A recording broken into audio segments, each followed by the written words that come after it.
to the fallout. It's what got us here. Ever changing, some chameleon. Blood, sweat, and tears. We'll never make it if we fall to everything that brings us down. With a comeback is now. Blood, sweat, and tears. Fight for what we want. Doesn't matter the cost. Every day, put in work. Blood, sweat, and tears. Nothing comes overnight. Strength in numbers, start to line. We don't bow to fear. Blood, sweat, and tears.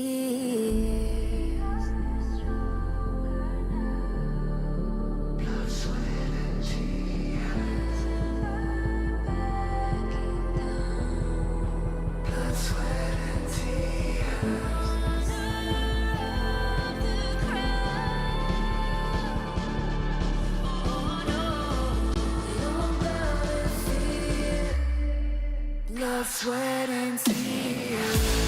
Fight for what we want. Doesn't matter the cost. Every day, put in work. Nothing comes overnight. Strength in numbers, start to line. We don't bow to fear. Blood, sweat, and tears.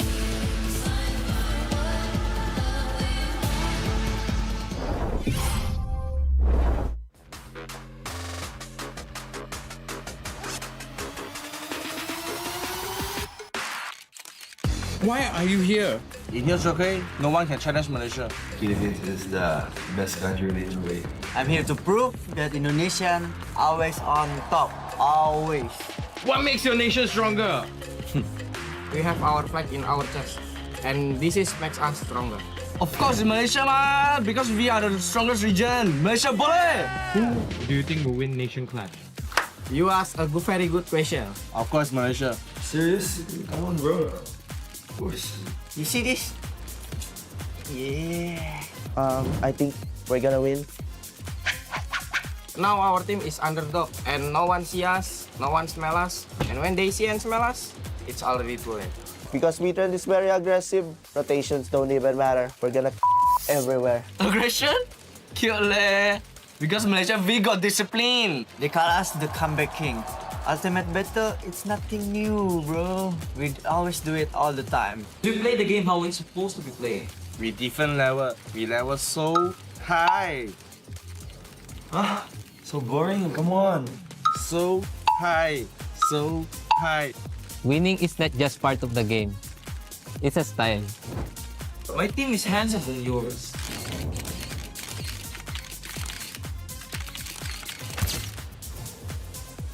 Indonesian smile is the best, bro. You want some proof?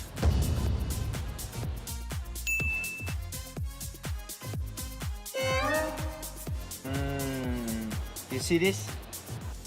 Why is everyone talking about the game? No one's talking about the food. You can't call yourself the greatest nation without the greatest food. Huh? You really ask me that question, ma? Of course, Indonesia food is the best, lah. Huh?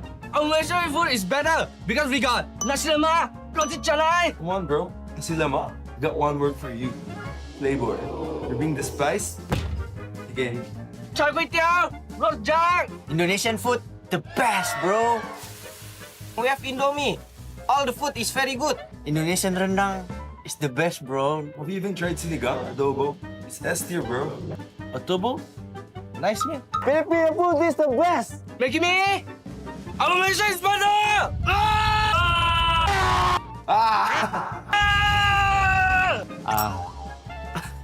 Wait. You are just better.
会叫，我们那千年之缘有远有渺小。我咬紧回忆，为最初那口气骄傲。说分明是光，就总剩一条，与风而上很好。可能我知道，你蹲在另一秒。路被光环绕，怎么能忘了希望亲吻过心跳？问以后有没有我的续命草？我敢把想念抛山就小，因为我真想要过上帝要，但是我没讨饶。等我看见明日再次的坐标，另一个我们要的地灵鸟，那破碎以后复原的连接往日未来的桥，是你给我明日从此的坐标，孤身到同行后再向前跑，雕刻在时间纤维中的荣耀。风和雷过照，我听到乌云说要苍穹的拥抱，月光下星空下铺有一只暗光鸟。我遇见回音，对我一笑，说迎战吧别逃，那阵爱风好，那些破烂的羽毛。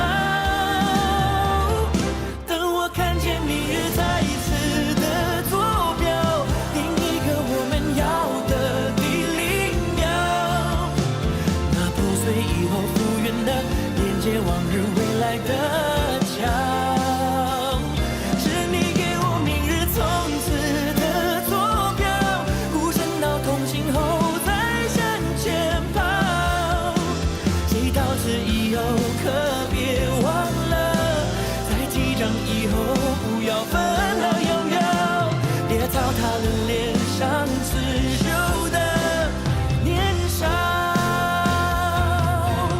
心静悄悄，天高高，路上有个路标，似乎只剩山顶的庙，老人家轻飘飘，我问他明天的可好，他笑笑，看见明日再次的坐标，一个我们要的地灵鸟，那破碎以后复原的连接往日未来的桥，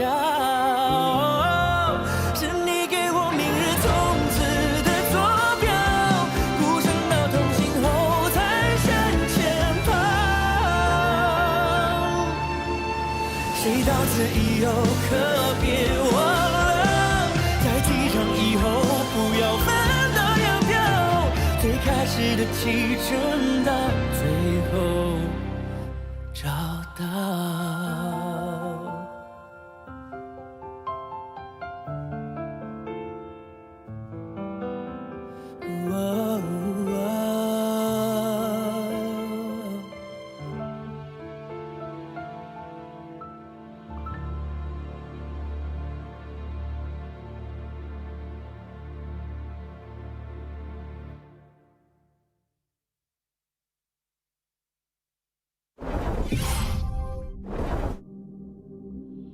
In this world,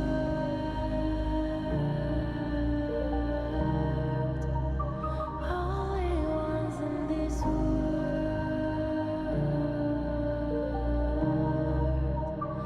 only ones in this call out my name, cut through the sound of the rain.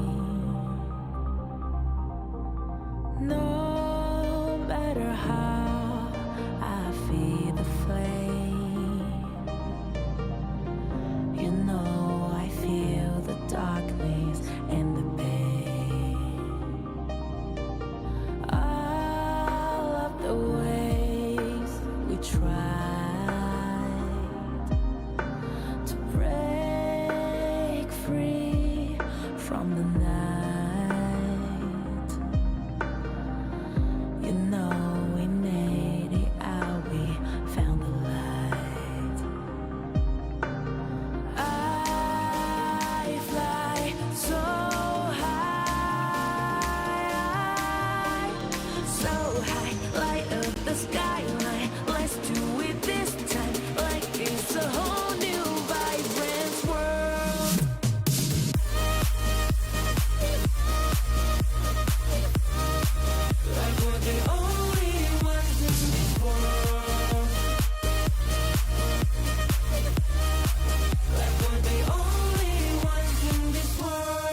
feels alright. I'm on fire, I'm alive, cause now I fly so high, so high, light up the skyline. Let's do it this time, like it's a whole new colorful world.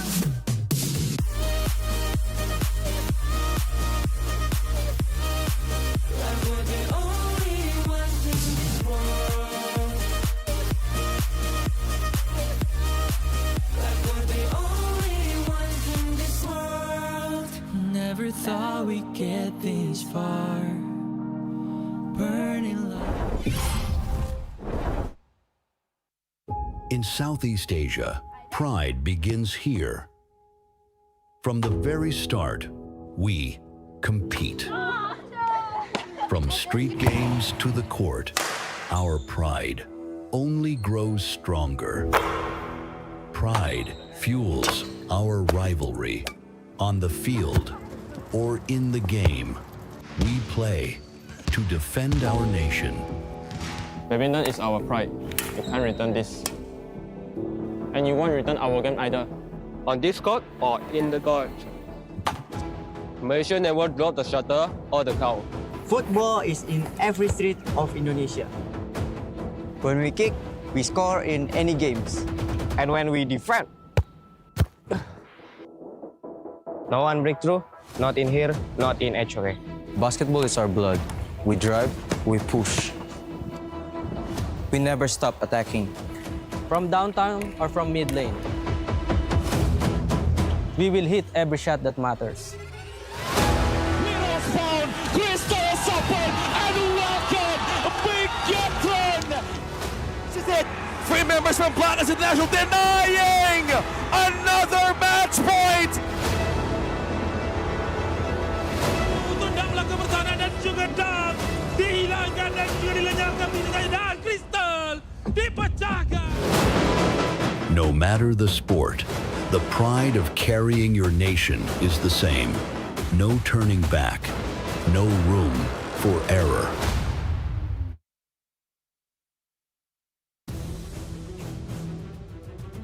From the dawn of yesterday's battles, kingdoms have clashed and heroes have been tested. This gorge does not forgive weakness. Only those with the courage to rise above all will earn their place amongst the kings. The banners have been raised. The nations are ready. Welcome to the Honor of Kings Nation Clash. Good day, Malaysia, and to everyone around the world. I'm your host, Mara Aquino. And today, only those who will conquer their fears and who will conquer their pressure will survive Game 2. And as the battlefield ignites once more, we ask, which flag will rise above all when everything is settled? And it's time to find out. Casters, lead the gorge. Hello and welcome to Kings Nation Clash day number 2. Yesterday we saw the rise of the Malaysian teams as they went 3-0 undefeated. My name is Holler, and with me to my left is going to be Chantel representing the Philippines or the PKL, and on to my right will be Sagi representing Malaysia and the MKL. Your thoughts on the MKL team's performance yesterday? Absolutely perfection coming into the first day of a KNC. They had a phenomenal performance, but that was yesterday. Today, we have more of a focus towards the PKL representative with back-to-back full 3 series for them. That's actually true because for the Filipino team, Blacklist International, they actually won yesterday a game against a Malaysian team. And as what Sagi said, we have 3 matches today featuring Filipino teams. And finally, we get to see Wetrnd playing. Yeah, and it's going to be the dare I say, the debut of them. They're going to be starting things off. They're going to be going up against Alpha Gaming. This is the last game with a Malaysian team that will be starting against Wetrnd. The second match will be Bigetron by Vitality. They're going to be going up against Blacklist International. And the final one, Alter Ego versus Wetrnd for that secondary game. You know what? I'm just really looking forward to see Bigetron by Vitality face up against Blacklist International. But definitely, I want to see how Wetrnd prepared for today's matches. Yeah, I think it's going to be super important for them because there was a lot of expectations going in, but this is the group standings thus far. If we're talking about Group A, this is going to be the champions of their respective leagues.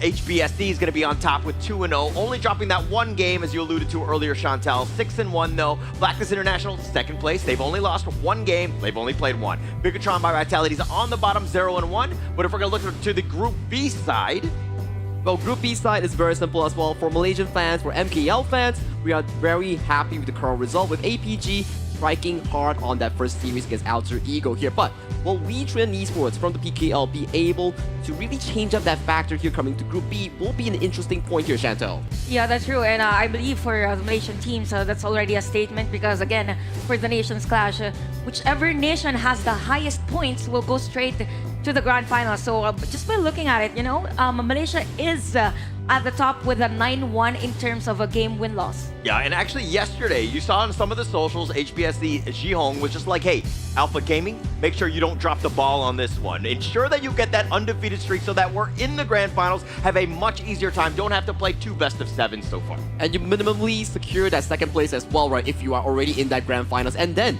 you also get like an off day tomorrow, so you can really look at your opponents, think about their draft, think about their hero picks to really get yourself going for that grand final slot. Yeah, it's going to give you a lot of intel, right? Being able to just kind of watch out how the other teams are going to not only play, who's going to be playing in terms of teams, but also when it comes to the drafts, it's going to be very important. But let's actually talk a little bit about our official gaming phone. It's going to be the Realme 15 Pro official gaming phone, built for performance, made for gaming, smooth, cool, and reliable, just the way esports demands. Ready to level up? Get yours now and feel the difference. It's the same phone that the players are using for KNC. So again, if this is missing for the next couple of days, don't find it.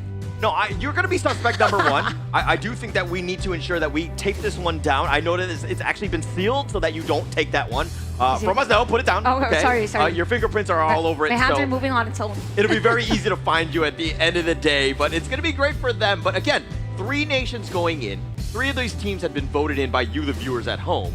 And going into this one, obviously a bit of a different format in the sense that these teams are playing together essentially. Essentially, it all comes down to the national pride, the region's pride, and then we look at a PKL, IKL, and MKL sort of standing. But first series, we are definitely going to be welcoming our teams right about now as you can pan over to your stage. First to step into the arena, the pride of Malaysia, your MKL fan-voted team, Alpha Gaming. Known for their calculated aggression and relentless team chemistry, they embody the spirit of control and precision.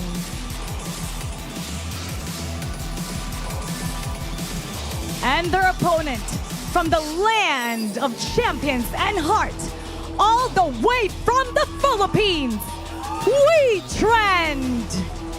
Today, they step forward to conquer this tournament. They enter the arena with fire in their veins.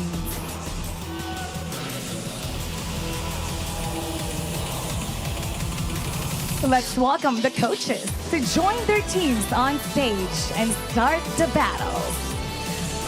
2 nations, 1 mission to bring glory home. Alpha Gaming versus Wetrnd. The stage is set. Malaysia versus Philippines.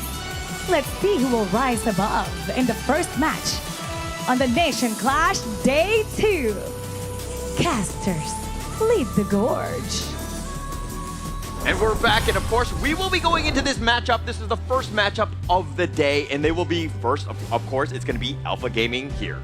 And Alpha Gaming, the MKL most voted team coming into the Kings Nation Clash. They are currently the top of Group B, and we're talking about amazing players here coming in from the mid, jungle, and roamer perspective. You have Shisan, Saber, and the side of Yulong, really making those markers in that early game. And then Xiang and JD comes in with those solid side lanes. So it's really a much more complete team compared to what we've seen so far. And I'm really eager to see how they play against Wetrnd Esports. That's new, fresh, and really excited for this tournament. Yeah, this is definitely a team that's really stepped up, but let's check out their opponent here.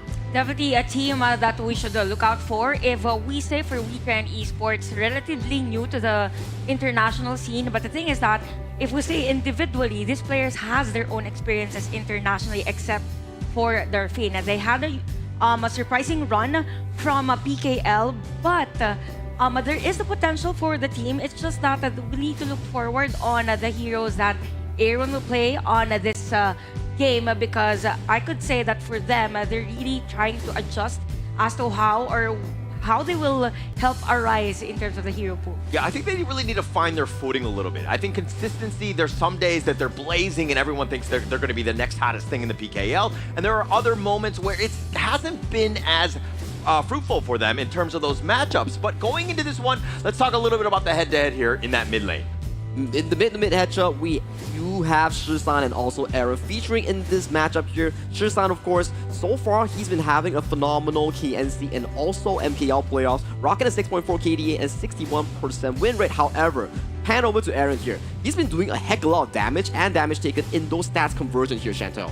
The only thing I could say for this player is they have a difference in terms of the hero pool that they use. If I'm not mistaken, for Aaron, he uses a lot of Lady Shens, and it's a very unusual normally for the league. So I kind of feel like for this, it's again, Wetrnd adjusting for a better hero composition that will benefit their jungler. Yeah, and I think if we're looking at this one, team head-to-head, I mean, these stats are from the respective leagues. They did play a different number of games, so they might not match up 1-to-1, but the average KDA, definitely in favor of Alpha Gaming. 9.6 for Wetrnd, 4.6, but average damage and average damage taken, both of those have skewed towards Wetrnd, but the biggest one to me is that win rate, 61% here. Yeah, definitely. I kind of feel it for Wetrnd. The problem they have is that they have a very strong early game. It's just that they don't know how to finish a game, and it's a big thing, because we all know that as much as possible, you don't want to give an opportunity to other team to somehow go for a comeback, and it means that they are a bit struggling in terms of team decision making mid to late game. And we saw the game or performance of APG yesterday, and they were really looking nice on that performance. Yeah, I think the biggest thing between good teams and really great teams is the ability to close out the game and really just take that W, right? And I think that Alpha Gaming right now, I mean, they got third place in MKL, which is no small feat in and of itself. They've, made it to KIC as well. So this is going to be an interesting one. But, again, what are your thoughts here? My thoughts after looking through the player stats and head-to-head stats between the teams, you can really come into one thing like Chantal mentioned. For Wetrnd, they're very good at fighting. That's where the damage taken, that's where the hero damage dealt comes into play. That's why in that department, it's much better compared to APG. But that does come to a conclusion. Can they close out those games? Because I believe for Malaysian teams in general, what they're great about is even though the other team is really on the lead early game, they have these tendencies to stretch the game. Yeah. And even though there is a discrepancy in terms of gold for the junglers, they find a way to kind of limit that a gap in terms of a gold. So it's something that for other teams should really look forward or have what's a perfect term for it? Counter it or have a solution to it. Yeah. Actually, that's actually key. I mean, right now we saw Alpha Gaming going up against Alter Ego, and they were like closing up the games very quickly, right? They had that early game lead and would basically just suffocate the enemy team and just eventually win out. They pretty much did that in style against Alter Ego yesterday. There was very consistent stuff coming in from Alpha Gaming thus far in those 3 games. Game 1, they were playing that slow, consistent farm base of a hero pool. And then game number 2, it was fast tempo all around coming in from Shisan. Game number 3, it was one of the fastest games we've seen so far, where they really played to that jungle invasion against Sunshine on their Luna. Yeah, I think going in, the biggest thing is that Wetrnd did not play any games yesterday. They have a bit of intel in terms of like what Alpha Gaming brought yesterday, and are they able to counter it? Do they have that prowess to really just counter draft them, counter execute? Your thoughts, Chantal, here? I can't really say that I'm confident that they can, but it's just that for Wetrnd, they have tendencies, yes, to start really strong. It's just that the consistency. It's about consistency now in terms of the game, in terms of sustaining that lead as much as possible. Again, a huge difference in terms of the hero pools with regards to these teams. And it feels like for Wetrnd, they have ample time to prepare coming into KNC but it all boils down to the execution, right? Yeah, it's got to be key, right? This is the moment. This is that time. You had it. Basically, I mean, it's a day off on day one. I don't know if you really want to play. I mean, you were an ex-pro, Sagi. Would you rather play every single day, or would you just be like, take a day off, maybe get a little bit scouting intel? I think playing every day sounds pretty fun, but it does give you a lot of mental fatigue. Yeah. So for Wetrnd, getting good days off and then playing some basketball, just like we saw, right? And then they really chill coming into KNC day number 2.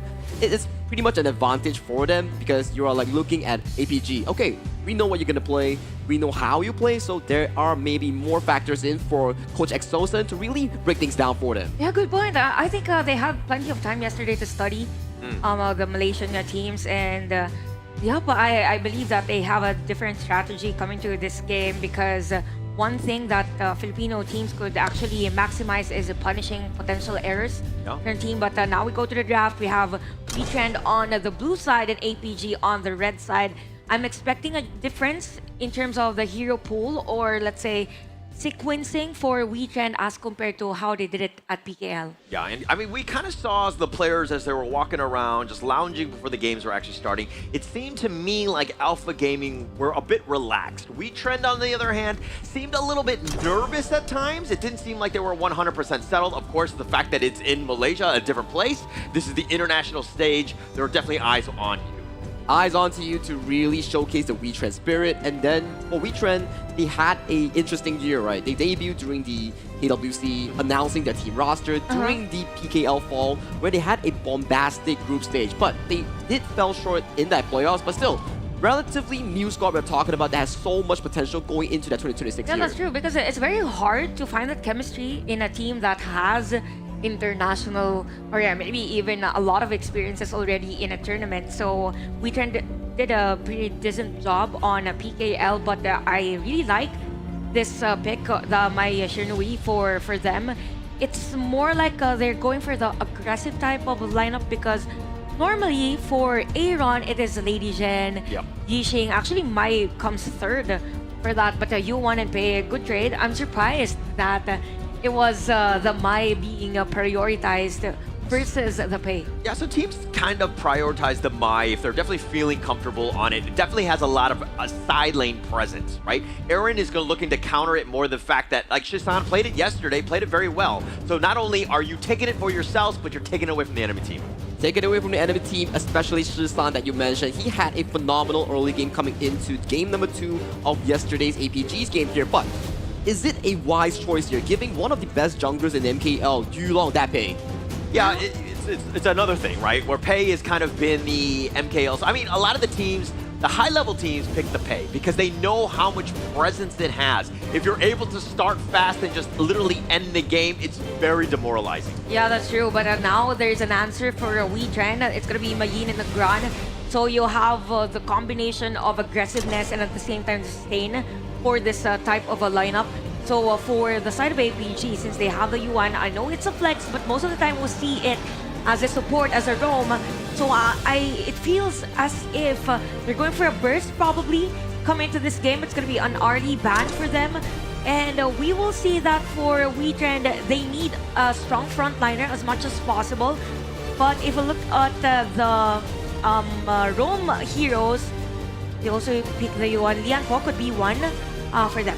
So Chantel, judging from these first 3 picks coming in from Wetrnd Esports, it looks like a PKL draft to me because we saw Blacklist International, how they got that game 1 against BSE yesterday.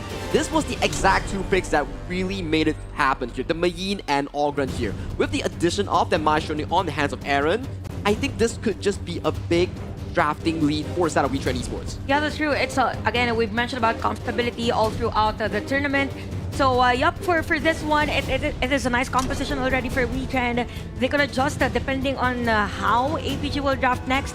We have supporters from APG in our crowd. By the way, for those watching our live stream, you can go here, come with us, and enjoy the fun live at Quill City Mall. So we have another ban. It's going to be Motsu for APG. They don't want any hero that could deal a lot of crowd control and at the same time control all throughout the game. Yeah, and Wetrnd right now, I mean, with that Ogryn Mayan, not only do you have that control, you have that initiation, you can get to that backline, plus you're thinking, hey, we're going to extend the game as long as possible. Let this Ogryn get his farm, and let him carry the game eventually towards that mid to late one. And I'm very interested on this Ambrosia pick once again coming in from Xiang. Yesterday we saw Guiyu play that, and right now we're looking at once again another MKL team picking up this Ambrosia for that Clash lane role. For Wetrnd Esports, banning up most of these mid laners here, targeting Shisan towards that mid pole, and then finalizing their drop with a strong bottom and roamer composition. I'm telling you, Wetrnd in that early game will be bombastic. Yeah, that's true, because with the Diadea, they have 100% at the PKL. So we mentioned about confidence, comfortability. Wetrnd definitely has an edge, but it depends. Again, it's against a Malaysian team, and we have Zhang Fei to complete the lineup of APG for this game number 1 draft. Yeah, it's interesting that they went with the Zhang Fei. This is going to be the Saber special. He's going to be very comfortable on this one, especially since you have that team fight. It's going to be key going into this one, and of course, we know the players that are going to be on their specific heroes that you're seeing right now. Who are you giving the edge to in this game 1 here? Early game, it will be definitely going all with the side of Wetrnd Esports. They have so much team fight prowess, but on towards the mid to late game side, we are giving it to APG. But ladies and gentlemen of Quill, City Mall, and online broadcast here, we are going to game number 1 between Wetrnd Esports and Alpha Gaming. Let's get to it. Yeah, and this is going to be a great start. I mean, Aaron just forcing it out. Shisan has to flash away just to start this one out. In 30 seconds, that's a feels bad, man. Yeah, and so we're going to, even in the top lane, if you're seeing this bit of a matchup, Syndicate and Xiang, this is something that they need to be careful. The Ambrosia, it's a little bit on the new side. You might not have gotten enough reps, especially in that lane. The laning phase coming in from the Ambrosia definitely is very strong in the laning phase here. Good mobility coming in from Xiang to dodge out that 1v1 play here. But bottom side focus here, the early game pressure being generated by Aaron and Maze is starting to creep in towards that bottom side of the map here. As we see, Shisan here might be caught out here. No flash! No flash. It looks like he's going to be giving up first blood here. Aaron sniping him down, and this is a great start for Wetrnd. We saw Blacklist International take it strong to HBSC, and now you're seeing the same thing with Wetrnd. Beautiful stuff coming in for side of Aaron and Maze, but they are not done yet. Kachusen going to the bot side here, catching Saber here. Saber last hit, but he does manage to limp away with a sliver of health. Yeah, very low. Again, I think that this is great. I mean, you didn't get the kill, which is kind of a little unfortunate, but you pushed him away. Now he has to recall and then make the walk of shame back into the lane. It's going to buy a little bit of time, and now you have a numbers advantage in that bottom lane. And talking about numbers advantage here towards this top side here, Xiang does get level 4, does have the unlock final frenzy here, forcing the side of Wetrnd Esports back towards the tower here. 3v2 onto the top side here, and the priority falls towards the Spike-tailed Beast, stolen away by Yulong. Yeah, taken away right there. And this is the power of the Yulong Pei. The fact that he's going to be able to invade the enemy jungle, he can be aggressive and take things away. And I mean, he took the Spike-tail right under their noses. That's going to be adding much more of a piece here coming in for the side of them. But Chantel, welcome back. Yeah, I'm back. So we picked something. So that anyway, we can see right now, but for Wetrnd, the strength is more on the aggressive plays, early aggression. So I think for APG right now, they are a bit caught off guard, and we could see top lane. Xiang is taken down by Syndicate. Yeah, solo kill coming in from Syndicate here. Xiang overstaying his welcome here, immediately getting punished by that 1v1 trade here. Good stuff so far coming in from the Mayin. Early 2-0 by Wetrnd, and for Yulong, the good thing is that you've mentioned this earlier, that as long as he's able to take some of the jungle camps, and it's already a good thing for them. A lot of folks coming in at the middle lane. I love the energy from both teams. Everyone is ready to actually answer that aggression, and we also see Shishan. But Arise here coming in with the ultimate here, does miss it out here. Arise going in so deep, so low over here. Just Shisan here has to force a way to flash to back away towards safety here. 2 members coming in from Wetrnd, dangerously low. That does open this Azure Golem for the taking. Good thing at that moment the flash was already available, because if I'm not mistaken, it was an early flash for Shisan at that time. So a lot of pressure coming in for majority of the lanes, but I really like that for APG that they're composed. They know how to answer, but if we look at the gold lead, okay, there's a huge lead for a gold laner. I mean, 300 gold leads for a jungle that early is pretty huge. It means that some of the camps are being taken by Yulong. Very well said there, Chantel. As we see towards the jungle to jungle differential here, it looks more in favor here. But Shisan here, no flash, no ultimate here, might be in danger here. But the ultimate does come back at the most important timing here. But one more thing to take note. This is 4 minutes we're talking about. No ultimate going into this Tyrant. Yeah, that's true. And that's why there's a lot of pressure at the middle lane. even at the farm lane. So it feels like for both the teams that they're playing the same rotation, and it's very interesting that they play the same. And just like what you've mentioned, there is a Tyrant now. We have APG focused on this, but you have the vision for the side of Wetrnd. Yeah, Bridal Opus does come through, pushes away Arise from that taking here.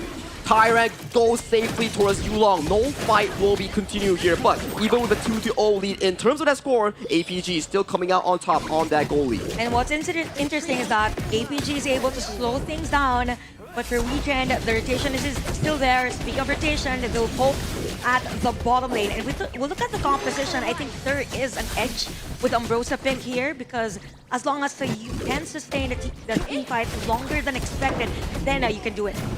Ooh, Mazer having to burn the flash here with the re-entry coming in from JD. He does get the first kill over towards Mazer as Aaron does not find the marker on towards JD. JD with a 1v2 outplay against Wetrnd Esports. Oh, that's a crucial double kill, and it is JD, the MVP for most games yesterday. So somebody has to stop JD later on. But speaking of stopping, there's no stopping for Yulong. There's no stopping coming in from Yulong here. Arise coming in with the Conductor of Souls here, but that is not what you want to be doing here. Another kill in favor of APG. More towers going into their favor as Syndicate coming in with a flash combo here. One knockup. Insane CC chain here, punishing the side of APG's jungler. Good thing it was Yulong that was taken down, but still the lead is on the side of APG. You can see right now that for Wetrnd that they're trying to act fast on this aggression that APG is doing, but another tower is taken down. And it's a crucial thing for Wetrnd. It's the mid lane and even at the bottom lane. And when we say mid lane, you have better control around the map. But given that we have 3-3 in the hero kills, still, the gold lead is on the side of APG. I think you make a very good point there, Chantel. Coming in from yesterday's game that we saw between Blacklist and HC, it was always Blacklist getting these kills, but they weren't able to translate to those goal leads here. And exactly the same case happening for APG right now. More of these jungle control, tower controls are going in favor for the side of Wetrnd in these moments. And it feels like actually that for Malaysian teams, or in particular powerhouse teams, the strength is that they really know how to psych the other team. And it shows in this game that for Wetrnd, they're acting as to how APG rotates in this game. Again, 3-3 is the score. It's just 6 minutes, but look at the map. Look at the control of APG has.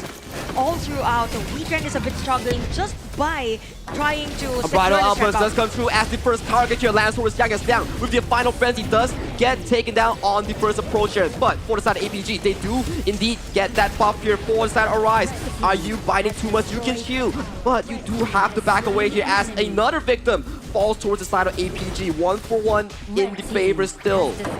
And what's interesting? Oh wait, another kill. That's gonna be a double kill for Yulong, and a go straight on taking out that mid lane tower. It feels like for APG, they're not giving Wetrnd a breather throughout this game. It's just 7 minutes, a kill after another kill.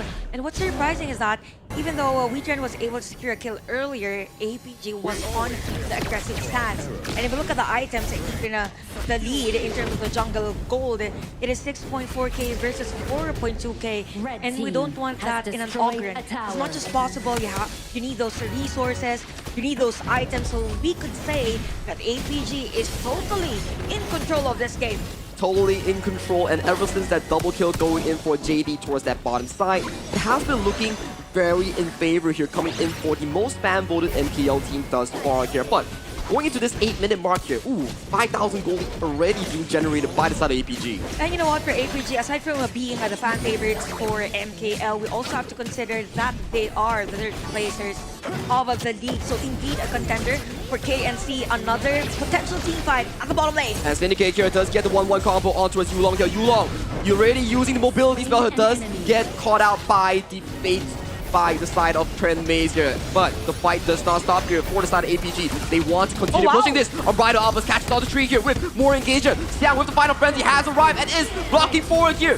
Soaring to the sky is JD. JD looking for Darfin in that tower here, but Darfin flashing towards safety here. That leaves Arise in no man's land. Triple kill going in towards the farm laner here, coming in from Alpha Gaming. JD is on fire. Somebody has to stop this Aoyin as much as possible from behind. We saw him, and there is a lot of damage coming in from this farm lane. I think it's really hard for them to stop. Don't forget, by the way, to claim. JD flashing in with the fireball, does get the kill onto his Starfin. Another one goes into the young prodigy for the farm laner. Okay, a lot of pressure coming in. Syndicate goes in against the players of Syndicate's APG. going in, does get towards JD here. The fight never stops here, Chantel, as they are still going for more kills here. Region of Blood, hungry for these kills here, but APG coming out more on top in these exchanges here. Take note that it's just 9 minutes and we saw a tower being taken down. Another kill for the side of APG. APG, they are not stopping. They're going for the game winning push as Aaron going down as the final member with the crystal falling. 9 minutes, 20 seconds is the timer for this game. Number 1 going over to Alpha Gaming. What a dominating game by APG on that game number 1. It's as if they didn't play yesterday for the trio. I mean, very quick, right? And that was kind of what you expected from Alpha Gaming. Very clean. They've been doing it even against Alter Ego in yesterday's matchup and doing it again, continuing on having that consistency. The biggest thing about this guy, they're a macro team. They're willing to fight, but only when they have that lead. The lead was really generated after that one big fight coming in from the bottom lane where JD got that double kill single-handedly against Aaron, Maze, and also Darvin. Exactly, yeah. I think for that one, we could say that for APG, they could play with so much pressure in specific lane, even though you're just a single person, a single player on that lane. And it's safe to say that it was a dominating performance by APG. Imagine 9 minutes, given the fact that Wetrnd was able to secure that first blood.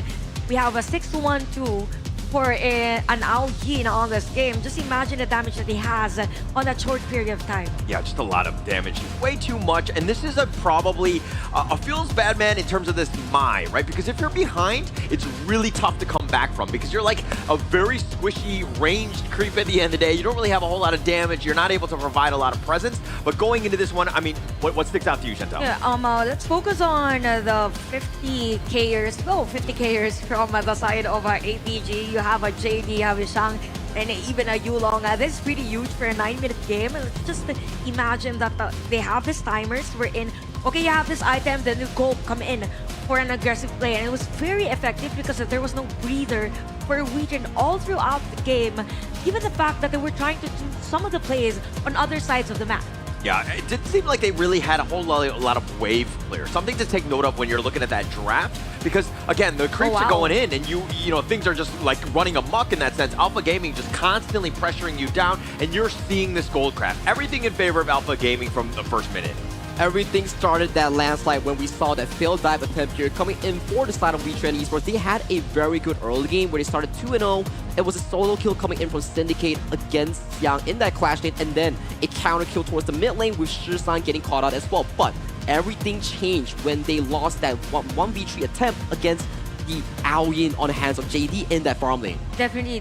And we could see even on the graph that the majority of the big objectives was taken by APG, as to why our MVP for that game is none other than JD. Why am I surprised?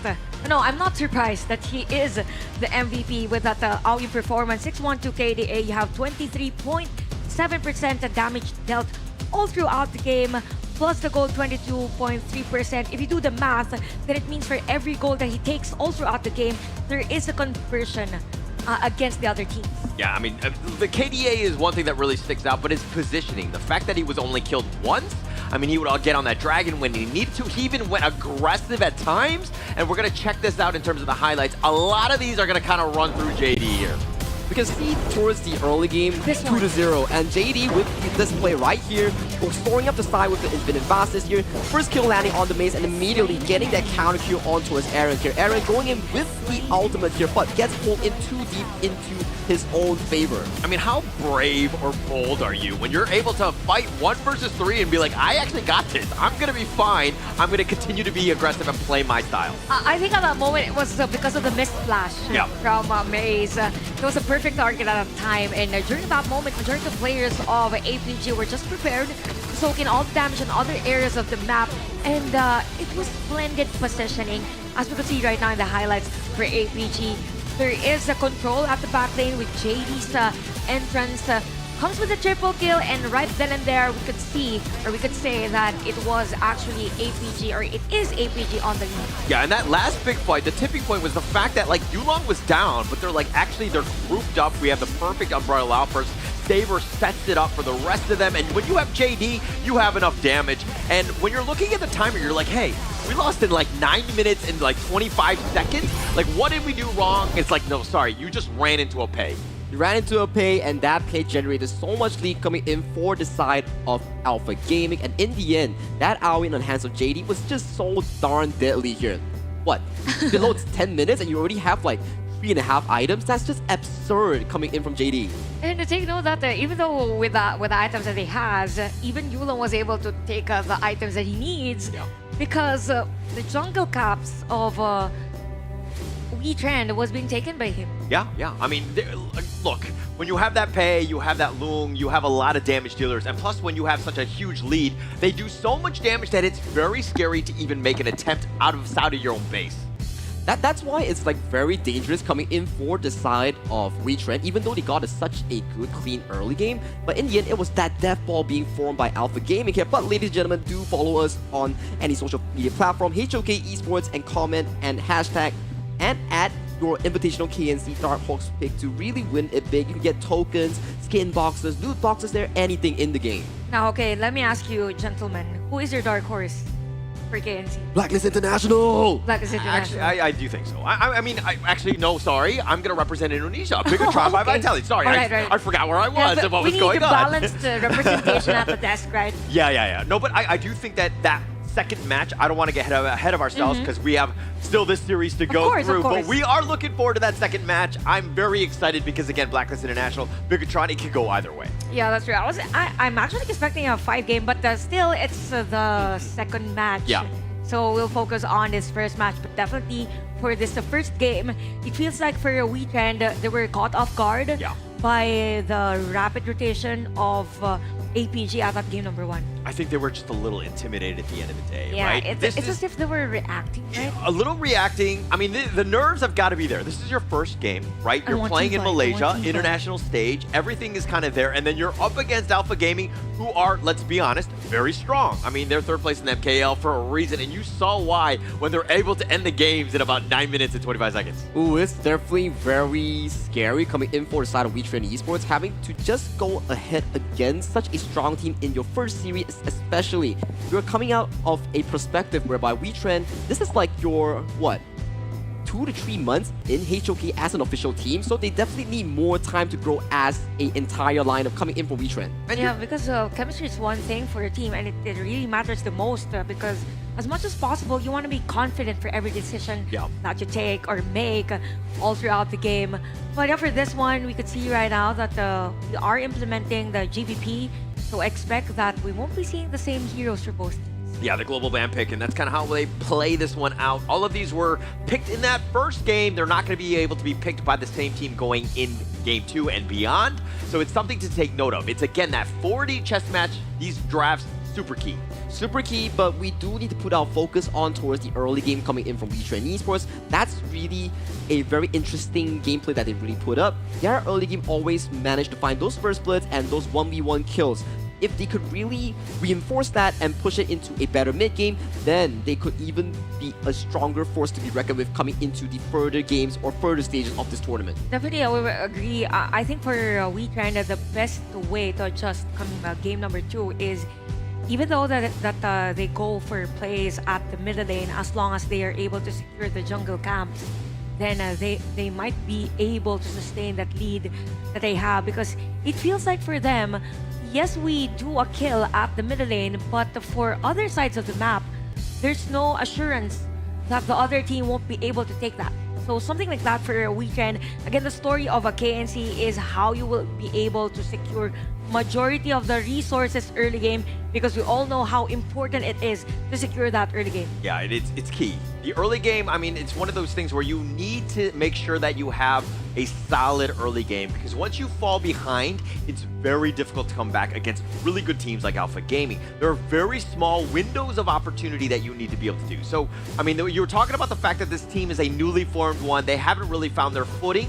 But this is a moment where, hey, they're going to take this experience. They're going to be much better in the long term because of these games. But to really start off game number 2, first things first, they do need to indeed fix that early part of their game, force lesser mistakes compared to the side of Alpha Gaming, and then Coach Exosen will build them that dream draft that they're looking for to really pace themselves in this game number 2. Yeah, that's true. So now we head on to the draft. Blue side's gonna be Wetrnd, red side's gonna be APG. It's the same sides for both teams. They won't be available for this game. You will see a Mai plus the Dolya ban for Wetrnd. We can expect probably a Dharma for Wetrnd because it's the most pick with 100% at PKL for Wetrnd. So that could be an edge for them, not unless they want to secure a hero for Arise. Yeah, and I mean, it's a great opportunity. I mean, they're going to pick first, so we're going to see exactly how this draft wants to go. I like the fact, I mean, you have to ban out the Mai. I think it's a lot of respect towards Shisan, who pilots that hero quite well, very strong, don't want to deal with that pressure. They tried to pick it themselves, tried to get a little cheeky. Unfortunately, it looked like APG just had all the answers in the first. APG did have all the answers there, and they really systematically disrupted Wetrnd's game plan out of the entire early game we've seen so far, and they really formed a death ball here coming in for the side of Alpha Gaming, really dictate that game into a 9-minute tempo here. But Wetrnd Esports, they're back into their basics here, similar to PKL teams that we talk about, putting that focus in towards that clash lane as the primary playmaker for their team. Yeah, that's true. The only thing that you want if you're playing against a more or stronger teams is that you want to play your own game. So I really like that they got the Dharma for this, considered to be a priority pick in HOK. But I like the answer from APG. You have the Lady Sun and even a Guan Yu. Just imagine the Krakoto that you have. I'm just not really sure about the matchup between Dharma and even Guan Yu in terms of the laning phase, but there's an answer already for Wetrnd. You have the Aoyin and Yuan. It's as if we switched sides. Okay, it's now Wetrnd playing these two heroes, so probably they'll do the same with how APG played game number. Oh, okay, Ming.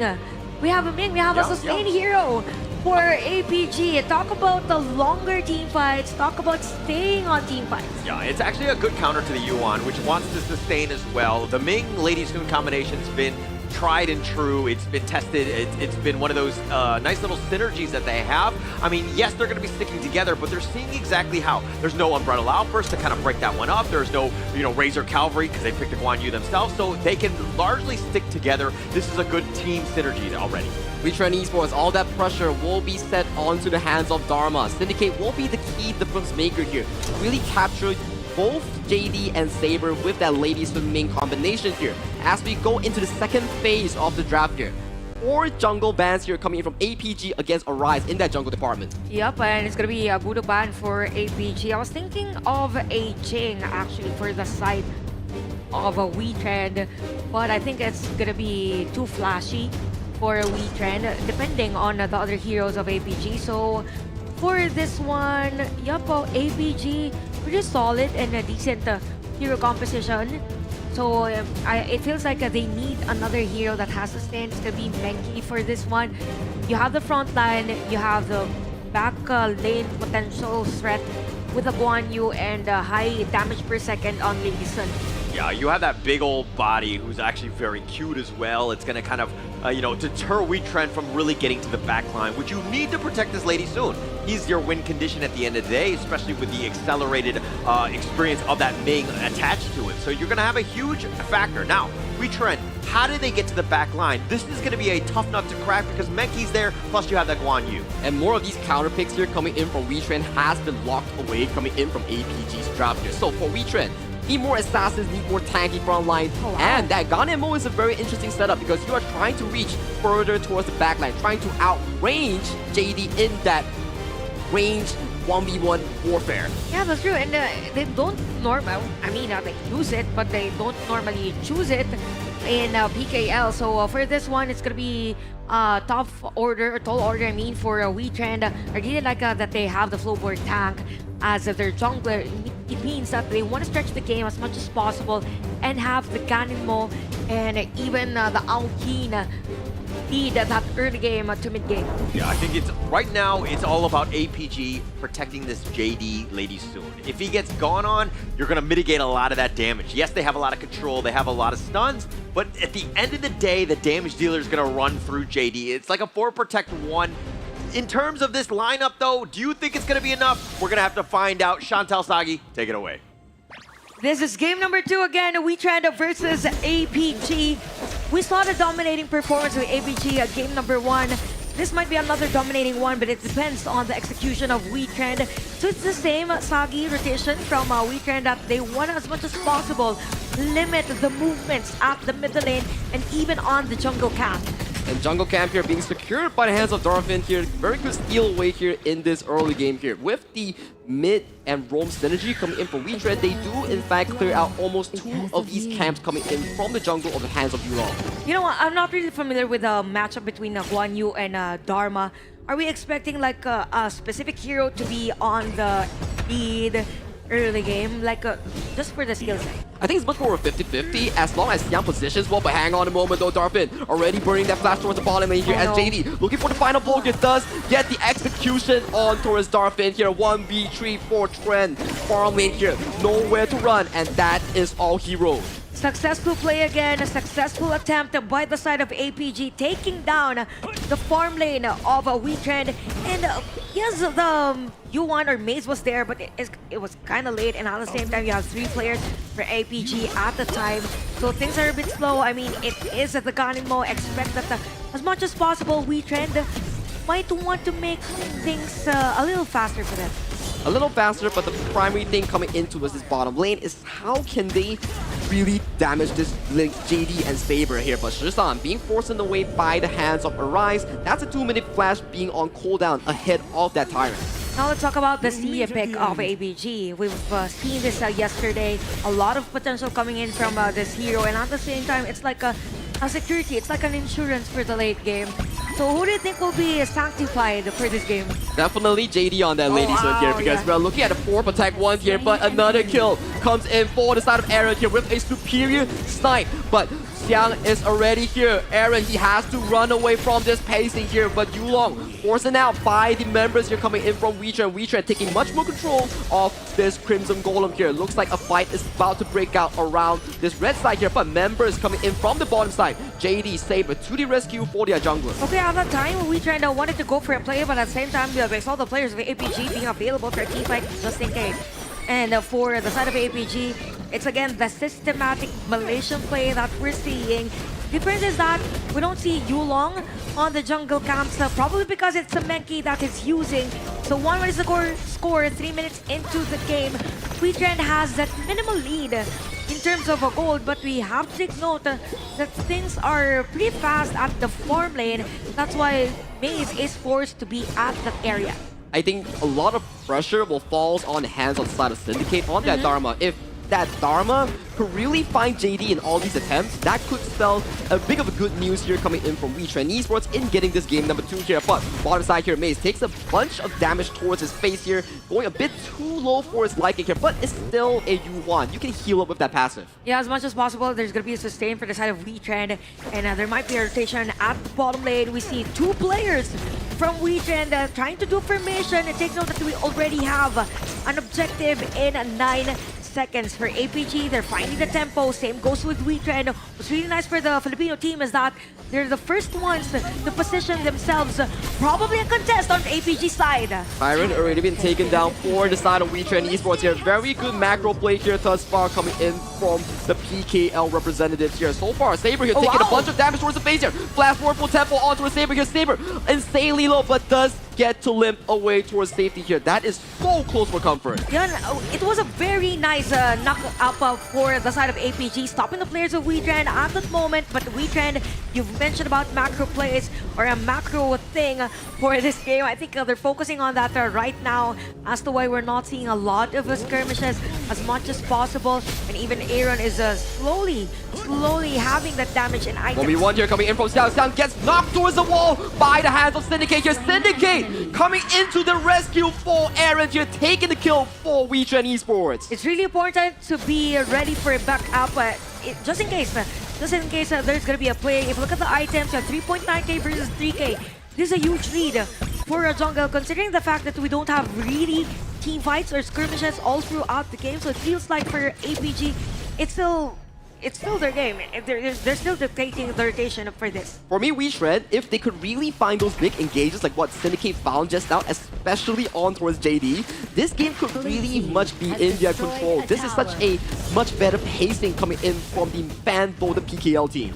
Yeah, that's true. So we could see right now that even at the mid lane, everything's being covered by APG, but still the lead is on the side of Wetrnd. Every potential resource that they could take, they will take it, even trying to take down this bottom lane turret. But I think for APG, again, the strength of the team is more on team fights. There's going to be a position for them. Even Syndicate is here. Same goes with Mace. This could be a 5v5 anytime soon, but I think it's all about discipline now, whether or not these teams will go for a team fight. APG here forcing the return route back towards the mid lane here. Does allow JD to really push down that mid turret with all those rolling rage here. Still, Wetrnd with a very slow and concise play, they do put themselves back in towards that mid lane rotation. You know what? This is the beauty of HOK. If you are more in the utility jungle, then expect the game to be a bit slow. And then if it is an assassin, look at the side of Arise here, going in for the kill onto a Saber. Saber, first one to fall. JD, not long for the wall in this team fight as well. Yulong here, the next few target as we see the Infinite Bastards coming through for the side of Darfin here. Darfin using the right to Wizard, getting 3 back-to-back kills in the hands of Wetrnd Esports. Arise has risen up and getting that big engage on towards the dual lane. And Wetrnd goes straight at the middle lane. And this is a huge edge for the Filipino team. 2.7k gold lead for them. And it's really nice that they got Yulong at a time. It's really more in the focus fire right now for Wetrnd that is working out for the team. And because of that, the lead earlier, that was around 1,000 if I'm not mistaken. For the it's now 3,000. It's now even for both Arise and even Yulong. Pretty nice take for Wetrnd. And then we take a look towards the kill score and goal lead as well. It is all in favor of Wetrnd Esports here. 5-1 in terms of kills. And also, with addition to that, a 3,000 goal lead. This is looking so healthy for the side of Wetrnd. Yeah, that's true. And the thing now is I think we need to see the effectivity or efficiency of this Ming all throughout the game. It feels like they're a bit struggling to actually capitalize this hero. Overlord has been taken, by the way, by Wetrnd. And this is, again, the story of any Malaysian team. Even though the other team is on the lead, they find a way to somehow get other resources. We saw Siang trying to take down the turret at the bottom lane. Aaron, another formation for them. Getting slowed down. Might be the next target here with the Dream Roam. Dream Roam, nice disengage here coming in for the side of Arise. Arise with the magical play, saving his mid lane from danger here, getting pushed back into the team here. But Arise is still up and available. So, Gone tanking on that floorboard tank here with the remaining members of APG. Not long for the Gorge as JD is the final member here looking for a trade kill onto his Aaron, but it is not enough. Syndicate with a double kill from the back, killing the players of APG at 9-1. Wetrnd 5.2k gold lead on this game, and it's now Wetrnd taking control for this game number 2. You also have to consider you have the Zia on the side of APG. If you're Wetrnd, you don't want to extend this game and have that Sanctify lead the Gorge. On your point, Chantel, it is more on how APG slows down the game right now. With a 6,000 in favor of Wetrnd Esports, I gotta say, Wetrnd, you do not want to fumble this back because this is such a healthy condition you are at right now. This game is in your hands. Yeah, that's true. Another Tyrant, by the way, taken by Wetrnd onto this game. It's all about positioning now. We could see a shift from the side of APG. So Maze is just there, giving vision for the team. You have the Universal Law. It's all about pokes right now. And we could see even Saber and even the Guan Yu Xiang at the top lane, trying to somehow minimize that or somehow take that minion wave at the top lane. Minion Wave Talon has been sent towards the tower as well, so that does give JD a bit of those farm that you really need here. But look at the timer here. We're slowly approaching that 10th minute mark where these shadow objectives start to spawn here. If Wetrnd could really lock APG away from these shadow objectives and force a team fight that could be a game-winning moment coming in from the PKL fan favorites. Indeed. And we can see another item, by the way, for JD. By the way, JD has been consistent all throughout KNC. So for Wetrnd, if they're able to keep him at bay, then they can actually win the game as long as they're able to sustain the lead that they have. So if they're able to take down this Overlord, even the Tyrant, I think they should probably go and take another resource against APG, to which they're doing, by the way, all throughout the game. A very effective rotation by Wetrnd. I'm loving the rotation coming in from Wetrnd here. Game 1, it was more on the fumble in those team fights and allowing APG to form a death ball. Game number 2 is looking so darn good here as Maze finds a 3-man engage onto his JD here. The 4 members coming in from APG are running away from their opponents here. That was such a beautiful engage coming in from the Wetrnd roamer. What a setup play from Wetrnd, pushing back the players of APG. They take down a high ground turret, actually 2 high ground turrets for this one. 10-1. This might be it for the side of Wetrnd. APG trying to defend their base. Xiang is down. Will they be able to defend this? 2 waves crashing in from mid and clash lane here. Wetrnd Esports, they are looking to recuperate. They are planning their next few steps here as Arise. Going in for the engagement. JD does not set to the wall here as Syndicate has to back over towards safety here. Xiang has respawned from the fountain here, but this push has been mitigated here coming in from APG. They still have a bit of room to play around in this game number 2. Yeah, that's right. I think for APG, the struggle now is how to go for counter set against Wetrnd, because Wetrnd has been surprisingly consistent all throughout this game. I mean, it feels like they have a system right now. They know how to play against APG, and the story again is, I think there's no efficiency on how APG uses the Saber right now. I mean, not the Saber, the Ming rather. Yeah, the Ming and Lady Sin combination, once you get caught out by so much of these engages in the form of the Dharma, in the form of the floorborne tank, and also Maze with those crazy engages, a really limited approach here coming in from a single carry lineup. That is such a greedy one for the side of APG, as we see Yulong being set towards the wall, but with a beautiful Dreamloom does escape towards safety. By the way, Arise is already at 404. I'm not just sure if APG is able to sustain, or actually even though the floorboard tank is the sustain one, I'm not sure if in terms of late game later on, will they be able to soak enough damage to actually burst this hero. So we could see even that Aaron has the items to shred the HP of APG on this one. Still, the lead is on the side of Wetrnd. You have the Vanguards marching in on all sides of the lane, particularly the bottom lane. So a lot of pressure coming in from the Filipino team. Ooh, Shizan taking a bit of a damage, then more than he can chew here as this final Tier 3 tower falls in favor for the hands of Wetrnd Esports here. It is a Baron base with a big Overlord marching towards the bottom side here. Wetrnd Esports, is this your call? As Flash engage coming in from Maze, catches over JD, but there is no follow-up. I could say that for Wetrnd, they're doing a slow burn against APG for this one. Taking down another tower. APG right now, they're pushed back at their base. This could be the final push for Wetrnd to tie the series 1-1. But again, for APG, they have the kit, they have the sustain with the Menki. They could go for a counter setup play. They have Zishan, who is currently at level 14. So just imagine that if ever Zishan is already at level 15, we'll expect the Sanctify later on. You've mentioned about JD being given that. So there is a lot of prowess in terms of late game on APG side. So the thing is, for Wetrnd, they want to end this game as early as possible. Yulong taking a lot of damage from the flaming palms here on towards the backside. We see Xiang coming in from the flank on towards Aaron here, as Aaron needs to be backing off as the Infinite Vassals has been forced out by Wetrnd Esports here. But with the minion waves here, APG has to back towards their home. But look at Xiang. He's not allowed to escape in these situations here. This could just be a very good 4v5 coming in for Wetrnd. Xiang from downtown trying to get those wheels running against the players of Wetrnd. By the way, that was a nice Zona play for Wetrnd. Yulong was forced to back away because of the low HP. Look at Syndicate just finding Xiang. Okay, you're a classmate, and this might be a kill for him. Yep, he does go down, and this is a 4v5 for the next 40 seconds here coming in from APG. If Wetrnd plays this well, this might just be the final push. Syndicate is on fire, 401 on the Dharma. By the way, we have another item for Aaron that is more in the burst. Rise going in, finding JD. JD flash, but Aaron finds his marker here, catches JD with those purple swords with the final 2 kills onto his Yulong and JD. This game number 2, absolute dominance here coming in from the PKL fan favorites. What a way to start the day number 2, match 1 of a KNC.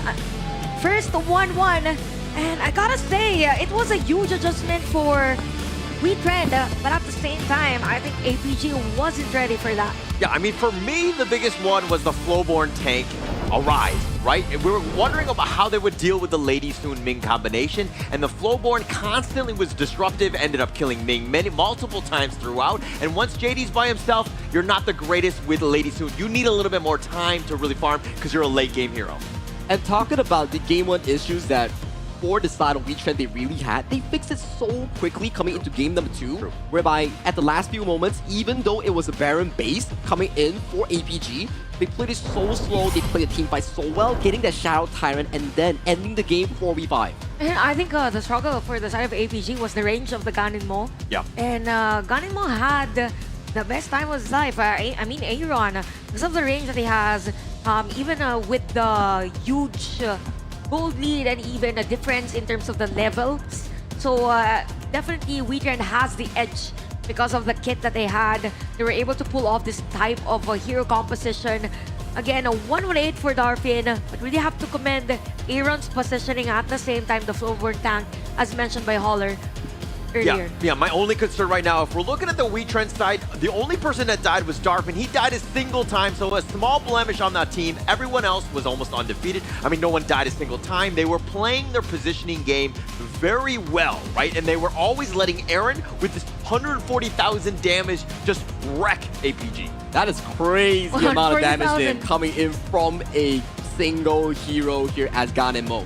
Magnificent performance coming in from Aaron on this hyper carry mid, but focus has to be given towards Arise and Maze. Without their setup here, this could not be even happening for the side of Wetrnd here. Definitely MVP between these two. Yeah, I would agree because even Maze's ultimate was placed perfectly during a team fight, and it was the crucial factor as to why Wetrnd was able to take control for every team fight. And if we look at the graph, majority of the resources actually went to the side of Wetrnd, taking or securing 2 Tyrants, even Shadow Tyrants. So it was definitely Wetrnd's game, despite the fact that we all thought that APG would go for that run mid to late game. Yeah, and it looked like, I mean, APG had to have played a much better early game. Really give JD that time to farm. They didn't really hit that mark. Wetrnd just made them pay, constantly harassing. Arise, to me, was the MVP. He was just incredibly disruptive.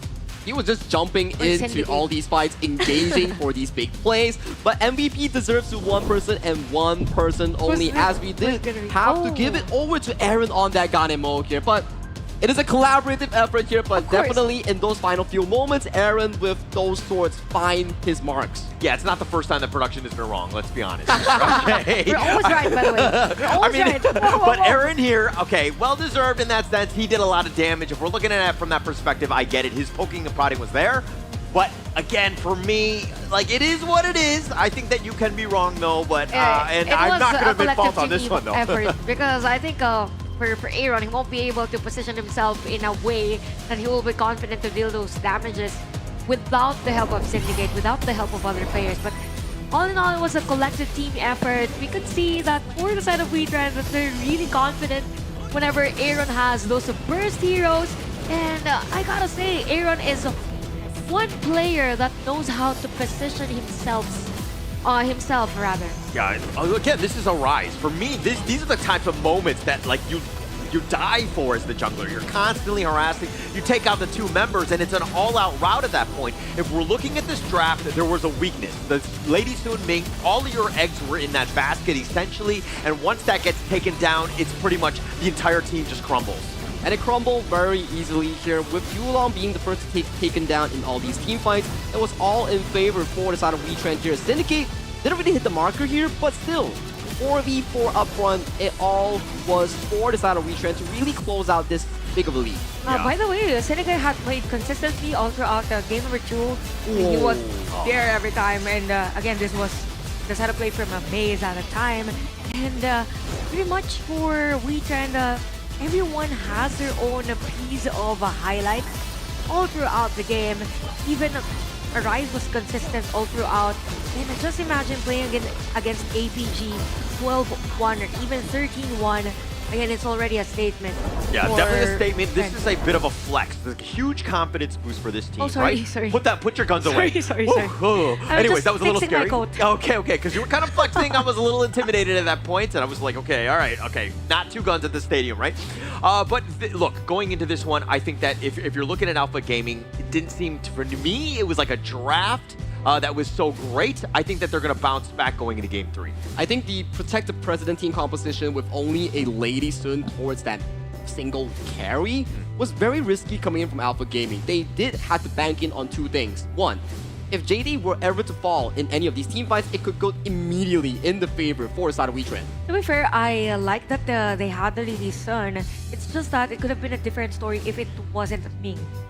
Because at that time, it feels like for them, they were just waiting for a counter setup play, more on the sustain, but they were a bit lacking, or they were too focused on having the Guan Yu do the initiation. Yeah, and Xiang really never got to hit that mark. He was never able to have that perfect, Razor Cavalry from the back. It was a very defensive game, and that's kind of a losing game for them. But the biggest factor to me in this one were the Philippine fans, right? They were loud, they were boisterous, and they were cheering throughout. It's a little biased on the desk as well, but again, this is a moment where really the energy and the teams really feel it. Yes, I see some of the Alpha Gaming member fans, they're there, but they're a little bit on the quieter side right here. Game 2 really silenced them here.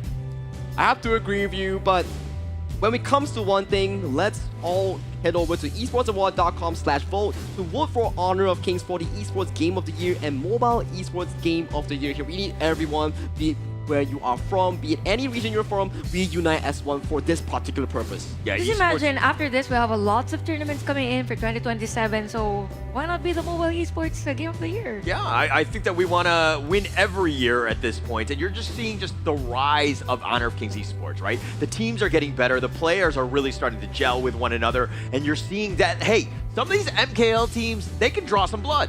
They could draw some blood, and they are proven to be someone who are able to capable of dropping games as well, because we are looking at a collective effort coming in from all these regions as they are progressively improving as time goes on. Yeah, and it's all about that improvement here as we get into this one. It looks like the players are slowly starting to get ready as we get into the 3rd game. This is the most pivotal one. Being up 2-1, potentially at match point, that's going to be a huge confidence shaker if you're in that, the losing side. Yep, definitely. And I think for Wetrnd, what's the good thing for them in terms of drafting is that they don't really use majority of the heroes that they're really confident with. So it's a mixture, it's a flavor wherein they neutralize things. Alright, so for the side of MKL or for the side of APG, what I gotta say is that probably they don't wanna do and focus on specific heroes in terms of damage per second, because I think at that time, game number 2, they were heavily relying on the Lady Sun and a Ming combo at the farm lane. So if that happens again, then there will be an answer always, not just for PKL teams, but even for other teams playing for KNC.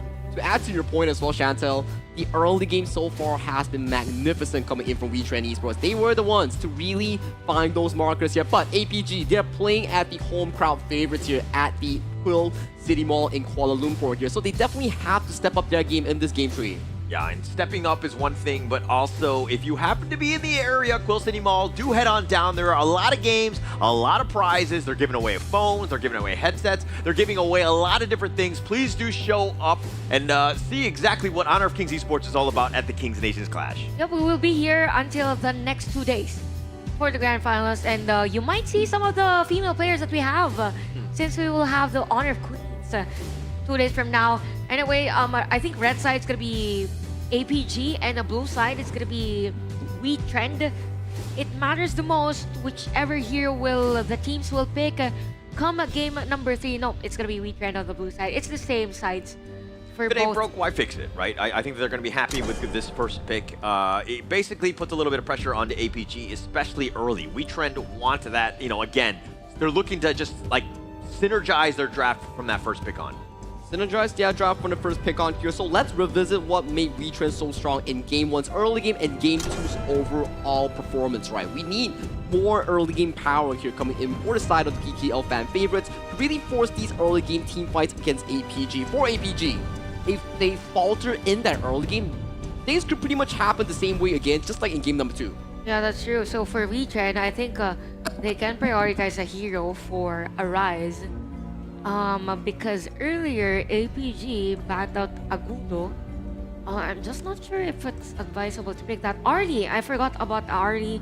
So for Arlie, they have a huge winning percentage on that, 16% all throughout PKL. So again, it's all about comfortability for Wetrnd all throughout this one. I really like that for the side of APG.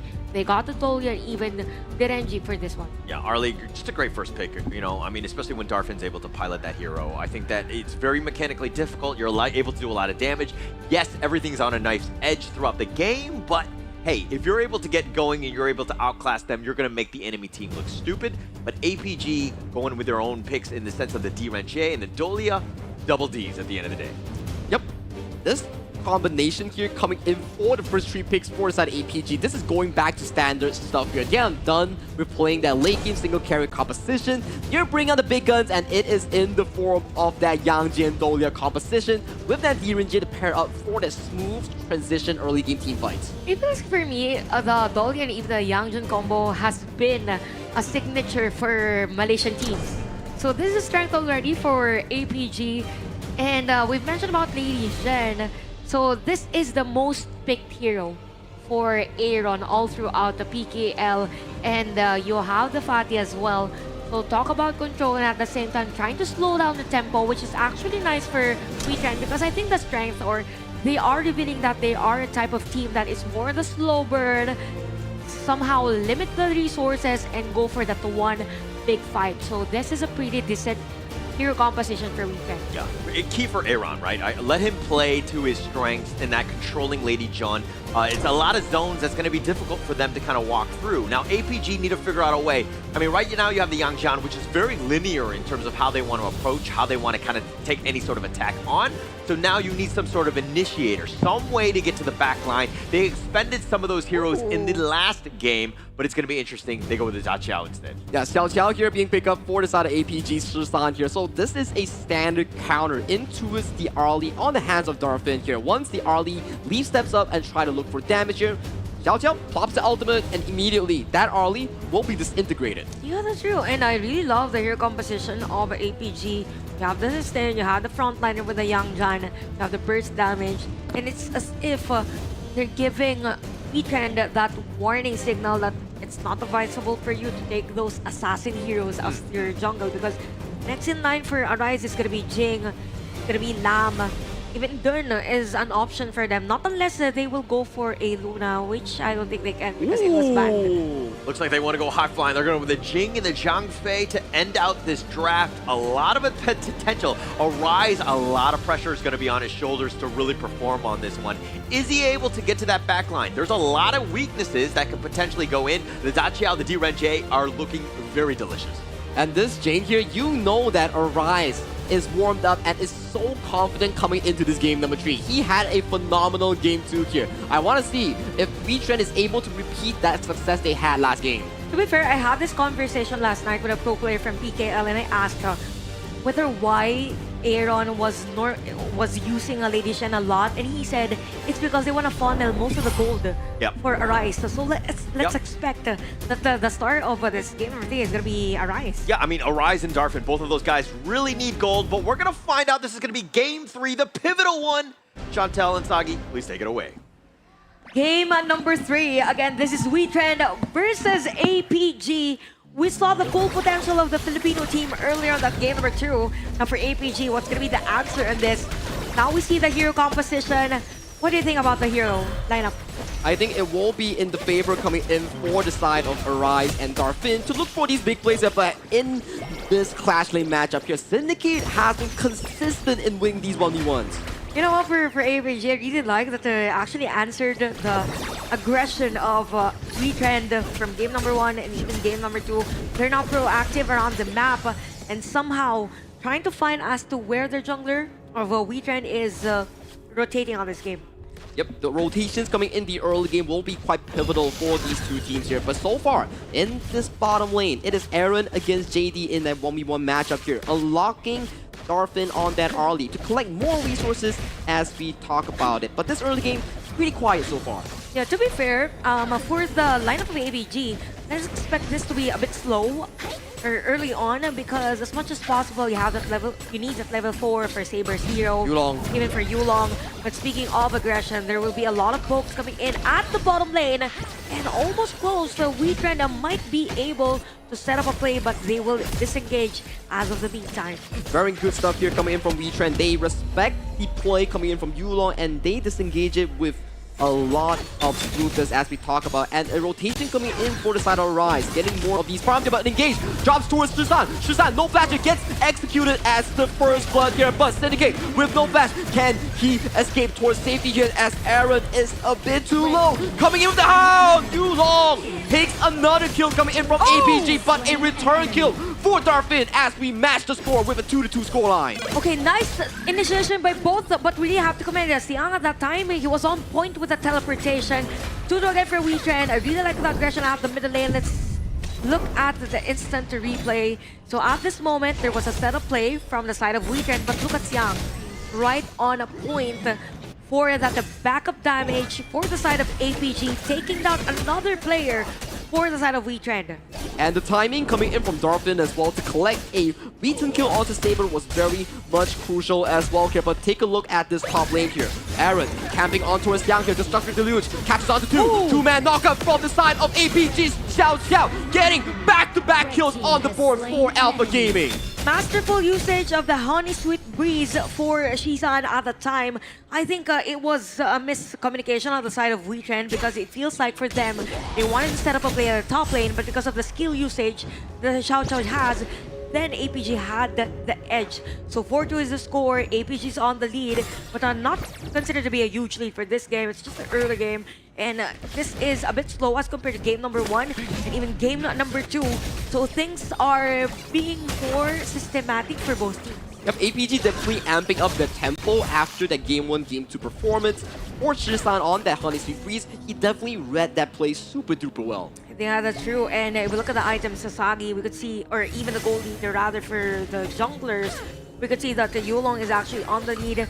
Not to consider to be that huge. It depends on the next team fight because in a few seconds now, we will have an objective that could be taken by both the teams. A lot of folks coming in at the top lane. We have Siang versus Aaron and even a Syndicate. This He is dodges into that Destructive Deluge. Aaron has the flash. Might have to force it here. Forcing out the flash here. Same goes for Siang. 1v2 exchanger in favor for the side of APG. Flash for flash, but take a look towards the bottom side here with more members coming in from APG. That's a free Tyrant. Yeah, that was expected from APG because Siang was able to sustain all the damage. Could have been a trade for the side of Wetrnd. So we could see that for APG, they are on the lead on this game. By the way, Byron, one of the priority picks is expected in terms of early laning, they will be on the lead. Going in, but did not really find the mini route here coming in from the Mirror's domain. So Shizan did escape thanks to a sliver of rotation, no duration. To be fair, I really like the change in the dynamics for both teams. I mean, for game number 1, it was really fast for the side of APG, which speaking of fast, Saber, a bit of a danger here. Does get out alive, still has that heal here. Honey Sweet Breeze catches onto Maze. Maze missing that timing here, gets CC chain until the fact that he is unable to cast that Unbridled Outburst. And you don't want to give JD those kills early this game, so could be an edge for APG all throughout. So we have the reverberation already for Shisan. So we're waiting for another item. This is 700 gold lead. By the way, in terms of the mages or mid laners for both teams. So as expected, we will see APG to be more aggressive because they are more on the first side. While for the Lady Shen, it is considered to be a utility one. Correct, and Arise will be one of these key markers to really find those big engages here as Shisan pop in that ultimate here, forcing the movement for the side of Wetrnd to back away from that tier 1 here as Yulong using the Heaven and Earth form, forcing the team coming in from Wetrnd to back away. On towards the flip side here, Syndicate getting the ultimate pop here, but Unbridled Outburst here from Mace catches on to Saber and also Yulong here, but is the damage enough as we see a clean disengage here, but hang on a moment though as Syndicate gets decimated once again by that Honey Sweet Breeze. Masterful play again from APG, and it feels like for Wetrnd, they're a bit lacking in terms of damage to actually burst even Yulong. I mean, it's a Yangjan, okay, but still, if we have longer team fights and you have the Dahlia, at that moment, there was no Dahlia. So for Wetrnd, they need to speed things up for Darfin. And speaking of Darfin, already 4.3k, already has the item. So it feels like for APG, the good thing is that they're continuously pressuring all the lanes of Wetrnd. And speaking of pressuring, Yulong is at the top lane, securing those minion waves. Could be a secure for them mid lane. Arise getting onto 2 here with that beautiful engage coming in from Aaron here. Does find Shisan and both Saber in that mid lane here. Aaron, he's been on point on that Lady Zone. Definitely, but 6-4 Sagi for this game. Let's watch the replay wherein there's going to be a setup from the side of Wetrnd, but at the same time, we have the counter supposedly. For APG, it's all about the Lady Gen. It's all about the timings now for the mid lane. It's very nice stuff here. This is why you mentioned that Aaron likes to funnel gold into Arise, but you can see the collaborative effort between Arise on the initial engage with Aaron immediately flashing in for his jungle. And you know, it's all about the confidence in terms of mastery in terms of the hero usage. For APG, good thing is that they group up and somehow tell Wetrnd that we're here. There's a potential play at this part of the map. Wetrnd currently being pushed back at the bottom lane, but we have the space for Darfin at the top lane. So it's all about trades now. 4-man Unbridled Outburst here, forcing the disengager, buying time for Darfin in that clash nature as towards the mid lane here. Aaron, Xiang, both critically low in their health bar here, but objective advantage fall towards Wetrnd Esports as Darfin, he was just getting a free turret up towards that clash mate. And it isn't early, that's actually farming. So let's expect later on as the damage will spike against APG. And I really like that for Wetrnd, and we have the trades now. You know, they're finding a way to somehow limit the possible threat from the side of APG. The lead earlier was around, what, 2,000? But it's now around 1,000. So it means that there is a progression around the map. And speaking of, they need to defend this tower at the middle lane, to which they are successful, and APG is still finding that rhythm to somehow be aggressive against Wetrnd. This is what they need to do right now coming in from APG. They are playing against a timer here. Their late game falls in the hands of Shisan on that Xiao Qiao here. If they were to go towards a ultra late game and Arise were to find that one single assassination, things would go really ugly coming in from the side of Alpha Gaming. Yeah, that's true. That's why I think for the rest of this game, or for most cases on this game, for APG, they shifted into a macro playstyle as compared to games 1 and 2 wherein they were already head-on 5v5. But I think they can. Taking out the position of Mace, he could come from the back and give information to the rest of the players of Wetrnd.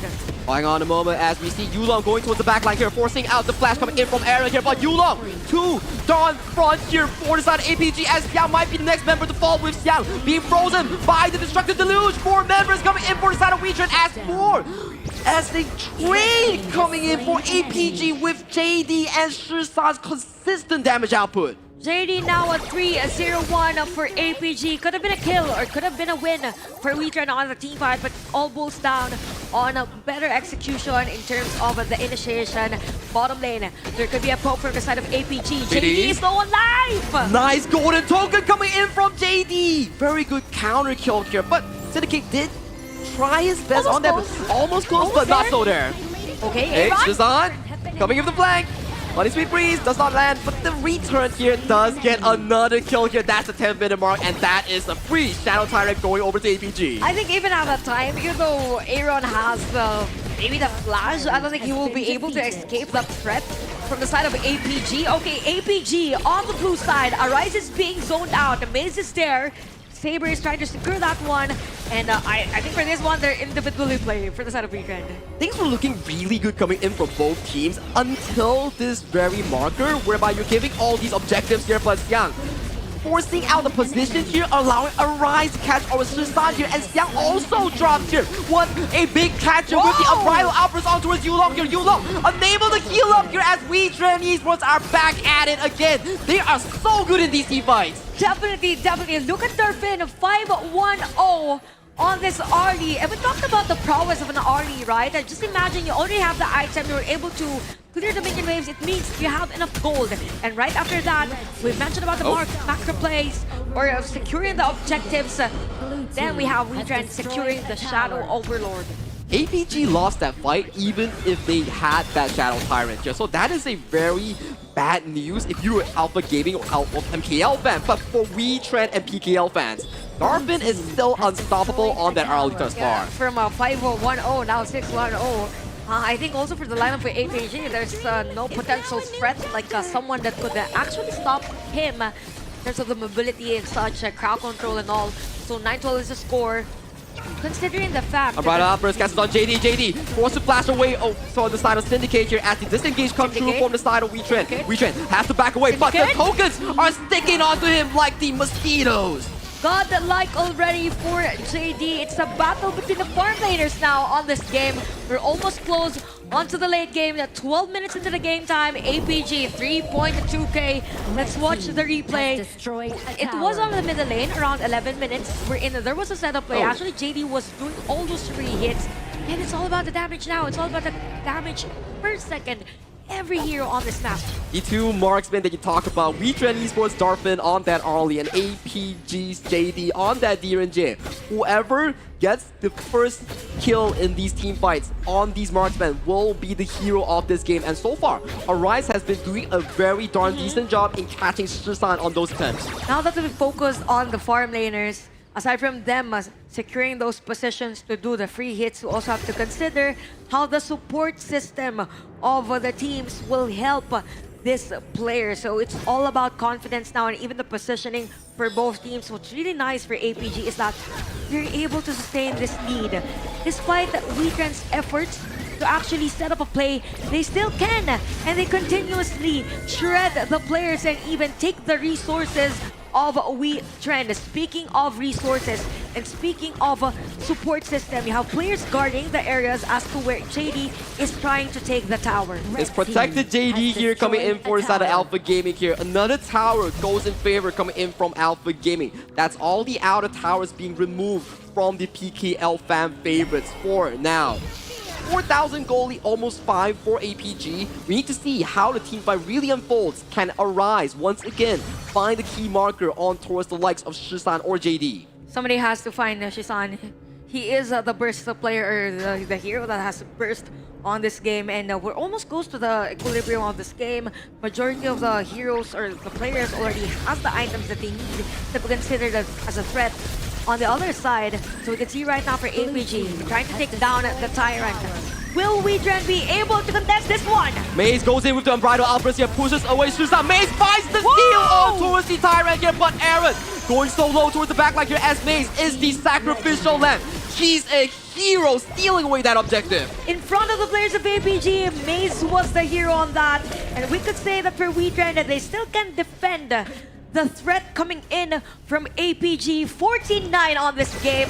APG marches in, although Xiang isn't part of this pressure given to Wetrnd. Currently, we see a bit of a push coming in for the side of APG as Darfin going in for the aggressive pushback on towards the members here. But you can start to see damage coming in from the Xiao Xiao is starting to ramp up. At this point, I want to ask the players what they had for breakfast because they're playing really well. Yeah, they definitely took a lot of pointers and notes coming in for the roster here. But Arise going in for the assassination on towards Yulong. Syndicate is in the depths of the APG roster here. Can he run away? But Arise going in for another play, collecting the kill on towards Shisan here. But it is not over yet. JD against the world. Gets the first kill on towards the side of Darvin. Misses away the golden token here. It is 2v3. JD gets caught out by the knockup here. Has to back away. 2 for 2 so far coming in for both of these two teams, but it is looking so darn close. JD's on fire, 8-0-1 on the Wetrnd. Just imagine, almost close on life, but still confident that he could kill players from Wetrnd. Again, 11-16 on this game. You have the Overlord, you have the players from APG.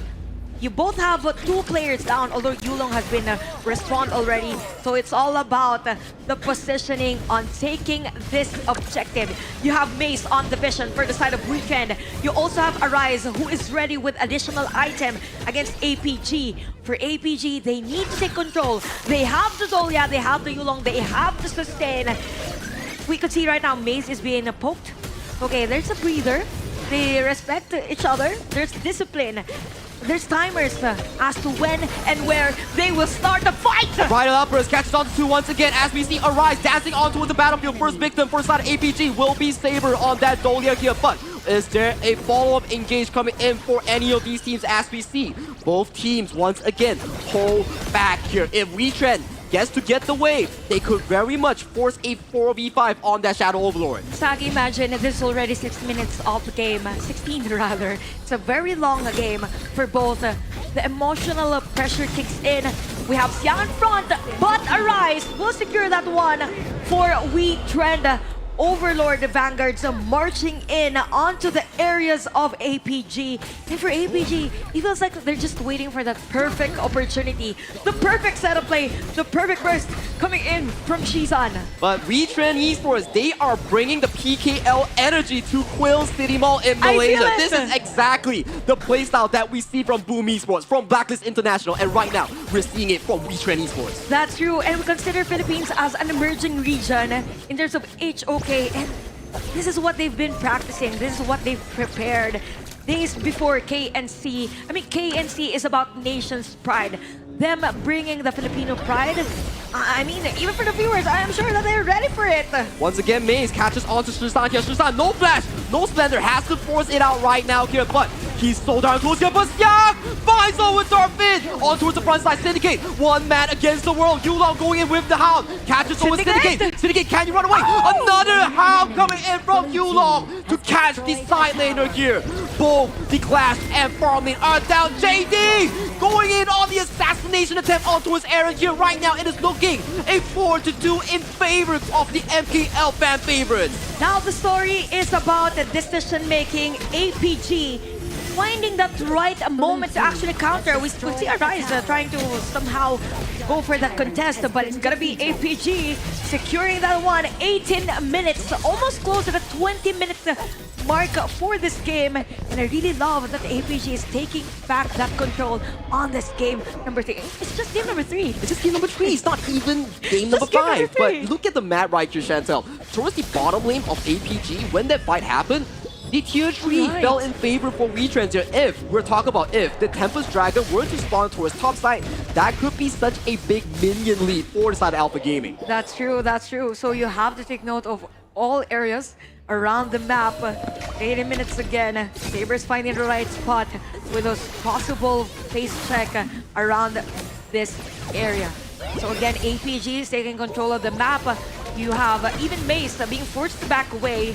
As much as possible, if you are Wetrnd, you need to defend all high ground towers. Another engage coming in from Wetrnd here as we see 1v1 between Darvin and also JD here. But Mace, can you look for a safety retreat here? He does back away. More damage onto his Yulong here as both of these teams are going dangerously low. 40 seconds on that Tempest Dragon here. Shizan, your position is so darn forward here as Arise goes for the assassination onto his Shizan. That is a big kill. But Arise, can you escape towards safety here? He gets taken down. 30 seconds on that Tempest Dragon as we are looking at more of these fights. Darvin goes in, gets taken down. JD with the Sage Sandwich Block. He's up, he's available when you need him the most. JD, 10, 0, and 4 on that Demon Jet. He is the man of APG. One player left, it's gonna be Syndicate. That's it for the Malaysian team after a very long game. APG standing strong against Wetrnd. What a back and forth game, Chantal. This is what we're looking for coming in from both PKL and MKL. Mind you, in a best of 5 setting, this is absolute peak. Yep, absolute cinema, if I must say, for that game number 3. I mean, almost close by Wetrnd. It's just that in terms of late game decision making, it is expected that APG will win those moments. Yeah, and they had a great time, So right? In the close, sense so that they were close. close. Wetrnd actually made it very close. There were opportunities where they were able to get in, but in the end, just a couple too many mistakes in the sense of like a Rise going in for that last pick on Shisan, got a little bit of aggressive on that one, and when you're down a member, it's going to be a bit of an issue. Plus, they really had no answers for JD. He was free farming literally the enemy team, the entire Wetrnd team on this one. He really had all the moments to shine, and he made 0 mistakes in that game here. Let's check out the entire goal league here coming in from both of these teams. You can see 10-0 and 6 on JD, 17,000 on that DRNG. Yeah, that's true. And just imagine, for the side of Wetrnd, they were very aggressive at that time. He could have been a target for Wetrnd, but because of the positioning, I mean, it's easy to say that positioning is easy, but at the same time, the individual moments we're in, you know when and where to position yourself is very crucial. And I think JD was the one, or JD was the guy for APG on that game number 3 as to why he doesn't have a depth for that game. Yeah, and everything about Wetrnd was farming everyone else but JD, and they had no answers for them. And JD would even go aggressive, he would flash, get that Imperial Order, and just like mow everybody down. He did an insane amount of damage with 150,000, but Syndicate on the other end, doing whatever he could. Some of his teammates would get out of position. He would go in, try to get those flashes, and just do that damage. The damage has been done, but APG were the victorious one in this game number 3 here. What an absolute cinema. What a way to open up our KNC Day 2 with this best of 5. To be fair, I wasn't expecting this game number 3 to be this long because of the differences also in terms of dynamics in the hero composition that we had. But definitely for APG, again, masterful decision making in terms of late game. You have to commend also Saber, who had 92% in terms of team fight participation all throughout the game, sustaining all the damages. And here's the graph. We could say that for most parts of the game, it was the play, or it was APG dictating the game. It just so happened that for Wetrnd, they were kind of winning the team fights. But in terms of macro, it was APG winning those. APG with the macro here, allowing them to have this smooth goal lead here, but this is just on the goal chart here. In the game, it was such a back and forth attempts here coming in for the side of Wetrnd Esports in those team fights. And we were seeing a Rise, Syndicate, and also Maze with those beautiful engages to really catch them off guard. But in the end, JD with a perfect game really allowed for that to happen. Yeah, speaking of JD, I'm pretty sure he will be the MVP on this one. I think that there's going to be full agreement here. I mean, he was 10-0 and 6, 27% of the damage, but every single time the team fights was happening, JD was nearby. He was picking them off from afar, right? And he was playing the DRNG perfectly. When you haven't died a single time in a very chaotic game, and Wetrnd was trying to draw a beat on him, but could never find him. That's true, and I think it was the story of his stats is basically the same from game number 1, that for every goal that he has, he converts it into damage. That's why 26 versus 27 is pretty high. It means that the farm lane efficiency is very consistent all throughout the game. But of course, kudos to Wetrnd because they were able to shake things off, given the fact that the lineup of APG is more on the sustain side. They were able to take down Yulong most of the moments all throughout the game. But again, it's all about the positioning. But aside from the positioning, we could see at this moment as to why JD was very confident is that Saber was right behind him. It was a Tolia right behind him. Yeah, always supportive in that sense, right? And that's the perfect lane combination that you're looking for. Plus, Aaron, there were times where, I mean, like Syndicate just trying to run away from JD, he just gets mowed down every single time. And JD, like a maestro, like playing with his food, does the walls, his footwork is phenomenal, catching people out. Maze has to use that umbrella outburst. He used it quite a bit, and he set things up. A lot of good team fights.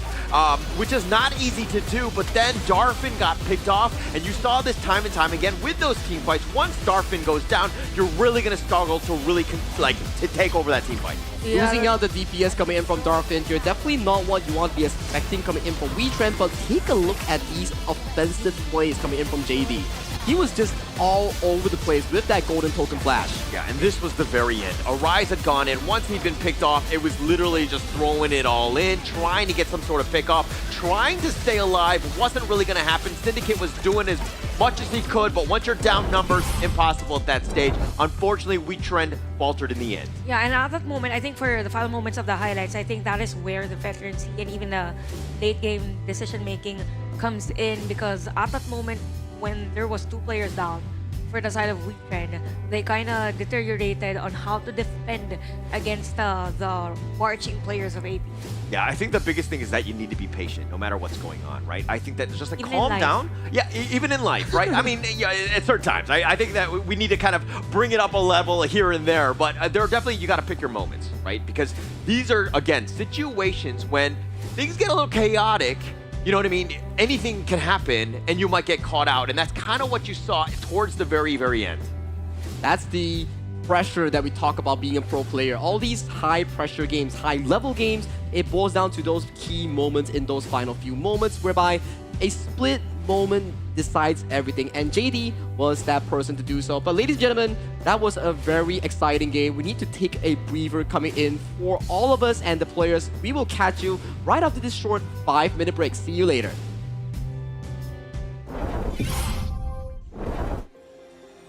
This world shrouded in darkest night will soon welcome Lord Dichen's return.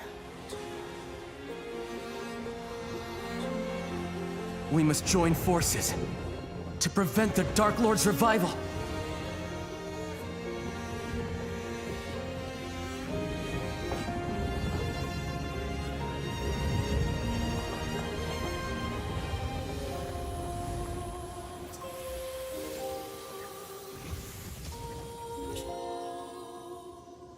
Answer the call of the token and follow me into battle.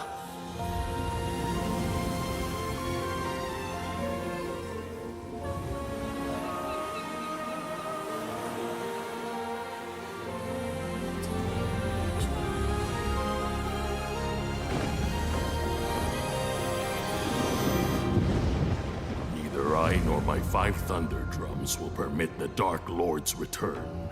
A mere mortal. Seeking to overcome the divine? How misguided.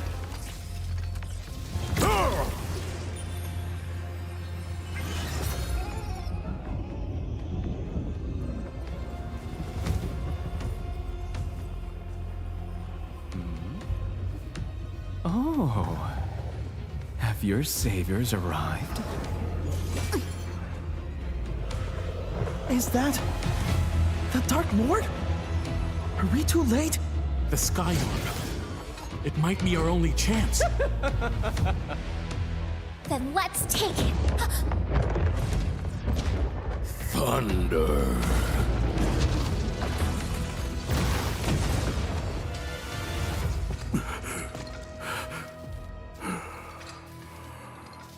Master Sekong? His power can wound the Dark Lord. You truly consider yourself a threat to Lord Dichen? Only defeat awaits those who blaspheme my lord!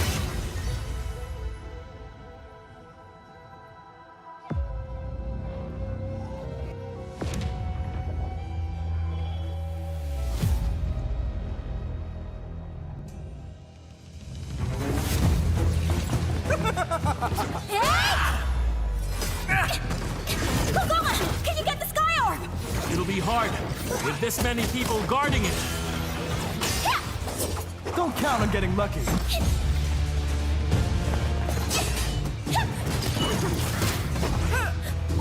Out of the way.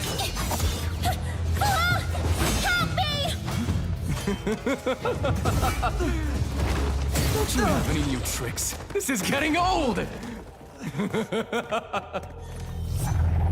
Make some room! You're all too slow! Guess it's my lucky day. I get to have a little chat with Ebi.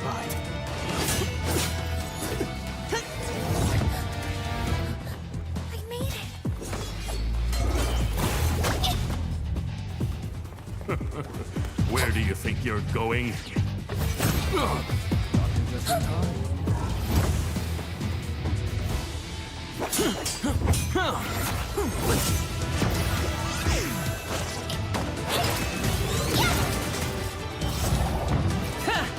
Your hero has arrived!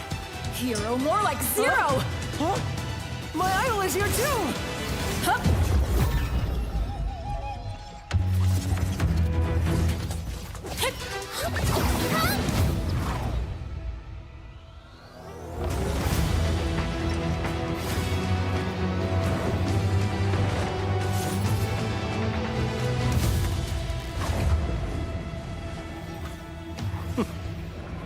Lord Deacon, none shall stand in the way of your arrival.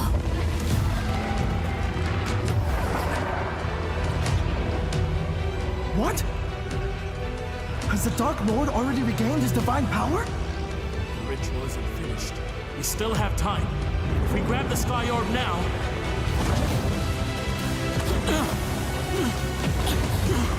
Forget that for now. Let's focus on getting through this shield! We have to stop the Dark Lord's return, no matter what!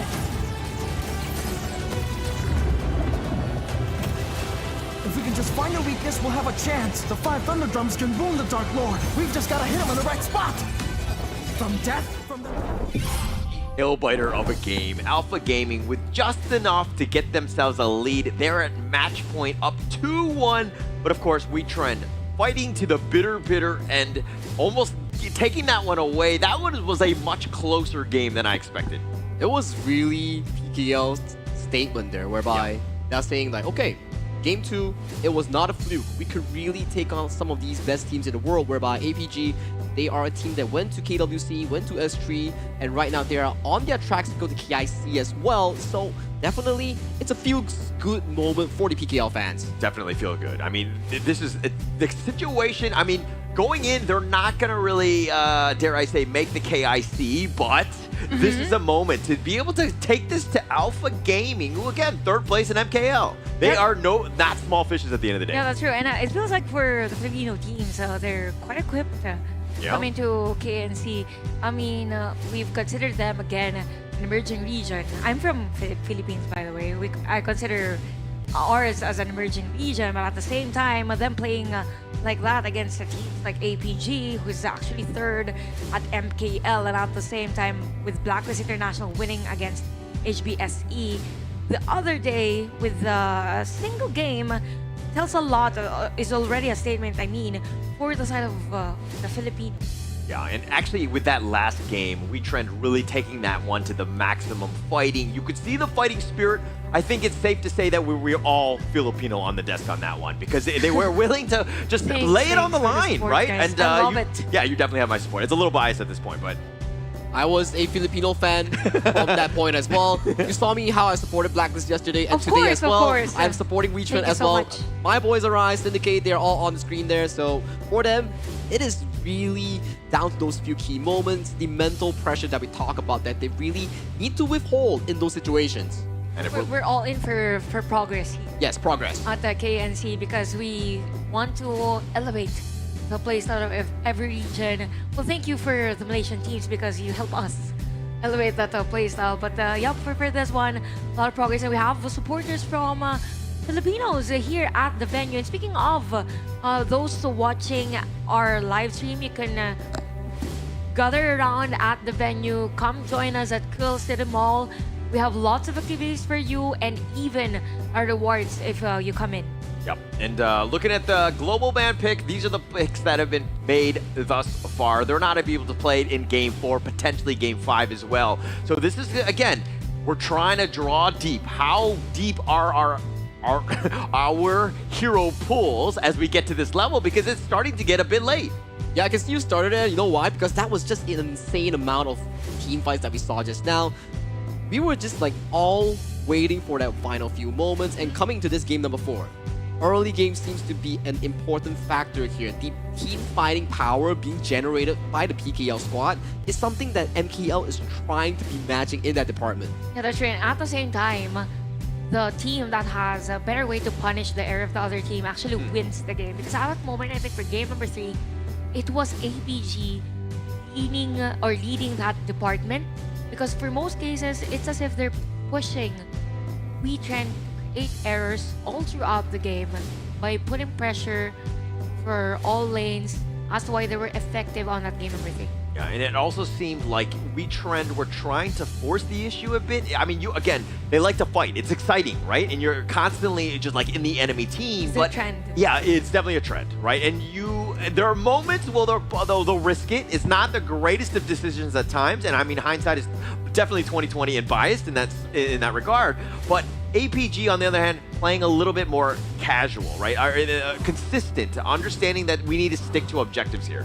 Objective of this game number 4 will be the start of the pick and bans here between both coaches. We have Coach Quinn and also Coach Exosen, the two masterminds going head at it, because we are in a global ban pick format here. You are generally being targeted down 15 bans already on both squads. Yep, and right now we can see the sides being switched by both teams. APG is now on the blue side. Wetrnd is on the red side. The Luna has been picked. I really love that APG banned out the pay because it's the next hero in line for a rise on this game. I'm expecting that this hero won't be opened all throughout the series, though. It's going to be opening up, and they are going hot and heavy. APG, that is, picking up this Luna on the Yulong. You're going to see this high-flying hero. I mean, Wetrnd right now, Exosen really needs to make a decision. They need to have some sort of lockdown, ensure that this Luna doesn't pop off. They need to invade the enemy jungle, ensure that they have a great early start as well. But they take another focus here towards the side laners that Darfin and Syndicate got their hands on the Marco Polo and Charlotte composition, whereby these two, they are a force to be reckoned with if they are allowed to scale towards that late game marker. Yeah, it's definitely going to help them. The Marco Polo, though, again, this is more of a Darfin specialty. You know, I mean, it's something that he really likes to play. We've seen it consistently used, but he needs time, right? It's all about having some sort of space and ability to farm, and now you're seeing APG counterpicking with the channel and the Diadea themselves. Yep, and in terms of our early game, I think our early laning rather for these heroes in terms of farm lane, I think the more aggressive part will be on the side of APG. So with the Marco Polo on the Wetrnd side, I think they should be on the safety route for this. So again, for this one, Wetrnd will take Menki. Okay. Surprising me for this. Menki is not the usual Arise hero. I mean, 66% out of 3. Yeah, picks but is something. yeah, it makes sense here, though. I mean, if you're looking at Luna, Chano, and the Diadea, all three of these guys are like ripe targets for the Menki to just jump on top of you. Plus, if you're able to just be tanky, you're not going to be target number 1. You're going to be the bouncer of your team, protecting this Darfin Marco Polo. This Darfin Marco Polo, this is like what we saw in that match where JD and Darfin were just going head at it. But in those final few moments, Darfin really got caught out by Xiang in those particular team fights that we talk about here. So coming to game number 4, can we see that same performance that's being set up by Darfin in that farm lane? Probably we could see that. So no has been banned in the Lady Gen, surprising for the side of Wetrnd. I'm not sure if Lady Gen is picked most of the time by APG, correct me if I'm wrong, gentlemen, but for APG, they're playing another hero that could act potentially first, could be a utility one, so that Luna has that space to farm and roam around the map as much as possible early on the game. APG, another ban for them, probably another mage hero. They ban at Liang, it's gonna be monster. So more on the crowd control and setting up the tempo for Wetrnd.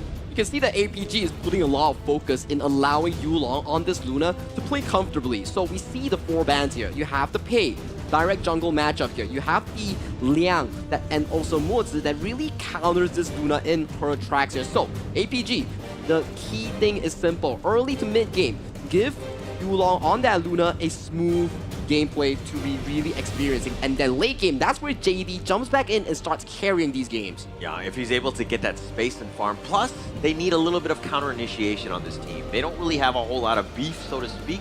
It looks like Wetrnd, they're going to go with this Zakir Maze. This is great in terms of that AoE stun, because you know roughly where that loot is going to potentially jump in. Might not be the easiest thing, but you can kind of cycle that cooldown. Hopefully you hit him once, and that will be pretty much all you need. The lineup now for Wetrnd is more about slow burn against APG. I mean, how does this game on the jungle? Yes, with the Meng. And the only thing, or my biggest takeaway for this hero composition is that as much as possible, you want a Marco Polo to be as effective as possible early game. And wow, I like the lineup of APG. I'll be honest with this. You have the Dorman, even the Yijing. Just imagine the crowd control and at the same time the potential that you will stop the rest of the players to back away. It's as if you're embracing them. Stay here, stay at Malaysia, you're having fun here. Exactly, right? You're putting down 4 walls and then you say, we're not letting you leave until you say Malaysian food is good. We're not letting you eat not until you appreciate sambal. Yeah. They're going to force feed it, but it looks like they're going to go the last pick, Wetrnd, Gia on this one. Aaron, kind of letting him go from afar. This is going to be an interesting one to watch because, again, the Yixing, you've already talked about the board, plus the Dharma, a lot of control when it comes to those team fights. It's going to be key. And now how does Wetrnd solve that issue here? And what's interesting, again, with Azia, we will expect again that since it is not gold dependent or item dependent, definitely another Arise moment or another Dolphin moment for this game number 4. I'm expecting that for APG, they will be literally all over the place with the Luna pick. Yeah, but here we go. Alpha Gaming up 2-1 match point. They have a potential to knock them out at this point. Let's see how it goes. Chantel, Sagi, please take it away. And already at the start of the game here, we see an aggressive play between Saber and Maze towards that mid lane river here. For the side of Shizan and Aaron, both of them not really looking to give away that lead. On towards the top side here, JD and Dolphin here simultaneously swapping that lane, really fight for that control. Yeah, as much as possible, if you have a Diadea on your lineup, you want to be on the aggressive side. So things are pretty good for the side of APG, but there's going to be pokes early game. Yeah, Aaron here potentially has to force a wind flash. Misses the blast on towards the river pit here. That is such a painful play coming in for the Wetrnd mid lane. Of course, very crucial one. And it's against Zia. As much as possible, we want Zia to level up continuously, not be the target as much as possible. So APG looking good on this game number 4. Again, match point for the team. 1-0 on this 1-minute game and 800 gold lead for an early game. I think that's pretty huge, and it's up against a mid lane. And you're giving it to none other than JD in this matchup here as we see Maze Yulong gets caught out here. Yulong does arrive here, but it is a security we're talking about. Those ride the wins, he could really get out of danger very easily. Yeah, I would agree for that. And right now, the pressure is really on the farm lane, and they know that Dolphin's confident with this Marco Polo. I think for most PKL teams, we're gonna be playing it well. And we see an engage coming through from Saber here on towards Maze, getting away to safety here. That was so close for comfort. So close, so close. Good thing he has the flash for that one. And APG starting things really fast in terms of the resources because it is pretty huge. 1.5k gold lead. You have consistently having Shizan farm and even clear the minion wave. And remember, Shizan was the MVP. No, it was a Jihong. It's his Hinge. Yes, Jihong yesterday on that Yixing performance. Yes.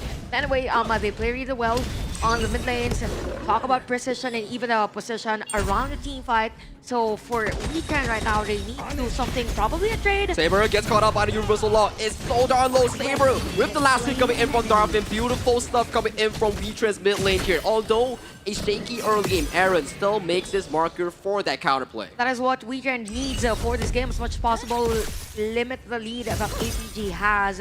And the focus really on the farm lane. I'm really looking forward as to how Syndicate and Siang will play on the objective that we will have a few minutes from now.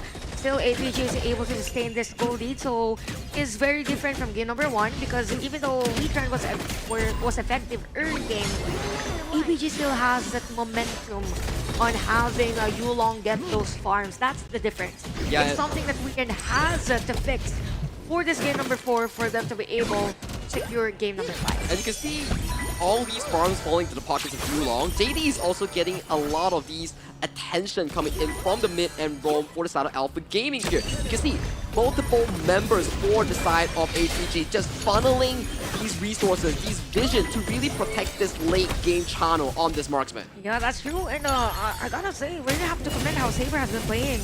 So far, Syndicate is on with the hands of Yulong. That is another initiation yet from APG. And top side here, we see Darfin going in with the Fever Barrage. Catches onto JD here, going extremely low. As Saber and JD both has to run away. Saber with no flash, with no mobility, gets decimated by Aaron on those attempts here. Very good counter kill once again, coming in from Wetrnd Esports as we are approaching this 4-minute mark. Jungle is in danger for the side of Arise. Okay, good answer, but instead of Wetrnd, we see okay, a steal from Yulong side on APG, but I think the trade for Wetrnd is going to be on the top lane. So 2-2 steals the score. Okay, talk to me about this. You have 2-2, yes, but there's a huge lead in terms of gold. So this is coming from two things. Laning phase, whereby Darfin is losing a lot of resources in that minion department, and then the jungle resources, whereby Arise, out of all that chaos, is also the losing factor here, losing all these buffs into the hands of Yulong. It's probably because also on the difference of the jungle kits that we have. Again, Assassin versus a more sustainable jungle or utility hero. So 2-2 again, 3-1 for this. In terms of the difference, in terms of gold, you have 4.3k for the Luna and 3k. But there will be a lot of pokes, a lot of blocks that Saber has been doing all throughout the game. Very consistent.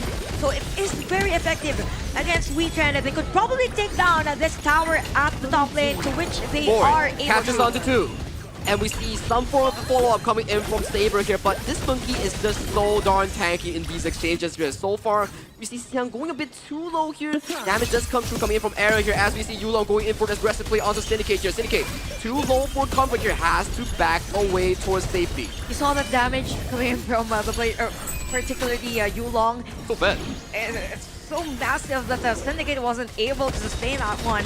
So it's going to be a tall order for Wetrnd for the longer team fight. Xiang going in, fails the flash, has to bail out. Universal Law catches onto him, does use the set on towards the monkey, towards the wall, as we see this buff is not long for long. For the side of APG, they do steal away this Azure Golem, but with blinking health bars here, Wetrnd Esports wants to really stop this retreat back towards the mid lane. You know what, for APG, they've been playing really fast. Yulong goes in, gets the kill. That is a mechanical prowess of this Luna here as the port. Catches none. Syndicate in no man's land, goes towards the back like here. Diadea with the key heal here. Saber saving Shisan's life. Okay, 2 players on the side of Wetrnd.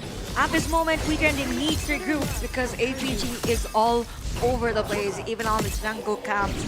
So it feels like for APG, they're really taking control of this game, and Yulong is all over the place. I mean, if you look at the hero composition of Wetrnd, there's no player that could actually stop a Luna that visibly and that fast whenever they are in the middle of a team fight. That is such a good point that you pointed out, Chantel, because in towards the banning phase coming in for the side of APG, they really ban out a lot of these jungle counters on the Luna. You ban away the Liang, Lordson, and also the Pei. That gives so much room for Yulong on this Luna to just cruise around the gorge with no worries. Yeah, that's true. Definitely, and it's very evident on this game. Just imagine 2-1 on this Luna. So for Wetrnd, they might want to take things slow, but I don't think APG is giving them the time. It's just APG. They know the strengths of their lineup, and so the weakness. Mage catches on the 2 with that Bowberry power here, immediately annihilates Saber here. Xiang trying to look for a re-engage here, but JD once again on that channel with a triple kill. Somebody has to stop JD on this one. He's on the roll, triple kill, and Yulong against Arise at the middle lane. Arise! You are not going at the same place here. Arise is no longer for the world, and he is sent to sleep. Safe to say, APG definitely is winning this game. I mean, at this point, you only have Darfin and even a Maze available to defend the high ground tower, but I don't think they won't be able to.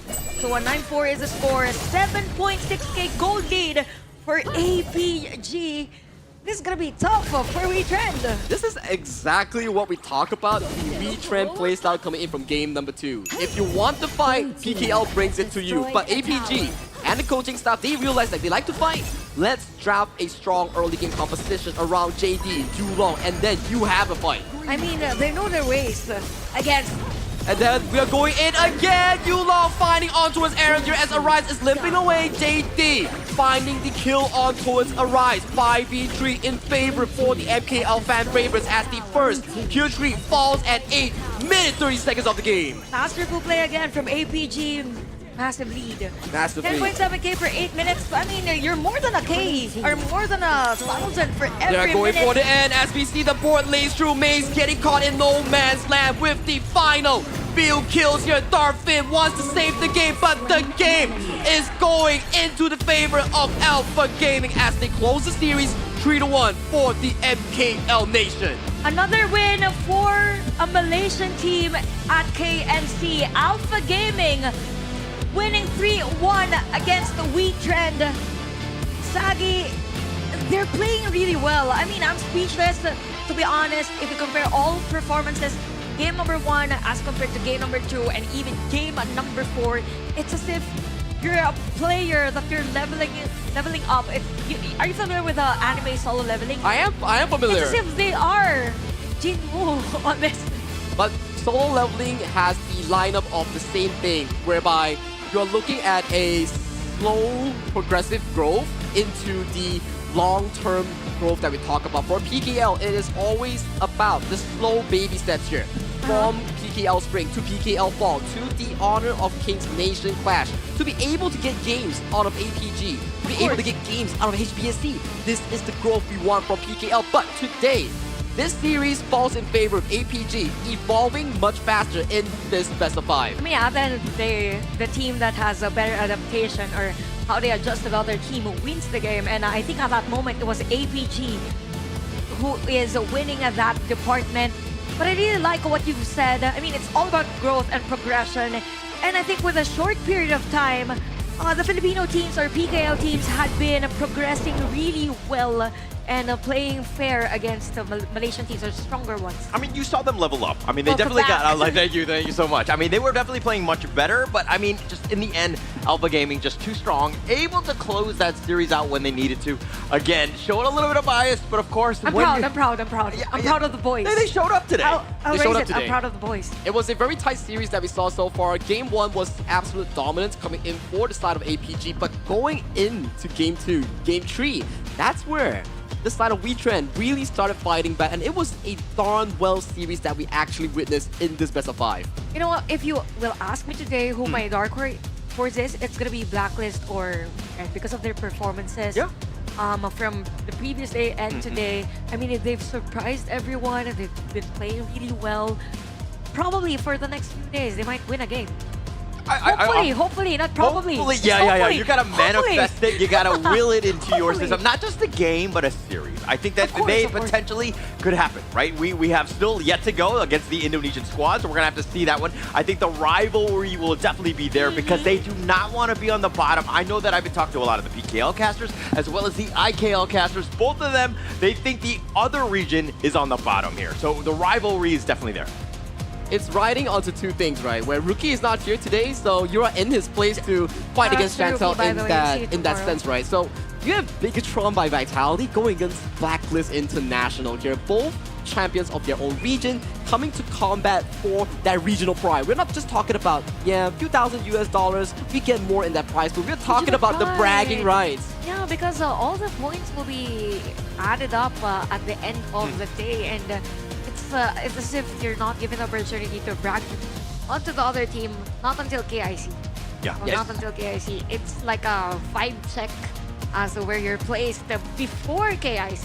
But it's important because it's about that experience, right? Going up against the squad that, again, you could potentially see at the KIC. You want to get those reps in to see exactly what sort of strategies stick. Am I able to go in? I think if we're going into some of the drafts right now, we've seen the Yangjian kind of really play off, right? I think the teams are really been, dare I say, unprepared for it. They have, been basically rolled over by this one single hero come that draft. I think Yangjin so far has been a fantastic hero coming in for most of these junglers to really catch people off guard in that draft that you mentioned here, especially the MKL has been practicing this pick since the playoffs, and we've seen how the BO7 really started this pick here. But we need Mara here to really check with the players, to check with the MVP on that interview. So let's pass it over to Mara. A big round of applause to Alpha Gaming. Congratulations, Saber, JD, you guys have done amazing. Now, Saber, Malaysia has been undefeated so far. Against Philippines and Indonesia, how long do you think you can keep this win streak going? I think we can win every game. Win every game, so you can defeat them all. Yes. And from what you guys are doing, it looks very possible. Now, JD, you're always MVP. You are so spot on, so amazing. Now, what is the biggest reason for your dominance and for Malaysia's success? Because my teammate trust me. So it's all about the trust. Yes. And that's why it's so worth trusting you, because we can see the great performance, always MVP. Now, the Malaysian fans are very happy right now. Look at them raising your names, screaming for your team. What would you like to say to everybody? Thank you for support Alpha Gaming. And thank you for putting up such a great fight. Now we've heard from the winning team. We're gonna take a look at the casters to break it down even more. Casters, lead the gorge. All right, one thing I've learned from Saber, from that interview with Saber right there, was that he trusts his teammates. I wish I had that same level of trust on the English desk here. Oh, you don't trust us?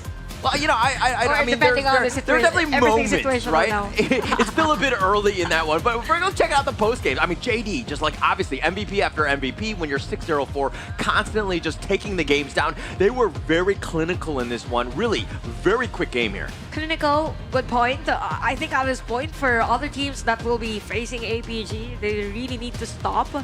JD, 6-0-4 again. And also, I kind of feel it for APG. They're very systematic in a way that everyone steps up in certain timers. You know, if the Clash lane should be doing all those jobs, and then he does it. They know when and where to pick. Exactly right. Like, just what Shanta is trying to tell you guys is that, hey, a good team is not down to a single player. It is about 5 players together, and when one underperforms, the other 4 backs it up for their team. And then we see APG. JD has been really the star of this match coming into this entire series here. Every game he played has been wonderful and clinical, as mentioned by Holler. I wish you could tell my ranked teammates exactly what you just said about the whole team play, and not everyone's like a single player, because that would be key for them. But if we're looking at the gold graph, I mean, completely skewed in APG, and this is why they were able to close the game out in about 8 minutes and 57 seconds. One of the faster games at the tournament thus far. But, you know, Wetrnd, while they fought a valiant fight, and you'll check out some of the series in this game, you know, especially games 2 and 3, they really struck back. And I think that was really what caught Alpha Gaming a little off guard here. Yeah, I think also for Wetrnd, the strength is about skirmishes, about team fights. It's just that for APG, again, all throughout the series, it's all about macros. As for Wetrnd, they're always trying to lessen that gap that they had. But MVP of that game, I won't be surprised. It's gonna be JD again. All 3 games was JD, if I'm not mistaken. The Regid, the Channel. Oh, yeah, and it's JD. I think has back-to-back JD so far, and he's had a phenomenal performance on these picks. I gotta say, 6-0-4, and then he was single-handedly going towards that backline, getting that triple kill that we may see later on that replay was just so darn juicy of a play coming in from a farm laner's perspective. And he's very confident even without someone with him in the early phases of the game. So that alone tells a lot about the player. Jade is just confident. That's why even the other players of APG was as confident as him. But it all boils down again on the first blood from the side of APG, and it was on JD's hands. That alone means that for Wetrnd, they struggled a bit to kind of lessen the lead that APG had during that game number 4. Yeah, too fast, too furious. I mean, you're seeing even Yulong here just making some serious plays, just hunting them down. no avenue of attack was safe. They were constantly on you, and Wetrnd, again, they were willing to fight it out even when they were down in terms of net worth, but APG just making them pay. They just had too much. Aaron really no chance on this punch. I mean, JD was just running them down, getting all those kills. And this is one of the faster games that we've seen so far. I think it was 8 minutes, 57 seconds. It was all in domination of style alpha gaming here. They adapt, they listen, and they bring the fighting style back to the PKL's favorite here. So right now, we have this series and it has ended for match number 1. We will be looking at the next series so far. Yeah, and next series is going to be a banger. That one's going to be Blacklist International going up against Bigetron by Vitality. That one will be, dare I say, I'm the excited. match of the day. I think that they're, yeah, I got to represent Indonesia. Sorry, I got to get the flag near me because so I am the guy. You're the neutral guy. Yeah, you're neutral. I feel like, yes, you will be the UN in that PH regard. bias today. Yeah, the bias will continue on. This is going to be an all-Filipino team day, so you're going to be, I'm sure, very ecstatic seeing all of those teams that are straight out of the PKL continue to go on. Wetrnd will be back in match number 3. That one, again, will be interesting going up against Alter Ego. Of course, and yeah, for Wetrnd, I think they had the warm-up already, but for BTR by Vitality versus Blacklist International, I mean, we saw the potential of Blacklist International yesterday, but for BTR, I know that they're also hungry for that win because they lost against HBSE. Yeah, both of those teams that are coming up in this next match lost against HBSC. So this one is like, hey, they're looking at each other. It's going to be personal, and they definitely want to ensure that, hey, whoever has that edge going in will be key because it's all, again, about the bragging rights here at the Kings Nations Clash. Kings Nation Clash at Quill City Mall here. Fans are happy. Players are happy as well. Everybody is just playing for the regional pride that we talk about. But it's been a blast of a first game. We need a breather. We need a bit of a rest. So we will go for a 15-minute break and we will just get some water, get some snacks, and we will see you right after this short break.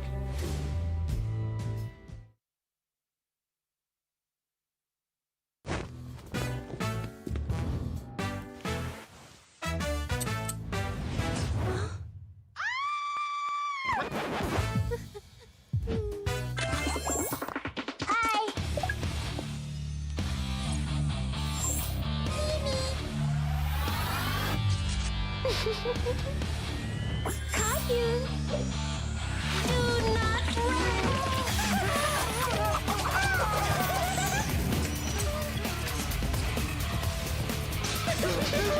I like that. Hey, you! Hey!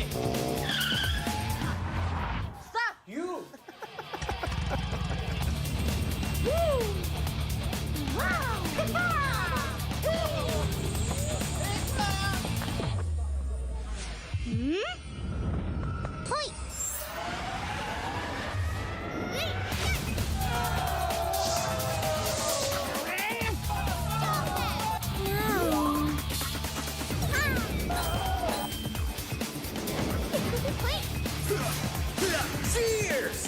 The cursed name, Kaiser.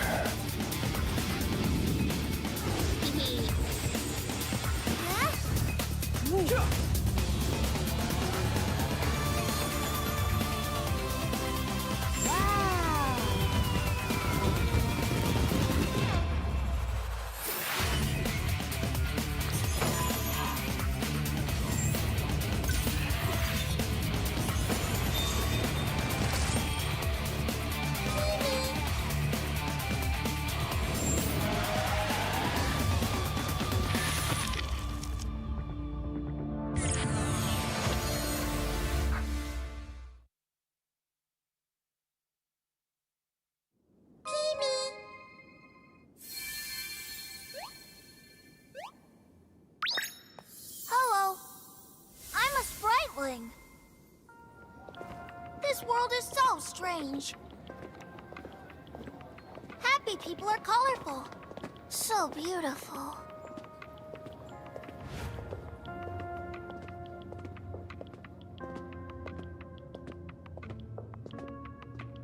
Are those their negative emotions? Oh, so scary! Huh? Oh, let me chase away the unhappiness! Sprite lane strike!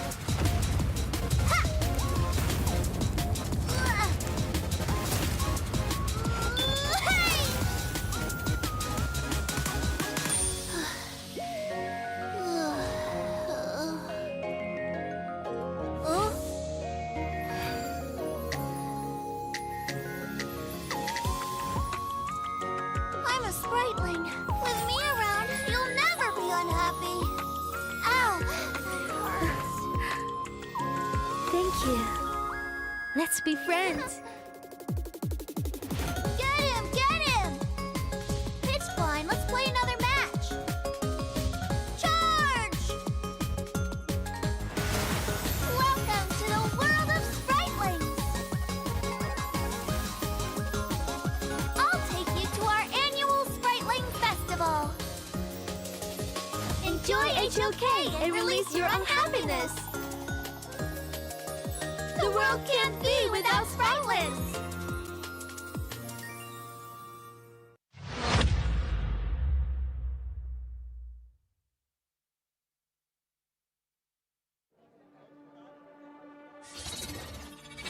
Mom,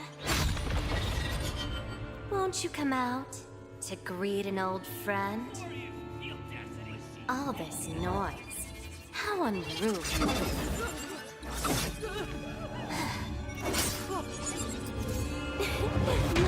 My, such a grand ceremony, and yet it's become such a mess. Let me help you tidy things up!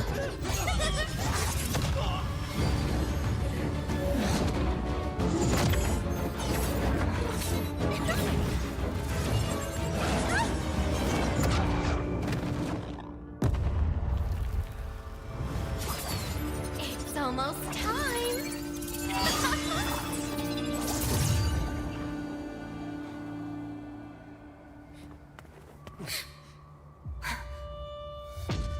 Hang in there! We'll protect everyone! Someone will come to help us! Who will come to help us? No. How interesting! Very interesting.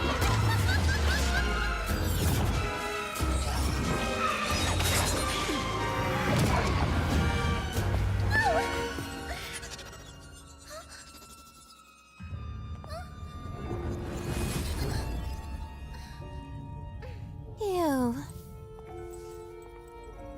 Why do you always cling on to him?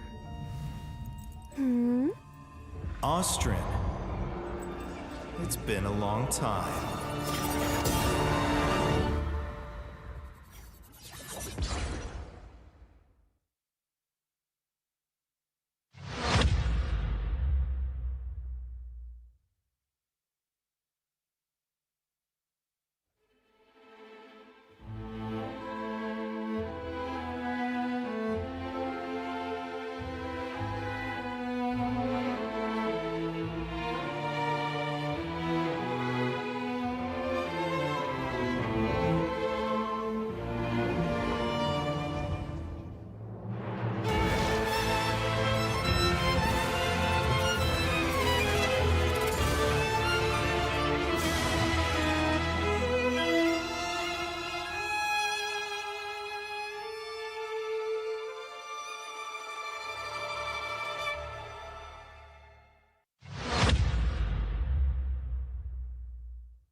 Will you live for real? Join the party.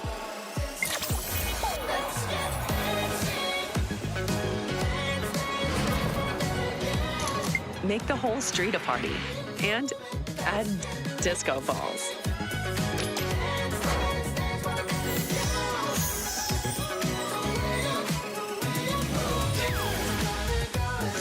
Real Me 15 series. Live real in every shot.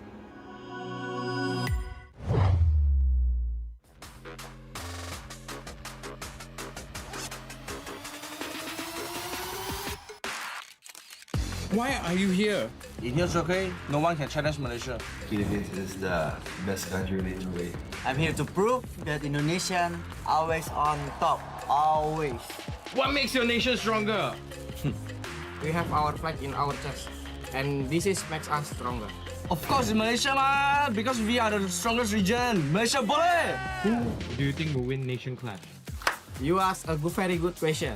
Of course, Malaysia. Serious? Come on, bro. Of course. You see this? Yeah. I think we're gonna win. Now our team is underdog, and no one see us, no one smell us, and when they see and smell us, it's already too late. Because Wetrnd is very aggressive, rotations don't even matter. We're gonna everywhere. Aggression? Cute leh. Because Malaysia, we got discipline. They call us the comeback king. Ultimate battle, it's nothing new, bro. We always do it all the time. We play the game how it's supposed to be played. We different level. We level so high. Ah, so boring. Come on. So high. So high. Winning is not just part of the game. It's a style. My team is handsomer than yours.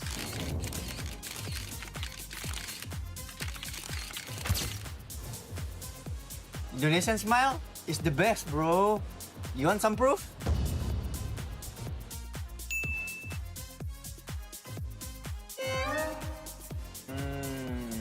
You see this? Why is everyone talking about the game? No one's talking about the food. You can't call yourself the greatest nation without the greatest food. Huh? You really ask me that question lah? Of course Indonesia food is the best lah. Huh? Our Malaysian food is better because we got nasi lemak, roti canai. Come on, bro. Nasi lemak. Got one word for you. Flavor. You're being despised again. Char kway teow, rojak. Indonesian food, the best, bro. We have Indomie. All the food is very good. Indonesian rendang is the best, bro. Have you even tried sinigang, adobo? It's S tier, bro. Adobo? Nice, man. Filipino food is the best! Maggie me! Our Malaysia is better!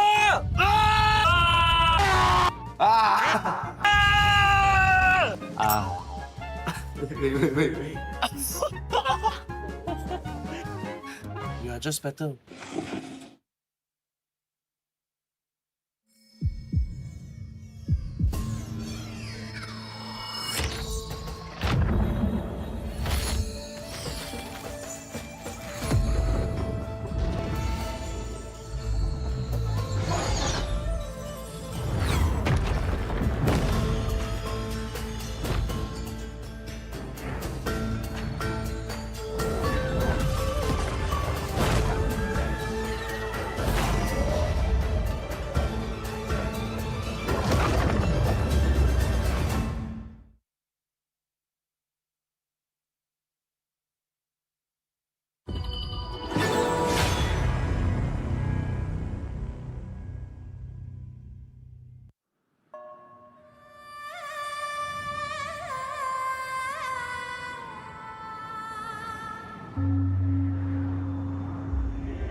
Caught you. Do not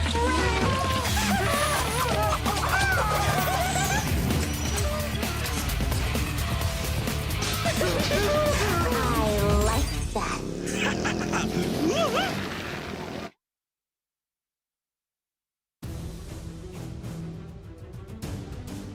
Welcome back to the second day of Nation Clash. Now the battle is ready. Second day, teams are about to ignite. And once again, we see two clashes between champion nations. Two nations ready to defend their name. And now it's time to ignite the gorge. Introducing and entering the arena from Indonesia. A name that needs no introduction. Champions forged through adversity, defined by macro precision and fearless discipline. Let's welcome Bigetron Esports.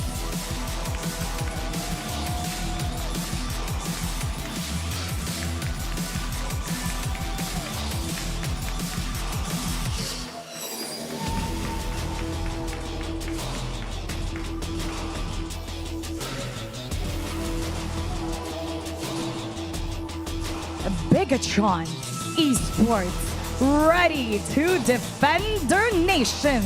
Standing tall, standing proud. They are the pride of Indonesia. Many fear Bigetron Esports, and now they've come to show what Indonesia is all about. Get ready for an intense duel. They carry the pride of the region. And they will defend Indonesia with all their heart. And now, on the opposite side, rising from the heart of the Philippines, a team known for their unbreakable synergy and championship pedigree, the PKL Fall Season Champions. And they're here to prove why they are set the standards for discipline and dominance. Let's welcome Blacklist International. Let's bring the coaches to the stage to lead them to strategy. Bigetron Esports versus Blacklist International. Two of Southeast Asia's strongest lineups. Indonesia versus Philippines, each representing legacy and pride. This is a battle of strategy, discipline, and national glory. Starts now. Casters, lead the gorge. And thank you, Mara. Ladies and gentlemen, we are back at it again to the Cool City Mall where we have Bigetron by Vitality here. Yeah, these are my boys. It's going to be Zan, Tough Z, Zanq, Neil, Ormson. This is a squad that has actually surprised, winning the IKL and really just like rising to that next level ever since we saw them from KWC, and they've continued to get better and better throughout. All for Bigetron by Vitality, lost against the homeboys, Blackshore Esports yesterday. So it feels like for them, they're prepared for this game. I mean, they had overnight to change everything and fix things up. And who really stood out on that game was Zanq. The hero pool was there, but it's just that for Bigetron by Vitality, they are leaning towards him or relying on him too much. So somebody has to step up aside from him. Yeah, and it looks, I mean, generally speaking, it's usually Zan, Tough Z, of course, making those plays as well. These are the two that really need to kind of ensure that they get that space. Neil and Ormson have generally been more support style. They've done a great job with the composition, but again, Zanq is front and center for a reason. The guy is an all-star. The guy is indeed an all-star here, healing as the Malaysian import going into the Bigetron by Vitality of the IKL lineup. He's often coined as Yono, as you talk about. He's one of the best junglers that we have in the IKL region. But on the opposite end here, Chantel, run me through Blacklist International here. I mean, yesterday they played against Homeboys SE, and I gotta say that they made an impression for majority of the teams participating in KNC. They played really well. We've noticed that there were a lot of changes in terms of dynamics. They're not heavily relying on just Chi anymore, but at the same time, Chami 1 played really well on that game. If you're a Filipino team, if you're able to win a game against a Malaysian team, that's a statement already. And at the same time, I really like that there was a variation in terms of dynamics on the hero pool that they placed all throughout the series. The control is there. Still known as a team that is great in terms of early game. It's just that the transition from mid to late game is what's lacking. Yeah, and that's going to be a big issue, right? I mean, it's one thing to have a great early game, but it's all about ensuring that your guys have space and able to transition. But walk me through a little bit of this head-to-head here. Head-to-head will be between the jungle department here. We have Bigetron, Zankyu into Blacklist International's Just G here. And I gotta say, so far in all of their games that we've seen, they are a very jungle-centric team. We've seen Zankyu being the primary focus here off the side of Bigetron or the side of Blacklist International. All these tempos are started by the hands of Just G, and then we see Chami with those crazy engages here. If you say Zankyu is the main carry here, then on the side of Blacklist, Just G is the main engine. Yeah, that's true, and I would like to agree that for the side of actually, this applies for both teams. They both heavily rely on the jungle, so what matters most is how other lanes or how other roles will play fair against each other, because yesterday it was a Chami 1 that stood out. But again, for those watching, these statistics are from their own respective leagues.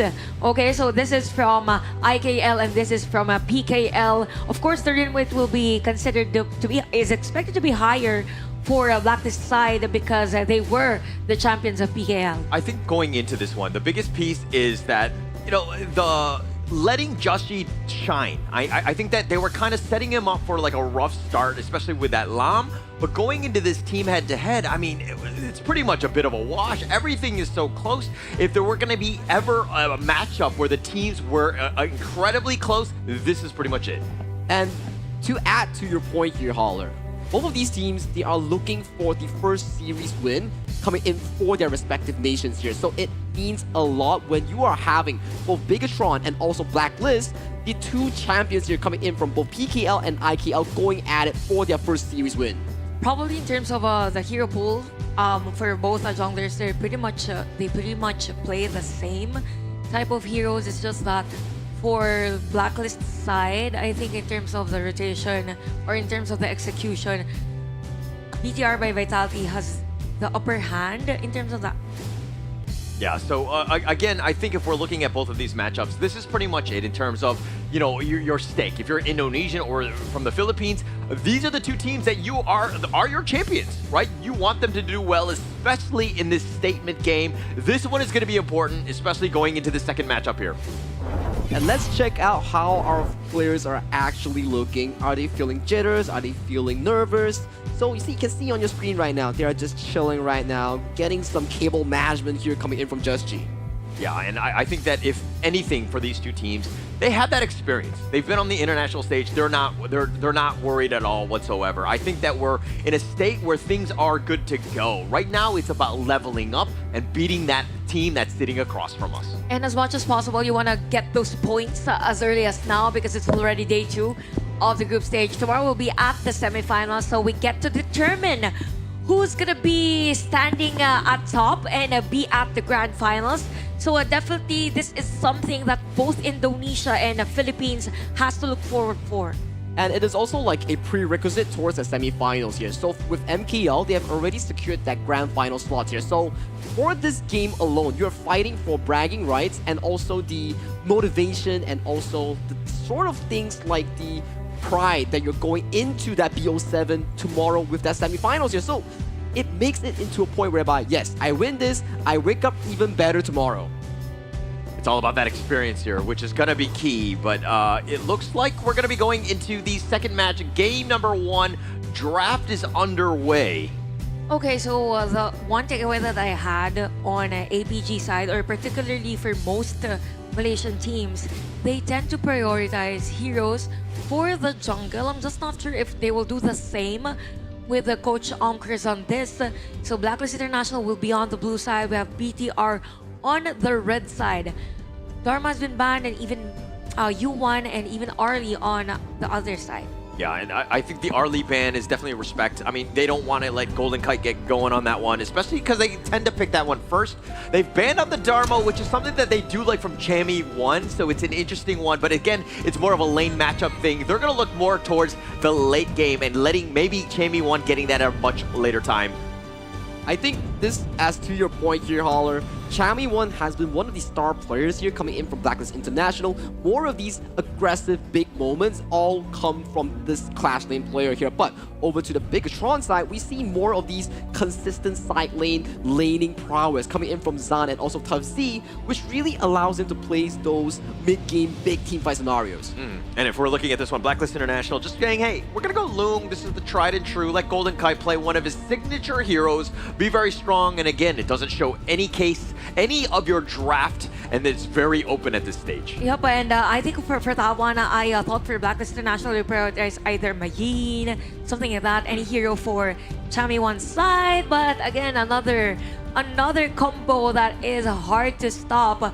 We have Yang Jan and even Dolia on BTR's side. So this is one thing that Blacklist could potentially counter because they also use the same combo.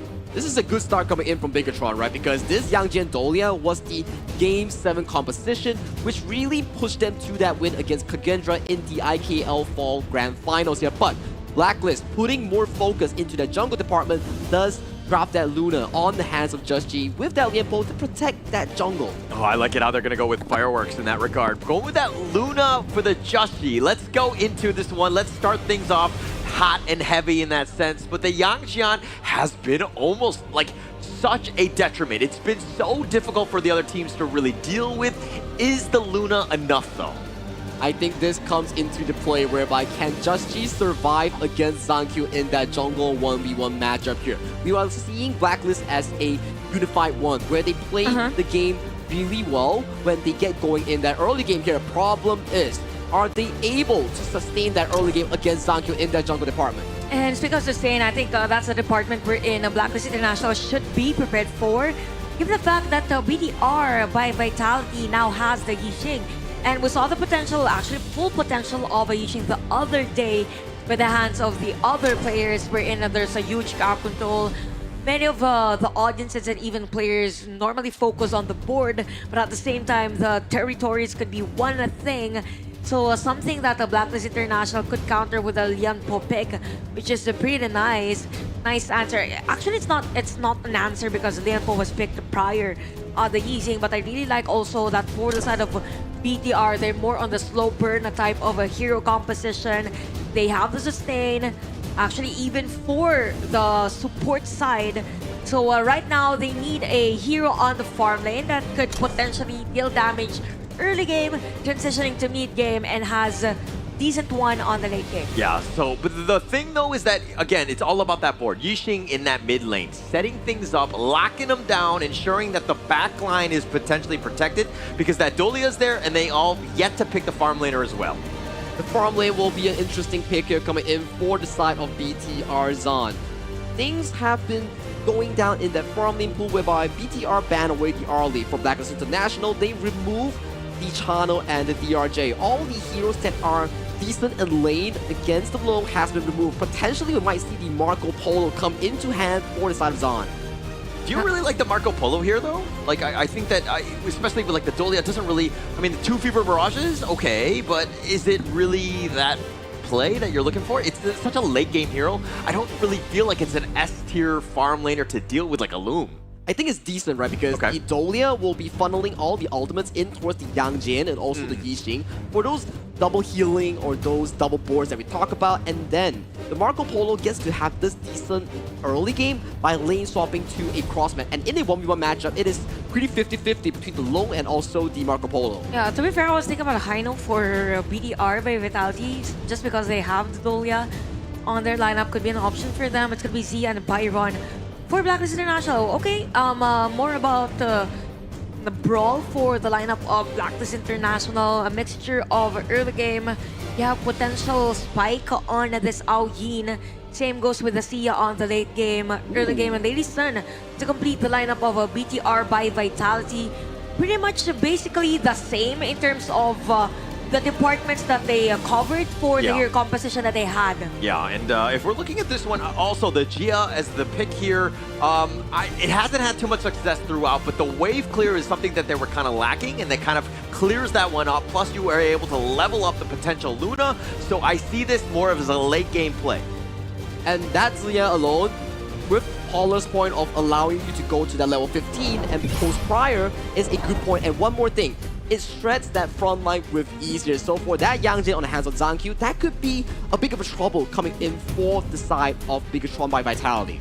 So definitely execution is going to be a problem for both teams. And this is game number 1, Blacklist International versus BTR by Vitality. Just looking at the hero composition, it feels like for BTR, they are on the upper hand in terms of early game with the Yangjin and even Adoya, as long as they continuously wreak havoc against the Blacklist International, probably do those rotations, then they can potentially win that area. All right, for the sake of science, I just want to know who at the venue right now are fans of the Blacklist International, or the Philippines in this case. Can I hear some of those fans right now? There you go. Okay. All right, first blood is going to be given, and I feel like that energy you gave right there got that first blood for Dragon on that one. Now let's look at the other side. If you're from Indonesia or you're cheering for Bigetron by Vitality, can I hear some noise? Okay, we have an answer. All right, so you're not fair enough. Yeah, but you didn't get any kills out of that one, so I feel like the energy was a little bit lacking on that one. We'll work that one out. We have a long day ahead of us. Of course, this is a best of 5 going in. I think that there's more than bragging rights on this one, but now Chaz harassing Ormson at this one. It's all about those boards. It's all about the little farm to start things off. And now they're going to go in. Zankyu finding Dragon. It looks like they find Justy as well. And it looks like they've gotten 2 members down. So I guess the Indonesian fans have the energy. Okay, it was just a late reaction in terms of the heroes with all the screams. But anyway, BTR didn't really want a team fight, having Justy taken down during that moment. And it feels like for BTR, they know the pattern of Justy and the rest of Blacklist International so far. Things are looking good for both. We could say that for Blacklist International, despite those kills from BTR, they can potentially turn things around. They will continue on jungling around the map. And if we look at the lineup again, we've mentioned about control.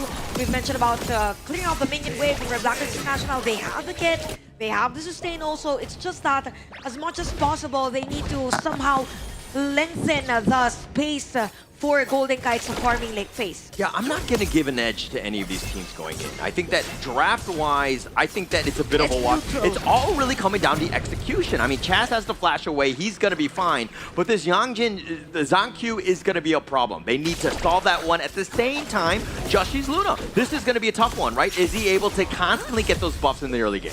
That's true, because both heroes you've mentioned for Zankyu and even Justy, these heroes are like signatures for them. So a pretty huge thing for both. And yeah, for this one, Blacklist International again leaning towards the mid to late game with Zia and the Aoyin. I mean, it's all about the early rotation for both. But so far, things are pretty decent for the side of BDR. Very close. I think that we're going to take a quick little tech pause at this one, just to kind of get everything, making sure that everything's smooth. Nobody wants a big edge here. Yep, and for the side of, or actually for both teams, you could say that both teams really play well early game, so that could be a huge factor. There were answers for both sides in terms of the aggression, so something that we should look forward for. Yeah, I think that that's going to be the big piece moving into this one, right? Okay, going in terms of predictions, like who has a bit of an edge here? Based on that early game just now that we saw, it's actually very equal coming in for both of these teams. They are trading blows on the side of Zankyu's death, and after Zankyu were to revive in those plays, it is still going in favor of a 50-50 so far. I'm still waiting for the big moments that could really turn the tides of the game. Good point, because I think for most cases, all throughout KNC, let's expect that there will be a lot of progress coming in from both or every team participating in the tournament. So we're just waiting for the players to be ready for this game. Again, it's just game number 1. It's all about taking momentum all throughout the series, and we've mentioned about the hero composition for both. We all agree that it's a mixture of everything. It's like you have the early game, you have the mid game, you have the late game. It all boils down to the execution. Yeah, execution is going to be key, but going into this one, I think that you're talking about momentum.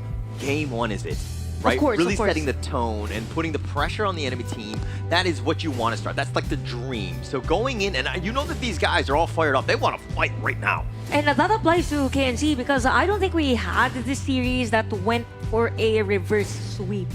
So whoever wins the first game actually wins the match. So I can say that whoever wins the game number 1 could potentially win this match. It's a good point, right? Whereby you set the tempo going into a best of 5. Winning game 1 always allows you to have that good mood, have that good mental pressure going into the rest of the BO5 that we talk about here. But so far, it's just the start of the game. They're having a bit of a jitter in terms of that tech pause, so they're still planning things through in their brain, how they want to play that early to mid-game prop, especially in terms of that jungle control that we see Zankyu and Just going at it. Of course, and the beauty in our game is that even though the other team is really on the lead early game, there's a huge potential for a comeback. It just depends on decision making. That's why we've been mentioning about it a lot all throughout at KNC. By the way, for those watching, do not forget that we're just at the Quill City Mall. So if you're near around the area, come join us and support the remaining games that we have. We're currently watching BTR by Vitality versus Blacklist International. Come here not only to watch the esports live, watch these teams represent your nation, but also win some prizes. We just saw in the last break somebody won a phone, right? Oh, I want that. And, I've been wanting that since day 1. Yeah, I know. You've been I've been eyeing the wanting one on the this since desk, day 1. which I'm still. I've been doing a great job I need a in gaming terms of phone. security, protecting that phone, making sure that you don't walk away with that one. Yeah, so Holler, you will be not in for day 3 and day 4. So one of the phones, if it's gone, it might be you. Yeah. No. Chantal has already admitted that she's going to steal it, right? Like the obvious suspect is there. Okay, after the interrogation, maybe I might be down the line because I was near the phone. But let's go with Chantal first. Okay, with that, I think I might not be able to get it. Since you guys are pointing fingers at me. Well, I mean, you can't talk about the crime before you do the crime, okay? Okay, noted. I've learned from the best. All right, but let's see exactly how these players are going to be able to react again. And we're going into this one again very early. This is still game 1, 3 minutes into this one, and a 2-1 scoreline for Bigetron by Vitality, and it's all been about Zankyu letting him get that fun. Of course, and this pretty nice position for Manila actually. We're giving no information to Blacklist International as to where he is. We've mentioned about their composition of both.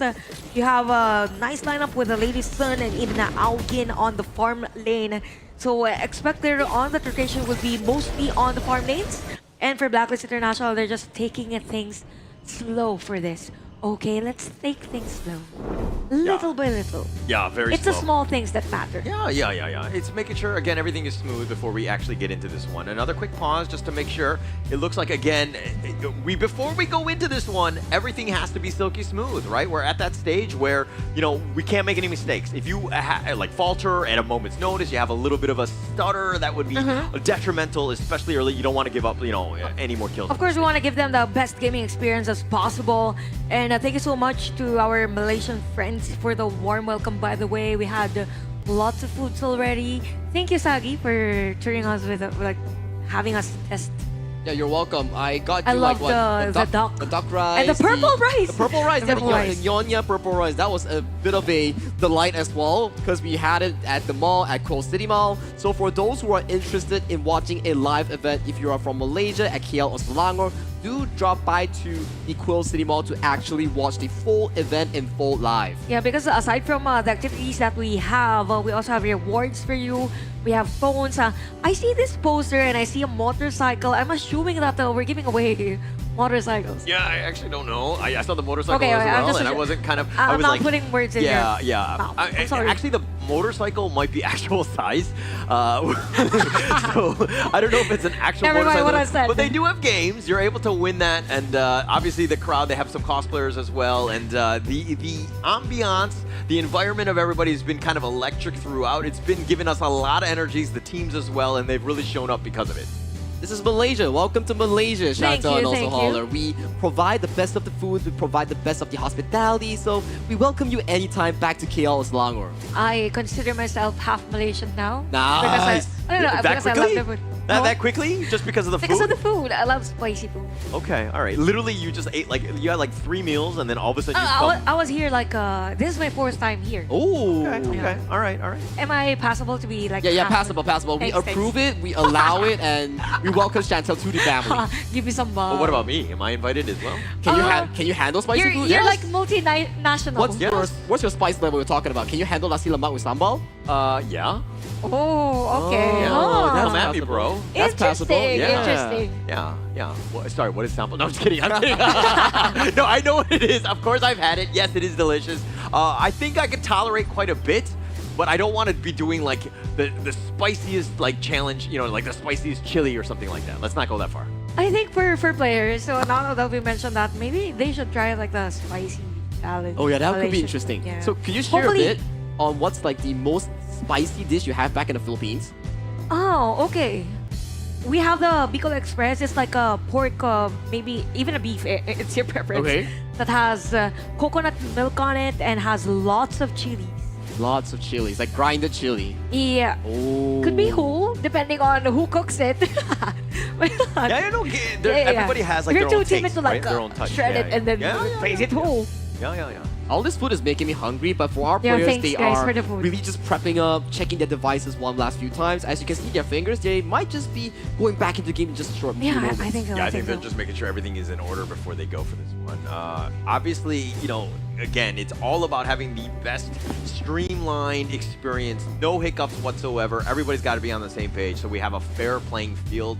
But for me, it's funny because you're talking about food, and in the intro segment, they were talking about like whoever has the best food is going to be the one, is going to be the best here in terms of the Nations class. It's all about the food. It's all about the food. You go to Philippines, you go to Indonesia, you go to Malaysia, it's always about the food and always about the culture here. That's why we promote Honor of Kings Nation Clash, because we want to be sharing more of these cultural heritages, these experiences with everyone across the globe.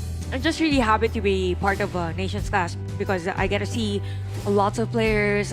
I got to work with you. I just saw you during a KWC and now we're here.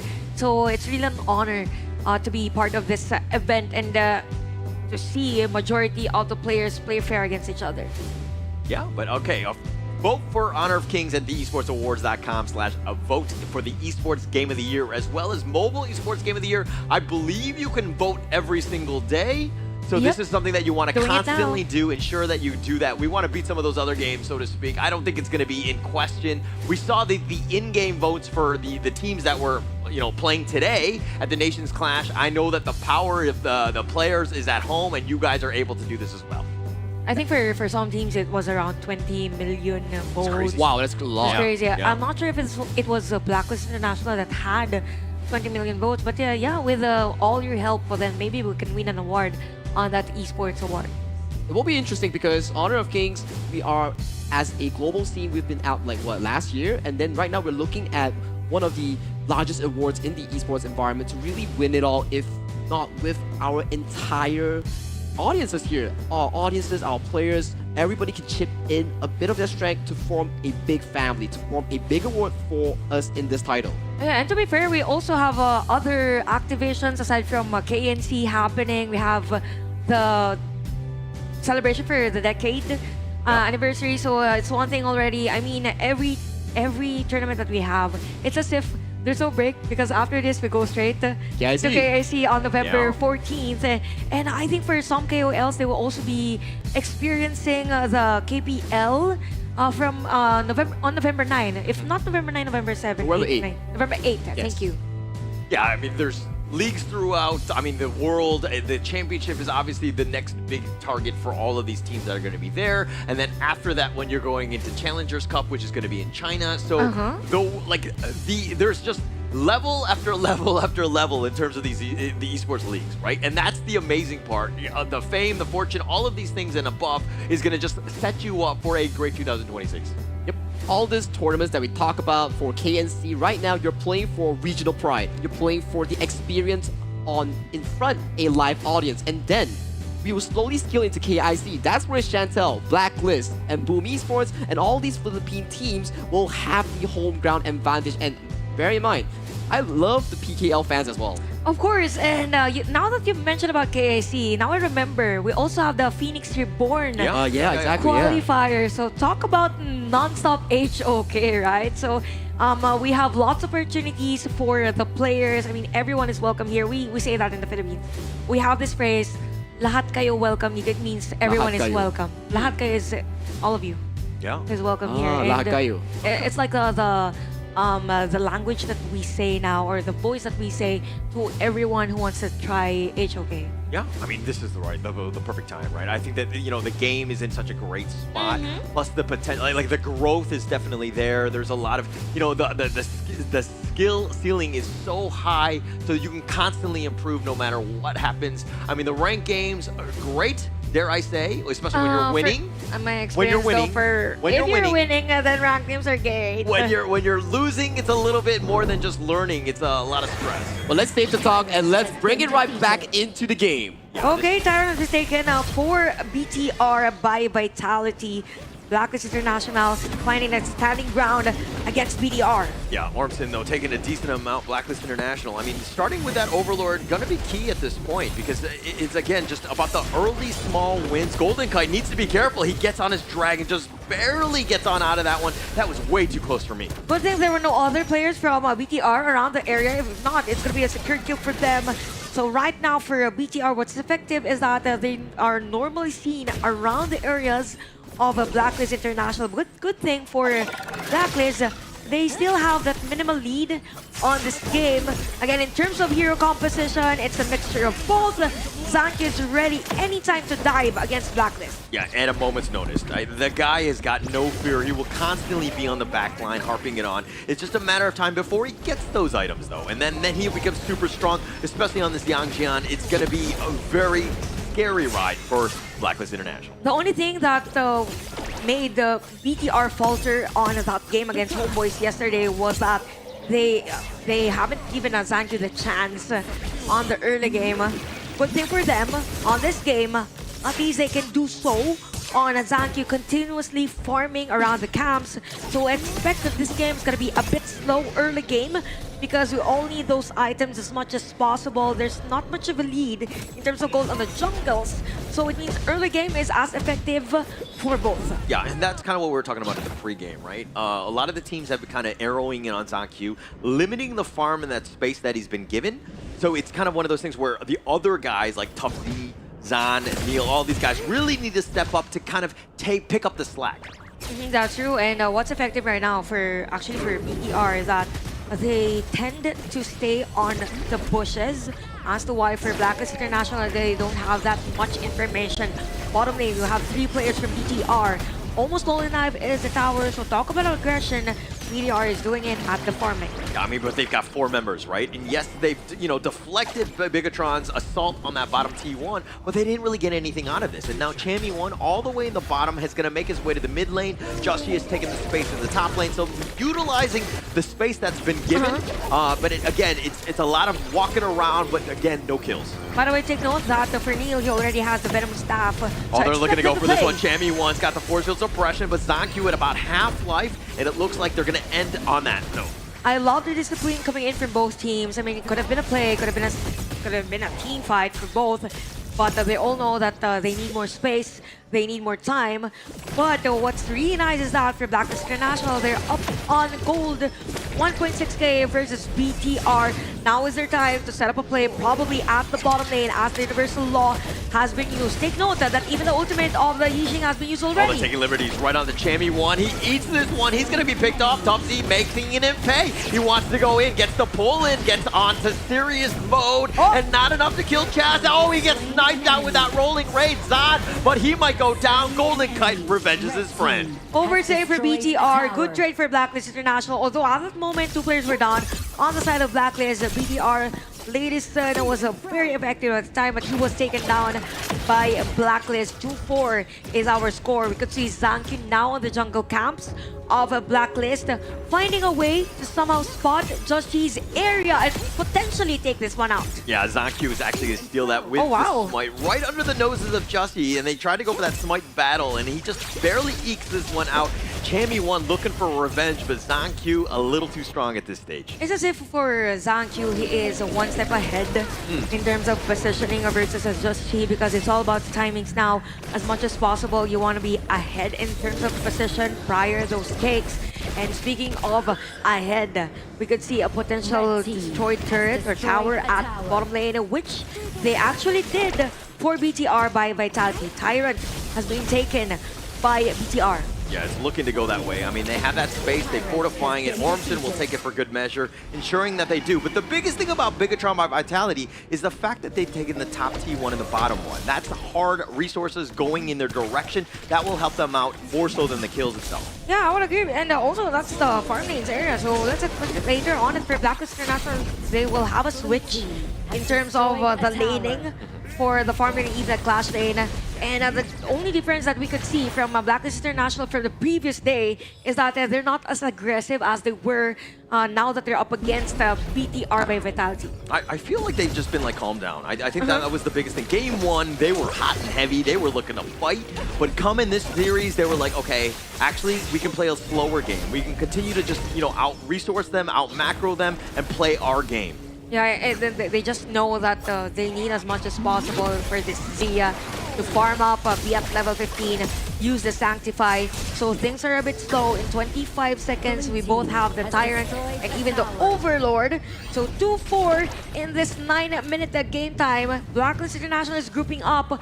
We have a potential invade or probably a turret destroyed at the middle lane. A board has been used. Yeah, but they didn't catch anything. But Zanku up in front, finding Golden Kite. He's not able to get on his dragon, making them pay. Top Z is looking for that pullback on the Chammy, who gets pulled around, but he will survive. It looks like with Golden Kite down, Blacklist International again in a defensive position. Clean play by BTR. Chaz up front against 2 players of BTR. Not enough damage on the spokes.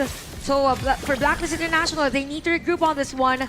Good thing that they were able to take down the tower at the bottom lane. Same goes with the top lane. So it's all about trades. But for BTR, they will take down another objective against Blacklist. Smart, right? No Golden Kite. The timing was perfect for that 10-minute Shadow Tyrant. Perfectly setting you up. You knew that Blacklist International were not going to be able to contest, especially down, 4 versus 5 in that situation. So again, Bigetron by Vitality making really good moves, especially early. Oh, okay, that's true. And here's one thing. Let's focus on the gold of the Tia versus the Yixing. So 6k versus 4.8k, that is something for a Blacklist. Could be an edge for them if the game stretches out longer. And for BTR, they're ready for that counter engage as early as possible. Zanku dives right in, finding Dragon, but do they have enough? And they do, and they take down the old man. They set up the board, and they're going to continue this assault onto the mid T1. You know what? It feels like for a Blacklist International, they're always caught off guard. Another play. Nice little play right onto Chaz, who's just trying to use the Tremor Smash just to get back to safety. Bigetron by Vitality making it happen, taking the top T2 as well. Masterful aggression by BTR by Vitality, pushing back the players of Blacklist International. They can potentially take down this tower at the middle lane because there's no one from Blacklist to defend that one out. Blacklist a bit struggling on how to regroup. There's no space for them to go for a split push. Oh, they're going in. Middle lane, a lot of pressure coming in. And even from Zankyu, finding Golden Kite at the bottom lane. Oh, completely spaced out. Zankyu doing a great job of just ensuring that they get another free T2 to their name. Bigetron by Vitality. They're doing it by, you know, the single kills, and those death timers are only like 15 seconds, but it's an eternity at this stage. Yeah, that's true. And we've been mentioning about the late game potential of Blacklist International, but with the movements of BTR, it's as if that they've prepared just in case it's gonna be an early game or it's gonna be a late game. They're not giving this Blacklist International the opportunity. Oh, they find it tough. He's gonna just look to go for this one with 3 members. The rest of Bigetron are gonna be there. The biggest thing was just space created for the Shadow Overlord to be picked up by Zankyu here. Okay, right now 1.6k goal lead for BTR by Vitality. They're over the place, taking control of the map. Blacklist International finding that perfect opportunity. Good thing that they were able to take down the tower at the middle lane. BDR, you have a top C up front. By the way, he is currently at 1-0-2 at that Mayin, giving Neil the space on the Yixing. And look at how Bigetron are just trying to prioritize that Azure Golem more than anything else. They find Chammy 1, but they don't have enough damage. And Bigetron, if anything, it looks like they didn't even get the blue buff. They've been attempting to take it away from Joshi, which hasn't been easy because, again, he really needs that blue buff. And earlier we talked about the slow burn. I think that has been a story for BTR all throughout the game. Yes, there are no other skirmishes, no unnecessary errors. But it's just that for Blacklist International, they don't have a breather all throughout this game. It's just BDR pushing through, taking all the resources against them. Another item for Zan on this Lady Sun. So let's expect more damage later on the team fight. Good thing Dragon now has the Splendor. Oh, they found Zankyu though. He's gonna just take most of this one. He's at half-life with that Universal Law pushing him away as well. But this is the thing between good teams and great teams. When you have that lead, this is how you take that map control. You suffocate them. Yeah, that's true, and that's very evident on BTR's play now. No way for Blacklist to go for a counter They setup. might want to go for this one, but Chaz decides to go with that burst ram, finding the Tremor Smash, but Zan is actually low. Chaz is going to be killed, but Neil gets killed in return, and it looks like they're going to take out Joshi, and that's a double kill going the way of Zankyu, who's in heaven and earth mode, making it barely surviving. 2 players down inside of Blacklist. Now we have Neil down on BTR. It's just 14 minutes of the game for BTR. They literally controlling the areas of the map, trying to take down this Tyrant, and almost goes Dragon. Oh, they find Dragon, the pickup. Zan is doing some serious work. Golden Cut has to get on the Dragon just to stay alive, but space created, taking another Shadow Tyrant for Bigetron. I mean, this is pure domination now for BTR by Vitality. Actually, it's already an understatement, but if we look at the hero composition of Blacklist International, in terms of late game, they still can. They have Chaz on the crowd control. They just need more items. But for BTR by Vitality, they have the kit on this board for Neil's side. Zankyu up front against Justy and Chami. But here comes the rest of the players of the board BTR. is not going to catch anybody, but Ormson is still up in front. Chami's going to be limping away Blacklist International. Again, they're trying to defend their Azure Golem, but at the same time, if they get caught on that board, it's going to be a bad time. Yep, and you can see how fast the BTR reacts every time there's a potential setup play or potential team fight against the Blacklist International. So again, it's continuous pressure for BTR by Vitality against the Blacklist International. Oh, Zankyu not scared. He's going to be knocked around with that burst ram. But again, it's all about that space. They've taken the top T3. Justy just working on those minions, understanding that that might slow the game down. But they've already taken the mid T3 as well. Tufts decides to get a little bit serious on this one. Justy with that pullback. The Universal Law zoning them away. Zankyu is still up in front. They're not looking to run away. Tufts looking for that angle. Now they're going to retreat. Absolute cinema by BTR by Vitality. 5.6k goal lead on this. You even have the Splendor already for Neil. Just imagine how protective the other players are for him. Even though they could actually set up a play against Blacklist. They find him. The Storm Strike is unreal. Taking down Neil, though. That's going to be great. The first ram on top of this one. They have a lot of control. They've killed Zan as well. Double kill for them. But they traded away Dragon. Tufts is still there. Zankyu is looking to go down. But that's just going to be Stage's Sanctuary. He's constantly being focused. Can Zankyu survive? No. Joshi is just too much. It's got a double kill. And now with these numbers advantage, they have a chance at this mid T2 and more. It's all about surprise attacks. So Blacklist International went for the surprise attack, and BTR wasn't just ready for it. We really have to commend that set of play coming in from Chaz. They could actually win this one, not unless Ormson is able to defend all those minion waves coming in from Blacklist. Ormson is the only one left. The Sage's Sanctuary just to kind of potentially delay this one, but it looks like Blacklist International have come back off of the ace, and Blacklist International will take game one. I'm back here coming in for the Blacklist International squad. That was one team fight initiated by none other than the FMVP coming in for the PKL squad. And we talked about the potential for a comeback at the HOK. I think at this point, that was what was prioritized by Blacklist International as to why they were effective on that game number one. They just needed one team fight to win that game. Oh, that's pretty much all you needed, right? You make one team mistake, fight. you get caught out, and then literally just a snowball and just end mid. GG, let's go.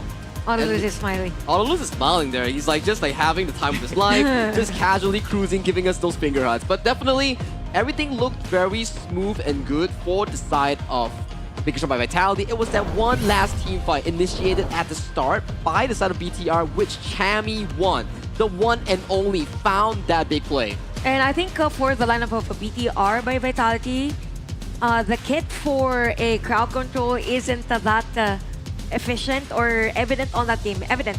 Because if the players of Blacklist International are more on the aggressive stance, then the only way for them to escape is by backing away. But for Blacklist, they can push more and exert longer team fights against them. It's all about that team fight here, Blacklist International, making them pay on that one. I mean, ZonQ was having a great game, but then once he got caught out, it was pretty much the rest of them. Like, again, we were talking about in the pregame is like, who's going to step up? If ZonQ goes down, doesn't have the greatest of games, and he actually had a good game with 13,000 net worth, but the rest of the team was not really there to help support.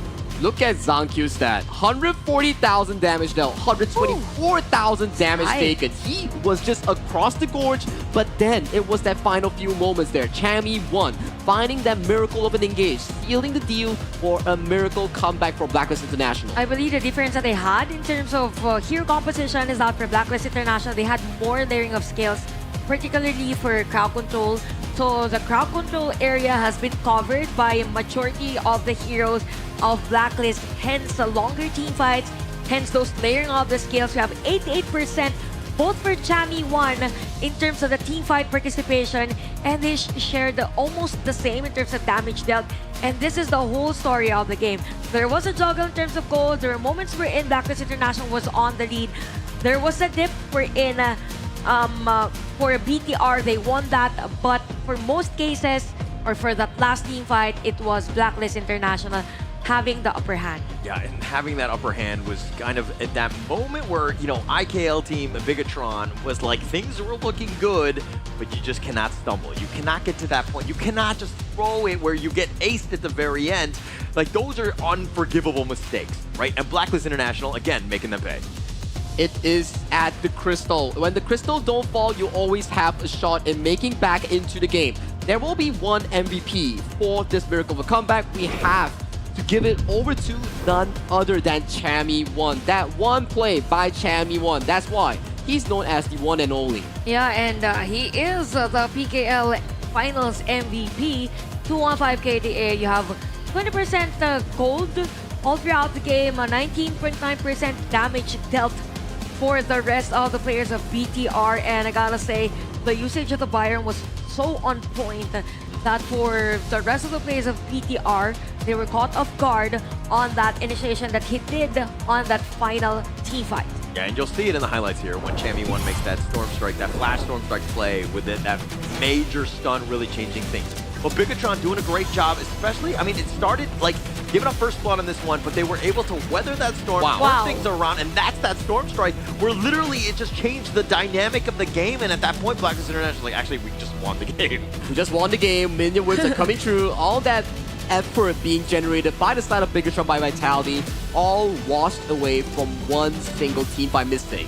And the farming or the laning of majority of the players of Blacklist International was so continuous that even though the other team was on the lead, they were still able to take control over that game. And this is another discovery, you know, for KNC. As long as the other team, actually it's not a discovery anymore because it happened the other day, But it seems like even though the other team is really on the lead, there's a high chance for a comeback or probably more on the stretching of the game, to which the late decision gaming will be a huge factor. And at the same time, we could say that even for the skill sets that the hero has, because for this case, I think for the lineup of PTR, they don't really have that much of crowd control as compared to Blacklist side. And if you're looking at Bigetron, when they were they had that 3K net worth lead, they were pushing down mid, things were looking gravy. You have to ask the question is like, how can we lose, right? And the thing is that if we group up, let Chammy1 get that Storm Strike, that is going to be it, right? So it's one of those things where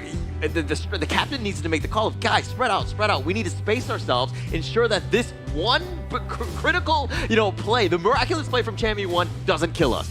You don't lose up until the final moment until your enemy's crystal explode. That is the #1 lesson you need to be learning when playing Honor of Kings, especially for these pro players. It is talking about multiple pressure moments here. So for Blacklist International, props to them. They handle pressure very well, and Chammy1 found that engage, putting them back onto the board. Yeah, and it's all about punishing also the possible opportunities or the errors of the other team. At that moment, I think for BTR by Vitality, it's just that they were a bit mispositioned given the fact of the range that the hero of Blacklist International has. But again, it's just game #1. I mean, this is a best of 5, right? Big shoutouts, by the way, to our KOLs here at the venue. You will see them if you go here at close to the mall.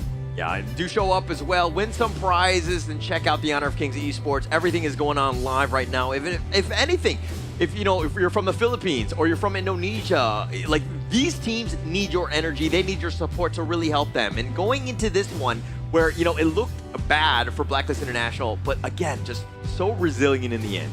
They found the miracle team fight that we're talking about, right? But will Bigetron by Vitality really get scared by this situation, because they are a well-seasoned team?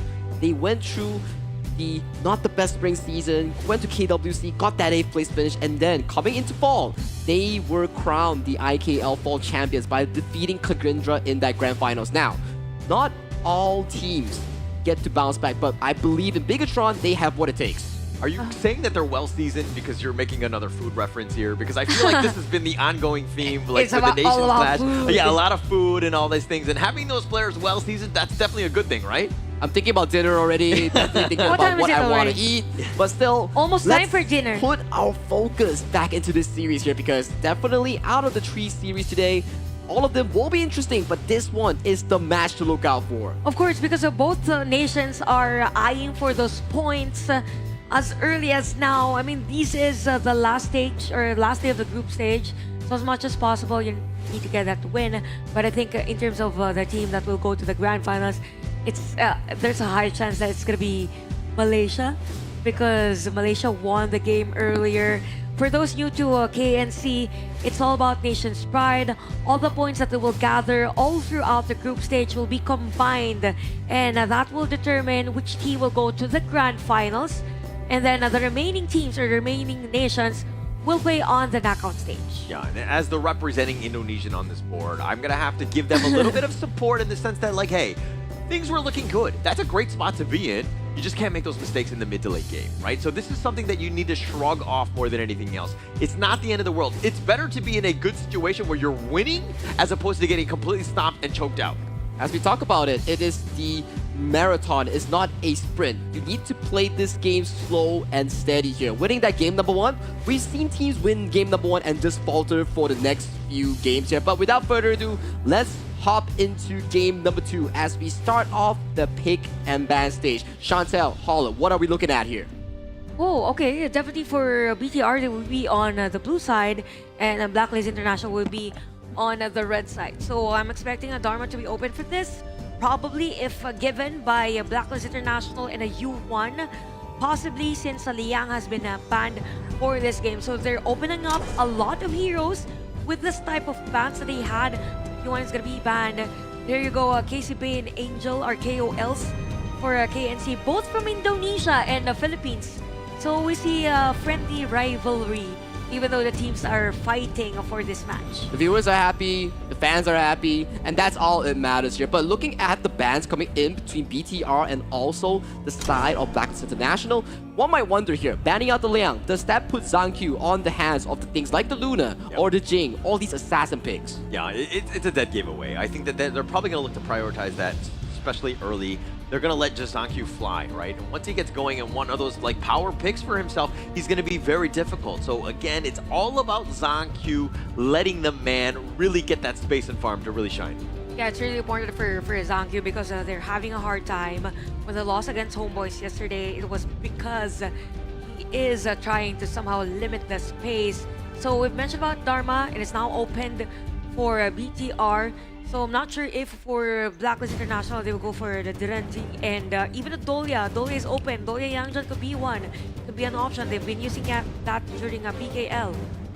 They have been picking it up. I don't think it's something that we've seen too much. Joshi playing on that one. They're going to go a little bit more tried and true with this pay. The D-Ren-J, of course, just another solid farm laner right now. They're amping up the tempo here coming in for game number 2 here. After that comeback win, that definitely pushes the morale for the South Blacklist International. With a severely faster early game draft coming in for the South Blacklist International, that could just push this game to a 2-0 if BTR is still worrying about that comeback of a lose. Yeah, but Bigetron Vitality understanding that the counter pick to the pay has generally been the Yukio. They've actually had great success with this hero just throughout the Honor of Kings Esports scene. It just does a lot of damage. It counters pretty much what Pei was looking to do and as he invades the enemy jungle. Definitely a massive damage coming in from the Ukyo, but nice answer by Blacklist International in this Swansea.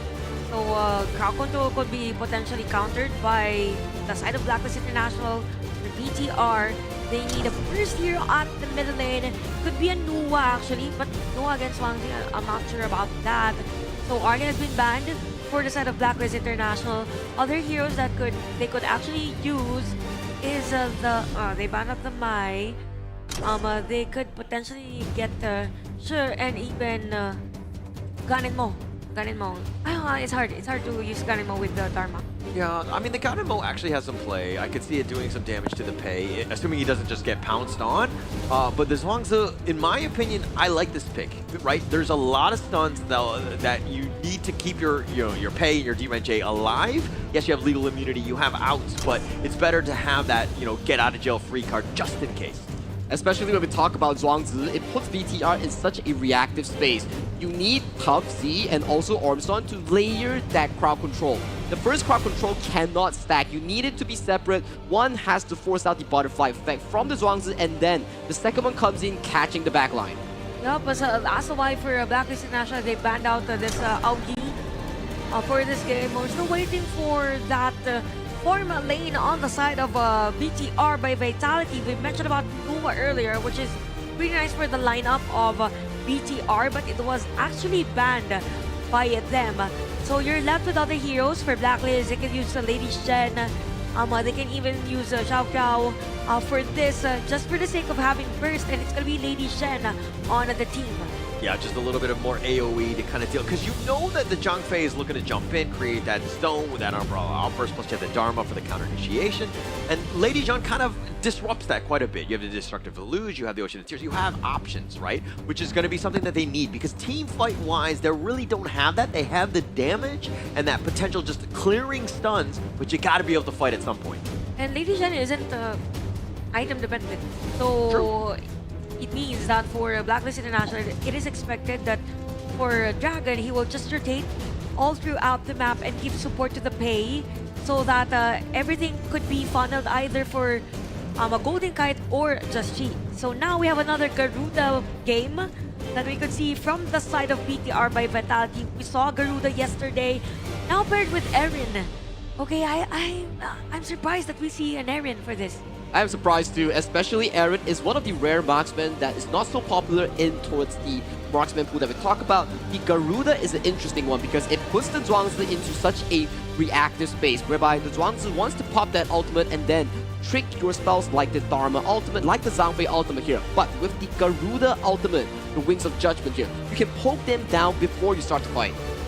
It's going to constantly just like, you know, just lower them and make it very uncomfortable for them to really commit to a fight. So if we're going into this one, I mean, who are you going to give an edge to? So far, if Blacklist International plays to their true bread and butter here, they have a much more comfortable draft because they can always react to all this engage. But Chantel and Holler, I leave the stage to you as you guys will be casting this game number 2 between Bigetron by Vitality and also Blacklist International. Interesting here composition for both. Really looking forward as to how Garuda will be played by Bigetron by Vitality. A lot of pokes coming in out of the middle lane, and it is as expected with the hero composition that they've got.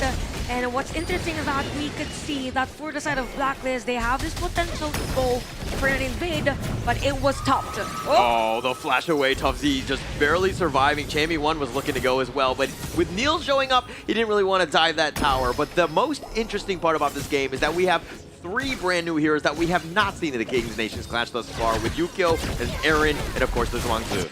Yeah, that's true. So right now for Blacklist, they're forcing a pressure, or they're giving pressure at the bottom lane. Now for BTR by Vitality, it's a typical pattern that we see from them, taking things slow, little by little, and more on somehow securing those resources. And for Blacklist right now, what's really nice is that we've mentioned about the dragon rotating around the area, right?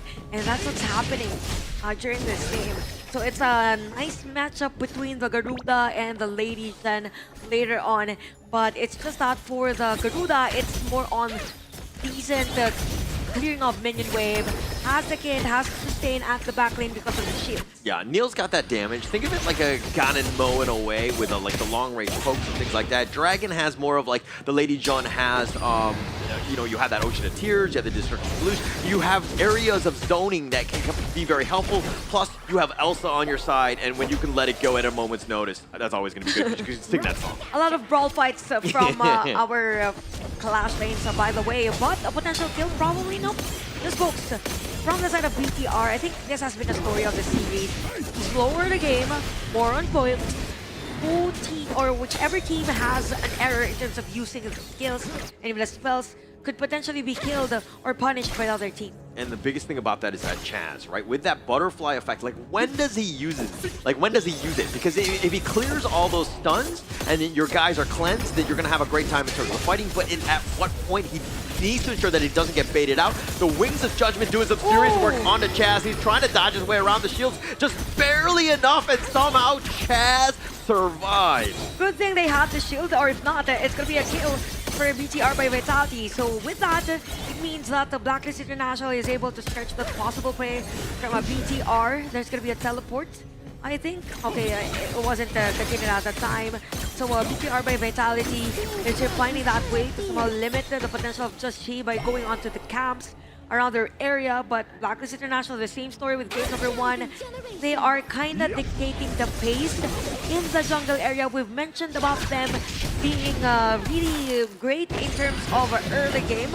That's the story now. Them dictating how BTR will react against them. Yeah, Joshua will have a good time early. I mean, especially on this pay, he will constantly be able to farm, and they're seeing a 1k advantage because of that spike that he has. And now Tough Z has to run away, completely zoned away, and it's pretty rough to be in that situation when you're Tough Z all by yourself. And with a rotation for both teams, they're like giving space on the far lanes. Although we have Garuda, we have Neil at the bottom lane to give pressure against Golden Knight. The Wings of Judgment is going to do some serious work, just barely doing enough, and it was going to be First Blood. Neil sniping him down with those swords. First Blood by BTR by Vitality. Now they have the edge to potentially secure this objective. There might be no contest coming in from Blacklist International as they successfully secure the Tyrant. And while this was happening, I think for Blacklist International, they went in for the trade, which is the Overlord, and this is what was lacking from the previous day. But you have the information from Ormston, but Just She will secure that one out. Yeah, actually, Ormston, sometimes on the Johnsbay, you want to take a smite. He took heal on this one because it's about that sustain, being able to kind of just outlast the potential damage from this Blacklist lineup. But, you know, it's more of a consolation prize. Obviously, you want the Tyrant, especially at that 4 minutes. It just spikes your team up in that early game. That's true. So for this one, again, for BTR, they're still finding that opportunity as to when and where they will capitalize on having the Dharma on their lineup. in terms of the junglers and their gold. Really close. 3.9k versus 4k, but let's focus on the other lanes. Okay, I mean, I take it back. Everything's close in terms of gold. So we can call this an evil ball game for both teams. Whoever destroys a tower first could actually have an edge on this game. But if you look at things right now, it's almost the same rotation for both. Yeah, counter movements, right? I mean, the bottom for the top in that sense. They'll happily trade that one out. I don't think anything is at too much of a risk. Right now, it's about playing it carefully, right? You don't want to give it anything away. You don't need to be super like aggressive at this point. I mean, Golden Kite dying at that one part, giving up first blood, actually just slows him down more than anything else. By the way, Dragon has now the Mask of Agony because of plays of the arm. Just not sure what's going to be the first item for Neil on the Garuda. So for a Blacklist International, as long as they hit those skills against the BTR, then they could have an edge against them. So BTR right now is kind of pushed back. Not the usual BTR that we see. They're a bit passive or proactive as to how Blacklist International reacts against them.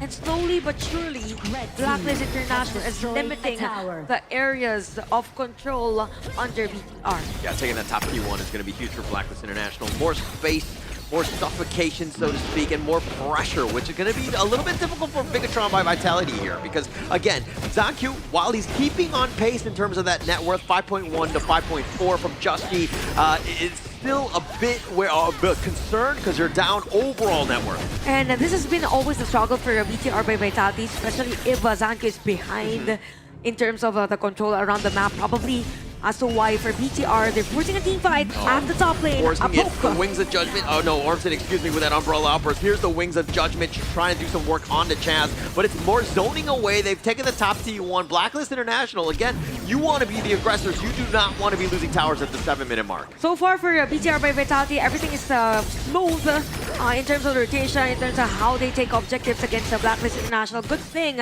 is that for Chami 1 and the rest of the Blacklist, at least they get to defend other areas of the map. I mean, they're tied in terms of tower push. Both top lane and even bottom lane were both destroyed by the teams. So in terms of map control, they both have an equal edge on that. BTR right now, they're waiting for the perfect timing. And in terms of the items, Garuda went in for the Frozen Breath. So there will be a slow, probably the one that will help BTR by Vitality in longer team fights. Yeah, Bigetron by Vitality, if anything, they kind of want to extend this game. They want to slow it down. They understand that, hey, Justy at some point on this pay will fall off. Yes, there will be a mark where he just like hits like a truck, but as long as you avoid that, you have your towers still alive, you're gonna be fine. You gotta get to the late game though. Indeed. And I think for Top Z, he knows that someone is there at that bush which Dragon was standing. And so far, what's really effective for BTR by Vitality is that Zancu has been doing this since probably 6 minutes of the game, clearing the minion wave on the sides, having a breather, probably taking those resources, and even the goal that he needs. We have another item for Justy. We have the objective. This could dictate the tempo of the game moving forward. It's 8 minutes and 30 seconds. Blacklist International is here for the position. Yeah, and they're going to take a Tyrant here. I mean, it's not something that you really want to risk, especially since the 10-minute Tyrant, I mean, is probably the better target. If anything, this is creative space. You know exactly where Blacklist International are in terms of that movement. I believe for BTR by Vitality, they're waiting for Zan. Oh, they're going to go for this Umbrella Outburst, throwing him back into this one, but Cammy won. He cartwheels to safety. Zancu looking for that angle. The Wings of Judgment not really doing too much at this point. Yes, it's all kind of scattered throughout, but now Tough Z's in a bad spot. He's going to be backing off, and they find Tough Z. They almost get the pick off the Leaping Savior, keeping him up for now, but now Bigetron, they're going to have to retreat. You know what? A lot of linear skills coming in from Neil's hero as well for Blacklist International. There's a push and pull struggle for every initiation, but still, Blacklist International winning those pressure points. Jamie one deciding to almost go in, but it looks like he's going to try to cartwheel away. Went too deep. Zancu making him pay, and it looks like they're going to take Zan in return, but look at Justy on the backside getting a double. It's Justy and Zancu showdown, ladies and gents, for this game. Blacklist International with a 1.5k gold lead despite the double kill from Zancu. So this is going to be an intense one for both. I believe for Blacklist International, they need to stop Zancu at this point.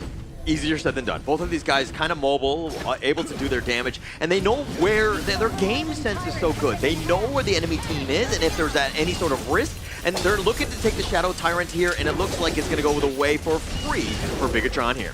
And for Blacklist International, it's going to be a trade. This has been the story of this game. Every time there is an objective, they go for it. You have Swangs up front to stop the players from contesting. Successfully, they will secure that Overlord. But BTR, man, by Vitality, they go straight on other areas of Blacklist International.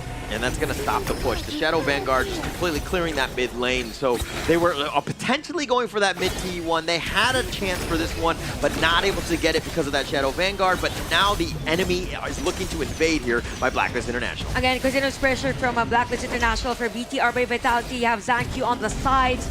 Again, caught in the minion wave. But look at Golden Kite just forcing that tower to be destroyed against BTR Oh, they get by the little Vitality. stun onto Ormson. He has to use the Umbrella Outburst just to defensively keep himself alive. But Blacklist International got what they wanted. That top T3 at 11 minutes, that's looking very good for them. This is a very low-scoring game for both. I can say that they're really focused on the macro side of things. Oh, tough looking to go in for this one, but the dash away, keeping him alive. The cartwheel in by Chammy1. Needs to be a little bit careful. He's going to just go for that monkey instead. They didn't take the mid T2, so if anything, BTR right now, again, you're looking for that 14, 15-minute mark. You got to survive till then. Now here's the thing, for BTR by Vitality, they're having a great time on clearing the minion wave as well for Blacklist International. Even though with lots of pressure they're giving, they can still, or for BTR rather, they can still act up on what Blacklist International has been giving them so far. So we have another item, we have other Frozen Breath on the Dragon side on this. So even for the Aryan, he also has items that has damage. Yeah, and I mean, it's only a 1K net worth lead at this stage for Blacklist International. It's not much. It's a bit of a 50-50 still, so it's still anybody's game. If anything, Bigetron right now, again, it's just keeping the towers alive. The T3s are key. Yeah, that's true. So some of the Filipino words slipped there. Anyway, 1.5K gold lead again for Blacklist International. Bottom lane could be a huge potential for a team fight for both teams. So again, low scoring game. It's all about discipline for both BTR and Blacklist. We might see another team fight on the next objective that we have. Good thing for Blacklist International, they were able to take down majority of the towers against BTR. There's a change in Chammy1's boots, by the way. And yeah, for BTR, they're just waiting for the perfect moment. I think it could be the same story from game number 1. They just need one team fight. They need top Oh, the Wings of Judgment. The Umbrella Outburst is going to zone them away. Gets on top of those minions, pushing them. But Chammy1 was doing a good job in that top lane. Again, he was trying to get all 3 lanes to push at the same time. So Bigetron have to go to like literally all sides of the house to protect themselves. It was just like a diversion. Yeah, he yeah, went yeah. there to divert the attention of the players. That's the way for some of the players of Blacklist International. It was if they were going in for an engage. So it's more of a strike game now. It's more about the mind games now for Blacklist International. As much as possible, they don't want to give that information against the BTR by Vitality. Again, we've mentioned about the next objective. It's going to be up for the next 20 seconds. For BTR by Vitality, positioning is one thing. As much as possible, they need those skills from Nil, from the Garuda to land against the players of Blacklist. But look at Chammy1. It's the same story all throughout this game, that every time there's an opportunity to clear the minion wave, then he's there. Yeah, they find it tough though. Justy with that pounce for the Wings of Judgment should stone him away. But Chammy1 doing a great job. Somebody has to go and deal with the housekeeping. The lanes, the outside lanes have constantly been pushed. So again, you know that you have numbers elsewhere. Because every time they see Chammy1, then others will react. Yes. And because of the reaction, we see this action from the side of Blacklist International taking the Shadow Overlord. Blacklist International taking control of this game number 2. But for BTR by Vitality, they have the items, they have the kits. Zankyu is already at level 15. He wasn't really stopped in terms of the farming. It's just that he needs that buff as early as possible. But good thing is that they are trying to clear the minion wave on the sides. And we have the Overlord Vanguards marching in at the Gorge. Yeah, it's going to be another one going the way of Blacklist International. Just again, the rich get a little bit richer in this one. It's only about a 2K net worth lead, but look at how Zancu is split pushing. He's doing the work on that one. I mean, you see that, you know, Chami won, or in this case, Joshi was pushing the bottom lane. You're seeing that, you know, counterplay. It's the same thing as to what Blacklist International has been doing all throughout the game. So right now for Blacklist, they could potentially push this bottom lane tower, hybrid tower, but the good thing is that they have the Gruda. We've mentioned about the clearing up minion waves. They have the kit, but those free hits are landing. Yeah, they're doing some, I mean, but they're doing a pretty good job of keeping that bottom T3 alive, or just trying to keep it as long as possible. And they made them work for this one, but they lose both T3s at the same time. We got super minions in this game. Of course, 3.8k gold lead. 2-3, take note, in terms of the hero kills, it is actually BTR on the upper hand, but for Blacklist International, it's all about map control. It's all about the threat that they've given BTR by Vitality. Just taking all the damage from BTR. So the next push or next potential threat from Blacklist International should be defended by BTR. You're wondering why, oh, Bigetron, why they have the, you know, like you have tough Z on that Chami. Why isn't he able to make that play? Why isn't he able to go in? Because you know that you have Chaz with that butterfly effect. You have ways to kind of dodge that. Plus, their vision game is really next level, so it's really hard to find the perfect initiation for Bigetron. And at the same time, it is complemented by Dragon's Hero also. Despite him having a death on this game, you even have the Venomous Staff on this. Now, if you look at the lineup of a BTR by Vitality, we've said that they have the potential for a comeback. Again, they could set up a counter-attack against Blacklist International, but they need to find the right target in the middle of the team fight. Now we see the minions marching in from all sides. This could be it for Blacklist International. They will push forward, but we have Neil on the defensive stance. Yeah, the super minions are going to be here, so the potential for the damage, but it looks like Chami 1 needs to be a little bit careful. They find Tusk, Sage's Sanctuary, and Tusk trying to flash away. He's going to be killed, and it looks like they want to go for Zancu, who's going to get under tower. He looks to turn this one around. They don't really have the minions. Zancu needs to be careful, does not want to pop it. He does, in fact, Sage's Sanctuary for that, but the Wings of Judgment is going to do some work. They find Dragon, Golden Kite. He's going to pop his Sage's Sanctuary now. He's in a bad spot. He gets picked off. It's a 2-for-1 in favor of Bigetron. Bigetron by Vitality was able to defend that one out, and Blacklist International is forced to back away. So the base has been defended. BTR stretched this game. There's already 17 minutes, almost close, or actually we are already at a game equilibrium. We're in. The gold won't matter that much for this game. The items will be almost at full. We have 2 players at the Tome of Wisdom already for both Garuda and even Erin. And we've not talked about Erin. And we all know the potential of this hero at the late game. So we can see right now that for BTR, they're focused on trying to zone out the players of Blacklist International that will position on this objective. You have Chaz, Justy, and even Chami 1 trying to give information to Dragon, who will try to be part of this team fight. Oh, if Justy gets the steal, that would be miraculous. And he does get the Overlord. Justy over the wall with a crucial kill theft. That was huge for Blacklist. Just when you said that this might be it for Justy, there is a full clash on that. And don't forget to redeem tons of Arcana fragments and the precious Dragon crystals around the game. And for this, Blacklist International, a huge steal coming in from Justy. They have the lead. They have the Overlord Vanguards marching in all throughout the map, and they will try to secure this Tyrant for this game. And you have Zancu up front, and even Orson. Could be a potential team fight, but if you're a BTR, I don't think it's the best idea right now. Yeah, definitely not. I mean, you don't want to risk it at this point. So, I mean, this is going to be taken up by Blacklist International. It's not the end of the world. The Tempest Dragon obviously is something they need to fight, but it's about those Vanguards. Without any T3s, those lanes are constantly put pressure on. You have very little time to get outside your base, potentially make a play, and before your base is under siege again. Okay, but look at the spells of Blacklist. It's all available for the next team fight. But good thing for BTR by Vitality, they're able to defend everything that is being thrown to them by Blacklist International. But for the next wave, this is going to be the decision maker for a BTR Vitality's stretch on this game, or is it gonna be a 2-0 for the series on Blacklist? Another King of Minion Wave coming in from Nil, which has been very effective for this game. Chami1 on the side, you have the stuns. Yeah, it has the stuns, but he's not actually going to go onto Tufts instead, who needs to be a little bit careful. Zan is going to actually use his passive. They've already found Dragon, and that's going to be a huge turn of events because, again, the Crystal is wide open, but with no lanes pushing, and you don't even have a full squad, you have to retreat. Oh wow, 19 minutes on this game. Almost close to the 20-minute game. That could be the final team fight for both. 2-0-1 is Garuda, so there's no really counter for the side of Blacklist International. Now for this one, positioning is one thing. Now next would be the available spells. So Flash isn't available for Dragon, even though he will spawn in 9 seconds. It is now being started by Blacklist International. You have players from BTR up there. This might be it for them. Yeah, the Wings of Judgment looking to zone there, but Joshi waiting in the wings. He stole an Overlord before it. Can he make another miracle play? He actually has to dash away. He bounces to safety.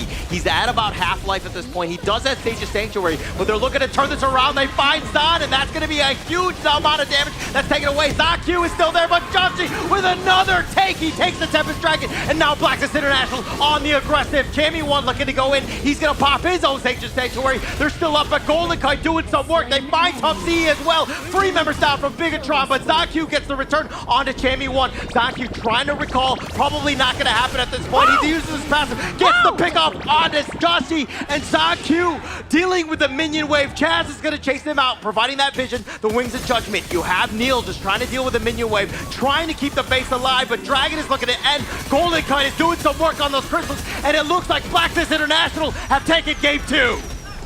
Match point for Blacklist International, winning that game against BTR by Vitality. What a win, actually, on the game number 2. I mean, even for Zankyu, he attempted to go for a fight or for those kills to potentially delay that win from Blacklist, but it's just Blacklist controlling the majority of the game. Yeah, I mean, Blacklist International had to earn that one. I mean, nothing was easy in this one, and that series, just being able to get to that level with the Tempest Dragon, everything was looking good for them from the beginning, but it took them a Tempest Dragon to finally get them over the hump. The last few hurdles that we saw for the side of Blacklist International, it was down to those team fights. It was down to those high-ground defense that's being portrayed by the side of BTS so darn well. But in the end, when we talk about Tempest, Bigetron is playing under the pressure of 3 waves smashing into their turrets here. If they fail the fight, if they fail the Tempest, that is what's waiting for them. Even though we see Zankyu getting back-to-back 2 kills, but it wasn't enough because those minion waves were crashing into the base of BTR. And all throughout that game, it's as if for Blacklist International, they went super macro for that game number 2. Every time that the Tyrant is being taken by the other team, by BTR, by Vitality, they will go straight to the Overlord. And it has been a juggle all throughout the game. As for Blacklist International, there's not much of a gap that they need to seal against a BTR by Vitality. And let's focus on Swangzi. Chaz did a great job on that game. Negating the rest of the initiations from the side of BTR by Vitality. Yes, it was a nice early game by BTR, but for Blacklist International, it's about the slow burn. And if we look at the team fight rate or team fight participation, Chami1 100%. We have 3 players at 100%. So it was continuous rotation from Blacklist all throughout the game number 2. And when you have that pay with that early game lead, and you're thinking, okay, at what point can Bigetron kind of stabilize? It was really difficult because you lost all your T3s, right? At that point, it's pretty much all hands on defense, just trying to stay alive, trying to stay afloat, and they did for quite some time. But again, this was the power of the pay. You cannot get those T3s all taken down. Easier said than done, especially against Blacklist. We also have to give some props to Coach TG for getting that Zhuangzi pick at the 3rd to really limit Tufzi and also the Zhangfei coming into this draft here, because it makes BTR from such a proactive squad into a reactive one, because they are always worried about Chaz on that Zhuangzi. Yeah, that's true. And if we look at the graph now, you have around 14 minutes. There was a lead for the side of Blacklist International. And then right after that mark, when it's around 15 minutes, there was a huge team fight wherein Blacklist International actually won that one out. And for the side of BTR by Vitality, this is where the deterioration potential that they have whenever Zancu is behind was shown for this entire game. Zancu doing whatever he could to give his team a chance, right? That was the biggest thing. And while he will not be MVP, on the other end, it will, of course, be Just G.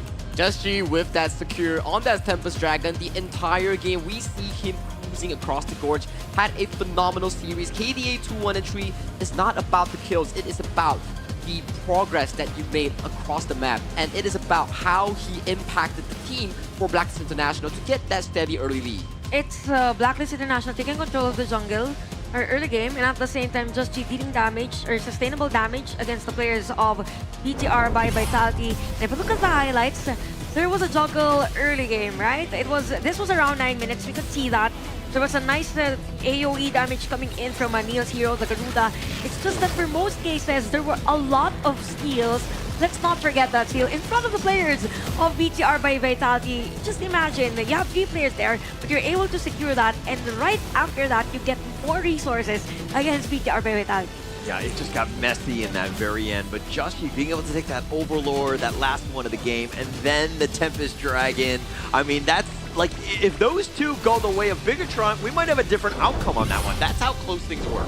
That could really put Bigetron back on the proactive end if they really secured that Overlord. But in the end, it was Just G with that miracle of a steal under 4 members coming in for the side of Bigetron by Vitality. So, you are BTR, you are a fan of IKL. I am pretty sure Rookie Cast right now, he's just sitting there like, man, how do we get back into the series? Actually, I feel like I should be saying that. Hey, let me channel the Rookie Cast. Man, this is what a simulation. does Bigetron need to do here? Did I do it right? Yeah, you did it pretty right. Yeah. Okay, so in Rookie's defense, so even if you lose the series, yes, it doesn't really impact the fact that both PKL and IKL has to play semifinals tomorrow. But it will put a very, very deep wound as a IKL enjoyer, because right now you are at potential the last game against your opponents in PKL. It's like the momentum both emotionally and physically, because of course before coming here, this team's prepared, right? And for you to be defeated by the other teams or other nation, it's like you're putting too much pressure on yourself that the next time I face them, I have to win, something like that. Yeah, when I lose my ranked games, I'm emotionally damaged, I do the same, but damaged. it ends up me losing more games. Exactly. I'm on tilt. I don't even know who I am anymore. Yeah, things are not good. And so this is one where, again, if you're down 0-2, you're in that same situation. Things are not looking good. You have like literally a mountain to climb. You gotta be feeling bad at this point. But again, do you have enough, for Zancu in this next game to really bounce back here? I sort of believe in BTR and also Zancu, because back in the IKL Grand Finals of all season, they started off the BO7 against Kagendra 0-2, and then they pulled back the series to a 2-2. So in terms of a long series, that is what really makes a good team flourish. You need the mental capacity to really push on for BO5 or BO7s. And this is where the hero pool will matter. We're now game number 3. There will be probably changes on the dynamics. We saw that for most cases, we saw Luna and even a Pei, more on the assassin side for Blacklist International. For the side of BTR by Vitality, they can force Blacklist to go utility jungle if they see that the assassin jungles are effective. I mean, if I'm looking at these, the picks that were done for the Global Ban pick, Game 1 and Game 2, from the side of Bigetron by Vitality, I'm kind of like, if they picked any other hero other than like the Aaron, like, you know what I mean? Like you had a Loong or some sort of, again, I don't remember the bans if it was available, but Aaron is digging deep into that hero pool. I'm wondering if they had something else that would really just do a much better job than this Aaron here. I think I stand by my fact. I think that Aaron should have been a Marco Polo here. Marco Polo could have kited that game pretty darn decently, but it was down to the coaches, it was down to the players' agreement on what they really want to show the fans and the team on that marksman pick. But I don't think it's just only on that marksman. I think TG, the coach coming in from Blacklist International, the way he drafted a Zhuangzi to counter out both Zhangfei and Dharma really sees fire coming in for the side of BTR. It's as if he was one step ahead prior to the Zhangfei pick. He really went for that Zhuangzi, probably because they already have the information as to how BTR by Vitality actually drafts normally. So we could probably see a change in here. Again, biggest question is that whether or not BTR by Vitality will allow another assassin hero for Just G because he played really well with that Luna, played really well with the Pei. So it's something that they should take note coming to game number 3 because man, Blacklist is already at match point. And you put on a very good point here. So Blacklist International on the global ban Alright. pick, they have already used both Luna and both Pei. And we talk about Bigetron. Who's the #1 member you need to be targeting? It's definitely ZonQ, and locking those 2 picks away from him is what you exactly need to be doing. Exactly. But ZonQ's hero pool is incredibly deep.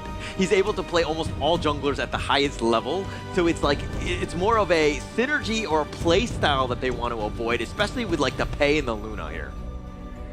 And the first pick does go over to Yuan here. A very interesting pickup because this pick had, I think, one of the highest pick rates across all the pro leagues thus far because of how IKL, flexible it is. MKL. Exactly right, Chantel. Because it's very flex, so we don't really know yet where it will go. But for most cases, it's on the roam.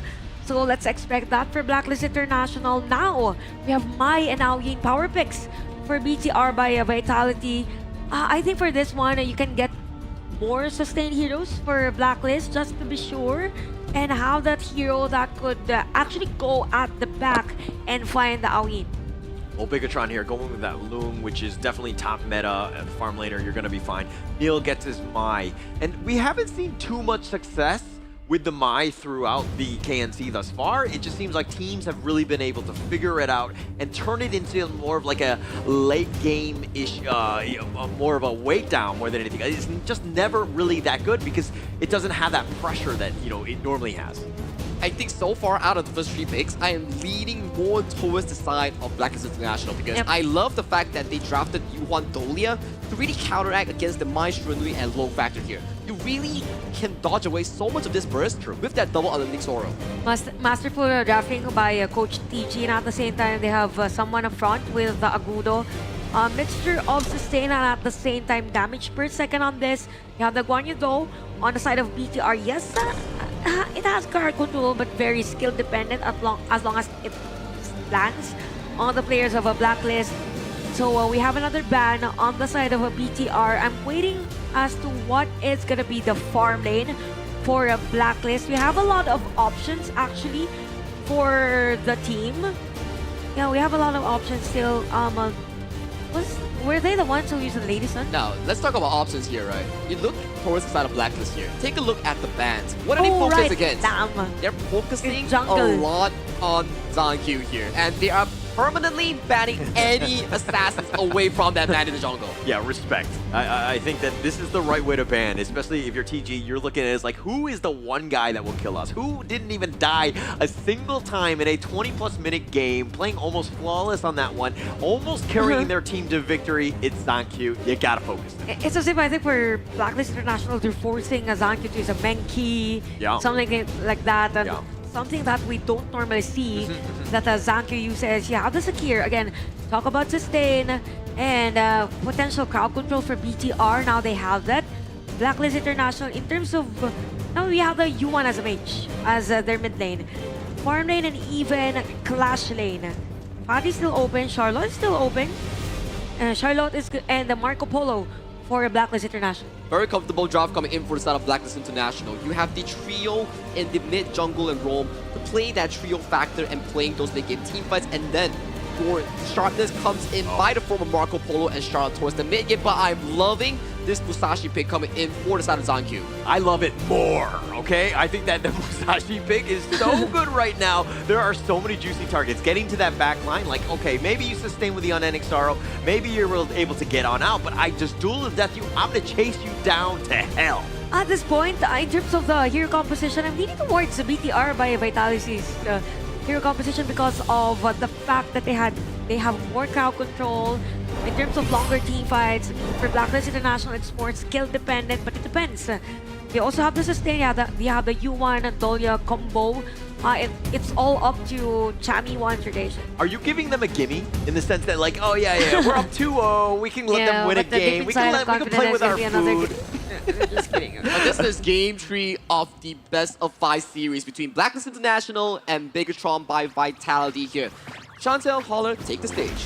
Game number 3, a potential win for Blacklist International. This could be it against the Indonesian team.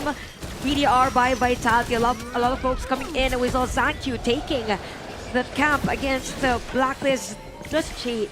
So this is how the story will go for this game. It depends on how they will kind of negate each other's jungling pattern. Yeah, it will be huge, right? Justy will, again, just constantly be in his own jungle. And this is where Neil really needs to make that impact. Not only does he need to be invading, taking things away, contesting from Justy, but those outside lanes, he needs to be on point because, again, if they lose the early game, Bigetron will really struggle. Indeed, and it's not normal that we see my Shiranui to be somehow having a hard time early game.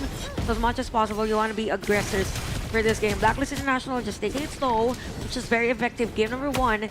Game number 2 now for BTR. They want to set up a play out of top lane. Oh, they're deciding to go for that. The duel is death right at level 4, and it looks like they're going to get first blood, finding Justy. What a juicy target.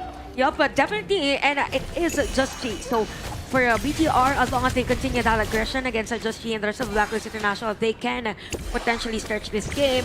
Because for Blacklist International, if sometimes Just G is being delayed in the early game, they are having a hard time to kind of stretch the game. So that is what's happening. For this, Zankyo's been consistent. We call this the Peppa Pigs, consistent on that area. Yeah, and they'll take all of those one Bigetron right now with a nice little rotation. And it's all about the farm, all about Zankyu. Let this man get going. Neil putting that pressure on. This is what he needs to do as well. And now Golden Kite, look at how low he is. He's got to feel a little uncomfortable. Yep, definitely. Very different dynamics from game number 1, game number 2. And the good thing is that for Blacklist International, at least there is a support at the bottom lane, and take note that Daniel is already at level 4. Same goes with Dragon, so they need backup damage here at the bottom lane because most cases or most parts, it is BDR trying to push them back. As they should, right? It's all about that early game, taking things away from Justy, right? He really made them pay. Obviously, he's a much slower style. The Agudo, he's going to be looking to slow siege, and it's pretty much all about the space for Golden Kite to get that farm because he is, again, your late game hero. And for BTR, they know that he is the threat for Blacklist International, so the focus is really on his side. Now, things are getting a bit slow. It is expected since we have a different dynamics in terms of the hero composition. What's really nice is that for Neil, he's not really giving that much of information in terms of the positioning, but gives that pressure that maybe there is a buy around the area. Yeah, and if he's not in the mid lane, all the side lanes have to be worried. Like, they need to play defensively, ensure that he doesn't get that jump in. But it's more about clearing this wave, making your way downtown into the bottom lane, putting pressure there because it opens it up for the Tyrant potentially. But if we talk about now the range or area of effect the skills has for both a Golden Kite's hero and even Zan's hero, I think for this, it is a lot easier for Zan to land those skills during a team fight. Again, the position of Neil is on point. So just imagine if you have a squishy player, a squishy hero that will be walking around the area, that is a potential kill already for this Mai. And again, for the side of BTR by Vitality, they're just continuously farming. They are just continuously looking forward to other possible threat from Blacklist. Yeah, and Bigetron right there, clearly taking that Tyrant with that space and that vision that was provided by Neil. You're feeling and you're seeing exactly how much impact he's had. He's waiting in the wings, looking to ambush, again, just contesting. This is what you want to do on a mine. Yup, and for Blacklist International at this moment, you have the timers. This type of lineup is effective for a specific moment. So they're just waiting for those items. Speaking of items, Golden Knight has one. So BTR by Vitality, they're just keeping them at bay as much as possible, taking that Reaver side and giving not enough information against Blacklist. I'm really looking forward on that matchup between Tough Z and even Chami1 because this is a very different hero composition or hero skill set that they're using. Yeah, Chami1's looking to be jumping the back line, finding potentially Neil, Zan, Ormson, any of those guys will be great for him. While on the other end, you're looking for Tough Z, where, again, Blacklist International group up, have that perfect Razor Cavalry like he's looking to do, finding Golden Kite, the heroic charge, pushing him away, and Zan will take Golden Kite down. What a play for the side of BTR by Vitality at the bottom lane. So it all started with a knock-up coming in from the Sakir, and from Ormson, and Dragon could be a kill, or could be killed by BTR at the bottom lane. Anyway, Blacklist International a bit struggling on how to kind of find a groove against the aggression Oh, they of find the BTR. ruins and with that pushback and the damage, but Chammy1 with the flash and ZonQ not letting him go, and Chammy1 duel the death. ZonQ says, I will take that one to go. You know what? BTR at this moment is just all over the place. Having a Blacklist International caught off guard for every moment, and they're just maximizing any bush that is around the map. After every kill that they get another objective, so they're just continuously limiting the resources. Hence the lead, 1.5k gold lead for BTR by Vitality. For Blacklist International, they've been this from game number 1. They could and have a comeback as long as those crowd controls. Tough. Looking for the Razor Cavalry, not able to get the pushback though, and not able to find some sort of catch. Bigetron attempted, they shot their shot, but they missed. I'm just not... Okay, here's the items. Oh, okay, there is a huge lead for the farm laners. We have 3.9k for the Marco Polo and you have 4.5k for Zan. So this is kind of huge. So for Blacklist International, the action that they will do is to group up and Oh, the forward Mulberry the Power. team fight. Neil with that pushback, finding Joshi in a bad spot. The Furball used defensively. He has the shields, but here comes Tufts, taking him down. But ZonQ has already been killed as well. Tufts with a nice 3-man push, finding Chaz, and Tufts now running for his life. He's got a double. He's going to look to just go, but it looks like Zan finding Dragon as well. 3 members down, trading away ZonQ. BDR with a counter push against Blacklist International. All along we thought that Blacklist International was winning the team fight, but for BDR, again, it's all about longer layering of skills in team fights, and at that moment, it was just them. For Blacklist International, it was a golden kite that was taken down, so there was no one that can do those damage per second against them. So they're just waiting for another item to have Golden Kite as much as possible be the lead damage dealer for the next team fight. A huge lead for a 7-minute game time, 2.9k for BTR by Vitality. Yeah, but Golden Kite on the Marco Polo, it just takes so much time and farm, and you know, he's Probably really around not 10. online. He really cannot be fighting. So Blacklist International, if anything, they need to kind of create a little bit more space elsewhere, because he's died twice already, further slowing him down. If you're looking at this lineup, he is the guy that needs to stay alive to do that damage. And because of the dynamics, I would say for Blacklist International's lineup, a lot of areas around the map is being opened. We could see ZonQ around the top lane. So this is where the story, again, we're in as much as possible. If you want to limit the threat from the other team, you need to cover all areas. But for Blacklist side, the sides aren't really that much covered. Yeah, like how do you cover them? You need that vision. You need need to provide. 5v5. I mean, look at how Bigetron have just kind of pushed people ahead. It's like somebody wants to go, no way, I'm going to take a Tyrant. And there's no initiative yet from Blacklist International, probably because for BTR, they're not giving that opportunity for them. So Blacklist International a bit struggling on how to go for, again, a counter initiation against a BTR. And talk about the vision. You have Ormson there, and the rest of the players of BTR just hiding around the bush. So if you're Blacklist International, your vision is limited, but at the same time, you don't know where the players of a BTR are. And that's why Blacklist International cannot really attempt an initiation, because the map is so dark for them, and now this Crimson Golem is looking to potentially be taken away as well. ZonQ with that steal, he's just going to smite it and walk away. 3.2k gold lead. So far, this is a clean execution for BTR by Vitality all throughout the game. Blacklist International, they're grouping up for that one big fight that they need, but the Guanyu is always at the back. So Chaz is also ready just in case there is a team fight for them. But the Chammy1 is being stopped by a Tough Z, by the way. They're trying to defend this mid lane turret as much as possible. The minion wave at the bottom lane has been flowing all throughout this season.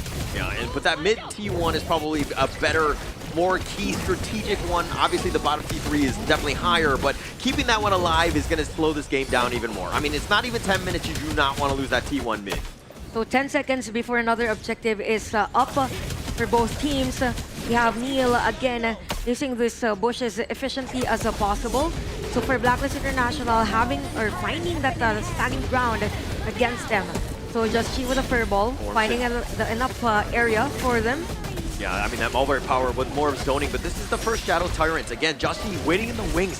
Does he have enough gall to potentially go for yet another steal? He's been getting steal after steal in the series, but now the duel that they decide to turn, they find it onto Justy, and Tough not able to find the right avenue, but they find Chammy 1, and more importantly, they take the Shadow Tyrant. But now it looks like they're going to be continue sieging onto this mid T1. They're still doing a little bit of damage, finding Furball, but they're sticking around. They want to go for the Crimson Golem as well. Blacklist International being totally shut down by the players of BTR by Vitality, securing that objective as well. So mid lane is still standing for Blacklist, but for BTR, man, they are on a roll on this game, even having Nail at 1-0-4, and there's no real player from Blacklist International that could stop Amai. Oh, they're going in. Zaku with the Duel of Death, finding the Furball with a nice 3-man stop, but Neil limping away. Bigetron right now continuing on. They've got the chase, and they've gotten Justy. We've mentioned about Neil being unstoppable for this game. We almost forgot about Zan. I mean, there's Augin at 3-0-3, and I think for Blacklist International, they're a bit struggling in a longer team fights. Yes, they have the sustain, but the initiation isn't there, or even a counter initiate against the BTR. So with a 4.9k gold lead around 11 minutes, this is massive for BTR by Vitality. And if you look at the items, you have the reverberation, the usual or typical items, but you have 3 core items for the long. Take note, you also have the items for the Musashi. So Topsy and the rest of the players are expected to just wreak havoc against Blacklist. Just way too much at this point. That lead is starting to grow even further. I mean, the top T3 potentially under siege. I mean, Chaz is just pushing them away as the rest of Blacklist International just trying to hold on. Have that wave clear again. We need to extend the game because Golden Kite is not online. Of course, Golden Kite is a 1-2-1, but at the same time, there was an early limitation or early restriction already in terms of a laning phase. So safe to say for BTR, they are in the lead because of the laning phase. And again, the usage of the positioning. Look at Ormson and the rest. Even Neil, just in case one player from Blacklist International will try to somehow farm on the camps. So BTR right now just controlling the map against Blacklist. Look at this is such a tough situation for Blacklist International. Literally fighting for like whatever scraps they can find in the jungle, seeing what Bigetron has not taken away from them. So this is the lead is gonna go further in favor of Bigetron and make it worse for them. There's no breather for Yeah, Blacklist International all throughout the game. I think this no breather started around 5 minutes of the game, probably around 7 minutes. So for BTR by Vitality, they're doing a great job stopping the potential of a Blacklist International. We have the Vanguards marching in on all the areas of the map, particularly the bottom lane. So for Blacklist International, they could replicate the same defense that BTR by Vitality did on game number 2. I mean, they're just waiting for those items. It's just that it's really hard for an engage knowing that their position is going to be predictable given the fact that they only have this high ground towers. Zaku being a little bit cheeky, still up in front, trying to bait somebody to get out of position because Tufts was waiting in the wings, but they find Dragon, they get the pick, and Zan with these flaming palms and his ability to get back to safety, and now they want to go for more. They're going to try to go on to Chammy 1, the duel that's on to 2 with that nice little pushback and the 3-man stun, and just like that, Bigetron taking 4 members down. Golden Kite is the only man standing. Can he somehow hold? That's it. I think that's it for the side of a BTR. Yeah, it looks like that's going to be it. Bigetron just shutting him down. I mean, yes, they got stopped, but more importantly, the Crystal go in the way of Bigetron here, and they take game number 3. BTR by Vitality stretching this series into a game number 4. What a convincing win on this game number 3. I gotta say the discipline was there, the timings was there, everything was on point. Everything on point. I mean, this is the type of game they needed to really bounce back with. Obviously, in game 2 it would have been better, but having it in game 3, where Zaku is able to take his Musashi, and you see why this guy is an absolute assassin on this hero. He was setting up a tempo really darn well in towards the early game, and in the end, it was a very clean and dominating performance coming in from BTR. That's why we say we can never count them out in these situations. They've been into a 0-2 against the IPL Grand Finals, and then coming into this series now, you can see they are unwavered. Aside from really giving the spotlight to Zaku, let's put our focus towards Tough Z and also Ormson. I bet as well, they had a fantastic performance. Tough Z was just finding flanks after flanks. And even for Neil, the position was there. I mean, those 3 players, that aside from those you've mentioned, I believe, did a great job on this game. Take note that during the draft, it was actually 4 years, if I'm not mistaken, that was banned Yes. on Zankyu's hero pool. So with the Musashi pick, I think it was a BTR by Vitality who benefited on that supposed strategy by Coach TG and Blacklist International. And you've mentioned about positioning. Yes, the top C in Ormson was so on point that it was almost like they're sandwiching the players of Blacklist. It was always a flank. There's a potential flank. So for Blacklist International, they were kind of scared to somehow roam around the areas of the jungle and even the map. Yeah, I was waiting for the rest of, Bigetron here to really step up. It's taken some time. We've been seeing Zankyu trying to do what he could, but finally Zan stepping up. Tough ZZ is just stepping up as well. I mean, a lot of these guys are finally getting to the point where we're a team in this one. We need to fight back together. It's a collaborative effort coming in from the boys, Bigetron by Vitality there. Getting that win is really important because you're potentially looking to push the series into that game 5, into that one match to really put your score to that 1-0. The collective team effort was very evident of this. You have 3 players at 70+% in terms of team fight participation, and this is where the downward slope went in for IKL team, which is BTR by Vitality. There was a team fight around, I think, during the... this was an objective take. Okay, during this objective take, there was a team fight wherein BTR by Vitality won that, and they just went straight against the Blacklist International. So it feels like for Blacklist International, they were kind of pressured to go for a counter, or pressured in a way to somehow stretch the game into a later portion. But BTR didn't give them the chance. Didn't give him any chances. And it looks like we're going to look at the MVP on this one. It's got to be Tough Z. Just the way that he was able to control it. Sagi, you rightly pointed out, his Razor Cavalries, every time they would take a good team fight, he was always there. If he didn't hit it, the rest of the team were like, hey, let's disengage. This is not safe. But that's the problem. He never not hit in those team fights. He was going from Clash lane to farm lane, directing the fight against the side of Golden Kite and also Chaz, getting the lead for the side of Zan and also the likes of Zankyu. And then when team fights were to come in, that's where you see Tough Z finding those big moments here, as we can see from the highlights. And that's why he's also our MVP for that game. I mean, very high team fight participation, even goal conversion. So it all started with a first blood, as you can see in this highlights, that the BTR was able to dictate that game and stretch into a game number 4, and they didn't stop pressuring Chami 1 early parts of the game. And it seems to me, or it kind of feel like for Blacklist International, if Chami 1 isn't having a great game, then they will deteriorate. Yeah, and he is definitely one of those targets here. And the same way, it's like Zankyu's not having a good game, but when does he have a bad game, right? Like, it seems like he's always on points, able to, just put his team on his back, so to speak. But even in some of these highlights here, when you're seeing Zankyu, look at how patient he was with the duel assess, using it at the absolute last limit, understanding when that, the enemy is like flashing away, and then he'll decide to go in. His timing is just impeccable coming in on this Musashi here. He's, like you mentioned, right, jumping in, not just at the start, but at the timing of the flash, at the time of the mobility spell, really spells them for these multi-man knockups here. And you can see Tubs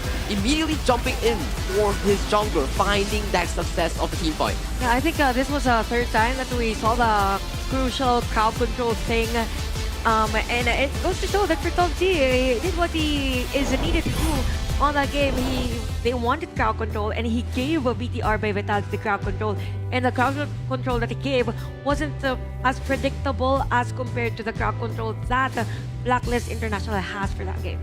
Just really well played game. I mean, we kind of expected it from Bigetron by Vitality to bounce back. There was no way that they were going to get 3-0'd. So this was a very personal game. It seemed like everything was on the line, and they were like, we are not making any mistakes. Nobody's going to get out of position. We're not going to really die and not give Blacklist International anything. This goes back to game number 1, whereby we see for the side of Bigetron by Vitality, it was actually a very clean game until Chami 1 made that play. It was much more of a misstep coming in by BTR, whereby they start strong, but the few steps that you take on to really close out that game just wasn't really there. But in game number 3, where the exact same steps do happen, the game itself is so much more cleaner coming in by BTR ETR, right? Exactly, right? Yeah, we're gonna have to find out, of course. I mean, it's 2-1 at this point. Blacklist International still at match points, but first, let's take a little bit of a break. We'll be right back.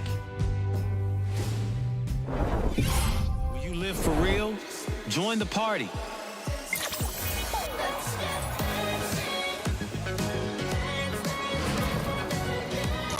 Make the whole street a party. And add disco balls.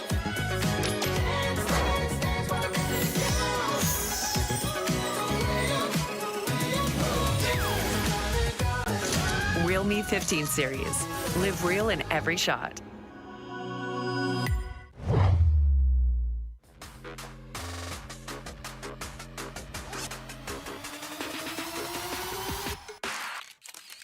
Why are you here? India's okay. No one can challenge Malaysia. Philippines is the best country in the way. I'm here to prove that Indonesian always on top. Always. What makes your nation stronger? We have our flag in our chest, and this is makes us stronger. Of course, in Malaysia, man, because we are the strongest region. Malaysia, boleh! Who do you think will win nation clash? You ask a very good question. Of course, Malaysia. Serious? Come on, bro. Of course. You see this? Yeah. I think we're gonna win. Now our team is underdog, and no one see us, no one smell us, and when they see and smell us, it's already too late. Because Wetrnd is very aggressive, rotations don't even matter. We're gonna everywhere. Aggression? Cute leh. Because Malaysia, we got discipline. They call us the comeback king. Ultimate battle, it's nothing new, bro. We always do it all the time. We play the game how it's supposed to be played. We different level. We level so high. Ah, so boring. Come on. So high. So high. Winning is not just part of the game. It's a style. My team is handsomer than yours.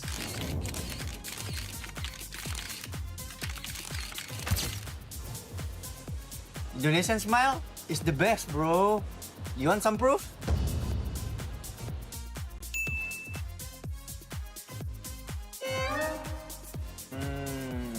You see this? Why is everyone talking about the game? No one's talking about the food. You can't call yourself the greatest nation without the greatest food. Huh? You really asked me that question, ma? Of course, Indonesia food is the best, lah. Huh? Malaysian food is better because we got nasi lemak, roti canai. Come on, bro. Nasi lemak. Got one word for you. Flavor.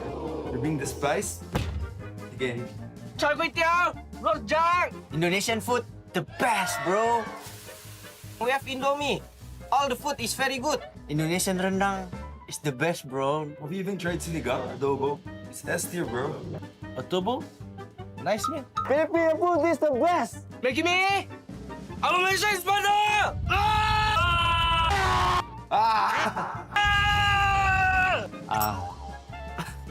Wait.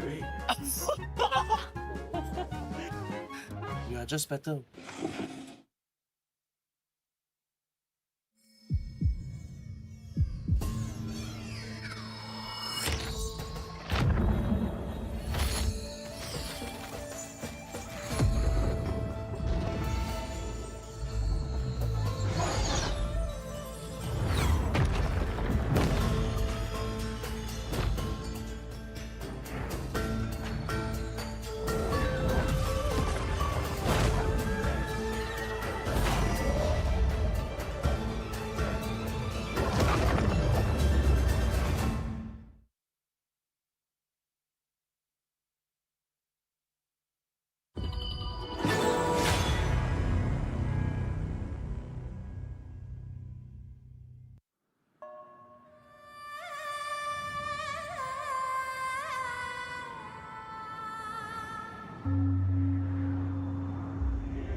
Welcome back to the Honor of Kings Nation Clash, where we are at the Quill City Mall. My name is Sagi, alongside me is Holler and also Chantel. Talk to me, what are your thoughts after that game?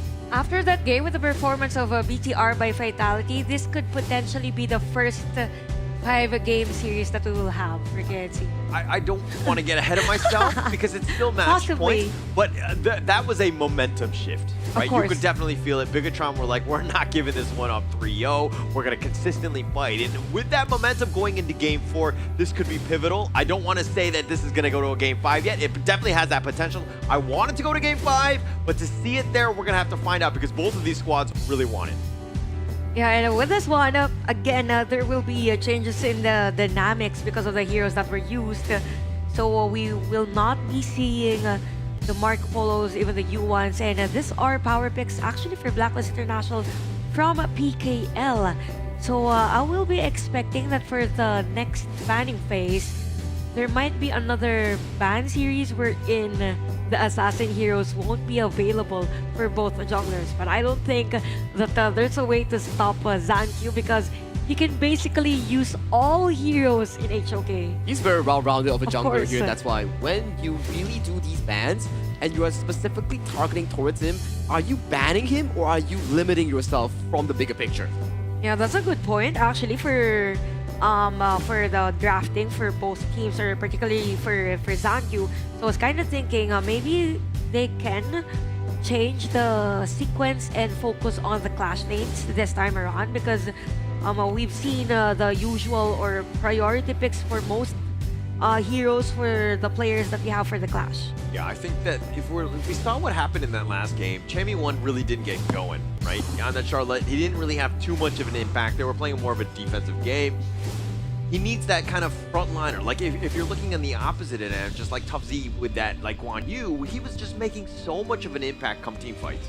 And this puts into perspective as well, Chaz, when he's more on those engaged heroes like the Lianpo, like the Zhang Fei, you can see Blacklist International be elevated to a different level of aggression here. So coming into the game number 4 here, Blacklist International on towards the blue side, Bigetron by Vitality towards the red side here. As we see by Black TG, he is going for those Luna and also Pei picks. They will stick to the same strategy that they did, I think, for the previous games. It's just that they could change, or probably they could change it depending on the next heroes that BTR by Vitality will use. So for this one, Blacklist International, they will get the Arlie, so securing that farm lane is their top priority. Now for BTR by Vitality, they can actually secure now the hero for Zankyu just because there is the potential threat of having other heroes being banned by Coach TG. A lot of options still. This is still very open. I mean, yeah, we're in Game 4, but the hero pools that both of these teams have are very deep and diverse, right? I think that this is not going to be too much of a factor, but they're going to go with the Flowborn tank and the Diadea. We saw the Flowborn tank have some success earlier today. It's a very disruptive hero. It's like the flavor pick today. I mean, we saw that earlier in the previous series, and this is a counter pick, the Diadea. We all know that Blacklist International, if they got it, then you already have a combo for that. Yangjin is available, although, it's gonna be Menki, so it's more than the sustain, plus the hero for Chaz. This is one of his favorite heroes, so again, it's all about compatibility for Blacklist International. Now for BTR, they need a high damage per second hero in terms of the farm lane, probably the mid lane also. I won't be surprised if they get Yixing, Garenmo, something like that. That will be interesting pickup here coming in from both of these squads here. For Bigetron, if you don't lock your marksman or clash lane here, you won't be facing 2 more bans on those picks here. But fortunately, they do draft in that Chano here. So Chano and Diadea traditionally does super well against Arlie in a 2v2 matchup. Oh, interesting. So in terms of farm lane phase or laning, then BTR by Vitality has the upper hand. Now, Noah has been banned. They don't want any hero that can push them back, deal damage with the Annihilation, and instantly go into team fights. And Dacho has been banned here for Blacklist International, by the way. Now, another ban for BTR by Vitality. Could be another mage hero since that's what's lacking on Blacklist side. Yeah, and I think the Nua ban is actually a good one because if Dragon was able to get that, plus you have the boats on your lineup as well. You have stuns for days at a really long range. Then the Menki could fly in and literally clean up at that point. opponents. But the Ganemo gonna be banned here by Bigetron. A little bit of respect more towards Dragon. Gotta let it in. So this put Blacklist into a position whereby they are putting sole focus onto Golden Kite to be the primary carry here. If you have only one carry and that this early doesn't really thrive in that early to mid-game department, you will be outskilled by that channel later on. What if, I was just thinking, for Blacklist International, what if they are the ones to use the Karuda for this game? That could be possible. Could be possible. That could be a good option for them, knowing that they need a hero that could deal damage mid to late game, has fast ping of minion wave, has the shield. But aside from that, they can even use a Kong Ming for this one. Although it's just hard against the channel, but it could be an option for them. I'm not a huge fan of the Kong Ming. It's a high flying, like high risk, high reward type of hero. Definitely very squishy, and especially when you're seeing something like a Charlotte who could just like literally dash on top of you, might be a rough spot. Obviously, it's a good thought going into the second phase, but I think at this stage you gotta pivot a bit. You gotta pivot, and Blacklist International, they are being locked away from the Guan Yu because all these 4 picks, they do exceptionally well against Chammy if he wants to go for that Guan Yu here. So it's definitely not something they should venture into because it will be a super tough game for the side of the Guan Yu potential pick. It feels like for Blacklist International, they could go also for a Zia pick, honestly. But it's gonna be Angela, wow. Angela and Fatih to complete the lineup of Blacklist International now for BTR by Vitality. We're waiting for that mage. Yeah, so this Angela modes is like a combination, right? You just like literally get the stuns and then modes, and Angela will just Burning Brilliance, you're just gonna die, right? I think that if they're able to find you from a brush, you gotta be careful in terms of how you just like move about the map. Every single brush needs to be, not, dare I say, not face checked, but cautiously, approached. It needs to be voided out. It needs to be carefully paced every brush you go because coming in for the side of BTR, you are really relying on a single tank lineup on the side of ZanQ here. Yes, Xiao Xiao, perfect pick here. Really good against the early in that late game department, but jumping back into the topic Holler suggested. Okay, so you have the Angel, you have the Mozi, so it's very good against ZanQ on a singular floorboard tank. Yeah, that would agree. So I believe for both teams, they just went in for a mage or mid lane that could potentially kill threats that will come from both the teams. So these are high burst damage heroes. And we have players from Wetrnd supporting Blacklist International on this series. But all in all, in terms of drafting, both has their own strengths and weaknesses. And it's all about execution. All about execution. I mean, it's going to be key here. And this is game number 4 between Bigetron by Vitality and Blacklist International. 1 game steps apart, but who will go on for the win? And going into this one, I think that, again, you're looking at the jungle matchup. The Menki, Joshi versus the ZanQ Flowborn tank. This is going to be the most interesting one because generally they like the assassin style. They want to be aggressive. They want to be attacking and all that stuff. But now they're going to simmer down a bit and play something a little bit more beefy and just provide support to the team. And the good thing is that for the side of BTR by Vitality, given the fact that they have the Flowborn for ZanQ, it means that things might be a little slow for them, but it gives a lot of space on other lanes to focus on the aggressiveness. And speaking of aggressiveness... Oh, they're looking to do some damage on the Golden Kite. The Bitter Farewell, very deep, and he's not able to get it. Armson went way too deep. He's going to give up first blood, but they did find Golden Kite, so that's a small reprieve. A trade for both teams, but good thing for Chaz, there was a stun under the tower despite the mobility this idea has. So 1-1 is our score. Chaz and Sun is not done yet. Chaz with the flex. He's like, nah, I'm just a roamer? Okay, yeah, I'm going to take you down. You're a little too low. The Peace Burger and the Cannon Blast to the face, and that's going to be a kill going the way of Chaz. Now I know why people say that Chaz's one's favorite hero is the Motsu. It's very evident on this game, and now Blacklist International is on the lead. They're setting up the tempo, but again, the continuous farming of both ZanQ and Jusky will be one issue for both. So as much as possible, you want to have those information as to where these junglers will be, and probably we might see a Fatih and a Charlotte matchup even prior to the objective taking. Yeah, gotta keep tabs on all the junglers. That's gonna be not the easiest of things, especially when those boars are being contested. Justy wants to just be left alone. He wants to be farming. But Blacklist International, again, if we're looking at this early game lead, they have a 400 gold lead, negligible at this stage. But Bigetron right now, what do they need to do a little bit better here? For Bigetron by Vitality, as much as possible, they want to put pressure on other lanes and have Blacklist International focus on that area.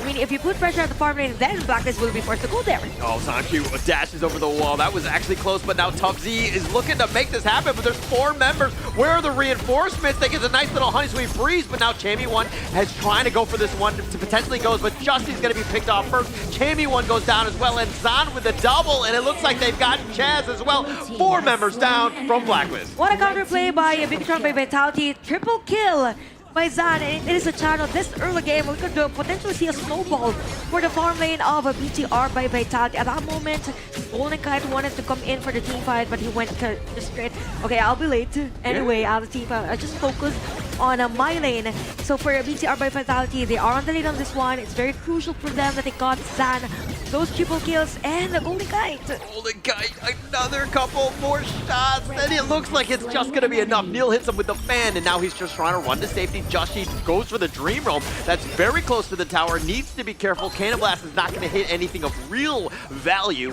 and it looks like Blacklist International disengaging yet again. Neil knew that they need to kill a Golden Kite as much as possible, giving us a flash. Finding Chammy1 right under the tower, but Zan is looking to just maybe gone too far. Chammy1 with those shots, and the soaring signal to the face. Zan is now on the rampage, 5-1-1 on this channel. Just imagine this is just almost 4 minutes of the game, and we don't normally see this for a farm lane having all those kills. It was because of the fast reaction again on the prior team fight. BTR by Vitality dictating the tempo of the game. But for Blacklist International, good thing again is that for Justy, he's continuously farming for this match, and even for Golden Kite, he has the opportunity to somehow stretch the pressure given by BTR. Yeah, it's a lot about tempo here. Zanku securing that turret, ensuring that the rich get a little bit richer. They're up about 1.1. They've been making some good moves. Zanku is actually going in for potentially Golden Kite, but it's a nice little honey sweet freeze onto 2. And now Chaz with the think inside the box, locking him in. Armson is going to flash away, but now Zanku, he gets Dream Realm to the face. He's taking a decent amount, but he's tanky enough. They disengage. Okay, after all those strokes given by both teams, there was no casualty from both. I gotta say for Blacklist International, the struggle that they have is that there's not enough burst, even though they focused fire on a specific player. And at that moment, we see that for BTR, they have the upper hand again for longer team fights. So looking at the gold, there is a little gold lead for some of the players on particular roles, but bottom lane. Oh, Chammy1 fighting 1 versus 2, and he's actually gonna get the pickup on a Neil, and he's just gonna walk away. Tubzy cannot make him pay. Chaz has showed up, but it looks like he's got all the value in the world. Chammy1 making plays. Of course, and Chammy1 from top lane is there at the bottom lane. So right now for Blacklist International, they're doing possibilities wherein they could stretch this lead, or I mean minimize the lead that BTR has. So Reverberation is available already for both the mages. So let's expect later on that in terms of positioning, Tubzy and Chammy1 will be on front. Yeah, the Blazing Brilliance right onto Zanku. Chammy1 getting a little low himself. Needs to be careful, but it looks like they're going to take the bottom T1. Bigetron doing good moves in terms of objective takes. Okay, 987 goal lead, or 900 goal lead for BTR, and you've mentioned about the objective takes. I think that is the focus now of BTR by Vitality. But the good thing for Blacklist International, there is a mirror take at the top lane. So Zanku finds Justy at the top. A lot of folks coming in at the middle lane, and this has been continuously happening all throughout the game. BTR has been keeping Blacklist International at bay, and even Justy is pushed back at the jungle camp. He's had to play a little bit more defensively. Zanku's been aggressive, trying to look to invade the enemy jungle, but look at how, they're trying to secure this the buff, right? Zanku just walking on the wrong side of town, potentially looking for some thievery, but he's not able to find anything, especially with Justy there. They have the Honey Sweep Breeze onto this one, but it looks like it's just not enough control. And speaking of control, the difference that we have for the mages, I think as to why BTR is on the upper hand is because of the Honey Sweep Breeze. So it literally stops majority of the players of Blacklist International just in case we're gonna go for that setup play. So items again, we have the Reaper ready for Zan, but we're still waiting for those items for Golden Kite. So later on, we might see that stretch from Blacklist International, but for BTR, they're maintaining. They're actually giving more lead against the gold for Blacklist. It seems like the game has slowed down quite a bit. I mean, Yep. for like the past 3 minutes, we haven't seen any kills. It looks like Bigetron are playing more of the macro game, deciding, hey, we actually have a bit of a lead. We're going to take towers and slow siege things down. We don't really need to take the fight. Now, this puts a little bit more pressure on the Blacklist International. They need to get back in, maybe find some sort of pick-off, or again, be aggressive themselves. But speaking of when we say like team fight initiation for Blacklist International, I think of the strength now, given the fact that there is a bit of a delay. It's not a good idea for them to initiate themselves. So Blacklist International might want to go for the counter push instead. But again, it's all about being proactive around the map, and it feels like for a Blacklist, they're just reacting on a BTR's aggression against them. So BTR is just all over the place. Having this blue, probably a contest. Yeah, it's going to be contested here. I mean, it's going to be taken away by ZanQ with that fight, but it's on a timer, right? You know that things are going to be contested, and Joshi, again, he's got to be frustrated because he's losing these buffs, he's losing those smite battles, and it's slowing his farm down. And speaking of macro, we could see Charlotte, or Top Z, on the other sides of the map. ZanQ looking to go for this one, but Golden Kai taking the Tyrants, and Blacklist International are going to be happy. No reason to continue fighting. We're going to disengage. Okay, that is going to be the story of Blacklist International in this game. Little by little, they want to minimize that goal lead that the BTR has.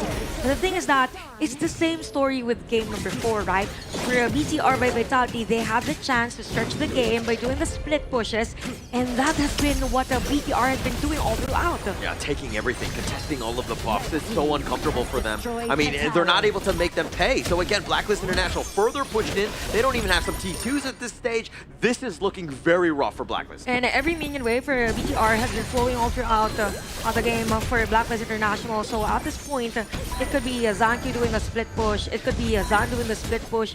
So they have a lot of space to have other heroes or other players farm against the Blacklist. Yeah, and about 40 more seconds before this Shadow Tyrant variant spawns. So this is something that's key at this point. Maybe they go for the Overlord here, but I mean, they're invading the enemy jungle. Bigetron right now put the pressure on Blacklist International, fighting for scraps, even in the mid lane. Okay, 7-4 is the score. We have 1.8k gold lead for BTR by Vitality. Again, a lot of pressure on their side, and we have a head-on team fight. Yeah, ZanQ is gonna go, but the Dream Realm finding him. ZanQ is very low, somehow still alive.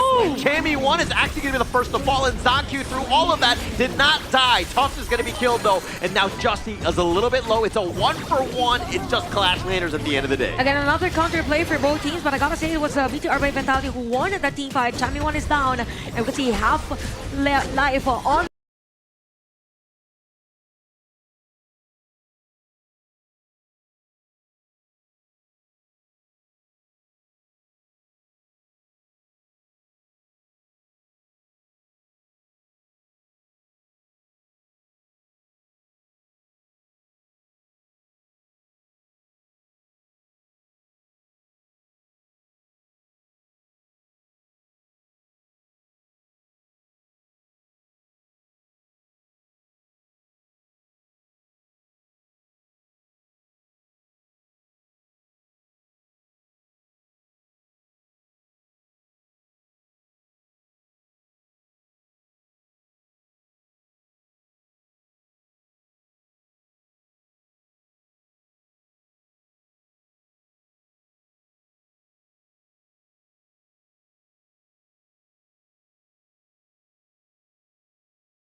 The mid T1.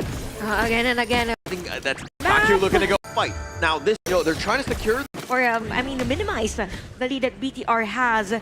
So Reverberation is available already for both the mages.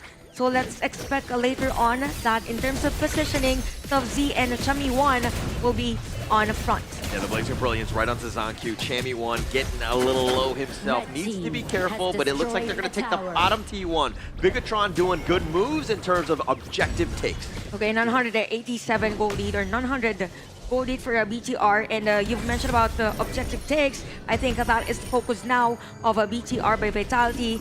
But the good thing for Blacklist International, there is a mirror take at the top lane. So ZanQ finds Justy at the top. A lot of folks coming in at the middle lane, and this has been continuously happening all throughout the game. BTR has been keeping Blacklist International at bay, and even Justy is pushed back at the jungle camp. He's had to play a little bit more defensively. Zankyu's been aggressive, trying to look to invade the enemy jungle, but look at how, they're trying to secure the buff, right?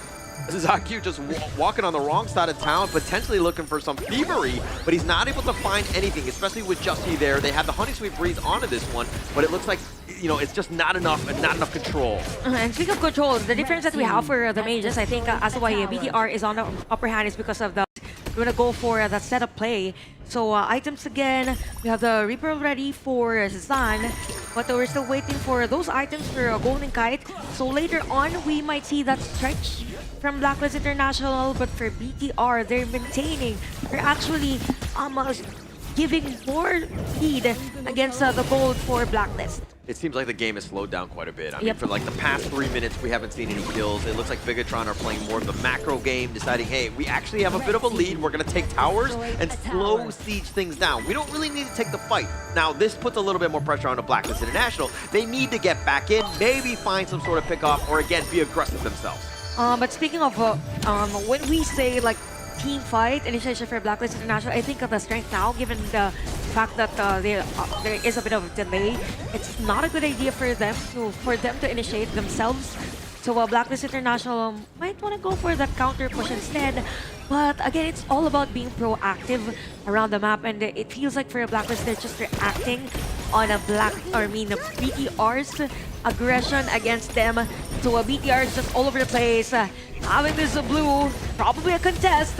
Yeah, it's going to be contested here. I mean, it's going to be taken away by Zankyu with that smite, but it's on a timer, right? You know that things are going to be contested, and Joshi, again, he's got to be frustrated because he's losing these buffs, he's losing those smite battles, and it's slowing his farm down. And speaking of macro, we could see Charlotte, or Top C, on the other sides of the map. Zankyu looking to go for this one, but Golden Kai taking the Tyrants, and Blacklist International are going to be happy. No reason to continue fighting. We're going to disengage. Okay, that is going to be the story of Blacklist International in this game. Little by little, they want to minimize that goal lead that the BTR has. But the thing is that it's the same story with game number 4, right? For BTR by Vitality, they had the chance to stretch the game by doing the split pushes, and that has been what the BTR has been doing all throughout. Yeah, taking everything, contesting all of the buffs. It's so uncomfortable for them. I mean, they're not able to make them pay. So again, Blacklist International further pushed in. They don't even have some T2s at this stage. This is looking very rough for Blacklist. And every minion wave for BTR has been flowing all throughout the game for Blacklist International. So at this point, it could be Zankyu doing a split push. It could be Zan doing the split push. So they have a lot of space to have other heroes or other players farm against the Blacklist. Yeah, and about 40 more seconds before this Shadow Tyrant variant spawns. So this is something that's key at this point. Maybe they go for the Overlord here, but I mean, they're invading the enemy jungle. Bigetron right now putting the pressure on Blacklist International, fighting for scraps, even in the mid lane. Okay, 7-4 is the score. We have 1.8k gold lead for BTR by Vitality. Again, a lot of pressure on their side, and we have a head-on team fight. Yeah, Zankyu is gonna go, but the Dream Roam finding him. Zankyu is very low, somehow still alive. Kami1 is actually gonna be the first to fall, and Zankyu, through all of that, did not die. Tufts is gonna be killed though, and now Justy is a little bit low. It's a 1-for-1. It's just Clash Laners at the end of the day. Again, another counter play for both teams, but I gotta say it was BTR by Vitality who won that team fight. Kami1 is down, and we can see half life on this. So again, BTR, they need to finish this game and not give Blacklist International the chance. I mean, they're trying their best at this point. The Honey Sweet Breeze looking to do damage onto Justy. The Blazing Brilliance onto Zankyu is like scorching him down, but they're not able to take the mid T1.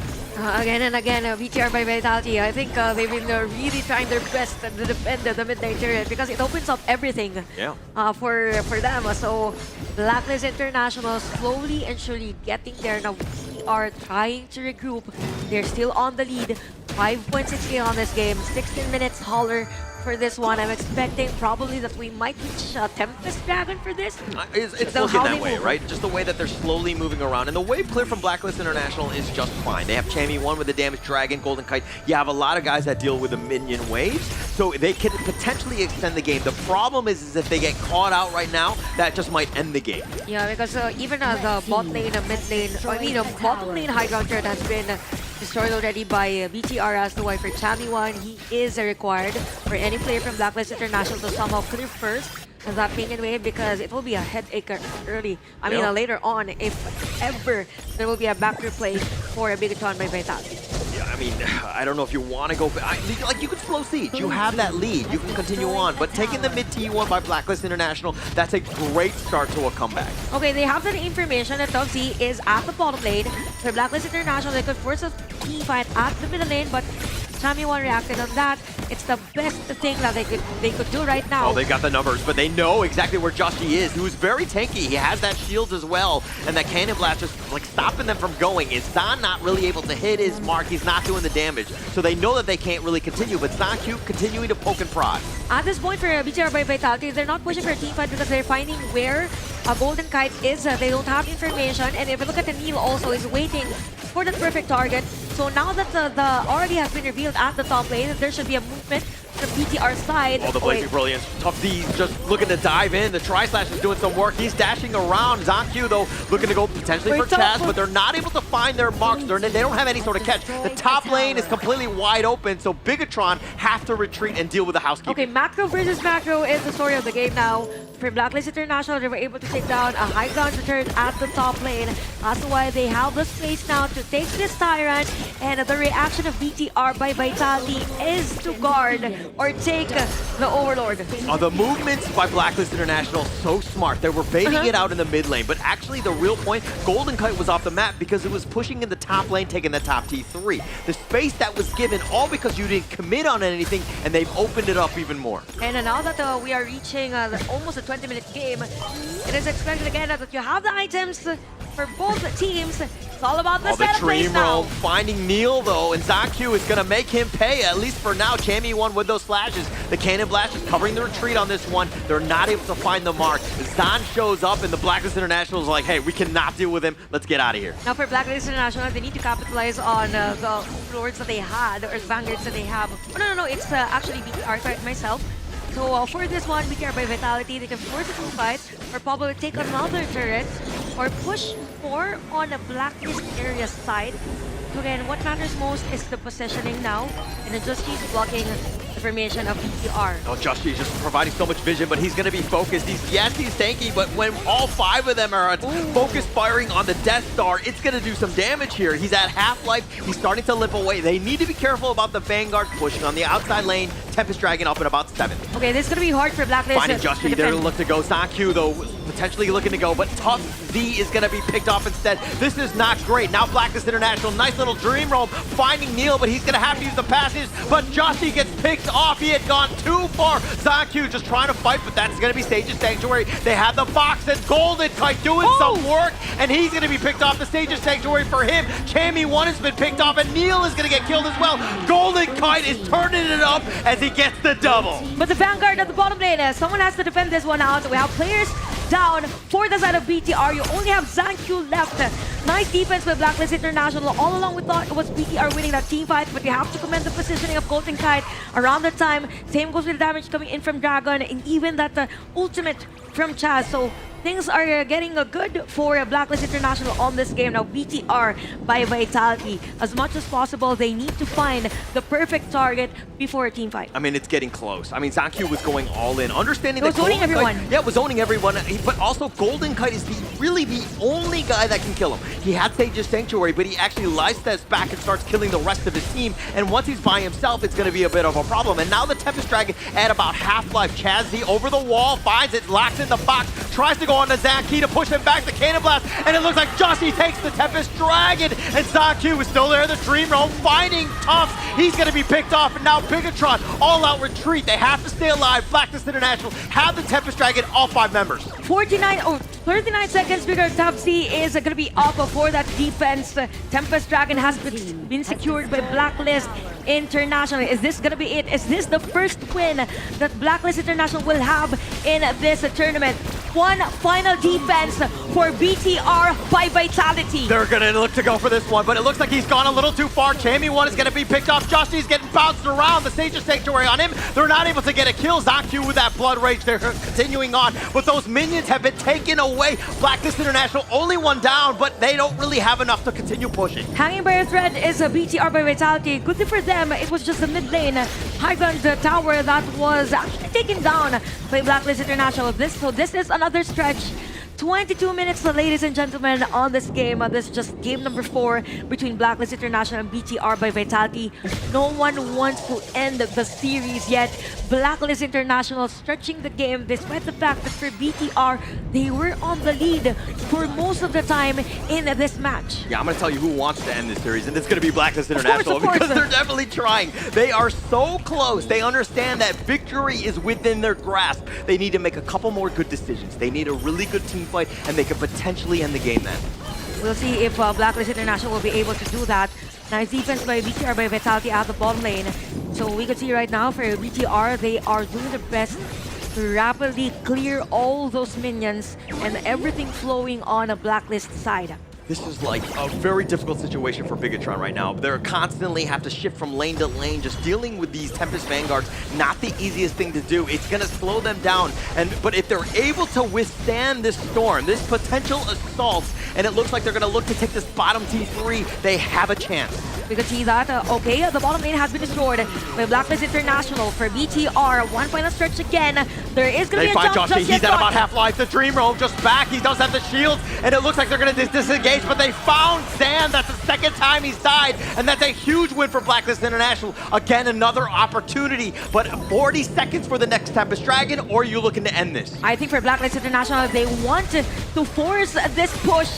One final push against the BTR. This could probably They're going in. Tammy 1 finally doing the work, and they're trying to get the crystal, but it looks like Blacklist International will take game 4. Blacklist International with that stretch and not giving BTR by Vitality to have that game number 5 on this series. 3-1 for the PKL team of Blacklist International. I thought you were going to trash talk a little bit more, like GG easy, like it's not easy. It wasn't, go next. It wasn't easy. It's definitely not easy in this one. But I mean, this one came down to the wire. We knew it was going to be close, especially in a best of 5, going to that distance. This was almost anyone's game, and the fact that we had the Tempest Dragon, it went as late as it did. Blacklist International somehow finding a comeback. We saw that a crucial decision making. What's really nice is that for Blacklist International, they were able to take down Zan on that last final push. If it weren't for it, that was it. I think it could have been stretched for another Tempest Dragon. Yeah. I think it really came back to finding Zan. That was only the second time he died, so he made very little mistakes. But that one moment when he gets picked off, and that's pretty much all that damage is gone. The resilience coming in for the side of Blacklist International. We were talking about smooth early game transition for them. We saw how Zan actually got multi-kills in that early game. Although he did got solo kill by chance, we do not talk about that. But his roam towards the mid lane and then picking up that triple kill already setting him so far up. But it was down to those key moments whereby Just on that smite was just so darn crucial in stealing multiple objectives. I believe that was a turning point because it was in front of the players of BTR by Vitality. All along we thought it was BTR winning that area because they were literally on the lead for this game. Yeah, and he just had such an impact. I mean, he might not have been MVP in all the games, but just those steals, that impact of just being able to constantly be there. Nothing was free for ZonQ in terms of those neutrals. He just kind of, it was an epic head-to-head going into the jungle matchup, and we saw exactly why in this one. Just really played a much better jungle efficiency in this best of 5 series here. It was so darn close in that final game whereby you had no idea how it would really end up until the very last moment. It was until where we received that Tempest Dragon buff on the side of Blacklist International. That's where the nails has been smashed into that coffin. Yeah, at the end of the day, whoever team has a better execution would definitely win a game. Yeah, definitely win a game on that one. But let's exactly see in the winner's interview. Let's go to Mara right now. Congratulations to Blacklist International! Chami MVP Game 1, Justry MVP Game 2. You know, this isn't just any win. It's the first victory for Philippines. So how does it feel to carry that flag and have the first win on record tonight? Ayun, syempre first of all, madam, parang it's an honor na nirepresent namin yung country. Tapos, and then, ayun, nung nanalo kami, syempre, parang good momentum din para sa mga upcoming days. So, yeah. Of course, it's an honor to represent the country, and having this win is a good momentum for the next games ahead. Now, Chami, My goodness, it was such a phenomenal fight. We saw great coordination from your team. So what part of the preparation paid off the most in today's game? I think we prepare the discipline because we always need to be composed. Kasi yung late game, yung mga composition po kasi namin is like for late game only. So, kailangan talaga namin maging madisiplina and patagalin yung laro. Ayun. The composition is mostly late game, so they needed to be disciplined so they could lengthen the game. So it's all about discipline for Blacklist International. Now, Chami Justri, you gave a lot of Filipinos something huge to cheer for with that match. What would you like to say to everybody? Thank you for all the fans that supporting Philippines, pati yung mga nasa Pilipinas na nagsusupport sa amin. Thank you sa inyo lahat. Thank you to all the fans supporting Philippines, especially those in the Philippines cheering for them. Thank you to you all. Justri? Ayun, thank you guys sa pag-support sa amin. Especially yung mga nasa Pilipinas, yun, nanonood sila ng live. And ayun, sana supportahan niyo pa rin kami tomorrow. Thank you to everybody watching, especially the Philippines, and they hope that you still support them for their matchup tomorrow.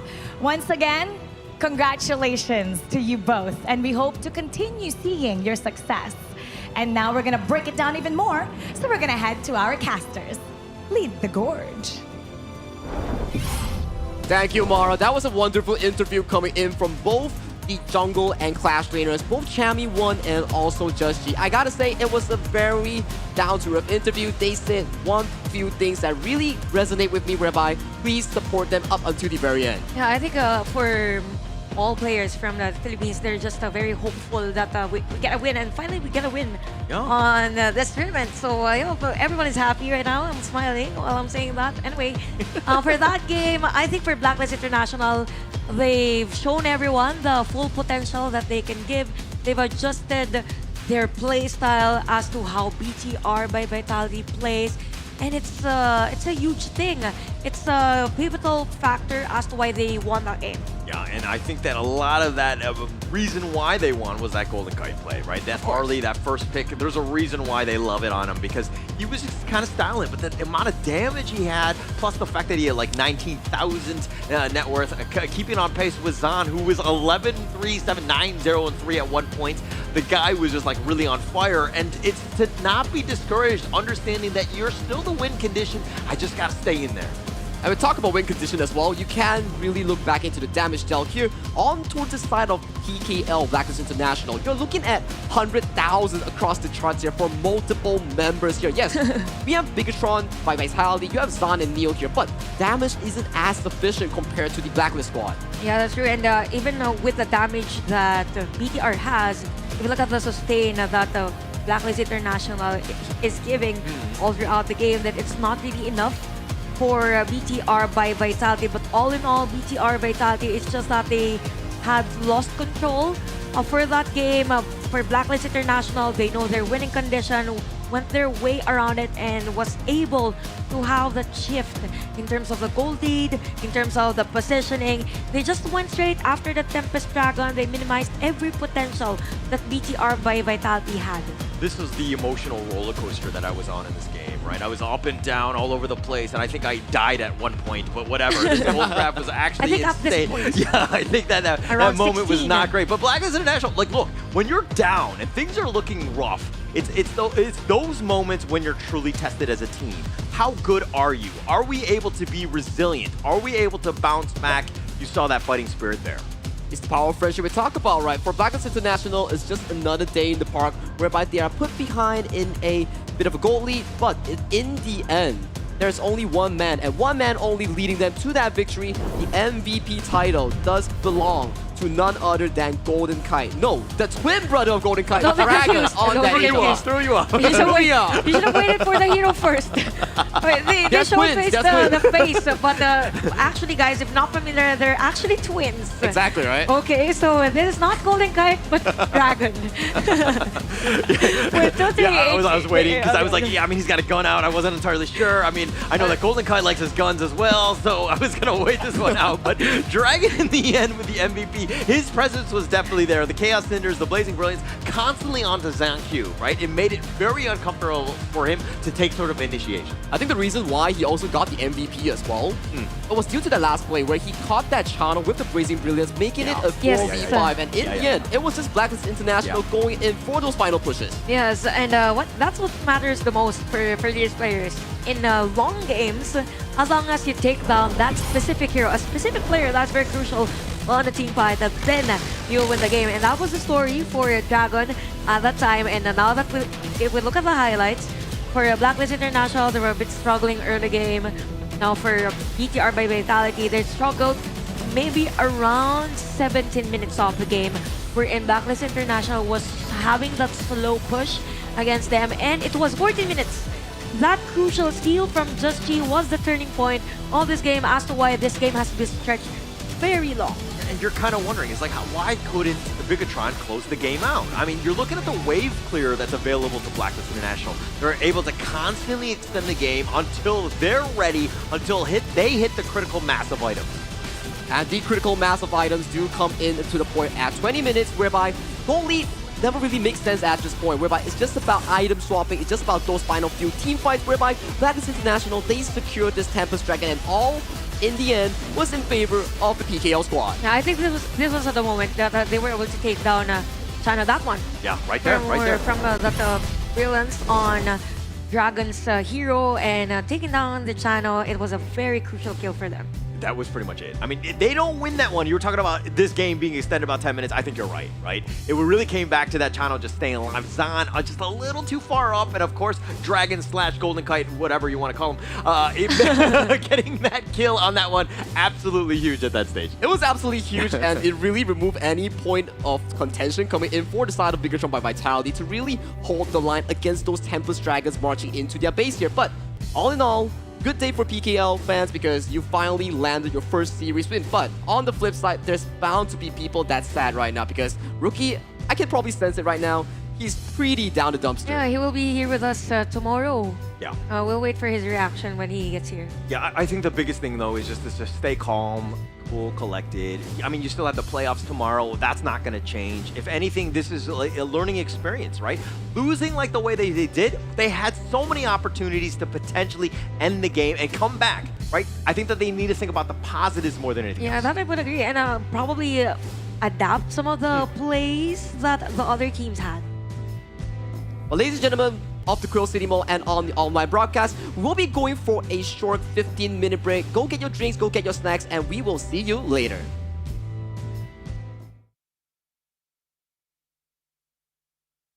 Will you live for real? Join the party.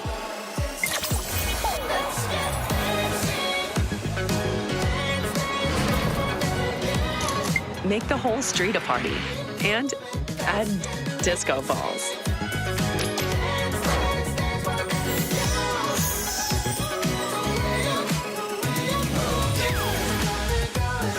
Realme 15 series. Live real in every shot.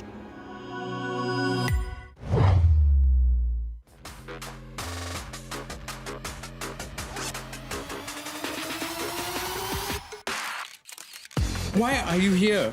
In here's okay, no one can challenge Malaysia. Philippines is the best country in the way.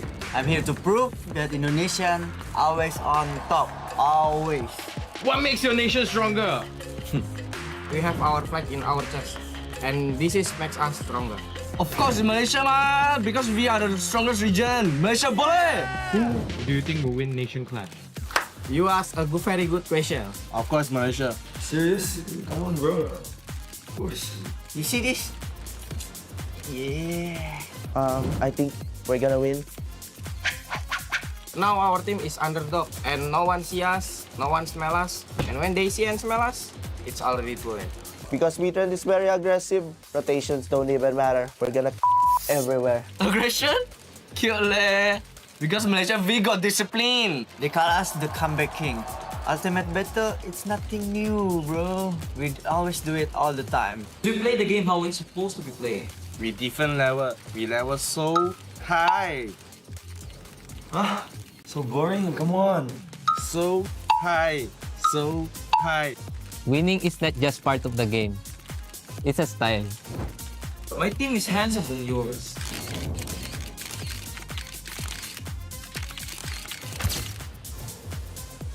Indonesian smile is the best, bro. You want some proof?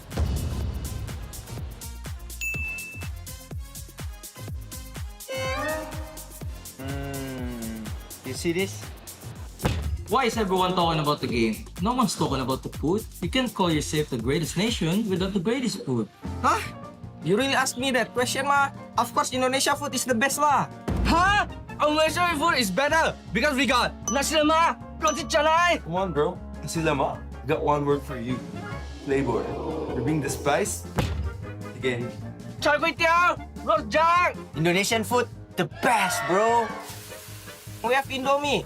All the food is very good. Indonesian rendang is the best, bro. Have you even tried sinigang, adobo? It's S tier, bro.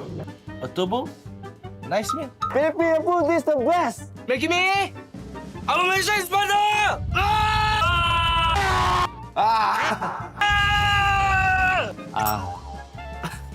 Wait.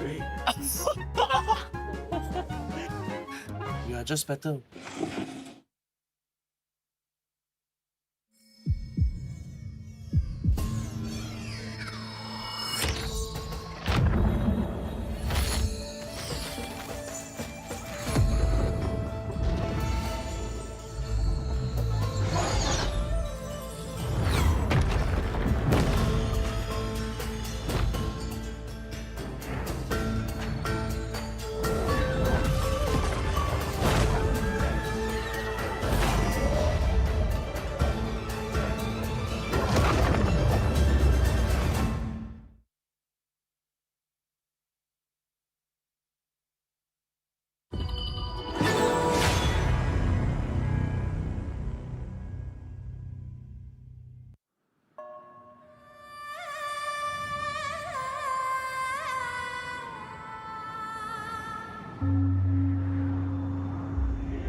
Caillou!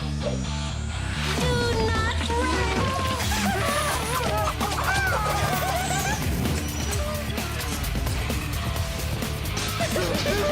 I like that. Hey! You! Stop! Hey! Stop! You! Woo! Wow!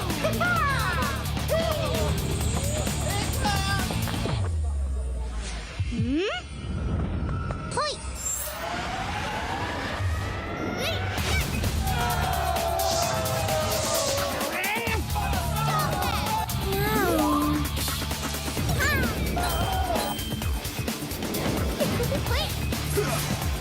Cheers! The cursed name, Kaiser.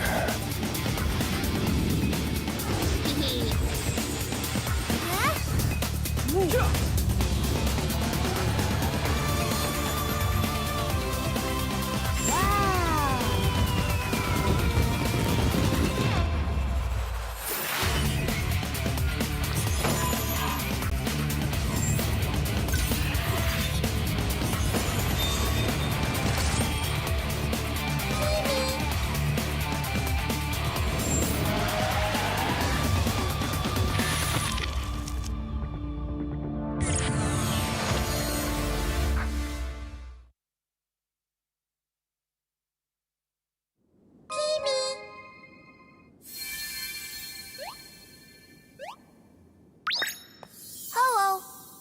I'm a spriteling. This world is so strange.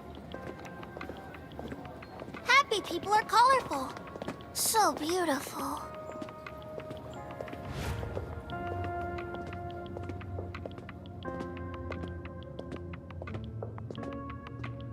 Are those their negative emotions? Ah, so scary! Huh? Oh, let me chase away the unhappiness! Spriteling strike! Ha!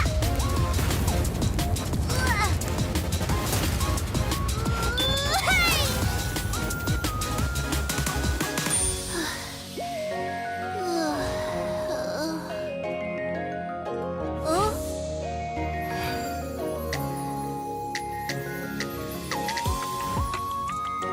I'm a spriteling.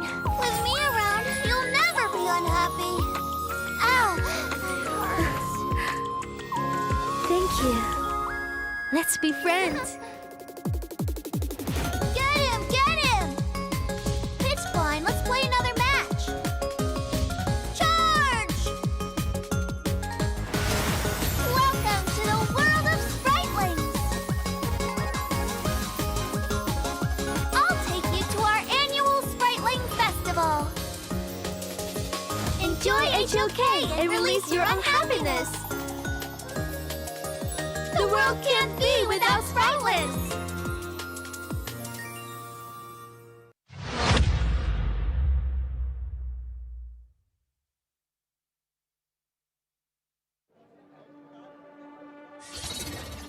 Dongwon,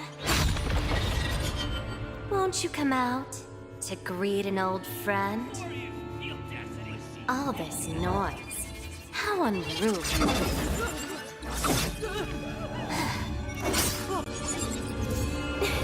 My oh my, such such a grand ceremony, and yet it's become such a mess.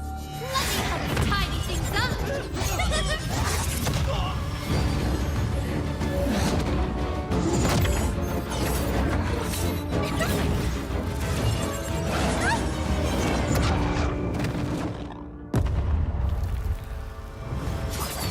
It's almost time.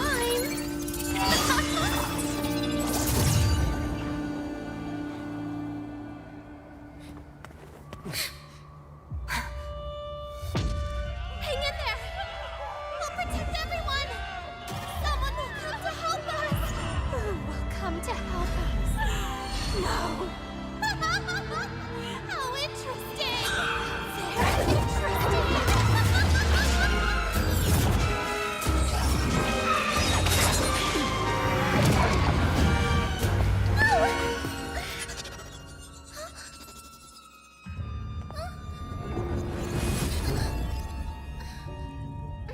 You. Why do you always cling on to him? Hmm? Wetrnd. It's been a long time.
Will you live for real? Join the party.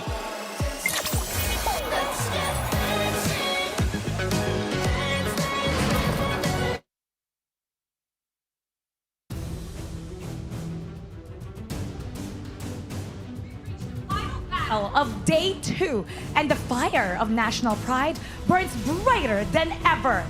Two nations stand tall, driven by redemption and the will to finish strong. One side brings unshakable passion, and the other carries a spirit of growth and hunger. Now both are determined to bring glory to their nation, and they know that every move counts because it's a chance to show what they've got. And now we're about to start the final match of the second day of Honor of Kings Nation Clash. Introducing from Indonesia, a team of rising stars and tactical masters determined to rewrite their story on the international stage. Let's welcome Alter Ego Esports.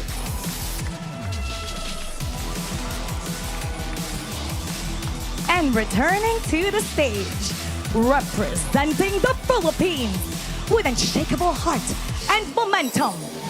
They're showing us why they belong here. Let's make some noise for Wetrnd!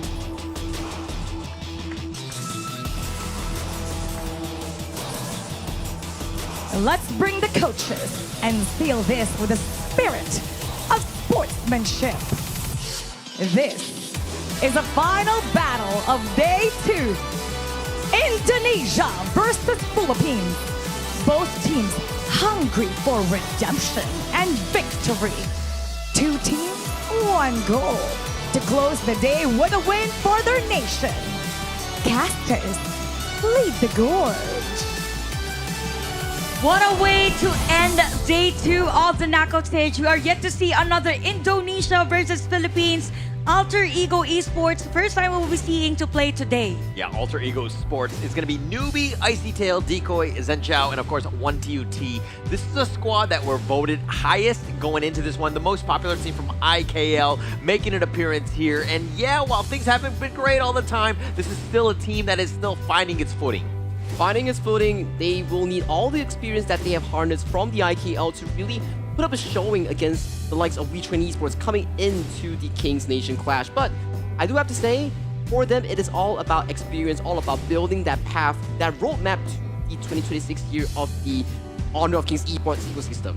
And of course, aside from that, aside from Alter Ego Esports, they're playing against a team that played earlier. We have a Wetrnd Esports. They won a game against APG, a more stronger team, if I might say, for HOK. Anything that we could say about this? I think coming into this series, especially against Alter Ego Esports, things are gonna get bloody here because we know from the playstyle of these two teams, they love to brawl and they love to be fighting for those team fight wins. Yeah, and they're going to be made up of Maze, Aaron, Arise, Syndicate, and of course Darfin. These 5 guys like to fight, as you were talking about earlier, right? This is a team that's not scared. There are definitely some moments where you're like, wow, these guys are completely on point. But there are other moments where they're like, should not have gone for that one. A little inconsistent. And you know what, for today, I have lots of discoveries for most teams, particularly for Blacklist International and Wetrnd.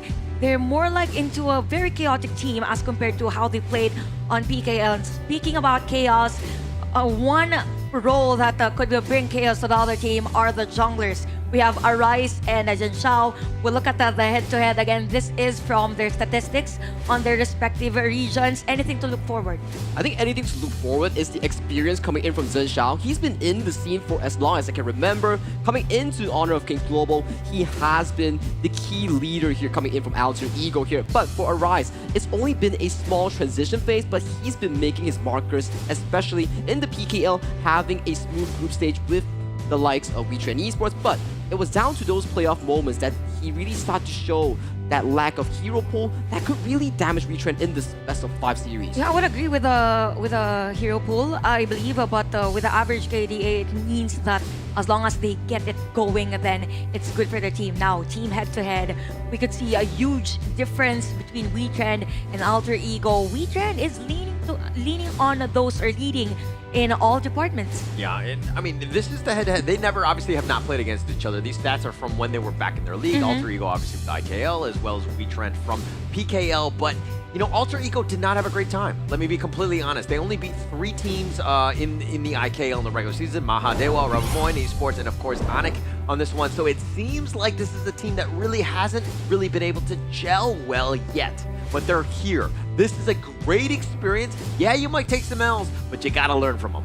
It's a learning experience that matters coming in for the side of Alter Ego Esports and also for the side of Wetrnd, because in the end, yes, you do not qualify to the KIC, but being able to play for your region as the representative of the most fan-voted team, this is where you show off, and you show off hard. And at the end of the day, it's the learning experience that matters the most for these two teams. But I gotta say, for Alter Ego and even for Wetrnd, there has been a lot of potential in terms of how they strategize against much stronger teams. And we really have to focus on how they draft, and we will have the side selection. For Alter Ego, there will be on the blue side, and red side is going to be Wetrnd.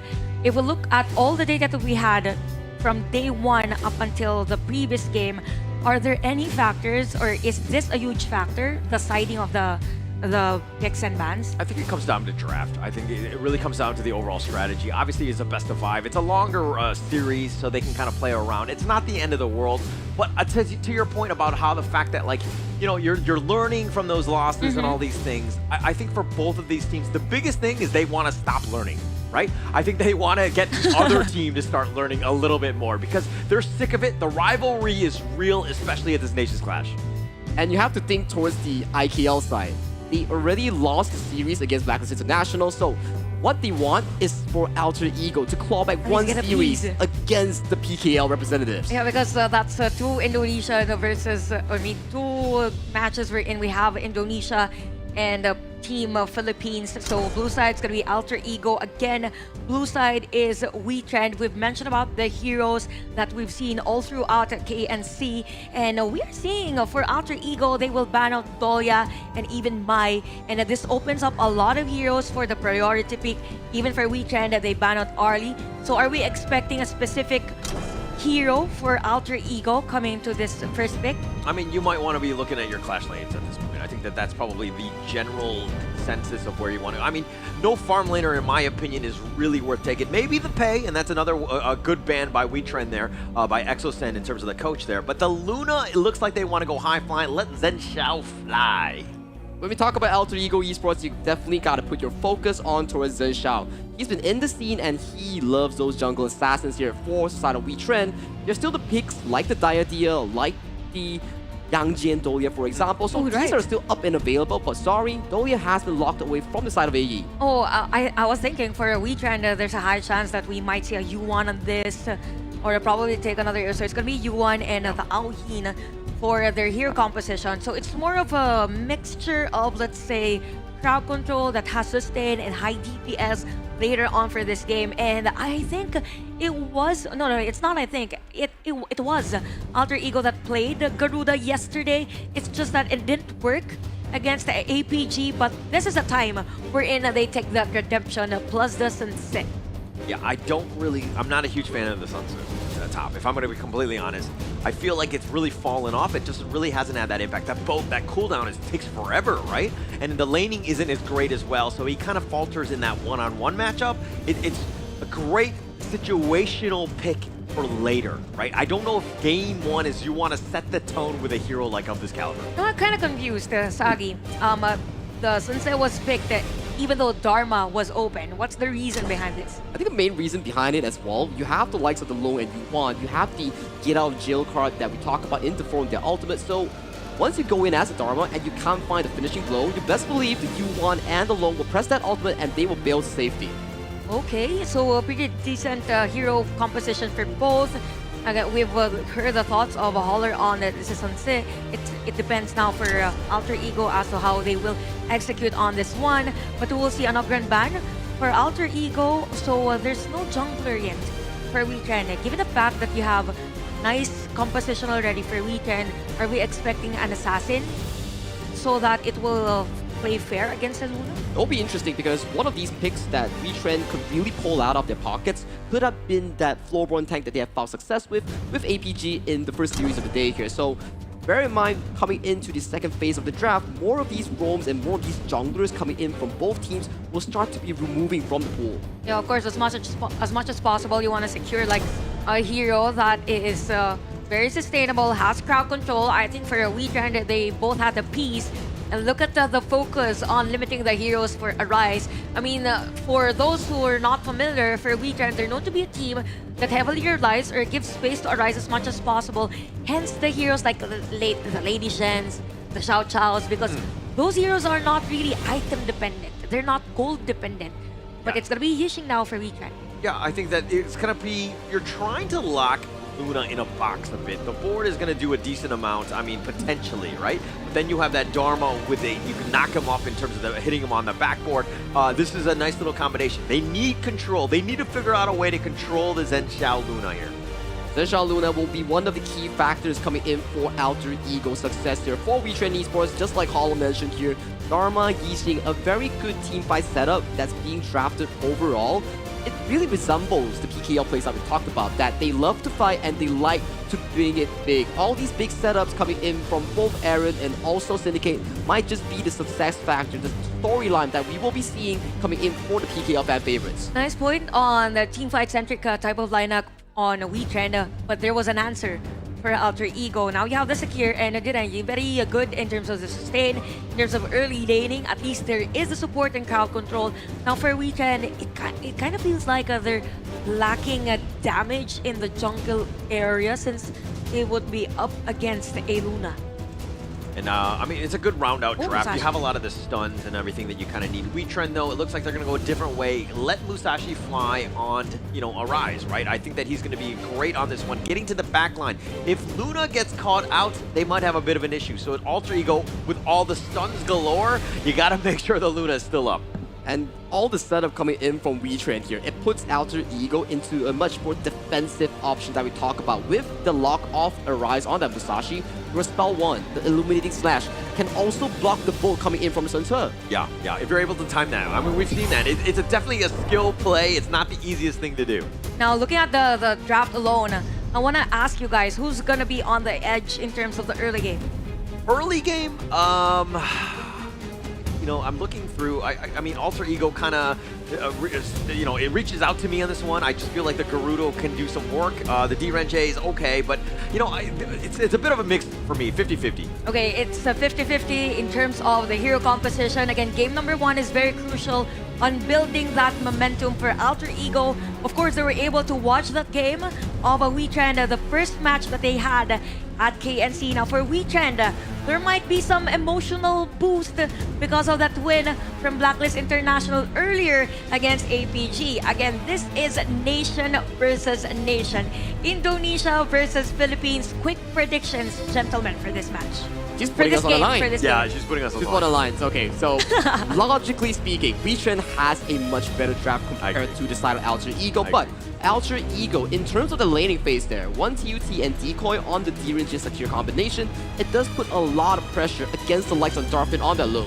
Yeah, I mean, for me, it's all about this Musashi here. I think that it's a nice counter to Luna when he wants to jump in, gets to that back line.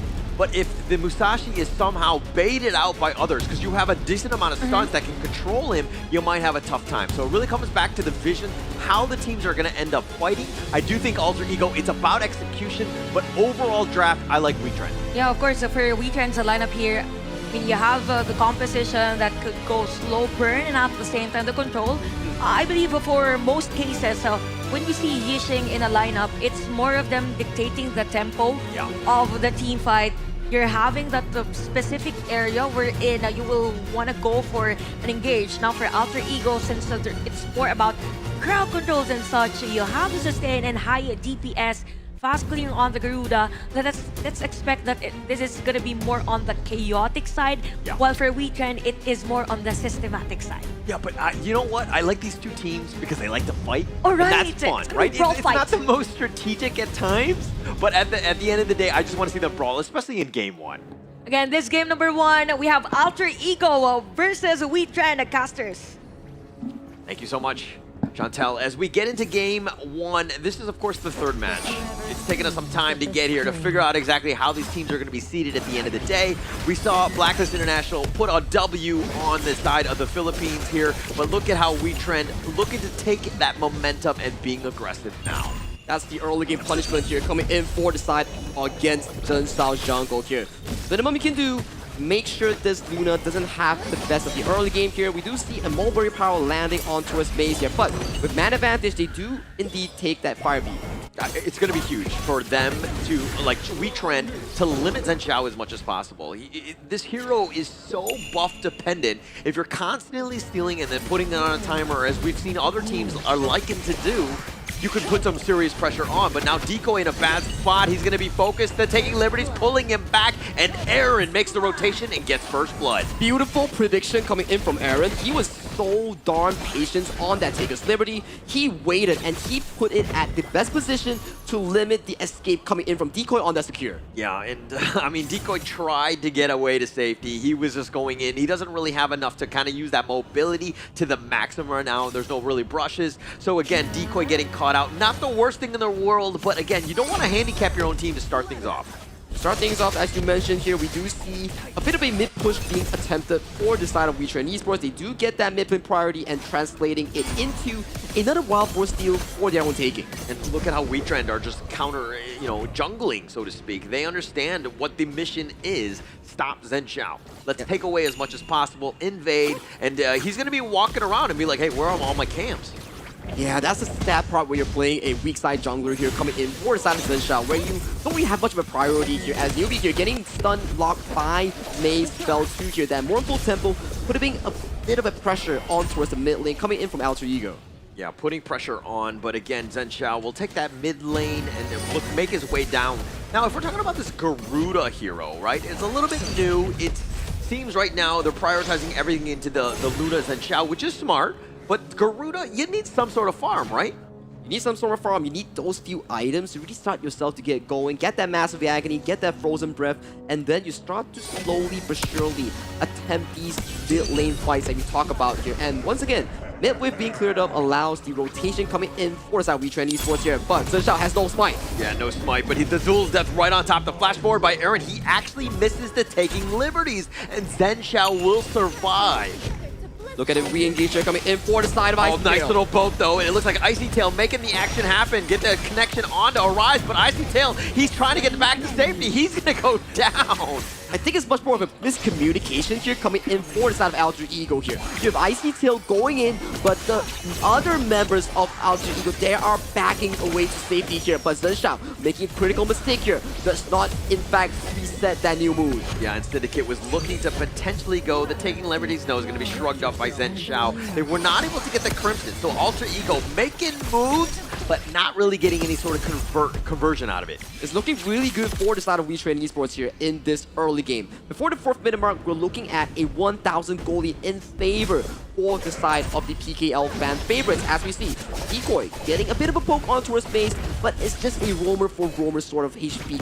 Crane here, not the best of the situation coming in from AE. Yeah, it's like a pillow fight at the end of the day, right? Not really too much damage, but Newbie needs to be careful, and it looks like with that Imperial Order stopping them from any sort of assault. But now the 4-minute Tyrants, Decoy is still up in front, providing that vision. The Mulberry power is going to be missing. The board gets nothing really happens, and Wetrnd let that one slip under them.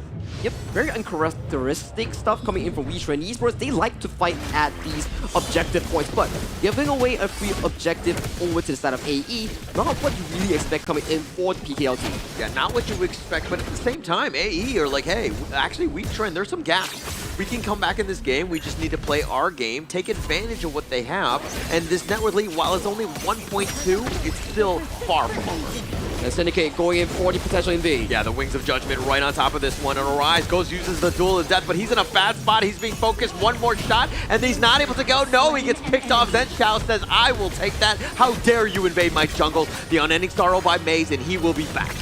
Ooh, a big pickup here coming in for the side of Alter Ego here. Jungle is still wide and available for their own taking here. Arise down for the next 5 seconds here. Zhenxiao has much more control and even almost a 2-level lead against his jungle opponent. Absolutely huge, right? 2 levels. I mean, Arise just hits level 8 at this point, but he is very far behind. It's one of those things where, like, he will be behind, which is okay, but you just can't falter off too much further because you are the guy to stop Zhenxiao. Exactly the case, right? Whereby we're looking at this Musashi. Yes, you're due to the death, do remove healing, but you are falling severely behind in that 1v1 matchup here. But hang on a moment, though. Icy Tail gets set up. With that truth, Icy Tail gets on his boat. He's going to get back to safety. Has to use the flash, and he's going to lose the top T1 as well. So a huge win for Wetrnd. Not as bloody as I expected here. They are trading blows across the map very systematically. And right now, take a look at Zhenxiao here, casually invading the Azure Golem here because they know for a fact more numbers have shown on towards the top side. That allows AE to get this Azure with no contention. Yeah, no contention whatsoever. Zhenxiao just dealing with those minions, and this lead is starting to grow even further. 1.2 just on him in terms of that laning matchup. But let's talk a little bit about 1TUT as well as Darfin. That matchup here, the D-Renjay versus the Loom. Who are you giving the edge to? In the early game, it's much more consistent coming in from 1TUT on that D-Renjay, but going towards the late game, that's where Darfin getting all the items, 3 to 4 items. Once you complete that Starbreaker into the Axe of Torment, then you will start having much more damage coming in for this Loom. Yeah, and I think that late game they're going to be happy if they're able to get there, right? So it's up to the rest of Wetrnd. Again, I mean, the way that they're putting pressure on and taking these towers is just going to be gravy for them. Zhenxiao right now is looking for to take his own towers, and he's not really able to find it other than that top T1. The worrying point coming in for the side of Wetrnd Esports is that the jungle is starting to look like a slow bleed here. We are starting to see Zhenxiao controlling more of these objectives, controlling more of these buffs. putting Arise further and further behind in that gold department. Yeah, it's all about slowing him down more than anything else. If Zen Xiao gets out of control, it's going to be a problem. They have a lot of momentum, a lot of that speed and mobility, which is going to be tough for Wetrnd to go, but they've got the box. They find 1TUT. He's in a bad spot, but they do get enough. They have the damage on the Syndicate, but 1TUT does fall in the end. Darfit is now here. They're knocking him around, and they find Newbie, and Zen Xiao over the wall. He's going to be fine, and Decoy is just looking to back off. Hits him with the Mulberry Power. Maze is limping away. He's going to be picked off as well, and it looks like they're going to continue on and find Darfit as well. Decoy living up to his name as being the Decoy, but he gets picked off. Big fight win here coming in for the side of Alter Ego here. It was initiative coming in by Aaron on that Roll is my board, but 1TUT and Decoy immediately reacted with their crowd control, eliminating Syndicate before he could even do anything in those team fights. Oh, they're taking liberties, finding Zen Xiao. He's locked in the box, but Syndicate is there and not able to find the target onto Zen Xiao. Icy Tail looking to just run away, not able to find it, and you want to kill Sagi, and you're getting some.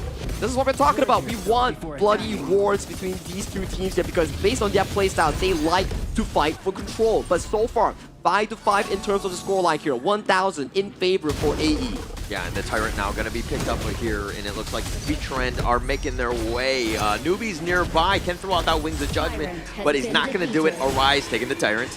Yeah, free timer up for taken here coming in from Wetrnd Esports. That is the final one before we go into the Shadow objectives here. So right now, it's still looking pretty darn close between the two teams, but jungle control still in favor for AE. You can see Zen Xiao, uncontested, unbothered, another Crimson Golem going to his pockets here, but take a look at Icy Tail. He's looking for a big boat. Oh, the Unending Star on the boat is actually not going to really hit, and it looks like if they want to go, Zen Xiao is going super aggressive, and he's going to get away as well. They take the mid T1. Things are looking gravy for Alter Ego. It's looking insanely good for Alter Ego, and goes Zen over, Xiao is not over. And he decides to go in. He's not able to find it. He eventually gets it with Decoy's play, but Zen Xiao sacrificing his life.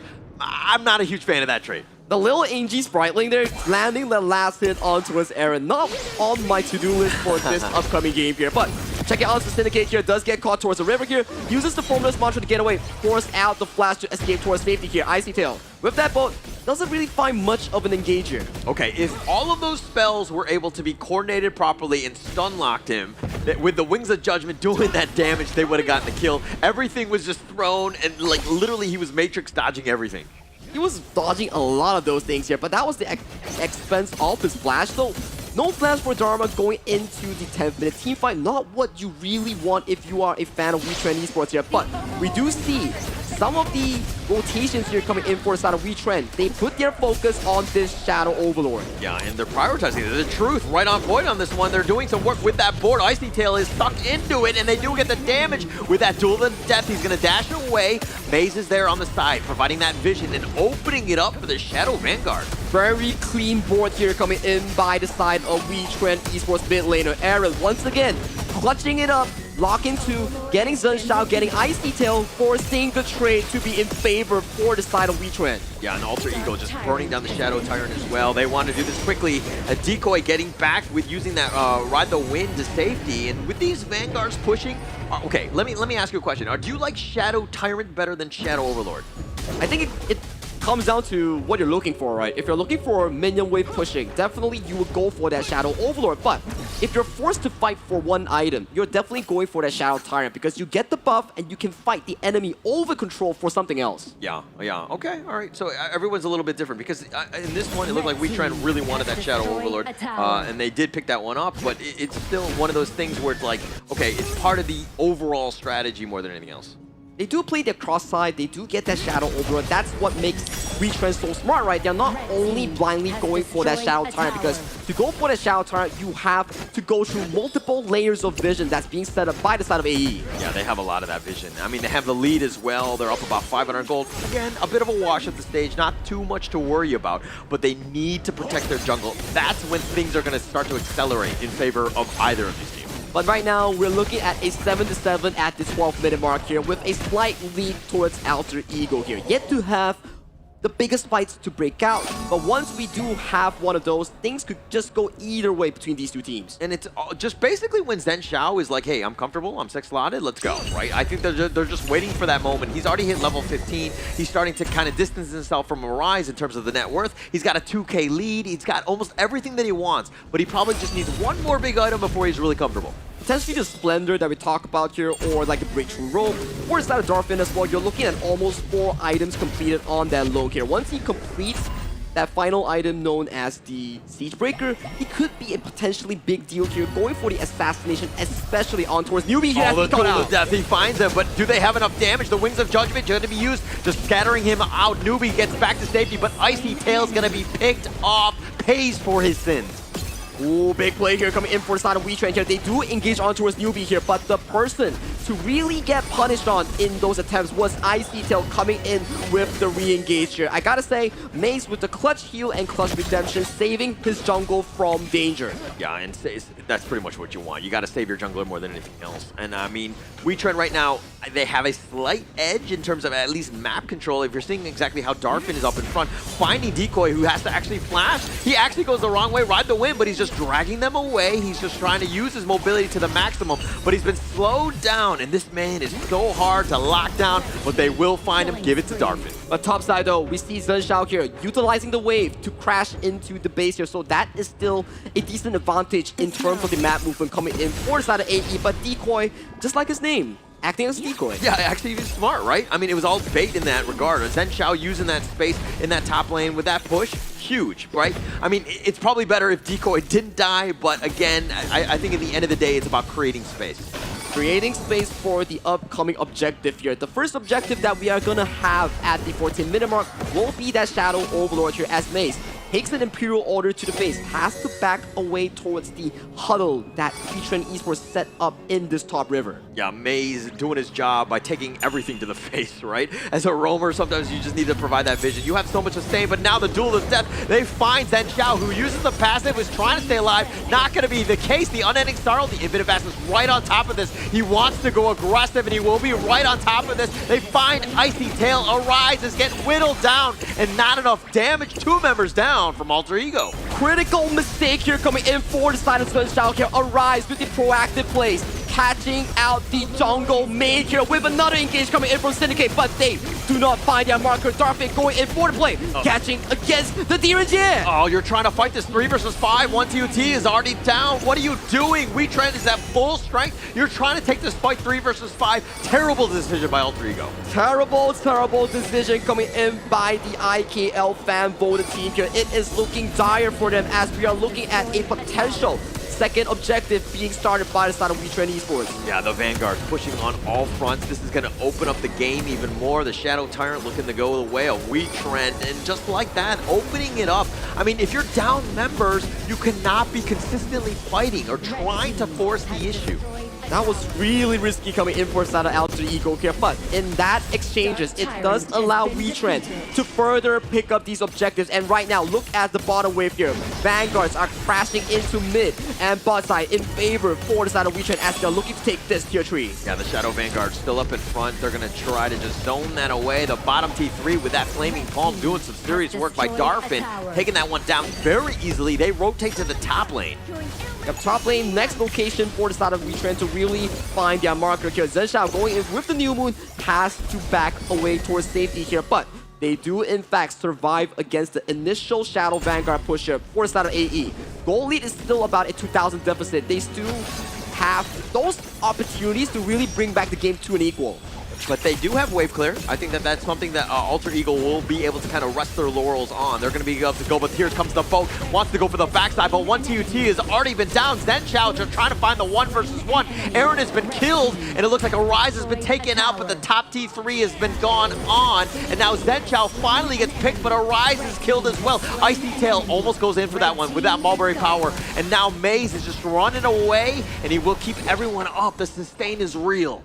Zen Xiao did manage to find that flank just like what Arise did, but in the end, that's a 6 slotted lone we're talking about. 7, 1, and 4 on Darfin here. He is looking to end the game with this potential final push as Decoy gets set up. Oh, with the truth, finding Decoy, he's not able to dash away the Mulberry Power one last time, but Syndicate taking him down. Roam lives do not matter as he goes there, but Icy Tail trying to deal with the minions. It doesn't look like it's gonna happen.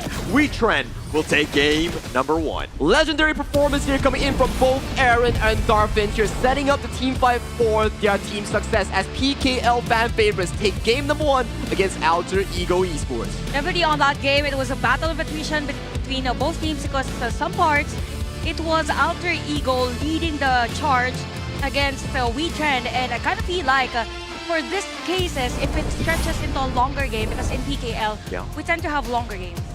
We even had around 26 minutes, something like that. So it's the strength of PKL teams, particularly for Wetrnd. Sounds like you're bragging. No.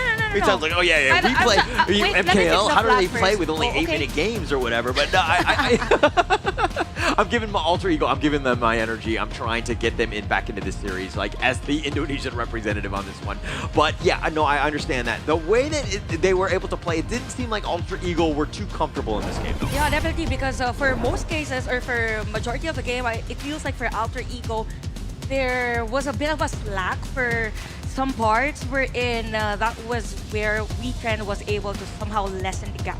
I think in a team sprite perspective that we talk about, individually, I think Alter Ego, every one of them has what it takes, but putting them into a team, you can start to see the teamwork coming in from Wetrnd Esports is much more superior compared to Alter Ego. Now, looking at the heroes alone, you have 9k gold for this Garuda.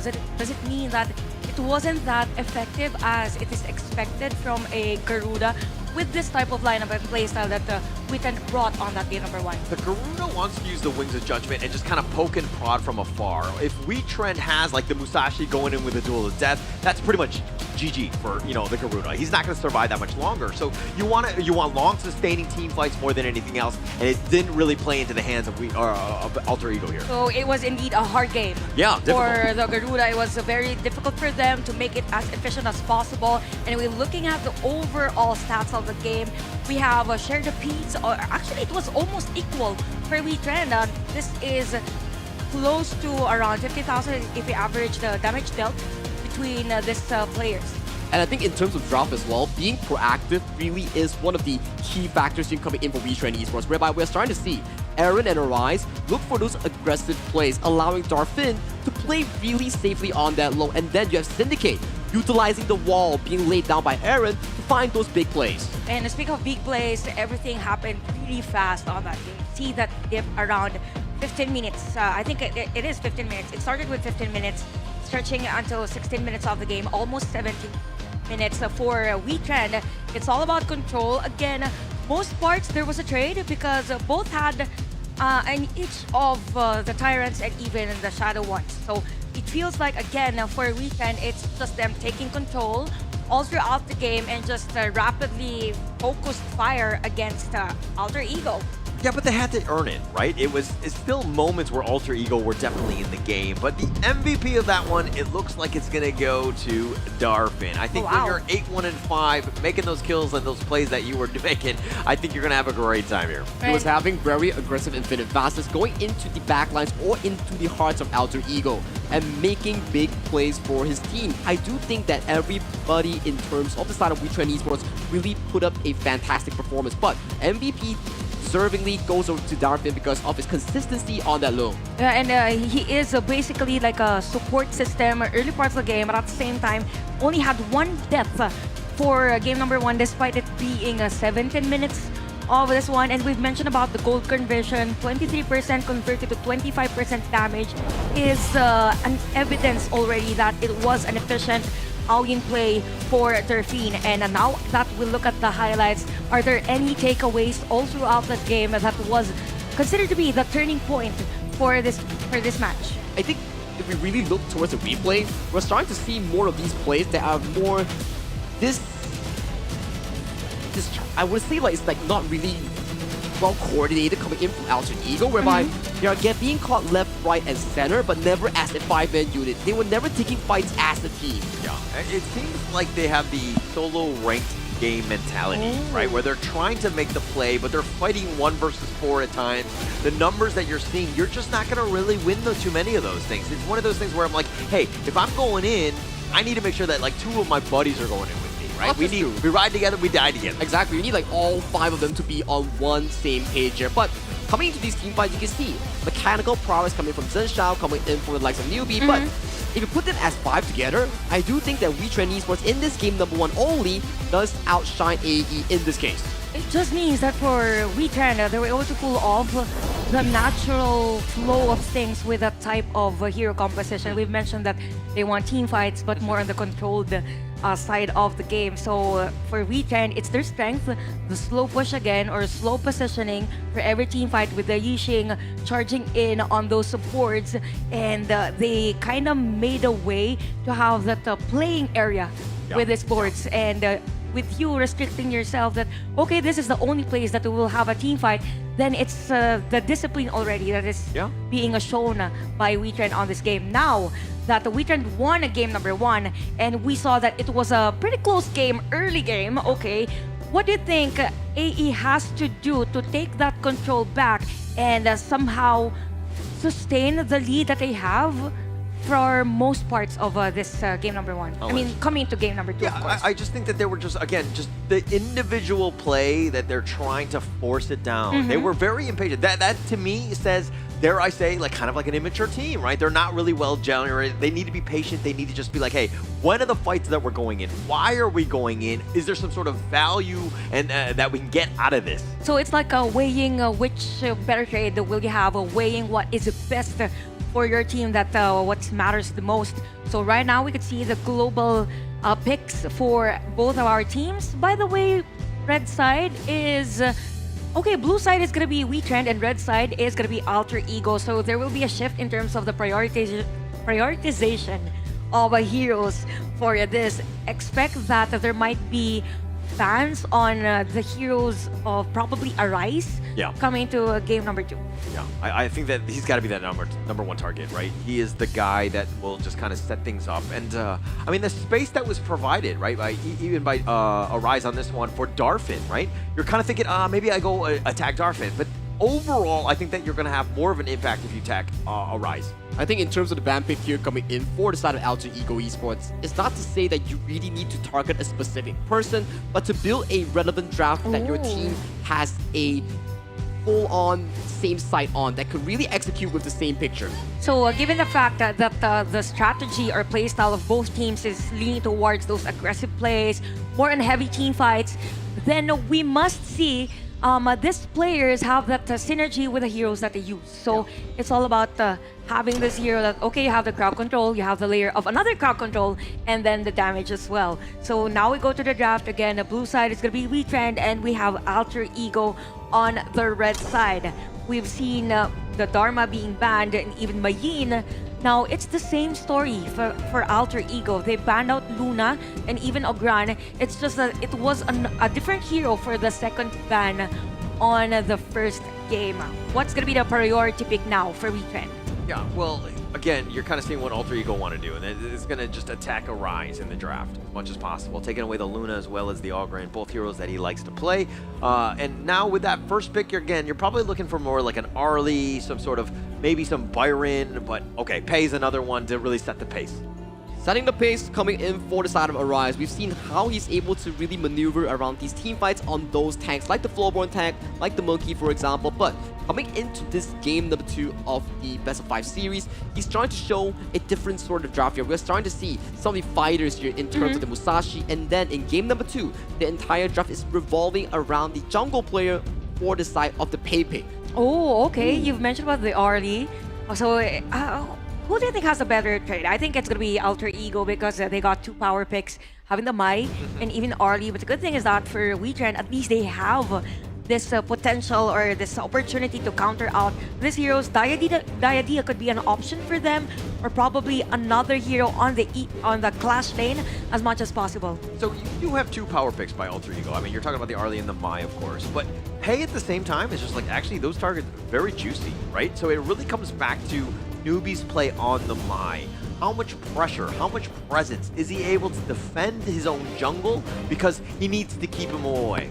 I totally agree with what you have mentioned so far because Maestro Nui, yes, it is high in terms of the priority, but it comes down to the execution of the player itself. Does he have the micro ability to pump up the big plays that we talk about, the multi-man kicks, the multi-man setups, that comes in the form of newbie in that mid lane. Yeah, but also look at the fact that they picked up the Byron as well. The Byron-Pei combination, very strong. That top side, that Clash lane, pretty much owned. Now you're almost able to invade whenever you want.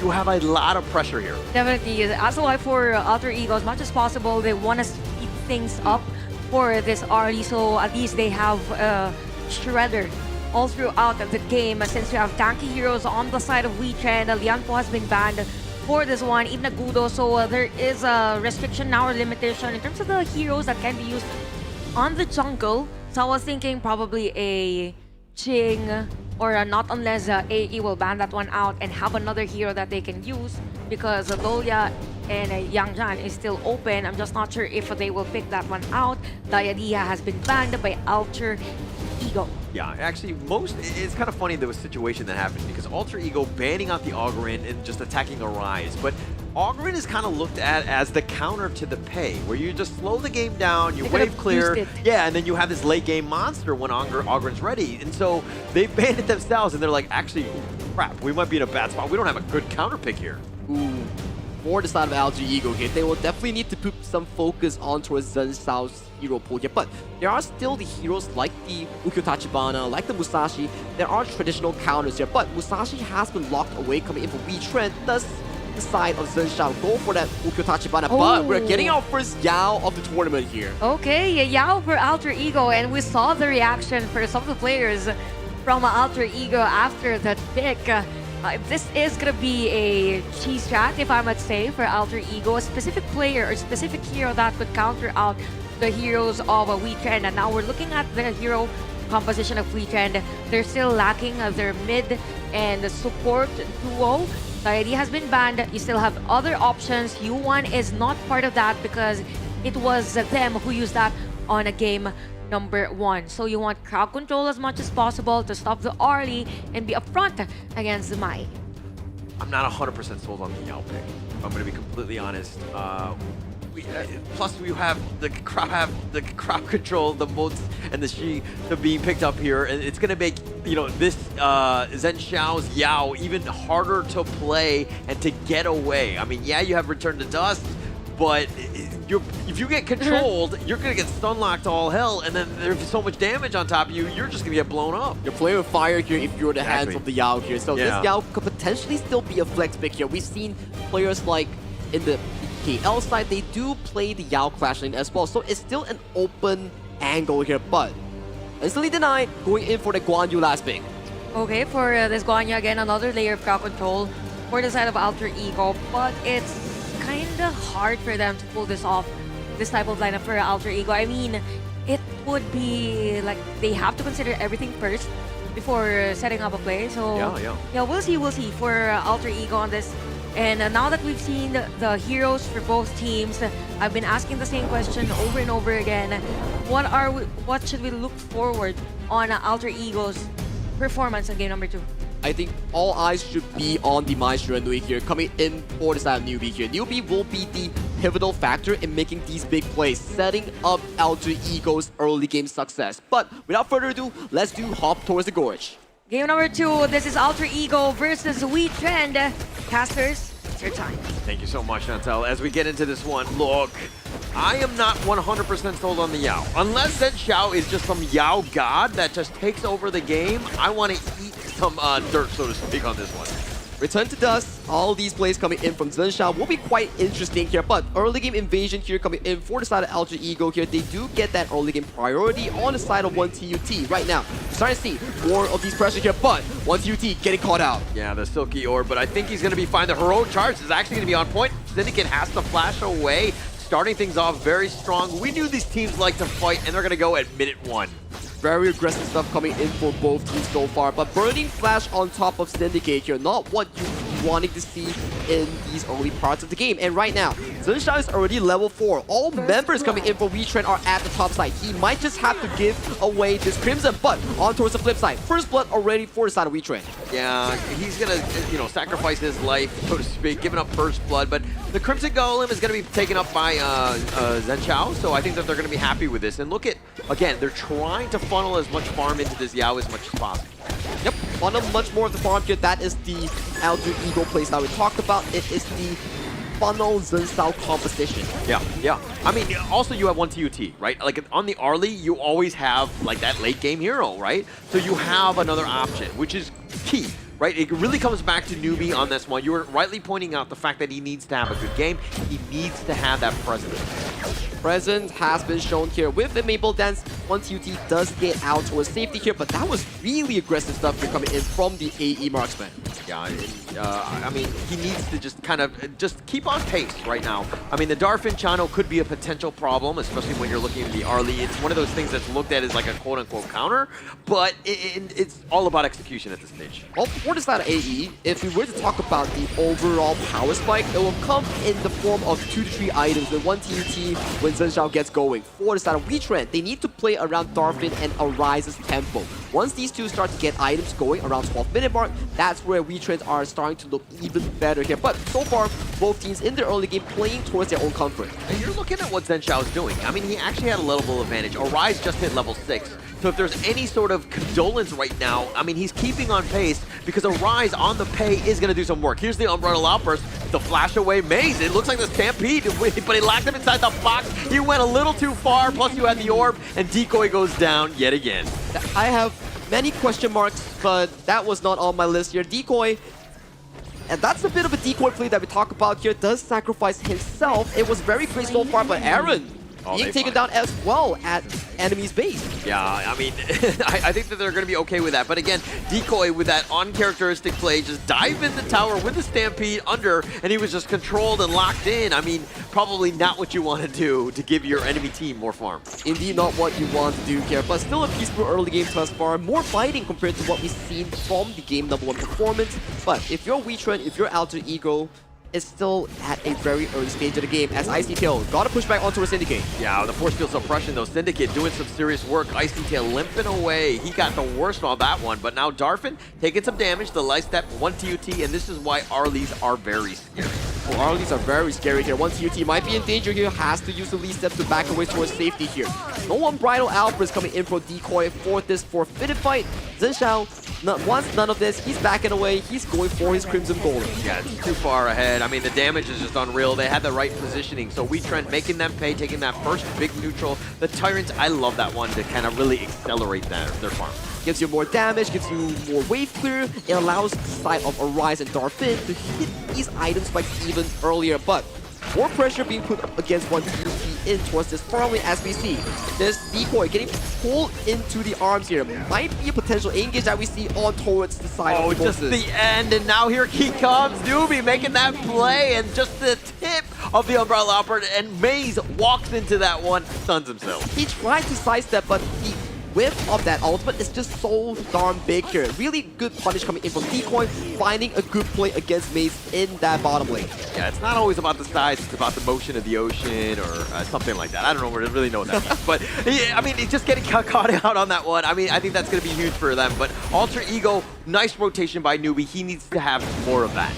More of the side lane pressure being generated by Newbie is what we exactly want to be seeing. So one kill does go over to the hands of the side of one TUT. That puts a bit of a comfort for fans coming in from Alter Ego. Yeah, and I think Alter Ego are doing fine. I mean, they do have a 700 gold lead or so, but it's up to Wetrnd to really respond. I mean, Arise with that early game lead, not really doing what Pei should be doing, and that's kind of invading and making it uncomfortable. And you're seeing Zhenshao in the enemy jungle. Taking away another Azure Golem from the hands of the Wetrnd jungler here. You can start to see this mid lane being a party, a fiesta coming in for both of these teams to really start collecting these resources, find those big fights. When you get the push, that's how you get things going. And I like it how ZenShao has been rotating across the map. It seems like this is a set counter play for against the Pei, who's very mobile himself. ZenShao is almost keeping step by step, almost out-farming him, doing a great job keeping on pace. As we approach towards the mid-game, we start to see more of these maps being split up between these two teams. You can see, focus on towards Wetrnd is towards Darphin and also Arise. Focus on towards Alter Ego is to allow Untitled to get this absolute side lane domination. And here we go. It looks like Syndicate finding Icy Tail in a bad spot. He's going to be cannon blasting and stun lock the Umbrella Outburst, but Icy Tail dies first. The Rue Engine, and it's not going to catch him. It does have the box, and they find Newbie. They make it him pay. And Syndicate with a force field suppression looking to turn it up. He wants to go for this one, but now with a cannon blast onto one TUT, he gets picked off as well. Maze with the double, and Wetrnd taking 3 members down. Beautiful setup coming in for Syndicate here, and they are just going at it with even more kills as ZenShao gets hit by the Cannon Blast. Does get up alive with the return to dust, but with that fight alone, it puts Wetrnd back into a much more comforting position. Actually, but ZenShao like sacrifices his own body for decoy, right? He gets hit by that Cannon Blast. If he sidestepped that, decoy goes down. So he saved his friend, his buddy, and keeping him alive. So again, it's all about the extensions. It's about the small minor plays, but now Alter Ego down. The value coming in by the Shi and also the Mozi coming into these fights, we can start to see Syndicate catching on towards Icy Tail, and the pull of the Silken Print coming in from Aaron catching Newbie. Newbie did get a 3-man knockup here, but the redirection coming in from Maze really set the tone of the team fight, allowing Wetrnd to come out on top. Yeah, Icy Tail, though, cannot get caught out. I mean, you gotta let ZenShao, maybe 1-2-2, kind of set things, or Newbie, right? Just kind of set the tone, set the initiation, let the fight happen. Then you come in with a nice Razor Cavalry. But Aaron using his passive to dodge the Umbrella Outburst, but he's in a bad spot. He's gonna be picked off 1-2-2 with that damage. Ooh, Splendor to dodge away to engage. Pretty good reaction, but there was no follow-up. There was no cavalry to really save Aaron, so I don't waste a spell, I gotta say. I mean, you spend it, your ult, you got something out of it. You got that kill, Aaron is down, and now they have to somehow defend. Look at how Icy Tail looking for that flank, that mid T1 at half-life, and I think that they will be fine in the end. Look at Darphin here going for an aggressive push, and Newbie does not find his marker here. Forced to back away towards safety here as this is unfolding towards the top, towards the bottom side. Both junglers looking for those towers. Yeah, and actually Arise using that space. He's just all the way to the T3. Even Icy Tail is very low if he wanted to have gone, but with Newbie there, it doesn't look like Arise really wants to fight. He's going to use that split push to his advantage, creating space now for this Tyrant. Yeah, so far coming into this game, I do have to say, Wetrnd, although the goalie is not that big, but before 10 minutes, so far the map movement is still in favor, coming in by the PKL fan favorites. Yeah, definitely. I mean, they've been moving around. I mean, using Arise, he has about a 600 gold lead over ZenShao, who again has done well. Let's be honest on this Yao. The impact hasn't been there because the team fights haven't really been going their way, but Wetrnd now putting a pressure on all fronts. Icy Tail needs to find a good flank angle. He cannot be the one to fall first in these team fights because that removes the backline pressure generated by this Guan Yu over to the side of Chano or the side of Shi on the side of Wetrnd. A lot of different options of where you want to go, but the top lane is going to be pushing here. Arise is going to be back in his own jungle, consistently, constantly farming, taking what they can. Alter Ego on the hand. It looks like they want to rotate. They want some sort of action. They want a team fight, but they can't find one. We're looking at split map positions here coming in for both of these two teams as waves are starting to be set up prior to the 10th minute mark.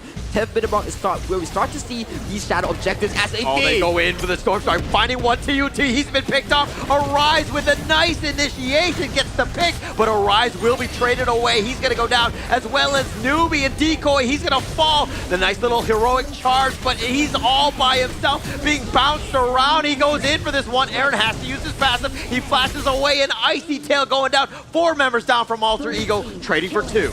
Wonderful engage again coming in from Syndicate, finding one TUT in those team fights, and then Maze coming in with the disengage to bail Aaron out towards safety here. Even though ZenShao was last to fall, but still 3-4 in favor for the side of Wetrnd. Yeah, Wetrnd, I mean, the lead is going to start to grow a little bit. It's about 1.5k. The Shadow Tyrant, the first of the game, and Alter Ego are nowhere in position. There's no way they can defend. But take a look at the top side here. We do see a trade being committed for the side of AE here. So coming out of that fight, Sunshine did find beautiful return kills on the side of Arise, on the side of Darfin, that allows this Overlord to be traded with the Tyrant. Smart.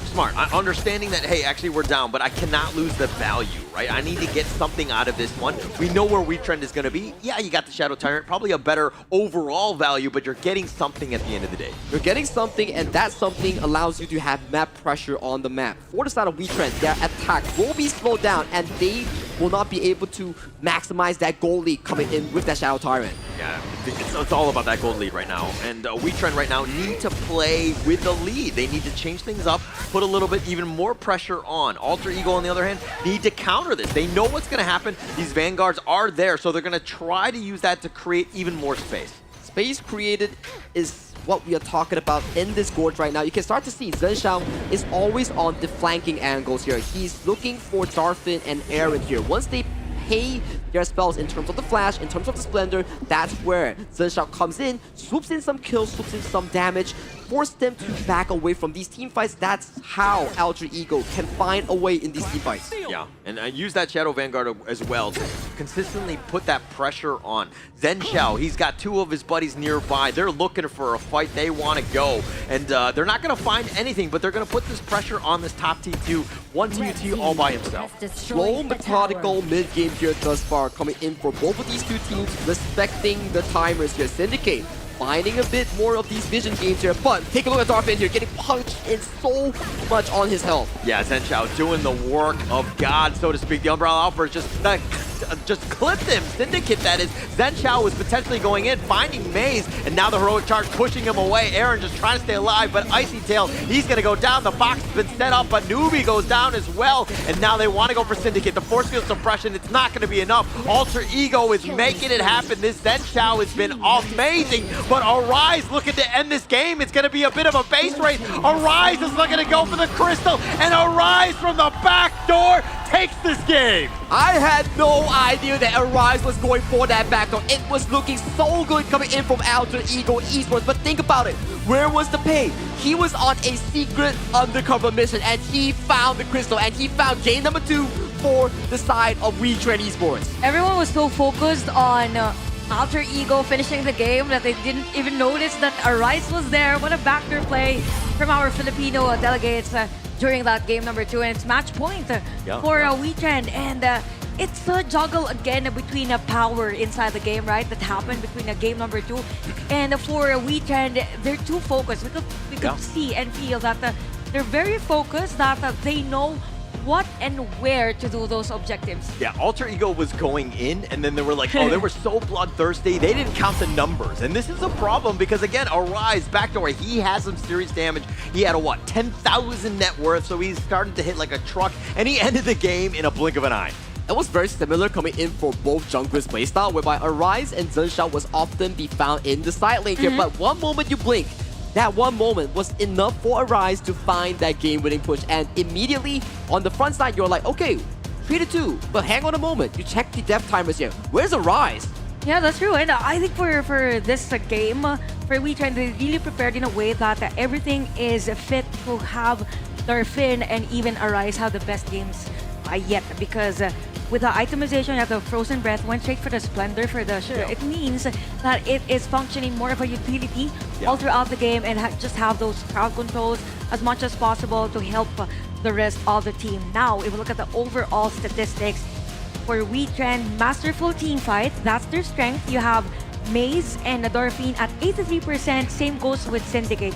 By the way, for Syndicate, he was at around the 1,000 gold lead as compared to his counterpart, Clash Laner, around 10 minutes. And it tells a lot how Wetrnd played on that game number 2. They're just focusing areas wherein they could maximize the potential output that they can have. Yeah, and look at the damage actually done by Arise. I mean, 27,000, actually the lowest of the game, but he was like that ninja. He was never really fighting. It was, dare I say, a diplomatic win because he was not really looking to fight more than anything else. He was just looking for space, and it's all about the macro plays, right? Being able to split push, very smart, because again, if you're able to steal a win like that, that's got to be so demoralizing for Alter Ego. And they maximize that space because from time to time, we see the pay or we see Arise at the top lane, doing the split push, Yep. and all around the map. So we could see at the graph that, early part of the game, it was a juggle between the two. There were moments of glory for Alter Ego. It's just that because of those macro plays that we're saying, for Wetrnd, they got very effective, and the players that are meant to be top in terms of gold were able to pull that off. Just winning a 2,000 goal lead as well, we talk about, it's not to say the biggest of the leads coming in from PKL, but when we talk about a 4v5 upfront coming in for the PKL representatives, they did indeed come out on top, and they found those markers for the side of Arise to find that backdoor push. But Chantel, who's our MVP? I'm not sure everyone played a piece on that game, but definitely our MVP. We've been mentioning this guy early on. We have Arise on the play. I mean, that backdoor is something that people will never forget. Yeah, everyone was focused on the team fight. Everyone was focused on Alter Ego at that time. KDA, damage taken, none of that matters. Everyone. Right? If you're able to steal a win like that, you're the MVP in my heart. Because again, it was looking really bad when that fight was happening. Alter Ego was like, oh, we're just rushing it through. We're able to just seize that top T3. Things were almost too easy because they were down a member. They did not count all of their chickens. Aside from the diversion, of course, of attention, we really have to commend also his teammates, because without them forcing a team fight, like making themselves that, okay, you can kill us, you can actually win the game. And because of the diversion on the play, it was very effective for Arise to do that backdoor play. But all in all, we could see a juggle again between Wetrnd and Alter Ego most parts of the game. It was a masterful edge, okay? Like, there was team fight right then and there, left and right. Everyone was ready to fight. It's just that for most cases, it was Wetrnd winning that initiation. Whenever there is an initiation, there is a conversion into a kill or on an objective. Yeah, this game is really back and forth. This is pretty much what we wanted to have seen, right? And it looks like dire for both squads. I mean, that was a nice little heroic charge, but it was like at one point, Icy Tails was like all by himself at that point. But then this is kind of like that moment where, like later on, where Alter Ego get back into the game, they start to go, and then Arise completely free bottom lane, taking the game out, and with that damage, the reaction was just way too slow for that. That's the decision making that we talked about that really put Arise in that situation, because you have to think between, yes, do I go back to help my team, or do I really go for the Hail Mary play and go for the game-winning push? But in the end, Wetrnd Esports, they found into a similar decision making whereby, okay, Arise, you go for it, we stall time for you. And what benefited also for Wetrnd is that the two players left was the Shir and even Motsu, so the linear damage or the linear skills that I can give against the players of Alter Ego literally stopped them from going back to the base. Yeah, I mean, the range was there. Even they want to pull away. Yeah. Okay, we can hit you with those skills. And again, masterful play for Wetrnd at the time. And it seems like for Alter Ego, they're a bit faltering for the latter portions of the game. So it boils down again on the decision making. So what matters most is the decision now in terms of the heroes that they will pick. Come game number 3, this is their only time to stretch this game. Definitely, they could probably focus on how to stop Aaron's support for the side of Wetrnd. Yeah, I think the biggest takeaway, and especially if you're a viewer watching at home, is to check your mini-map, right? You gotta make sure that the lanes are all in a good spot, especially if you're looking at Siege. You cannot just be looking to be like, hey, I just end the game, because you never know, you might get backdoored like that. It's a numbers game we talk about. You whip out your fingers, you count to 5. Is there 5 people for the side of Wetrnd? No, we only saw 4. Where's the Rise? Oh no, my base is gone. Yeah, you really have to have those checklists, okay? Jungler check, farmland check. Just check everything before any team fight, knowing that there's a potential for a backdoor. Anyway, I think it's the first time we've seen a backdoor at KNC. Now looking at the heroes that were used, game number 2, there were power picks on the side of Alter Ego. Arlie was there, even Mai was there, and even for the side of Wetrnd, it seems like they're shifting into a draft wherein they're really leaning towards that team fight centric. As much as possible, you want to go 5v5, and at the same time has the potential or has the prowess to go for a split push. Yeah, and while the draft is definitely a concern right now, putting your team in a prime position to win and have that edge, right now, it looks like some of these players are shaken up. right? They had that momentum. You're thinking that you're gonna win, you're gonna close the game out, and they do something like that. That's like disrespectful at the It's end like of the day. a baby given a lollipop and then Yeah. you take it away, something like that. I have a feeling like you've done that before. No, taken it no, away from I've a baby. experienced that. Okay, okay. It's okay. the Woo, other good way. save, good save, good save. I feel like you're judging me. Just kidding, just kidding. Anyway, game number 3. For Wetrnd, I think that for them, they have this specific pattern already in terms of the drafting.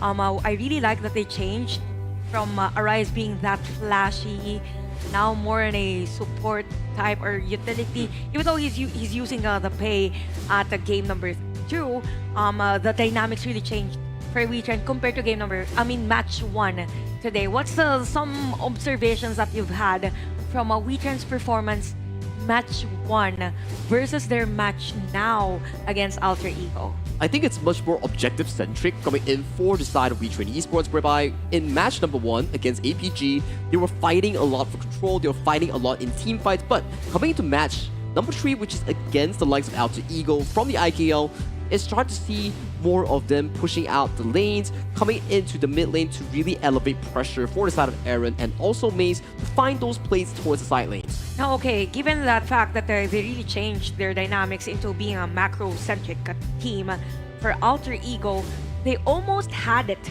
What is something that they should change for game number 3? That Is Alter it a Ego needs draft? to change? Yes, No, Alter Ego. I don't think that the draft is fine, right? I think that even that last one, I had some questions about the Yao. Zen Chao showed up, right? He very knows how to useful. play it, right? Very strong, understands what they need to do, understood the assignment, so to speak, but it was about the execution. At the end of the day, that's almost unforgivable to be in that situation where you're almost able to close it out. You so gotta close, you're so close. tasting victory, but then it gets taken away like that lollipop, and now I want a lollipop.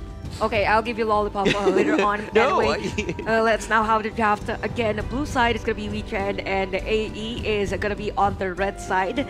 So Ogran finally has been opened on this, and it was prioritized by Wetrnd. So what's gonna be the answer of Alter Ego? It seems like for me, in terms of the picking sequence of the teams, it's more like having the power pick instead of having the counter as early as possible.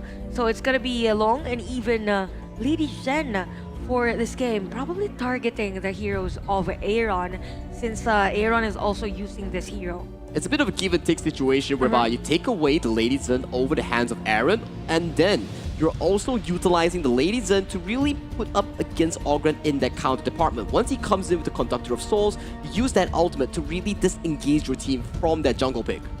Okay, good point on that.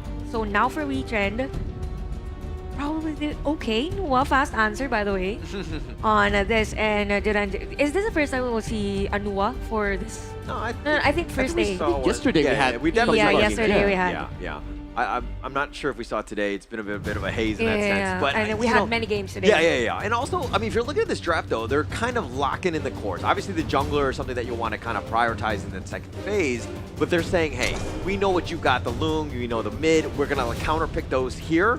I mean, you have that range advantage with the Nua, so that's gonna give them a bit of an edge. Plus, you can kind of get the pick off. If that dragon lands in the right spot and you get that annihilation, you might hit gold, so to speak. Yeah, when he lands down on the ultimate coming in from the long, and if you snipe him down with your annihilation, it's either you flash or he just dies. Yeah. And even the first kill of the Nuwa could be a potential threat for Alter Ego on the early rotations, but the good thing for AE, they have the Lady Zen, so it means that they also have control. Yep. Most parts of the early game. Now for the side of Wetrnd, we see a Dolia ban, so they're stopping this potential, or they're stopping that there is a chance that for AE, they will get a hero that could constantly be refreshed by this Dolia. Now we have Sakir as banned for Alter Ego, so we're seeing heroes being banned on the roam for Alter Ego, since as much as possible you don't want someone that could actually support this Duranji. And what could be the possible roam hero for Wetrnd now? I mean, the Sakir and the D-Ren J is just like a nice little 1-2 combination. The stuns are real. It makes it very easy to hit your Imperial Order when you have that Mulberry power with that AoE stun, right? So they're trying to take that away, plus the mobility is a bit of an issue, something that they don't want to deal with. and they know that Maze likes to play that one. So the Guan Yu, again, it's all about that control, the CC, the repositioning. It's just very annoying to deal with. Alter Ego, they're going to go a different way with the Diadea. Tons of healing coming in for the side of Alter Ego here. You have the Agudo, you have the Diadea, so that's like a double funnel of healing here. So coming into the Clash lane here, potentially on Icy Tail, you want to put it on things like the Byron, like the Charlotte that really excels in these long fights. Yeah, definitely. In terms of long fights, you have to be secured on that. So I was thinking actually a Swansea for Wetrnd on this. I'm just not sure if it's easy to pull off with Nuwa as their mid lane, because there's a huge difference in terms of AOE and probably their setup before an initiation. So Wetrnd right now, we're waiting for that possible clash lane. There's gonna be Fatty and Zhangfei. So we have bruisers here for Wetrnd. They have all departments covered. Having a Nuwa scaling from mid to late game, Turenja on those free hits and high damage per second or high damage at the early game. Now for AE, what's that hero to complete this lineup? I think for the side of AE, you definitely need something very strong in that early game to stall time for this long, for this Agudo to hit those item power spikes, because so far, you have Ogren, Direnji, and also Zhang Fei. This trio is super duper strong in that early game department here. You will be going for those invades, those access into Zhen Zhao's jungle here. So for AE, you need to fend off that jungle invasion here coming in from Wetrnd. Okay, so we will see a matchup between Charlotte and Fatty. A lot of matchups with those two heroes today. So, okay, for Alter Ego, this is the only time they're able to stretch this game into a game number 4. For Wetrnd, they are on a momentum. I think they're still feeling that excitement after that backdoor play. But what can you say about the hero composition for both? I really like Wetrnd's lineup. I think it's very, for lack of better terms, it's balanced, right? It has almost everything that you want. You're going to be able to close out games in terms of the late game. The Alter Ego lineup, to me, my biggest worry is this float. It's literally a 4 protect 1. Everybody else, yes, they can do the damage, but he's the guy that is going to be doing most of it. Game number 3, this is Wetrnd versus Alter Ego. Who's going to win? Is it going to be Wetrnd or AE? Casters, it's your time. Thank you, Chantel. As we hop towards the gorge, we have blue side Wetrnd Esports and Alter Ego. Towards the red side, a bit of a tussle between the roamers going back to their respective lanes. Yeah, we'll start this one out. I mean, AE right now need to just continue on. I mean, they've had moments where they've gotten the lead. It's not the problem of like laning, early game, that situation. It's about, again, turning those leads into something that you can compound into the mid lane to give you a further edge. It's been the topic that we discussed about towards the last few days, whereby you win the mid lane, you win the team fights, but what does that get you? Do you get more of these objectives? Do you get more of these invades? What's your plan after winning the team fight? Team fight into towers. 100%. If you're taking team fights and you win the team fight and you don't get anything, that team fight really wasn't worth it in the end. Yeah, it's just dry kills in the end, but so far, junglers have hit their level 4 power spike. We see a Rise here just helping out Syndicate with this wave and also getting that teleportation sprite in this portal. Yeah, they're going to start this one off. Icy Tail has had to play a little defensive. I mean, obviously with that numbers advantage that they have from Wetrnd in the top lane, it's going to make it a little bit tough. But let's talk a little bit about Zhen Zhao on this Agudo. Like, aside from the fact that he's going to be funneled that farm, he's going to get his moment. But what can he really do to really like shoulder the burden of this game? An interesting build that we've seen so far coming in from the Agudo has been that on-hit trinity here, but hang on a moment as Syndicate goes in. Yeah, Zhen Zhao already at half-life. The tether is going to be real. He's going to be executed. Arai just walking it down. That is not a way to win this game.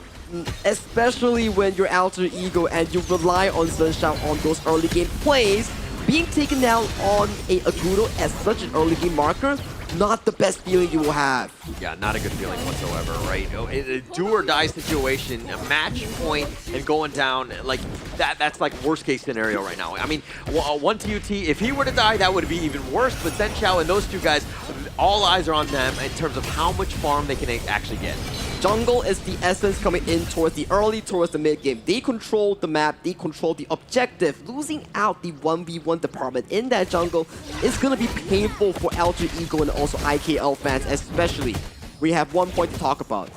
IKL has yet to find a series in this tournament. All right, look at you with your truth bombs. You're not making any of the Indonesian fans feel any better, okay? I mean, they're trying their best. They've been very close, right? Let's be very honest. Bigetron by Vitality has definitely put the fight into it, and I think that they're going to be better prepared coming into the playoffs. But right now, it's about Alter Ego. They need to level up. They need to level up, and that is the exact question that they have to answer here. As more of these plays come towards the bottom side coming from Alter Ego, putting Darfin into a reactive side on this ENG. Yeah, he's going to be pushed back. And again, I mean, when you have these numbers, like, this is that time to put that pressure on that bottom T1, especially since Darfin is at half-life. Ooh, Destructive Deluge goes wide. Does put a bit of a visual pressure on towards Darfin here, but look at towards the river here. Arise and Aaron looking for something, looking for a return coming in for the side of Newbie or also Decoy here. Doesn't really find someone, but so far going into this for Finnemark is looking pretty comfortable for the side of Wetrnd. Yeah, I always call that like that strategy, just waiting in the brush, like fishing. You're just like waiting for something, you know what I mean? Something to happen. Maybe you catch a big fish at the end of the day. They were not able to on this one, but Wetrnd, again, it's about the pressure, turning this into a potential tyrant here, but they need to be careful as Alter Ego. They are not going to give this one up. Furball, Umbrella Outburst is going to be used for the tyrant, picked up by Maze with that smite, and now they're going to try to run away, and it doesn't look like Alter Ego can make them pay. Very clean stuff coming in from Wetrnd. They don't burn much. They only burn the Unbridled Outburst and the double smite here, allowing themselves to secure that Tyrant for a smooth early game. Right now, it's all about resource farming. It's all about funneling that gold towards Arise, towards Syndicate, and then your late game insurance comes in the form of Aaron on that Nua. Yeah.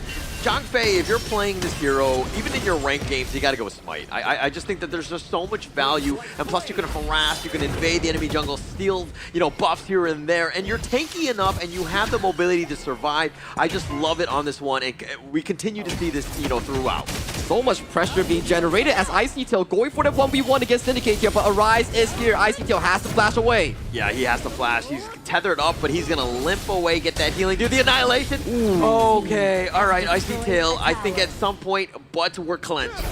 Butt was clenched in there, and Icy Tail has to escape towards safety here. He does indeed pull a lot of resources coming in from Wetrnd here, which allows AE to find that tower push on towards that bottom side. And right now, Wetrnd, I think that they kind of weathered the storm, taking that top T1, opening things up. They're losing the bottom T1, one TUT, using that space, which is going to be key. Arise, though, is starting to hit that critical mass.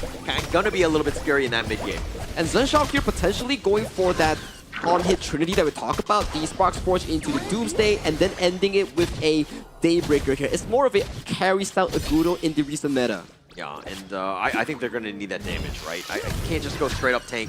I mean, if you're looking at the rest of them, they don't really have a lot, but I think if everyone goes like attack damage style, you have enough stuns to just really blow them up. But it might be a problem if Arise were to be on the tankier side, because how do you deal with a raid boss? You have double marksman to deal with that. When one TUT scales towards that late game, that tree item might just be the answer you're looking for here, Holler. But so far, game is very similar to what we had back in Game 1 and Game 2, where it's still quiet, it's still waiting for those big timers to start those big team fights. Yeah, we're not there yet. I mean, a 1.1k lead by Wetrnd, but Maze up in front. He's going to eat an ocean of tears for his trouble, but the vision game is the winning game. And Maze, again, looking around, the brush is going to be used to just push him back, but the smite is going to be used, and Wetrnd now on the run. I think there was a bit of a robbery on that one, and Zenshao had to use the smite. He actually took it. He took it away with his superior smite control right now.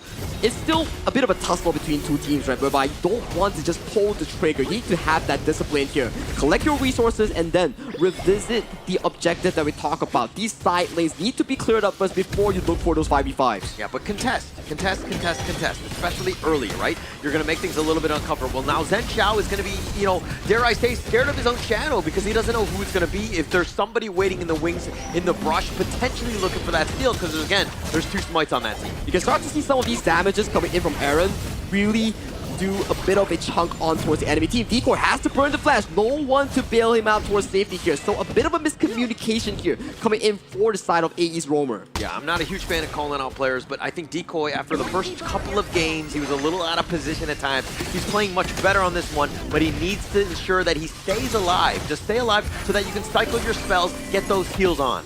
Ooh, Annihilation does come through, and with the Destructive Deluge, they do put a bit of a focus towards the mid lane here. However, that tier 1 goes in favor of Wetrnd here. Map is open wide for their taking. Yeah, very smart here. I mean, it's only 1 kill to their name, but Wetrnd understanding what they need to do. It's about being up in front, Maze using that HP, absorbing the damage so that the rest of the team can take that mid T1 down. It's not always about the kills that we talk about here, Holler. It's always about these objectives going to your pockets here. As we slowly march towards that 10th-minute mark, that's how you build yourself for those big plays. Yeah, it's all about building a bit of a lead and padding that one on, but Alter Ego have bounced back.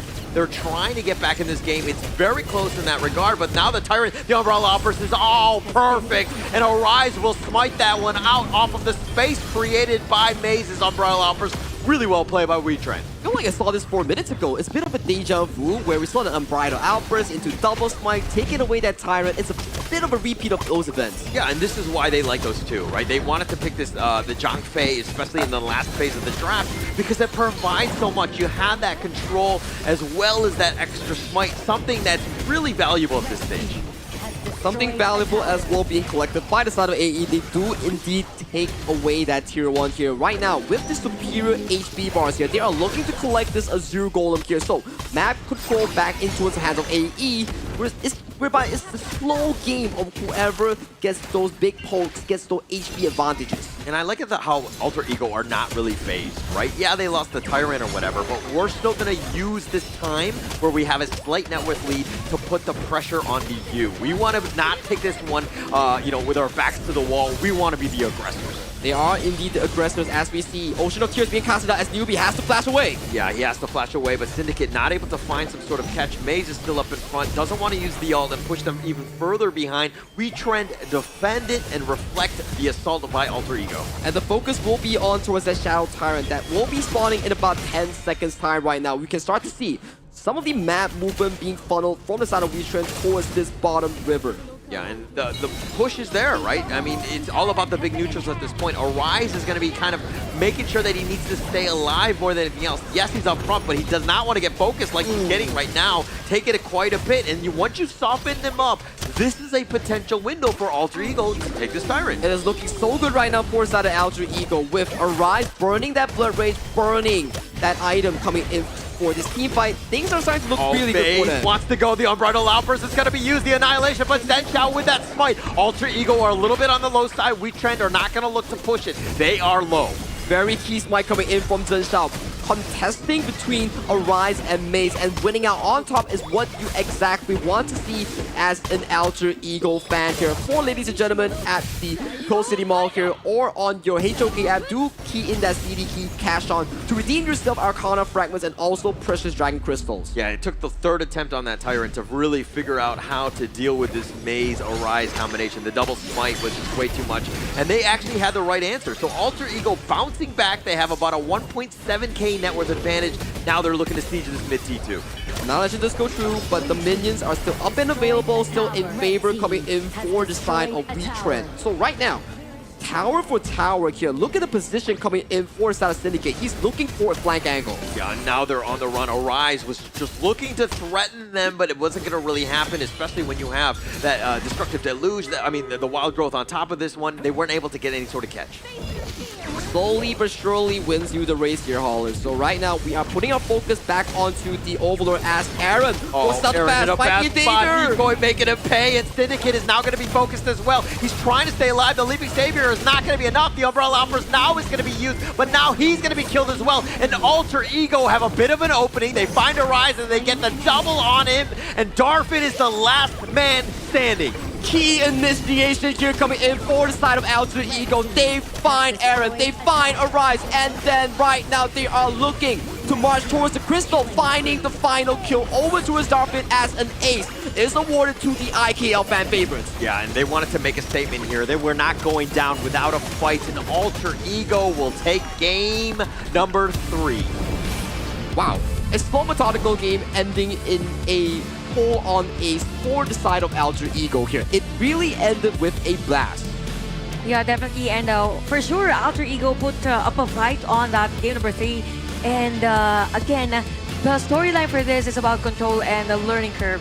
For Alter Ego, they adjusted as to how Wetrnd played on that game, and for most parts of the game, I feel like it was a huge commend to the Diadea, even in the last parts, I mean, because they really forced the team fight.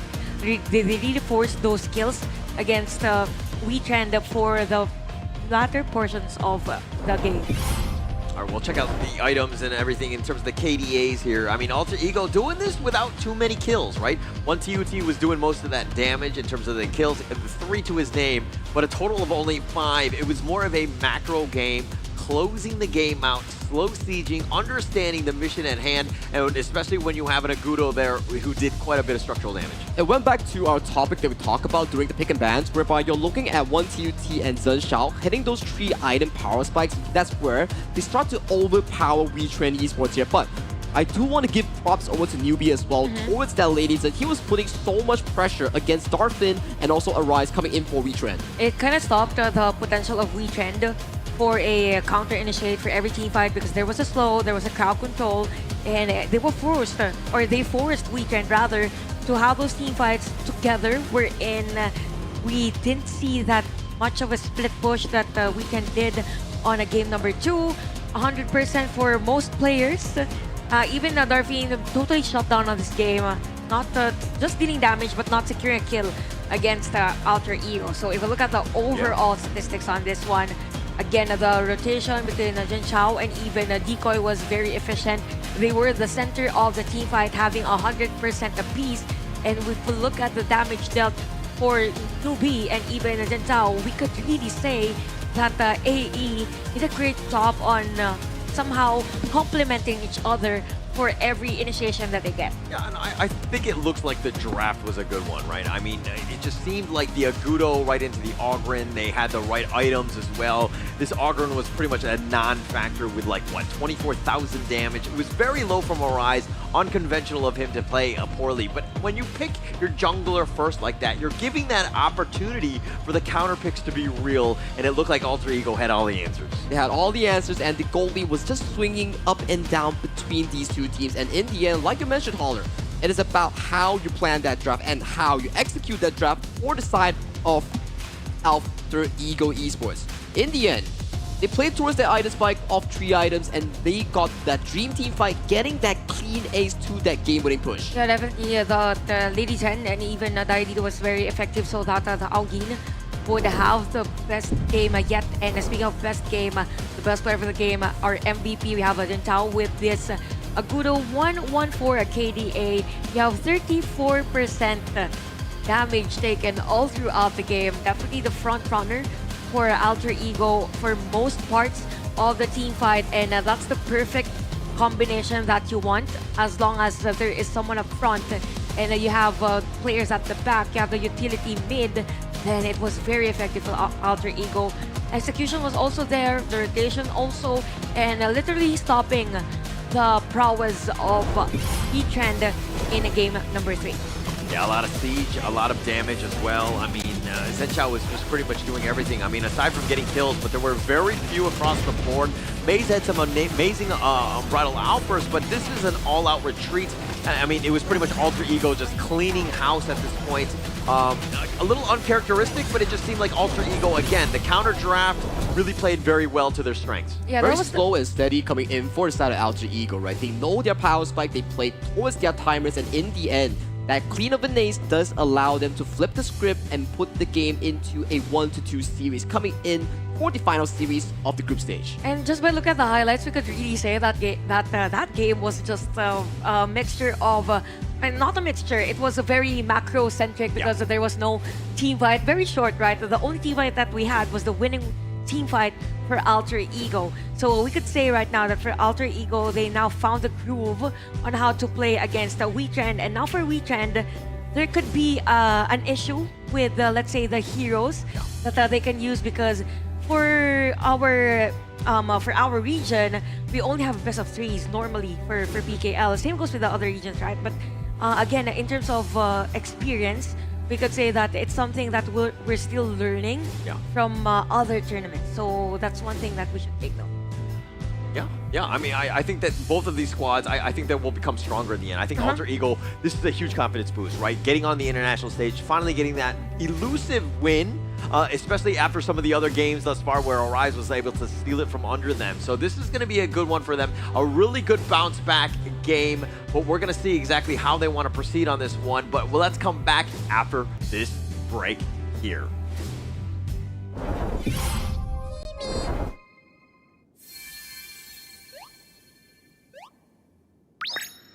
Hello. I'm a spriteling.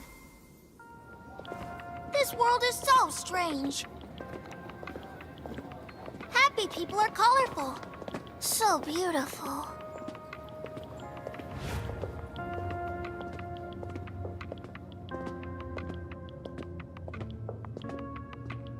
Are those their negative emotions? Ah, so scary! Huh?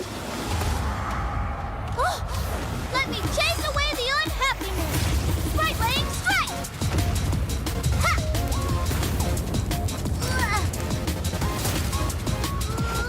Hey!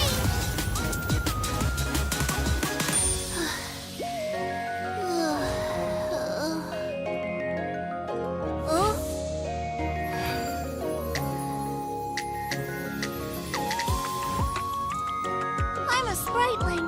With me around, you'll never be unhappy. Ow, that hurts. Thank you. Let's be friends. Get him! Get him! It's fine. Let's play another match. Charge! Welcome to the world of spritelings. I'll take you to our annual Spriteling Festival. Enjoy HOK and release your unhappiness. The world can't be without spritelings.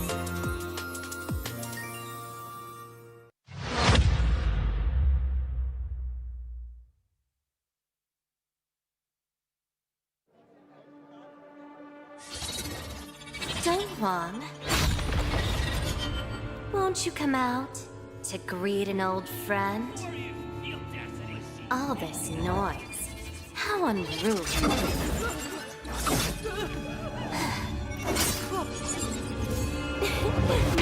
My, such a grand ceremony, and yet it's become such a mess. Let me help you tidy things up.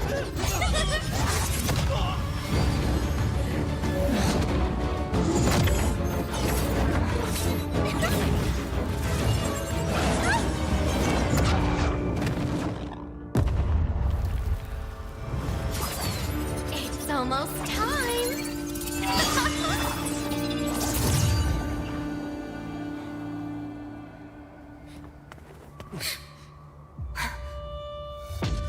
Hang in there. We'll protect everyone. Someone will come to help us. Who will come to help us? No. How interesting.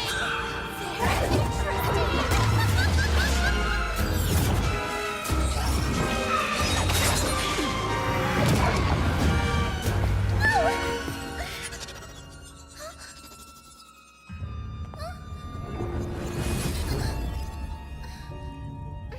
You. Why do you always cling on to him? Hmm? Wetrnd. It's been a long time.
Will you live for real? Join the party.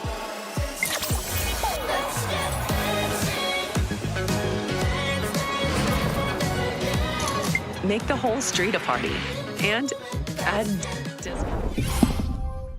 Still live for the day 2 of a KNC group stage, and we saw that game earlier. Again, it was against Wetrnd and AE. All I gotta say, this has been a long day, Jen. So how are you feeling about that game number 3? Actually, the games have been less about the kills and more about the objectives. Objectives, right? They've been very, very cagey with how they move. It hasn't been super action-packed, which is a little disappointing because I thought that these two teams were gonna just fight all the time. Yeah, I was expecting explosive plays, but because there's a transition, I think, between the teams. We started the day very explosive with all the team fights. We had the Tempest Dragons, but when we had this game number 3 or match 3, it went very macro-centric. We could say that for both teams, they really want to make a statement in KNC. I think this comes into something as well, whereby you're looking at the PKL teams playing towards the IKL style, not their comfort zone. So coming into game number 4, if for the side of Wetrnd Esports, they want to come back and win a 3-1, they will better off be going for those aggressive gameplay. Now that you've mentioned that, for AE, what's effective is that they were able to decode that for Wetrnd, their hero composition is meant for team fights, right? Yeah. And given the fact that they kind of didn't want those team fights, game number 3, it just means that for Wetrnd, they might change their heroes now, because earlier it was a mixture. Okay, we have the crowd control, we have a flashy assassin that could also go split push from time to time. So for Alter Ego, it was a nice adjustment for them. Now for Wetrnd, this is where those cheese strats would probably, those pocket picks would probably enter. I think it's just a matter of just holding the fort, just playing your strategy, right? Alter Ego, you saw exactly how clinical they were when they understand the assignment, how to counter the picks, and just execute, right? Slow the game down. Yeah, it might be just very cagey in that regard, just poking and prodding and taking down objectives, but that's the name of the game. If you want some victories, you might want to watch into this, because it's not about the kills, it's about that crystal in the end. Because in the end, kills, you could have 100 of them, but if you cannot get the enemy crystal, all of that doesn't really matter in the end. And as the song says, in the end, it doesn't even matter. Or minor. Got it. Yeah, thank you guys. Please laugh at my joke. Anyway, again, in this game number 4, this is where the hero pool will be a deciding factor for both the teams. So in terms of the side selection, probably there might be a change for these teams. Earlier, it was Wetrnd on the blue side. Correct. And then red side, it was actually Alter Ego. And we saw some shift in terms of the prioritization in the heroes. Probably we could see another one, but definitely the work around the Clash Lane heroes could be something that we should look forward for. Definitely looking forward to it. Sorry, it was Linkin Park. It's been a long day. But yeah, yes, thanks. Thank you. Okay, we're on the same page. Okay, and I'm not that much of a boomer, but look, going into this one, gotta be key, right? I think the draft, just being able to counter pick is gonna be key for this, because again, they need to put themselves in a good position to really outplay Wetrnd, because if you see when they get their synergy and everything, and you don't have the proper counterplay, it's going to be a good game for Wetrnd. Okay, so we have fast drafts now and the picks for both teams. So we have Tutolia, Flowborn Tank, and even Ganinmo for Wetrnd. Now we have Dharma for the side of Alter Ego, and even the Young John. So I think for this, they kind of countered the potential of having the Young John and even Dolia as part of the lineup of Wetrnd. So it's just them answering the draft of Wetrnd. Is it going to be a factor, like you having the Young John, just not for Wetrnd to get that? It means you're closing up other doors for other heroes. I definitely understand where you're coming from, but especially when you're talking about Yang Jian, you don't necessarily need the Dolia as well, due to how strong he is in that early to mid-game department. So much healing, so much tankiness here, and I'm loving what Alter Ego is actually drafting here. Yes, you have Arise on his signature Flowborn Tank that he had a fantastic performance with, but coming in with newbie on that Shi, if you're fighting for that mid control, that Flowborn Tank is quite immobile, and he will be taking those Silk Imprints. Actually, the shirt pick for Alter Ego was just like them adapting or getting the idea on the Wetrnd's play earlier. I think it was game number 2, if I'm not mistaken, or game number game number 2. So anyway, for Wetrnd, again, their match point for Alter Ego. They're looking good after the play on game number 3. Now we have another ban. We have Elaine and Arlie ban for the side of Alter Ego. They don't want heroes at high damage per second. And it feels like with this, we are limited in terms of the farm lanes. I mean, the farm lane heroes. Especially when we're coming down to a game 4. We are practicing the global ban picks here, so 15 default bans on towards these players, plus the 4 you see on the screen. So that's 19 heroes banned already for them. Yeah, they're diving deep, right? I think game 4 and then potentially even game 5, just how deep are they willing to go? But I mean, you're kind of seeing some of the picks thus far. I don't give a huge edge to either. There's still a lot of potential play. I mean, the Dharma in game 4, I think that they have to be happy with that. But can Icy Tail really pilot this hero to the top tier? That's something that he definitely has to answer for this case here, because Icy Tail has been not the main focus coming into the tournament, so he definitely needs to have a standout MVP performance to really elevate his team, push this series to a game 5, allowing them to get that first W for the side of IKL. I think it's pretty much easy for them, given the fact that they have this type of heroes. You have Lady Sun, but I really like the lineup of Wetrnd. These are heroes that they usually use at PKL. It's the comfortability now. A nice transition for Coach XSN. Yeah, very good transition because they are playing away from their usual picks from the game tree, right? Whereby you see like they are very passive, you're not going in for the game, for the kills, for the team fights. Now you're looking at Arise and also Maze playing these force engaged compositions. You know they're hungry for blood and going for those big plays. Yeah, although for this one, they're heavily relying on the damage from Marco Polo and even the gun in early stages. I mean, for most mid to a late game transition in the game. Now we have Zhuangzi for Alter Ego. Definitely a good one, knowing that there is a Sensei on Wetrnd's side. So a lot of counter picks coming in for both teams. Again, for Wetrnd, it's all about comfortability and at the same time counter picks against Alter Ego. Same goes with Alter Ego. So given that this could potentially stretch the game into a game number 5, what do we expect from Alter Ego given that this is their gear composition? Actually, that last pick, the Zhuangzi, with the mitigating all of that CC with that butterfly effect, it might have just been that trump card, right? That might have been just enough to take them over the edge. Yes, the Sunsu is there. I am not a huge fan of this hero. I think it has completely fallen off.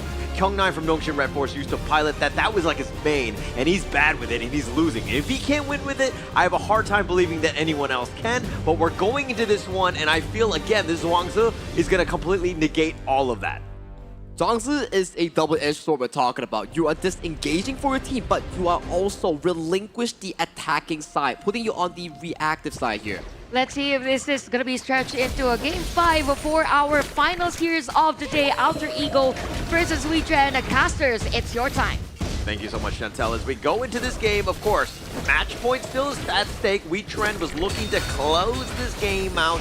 Do they have enough to finally overcome Alter Ego in this best of 5? One way to find out is with the actual gameplay itself. So far coming to this early game, we have Wetrnd already stealing away some of the camps coming in from Zhenshao's jungle here. So this comes into a particular point whereby Zhenshao will be slower to that level 4 mark. Yeah, it's going to be slow, but I have full confidence in Zhenshao, especially on the Yangjian, right? We've seen this hero just really shine. I think the only time it lost, unfortunately, was Zhenshao in day 1, but let's not talk about too much of that. But he's brought it up because he's very comfortable on this hero. When he's able to kind of run it down, do that damage, and almost take Darfan out there. So Darfan taking a bit too much of health here. Yes, you want the minion, but chillax on that because you do not want to be going down in a dead body here. So for the side of Alter Ego, 1TUT is definitely doing a good job in limiting Darfan in that 1v1 matchup. Yeah, and that's going to be pretty huge, right? I mean, Darfan on the Marco Polo takes a little bit more time to really get ramped up. He really needs those items. But going in against 1TUT with the Ladies soon, if 1-1, who are you giving the edge to between these two? Definitely towards 1TUT because that's already a Purify being forced away by the hands of Darfan. You can start to see how much pressure that this Ladies is generating in this 2v2 matchup. Yeah, it can do a lot of damage. Plus, when you have Newbie and Decoy nearby, it's going to mitigate quite a bit. He gets off on his boat. I don't even think he paid the fare. He did not pay the fare. He just ran away from that build here. So not what you want to do if you're a Rise, but it's okay. It's okay.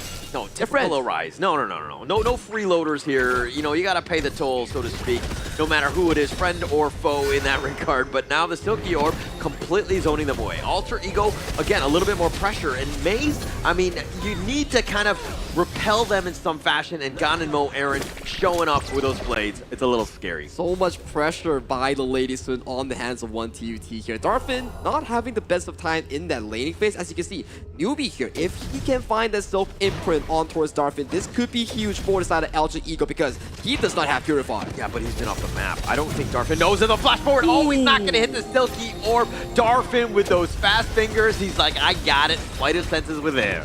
Very close attempt here coming in for the side of Alter Ego's mid lane here, but unfortunately, Darfin does react on time here as we see much of an approach on towards this Whitetail Beast. Goes in favor of Alter Ego here, so small tussle overall, still a very 50-50 thus far. Yeah, actually, Darfin right now, I mean, he needs to play that perfect game, and he's been on point. I mean, if you were to get picked off, would have been a bit of a disaster. This is a guy that needs time to farm, and he needs to stay alive, more importantly.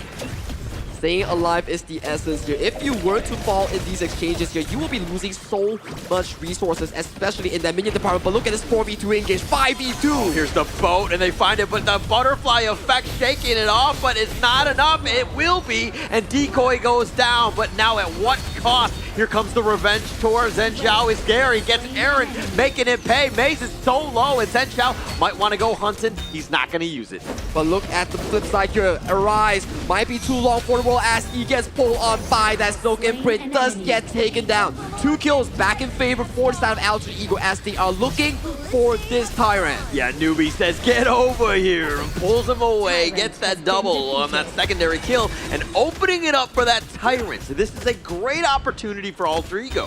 Very comfortable stuff thus far coming in for Alter Ego. And before they leave the jungle coming in for Wetrnd, they do indeed take away that Crimson Golem as well. So that is a lot for the side of AE. Here's the boat. They actually find him, and Icy Tail not able to flash to safety. Zhenxiao is getting focused in, and Darfin with that damage from the Fever Barrage taking him down. Over eagerness coming in from Alter Ego. You already got what you came for, but you still got caught by Syndicate on that set sail here. So good stuff so far coming in from Wetrnd, taking back the lead in towards their pockets. Yeah, I complimented Alter Ego, and then they were like, no, let's make this closer, right? We're gonna throw a couple, you know, just no. Icy Tail and Zhenxiao dying on that one, not great on this one. Wetrnd on the other hand, I mean, that's a perfect bounce back move, right? Being able to get a couple kills in return, that's where you want to be. But forcing it down, putting pressure, again, we're talking about the fact that you need to convert those kills into some sort of objective. They didn't really get anything out of that. They did pretty good, right? They got the Tyrant, they got the buff, and then when they were retreating, they got caught by Syndicate, coming back from base with that set sail here. So that is a bit of a proactiveness coming in by the Sun Tzu pick locked in for the side of Wetrnd's Clash lane. I mean, the counter initiation is always great. I mean, in the long term, but can you time it properly? When the fight is about to happen, that boat coming in at the perfect moment is got to be key. 1 TUT though, he's going to have the shield. It's not going to be enough. The heal is not even there as well. And the boat does a U-turn saying, ha ha ha. Ha ha ha, and I am bailing out of there coming in for the side of Syndicate here. But beautiful stuff, like we mentioned here, Darfin. He did not have the best of the early game here, but look at his position right now. He's doing so much work with the help of Arise and Maze to punish 1 TUT in that marksman. But going mid lane. Yeah, taking out Decoy. The Reforged Blade's not going to hit Newbie, so I guess that's something for Alter Ego. But now Wetrnd on the assault, looking to take the mid T1. Look at Icy Tail's position here. He found Darfin. Oh, Bondix gets up with the truth, but though they don't have any follow-up damage, that was a nice setup, but now Zhenxiao is coming in, and here's the boat. Newbie actually flashes away, but he's going to be picked off. Syndicate takes credit for that one. Now Zhenxiao has been slowed down, but he will get to safety. Unfortunate events here coming in from Alter Ego. The position was great, the idea was great, but the execution just wasn't there. I mean, it's always about the execution, right? Especially when it comes to these teams. It's just a matter of those, like, playing the perfect game is very difficult. It's about who makes the least number of mistakes, and execution is all about it. And let's look back at the replay here on what exactly happened towards Decoy. Decoy taking 1 freshly forged 2 full damage on towards his face here. And then we start to see almost a steal being attempted by Aaron on the Ganemo against the Crimson Golem. But a much better and faster early game compared to game number 3 just now that fell in favor for Alter Ego. Yeah, Aaron is actually very scary on this Ganemon. The blades are real. Decoy needs to respect that damage. And getting caught out like that, just thinking that you're going to just kind of dodge them, you're not going to be able to do that, especially against Aaron. Aaron's getting a lot of resources as well, like you talk about. He's getting all these Dahlia engages, all these Dahlia resets, and then you can start to see Zenshan going in for more of these aggressive He plays. unleashes the Hound, but he's in a bad spot. He's all by himself, 1 versus 4. Yeah, he's created a little bit of havoc, but Aaron is going to fall, and it looks like Zenshan will die in return. Darfin is going to do some serious work finding the damage onto Icy Tail, but Syndicate is going to be killed. Icy Tail looking to go in with that Enlightenment, but not enough to enlighten anyone else. Alter Ego continuing on 1 TUT with that rolling grenade. Does some work, and Arise looking to close this around, but now with the Silky Orb, he's going to go down. 3 members for the trading of Zenshan. Icy Tail came up huge in that play. He found the key critical moment on towards Aaron, on towards Darfin. That made the entire engage coming in from Wetrnd immediately de-escalated for the side of the Philippine squad. Yeah, taking everything at this point. I mean, Alter Ego just being able to just take that one down. That's the biggest piece, is like you think that you're going to be able to fight, but Alter Ego, that chase is real. If they're able to catch you, they will stun lock you, and 1 TUT is starting to do that damage. Newbie, 1 TUT, and also Icy Tail. You can see these 3 are starting to take more of the approach in these team fights here. Back into the current timing, 8:30 seconds on the clock. Second Tyrant goes in favor of Wetrnd here. We are slowly but surely pacing towards that 10th minute mark. When those shadow objectives do spawn, that's the go button coming in for both of these squads. Yeah, that's going to be about that damage, right? And I think that if we're going into this one, Wetrnd looking to invade the enemy jungle here. They're up about 1.5k. This is a window of opportunity to take over the map. Map is currently getting pushed in for the side of Alter Ego here as we see a teleport coming in for 1 TUT towards his team right now. We see more of an engage coming in. Newbie taking some scores towards his face. But look at me! Silky Orb is so great. May's getting picked off. I mean, it's just a roamer. It's not the end of the world, but still getting that pick off and now turning that into potentially more. Alter Ego make a beeline for the mid lane, understanding the importance of this T1. Numbers advantage coming in from Alter Ego. Very good pick off here once again by Newbie, capitalizing the fact that Maze did not have Purify in that fight. With that tier 1 towards the mid down, they do equalize in terms of turret counts. Yeah, taking that one away is going to be huge for them. Wetrnd on the defensive. Maze is going to be back up just now, so it's going to be a little bit slower in that regard. But, you know, again, you can't really fight, and oh, they almost got found. Darfin, he actually had to burn the Fever Barrage as well as the Purify to ensure that he just stayed alive. That is the Marksman 101 we talk about. Do not blink into a bush, and you have to pay all your spells to retreat towards safety here. But that does give Alter Ego much of the objective reach towards the Shadow Tyrant at the spawn here. Forces Wetrnd to go on the reactive end. Take the trade. Yeah, take the trade at this point. I mean, the Tyrant is going to be picked up here. The Overlord is going to be taken as well. They're going to take that one. So it's a little bit of a shift into favor of Alter Ego right now. They've been kind of hitting their groove at this stage. The groove has been hit and now, and we are back into an equal footing here. Alter Ego with a 400 gold lead here, still getting the Shadow Tyrant. That does put them on the spot for more of these teamfight damages. Yeah, more about that damage, and now they're on the run. They're looking and trying to pincer them. They're not able to find the right moment. Wetrnd understanding that they're vulnerable, they're going to look to just back off and regroup. It will be a slow game coming out of this 10th minute mark, as I see both teams are playing exceptionally safe, avoiding these big fights until the end of the buff. That's what we are talking about, moving into the situation. Zenshan hounding that Tyrant, wanting to go for a potential engagement, but does respect the timers. Right now, they're rotating their full squad towards that bottom side. Where are they releasing the Shadow Vanguard to? I believe it will go towards that potential mid lane. Yeah, taking that one out. Flash name. It's about invading the enemy jungle, taking the bottom T2. Very smart play right now. You don't want to force it, especially if you're Alter Ego. You don't have to hunt for kills at this point, especially when you have Vanguards that are looking to crash in all the lanes. And right now, with the exploration coming in for the Shadow Tyrant buff, things will start looking pretty decent for the style of Wetrnd Esports as they are looking to reclaim much more of this map control we talk about. More offense coming in with the Wetrnd squad, moving aggressively in towards the jungle coming in from Alter Ego. Yeah, and Alter Ego now on the defensive. Wetrnd understanding that they do have a slight advantage with the Shadow Vanguard. The bottom lane is pushing, something to take note of here. Time is ticking for the side of Alter Ego. If you do not attend to the waves, you will be in danger as we see a tussle between Clash Laners here, between Icy Tail, between Syndicate, fighting for control, fighting for vision. Yeah, it's a better love story than Twilight in that case, right? None of those guys were really doing any damage, if anything. It was just kind of shrugging each other off. But again, Alter Ego right now on the defensive need to somehow hold. The minions are crashing in the bottom lane.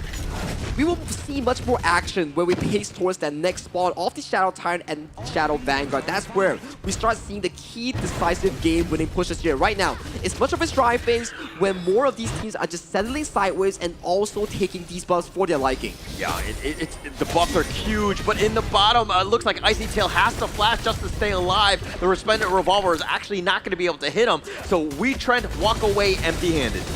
Empty-handed here, but for Alter Ego, the very minimum that they got was the Summoners coming in for Darkfin. No Purify, no Frigid Charge, and for side Icy Tail, no Flash, no Pure Sky. So that's going to impact the next upcoming fight in the next 45 seconds. It will be huge in this potential fight. I mean, not having that flash, you don't have that flash truth. How are you going to really engage at this point? But now the boat has been set off. He's going to wrap around. Didn't really want to go for Zen Xiao. That's a scary one. He does a 360 in the parking lot, but he's actually not going to commit for this. I think he drove too fast and he actually scared off Decoy's ultimate. So that's a key ultimate from the Zhuangzi before the big team fight that we talk about here. Let's look at the items here. A lot of these goals are being funneled over to one TUT, whereby he's almost approaching full slotted. For the side of Darkfin is similar, running towards that 4th item mark right now with that Daybreaker completed. Yeah, but if you see a boat flying in or like sailing right next to you very fast, you're going to use the butterfly effect, right?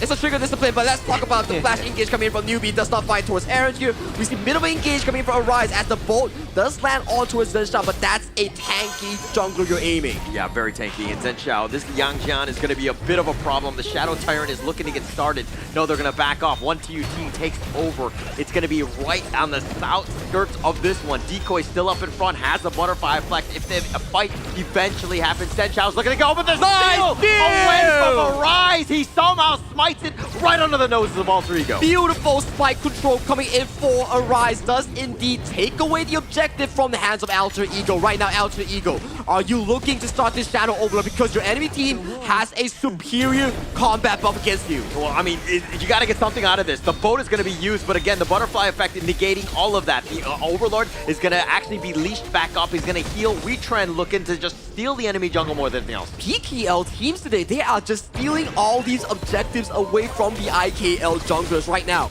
We're starting to see more control being committed from the side of Wetrnd here. Alter Ego slowly but surely pacing towards these lanes, wanting to look for vision.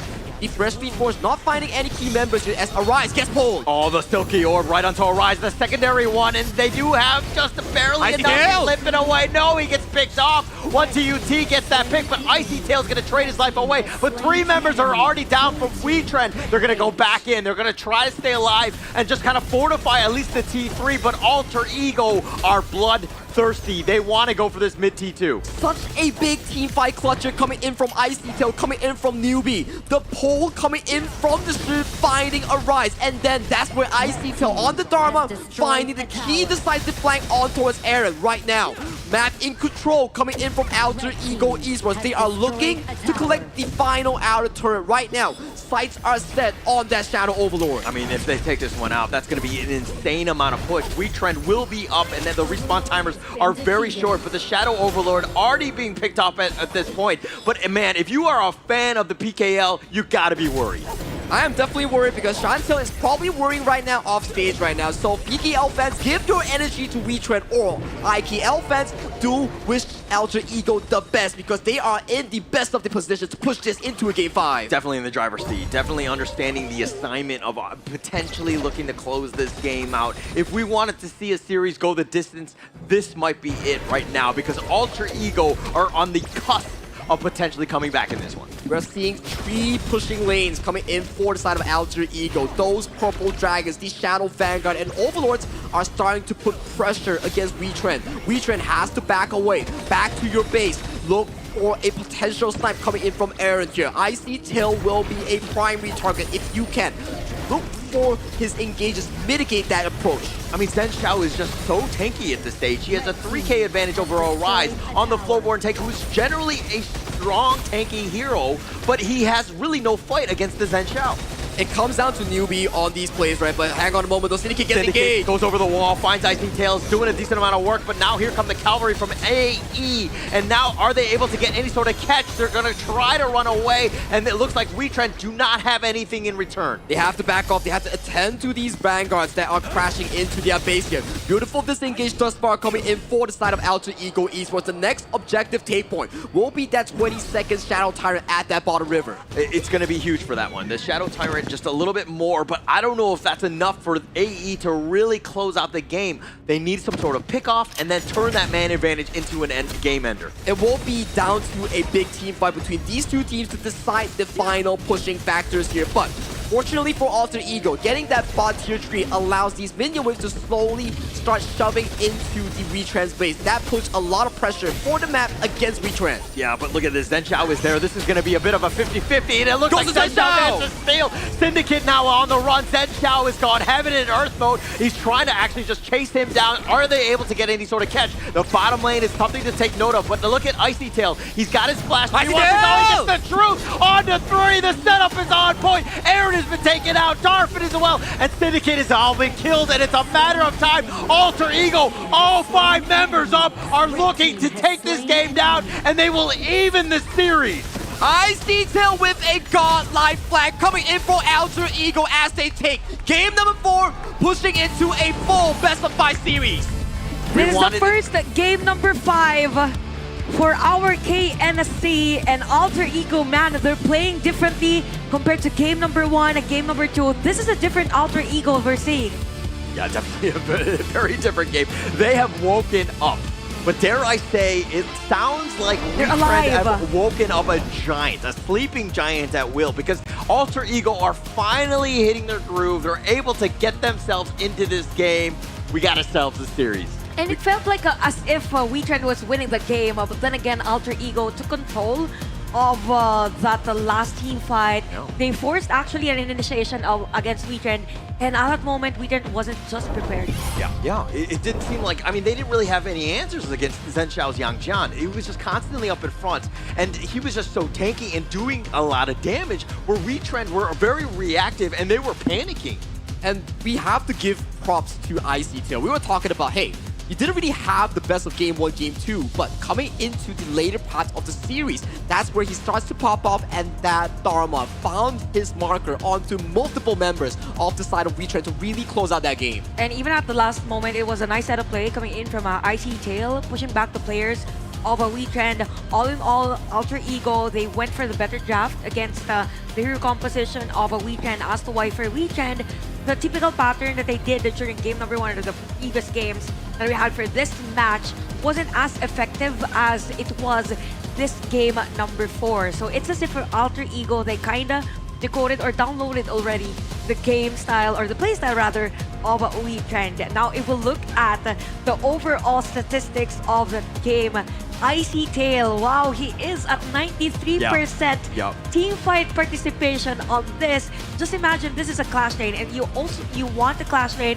to be always there whenever there is a team fight. He did what is needed to do for a clash laner. Yeah, actually, there were some questions. I mean, it was especially with the Suns, the first game, right? And then going into this one, we're like, oh, why would he save the Dharma for this moment? And you see why when he's able to get that perfect flank, that truth. That is a highlight reel upon highlight reel at the KNC thus far. They were finding multiple angles coming in, but in the end, the MVP will be awarded to none other than Icy Tail on that Dharma. He had a phenomenal game 4 to push this to a full Game 5 series. We've been mentioning about the guy 429 KDA on this Dharma, even that explosive setup play at the bottom lane to finish off that game.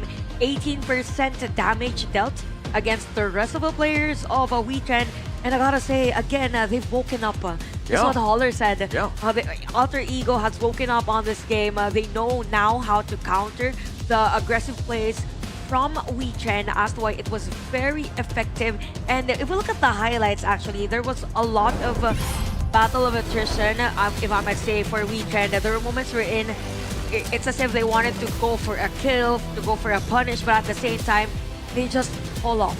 Yeah, and actually it took 2 days for my energy for the Indonesian squads to finally kick in. Finally get and there. It finally happened, and now we've forced the Game 5. I don't know if I have enough energy to share with the Alter Ego for them to win this one, but at least I got him there. Tell Rookie. By the Rookie's way, gonna be happy. He's gonna be damn Rookie. happy. I'm sure he's watching right now. Rookie, I know you're happy. I know you're smiling.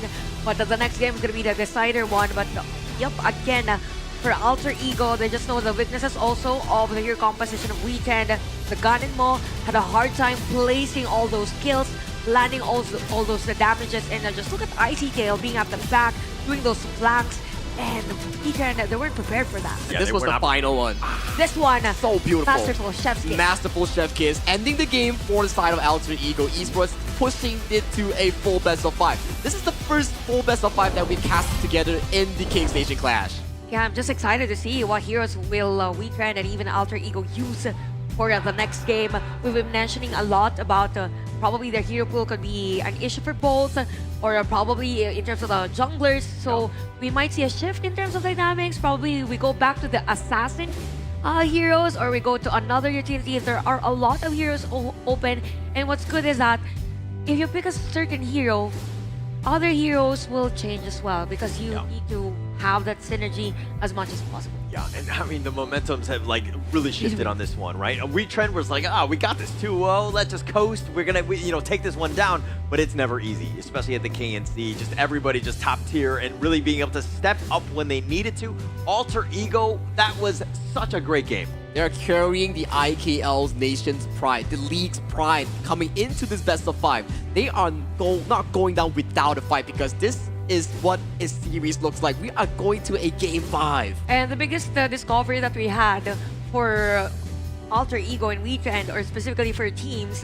is that whenever there is pressure, they play really well. Yeah. I mean, all of the games today had been really competitive as compared to the games that we saw from day number 1. So there's a lot of progress already for the teams, and this is what we want. We want the teams to progress, be at the high level HOK as much as possible, and this is a top tier HOK, if I must say. Yeah, and again, the final best of 5 in the KNC, and we go with the distance. It took us that long. It took a total of 6 series to finally get there, but we're here, right? And can Alter Ego, again, from Indonesia, can they get in the W column for, of course, Indonesia?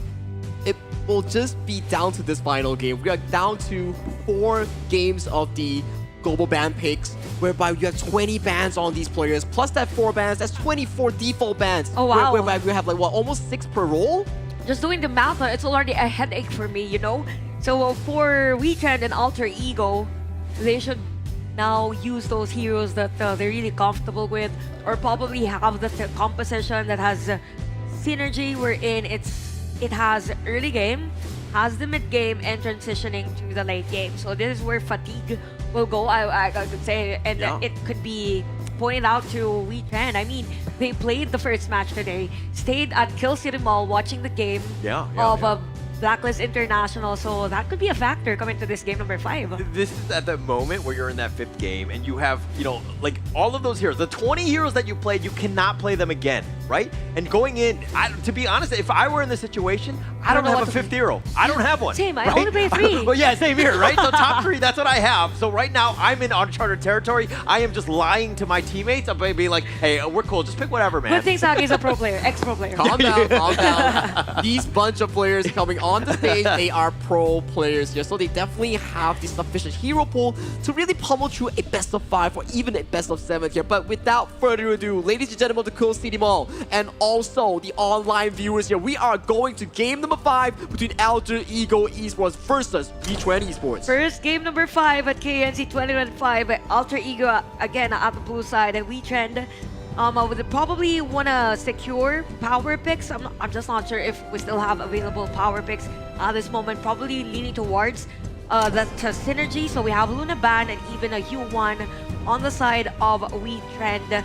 So they're now focusing, Alter Ego is now focusing on Arise heroes, and I think that has been the story of the series. Yeah. They're just limiting the heroes of Arise as much as possible, just for them to kind of shake things up.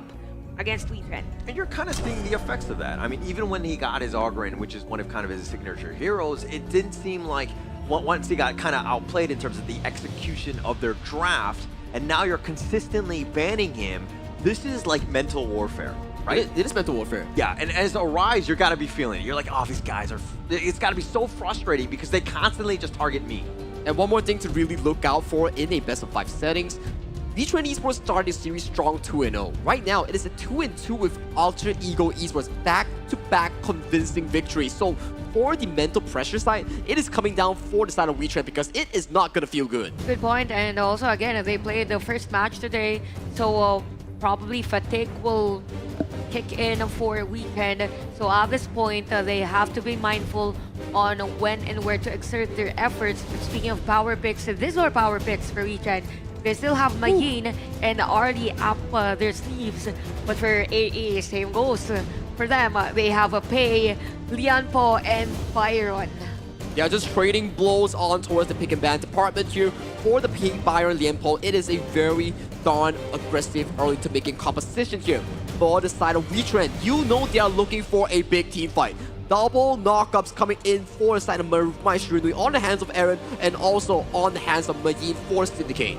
Great pick for Wetrnd. They have the crowd control, the potential kill, and sustain with the Mayins here, and at the same time scaling farm lane hero. So for Alter Ego, as much as possible, they want a burst hero at the middle lane just to be able to kind of limit the potential of this Mai, because it is expected that this might rotate totally all throughout the game, particularly early game. And Menki has been banned, by the way, still a jungle hero, by the way, for Alter Ego.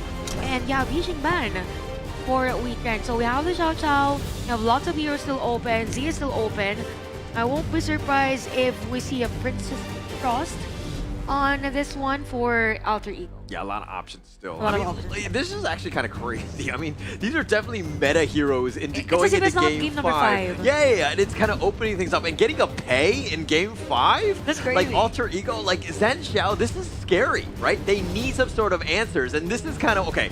Now with the Liu Bang pick, this is the first one of the KNC. This is not to say that Liu Bang is not good, but we've definitely kind of hit that lower tier of heroes in terms of like the Clash or potentially Roam at this stage. Do they have some sort of high flying like jungler, like a Han Xin, Luna, Jing, all of these that can really kind of expand or be accelerated by this Liu Bang? The answer is no, because take a look at Alter Ego's draft right now. On towards the bans, you have Luna, Jing, Monkey, Agudo. So many of these jungler banned away from Arise's pool. And speaking of Arise's pool, the only heroes that I think of is Lam and the Fate for them. So Xiao Xiao, as we've mentioned earlier, it's a nice pick for Alter Ego. At least they get to counter this pick from Wetrnd. And now we see the Lam on the side of Wetrnd. We have 100%, by the way, on Arise at PKL. Chantel knows best when it comes to PKL. She called for the Lam, and Lam is an insane pick paired up with Liu Bang. It is a delivery system here coming in for the side of Wetrnd Esports with Alter Ego Esports wanting to play that aggressive early game with the Pei Byron and also late game coming in from Xiao Xiao and Chano. So before even the Liu Bang is a part of the usual heroes that Wetrnd uses at the PKL. Again, it's all about comfortability. Let's see who's gonna win this final match. Wetrnd versus Alter Ego, game number 5. Casters, it's your time. Thank you so much, Chantel. As we go into game 5, I mean, everything is at stake in terms of just like that bragging rights. And again, both of these squads have been hungry for that first win in the KNC. I mean, really setting the tone. And going into tomorrow with the playoffs, you really want to be in the win column because, again, it's all about that confidence. And WinCon is the WinCon for these teams. It will be interesting because coming in for these teams, for Wetrnd, for Alter Ego, this is not the end of them. They are still playing tomorrow in a tag team sport of BO7. Yeah, and they're going to continue to grow, and I think that they're going to take advantage of that. But they have to first take care of business tonight. This is literally a best of 1 going into this. And, I mean, we didn't really talk too much about the drafts. I mean, other than just kind of how synergized they are and all that. But who are you giving the edge to here? Ooh, early game looks so in favor coming in for the side of Alter Ego. They set up entire draft on 3 things. Yep. Number 1, Zensha in that jungle department with Icy Tails and Decoy's early game aggression. Number 2, newbie and 1 TUT. straight direct counters against Darfin in there. Oh, be careful. Hang on a moment as we see a bit of an aggression towards bottom side. And number 3 here, they have the numbers advantage in terms of the back-to-back games going into game number 5. Yeah, it's definitely going to be there, right? The momentum, winning 2 games in a row and equalizing, it's frustrating for Wetrnd because you're like, we're going to have an easy day, 3-0, let's get on home, then go have dinner or whatever, right? But it's not like it was going to happen like that because Alter Ego are becoming this very resilient team. And the lessons that they've learned from the series, being able to extend it, I mean, it's going to speak volumes for them, and it's going to carry over into future seasons of IKL. It comes from the name here, Holler. Alter Ego. The first Ego that they showed was the not so strong one. Now the second Ego that they showed is dominating this game with an engage onto Zhao. Death from below, finding him with a nice little stun, and he turned it around, and Aaron is actually going to be killed.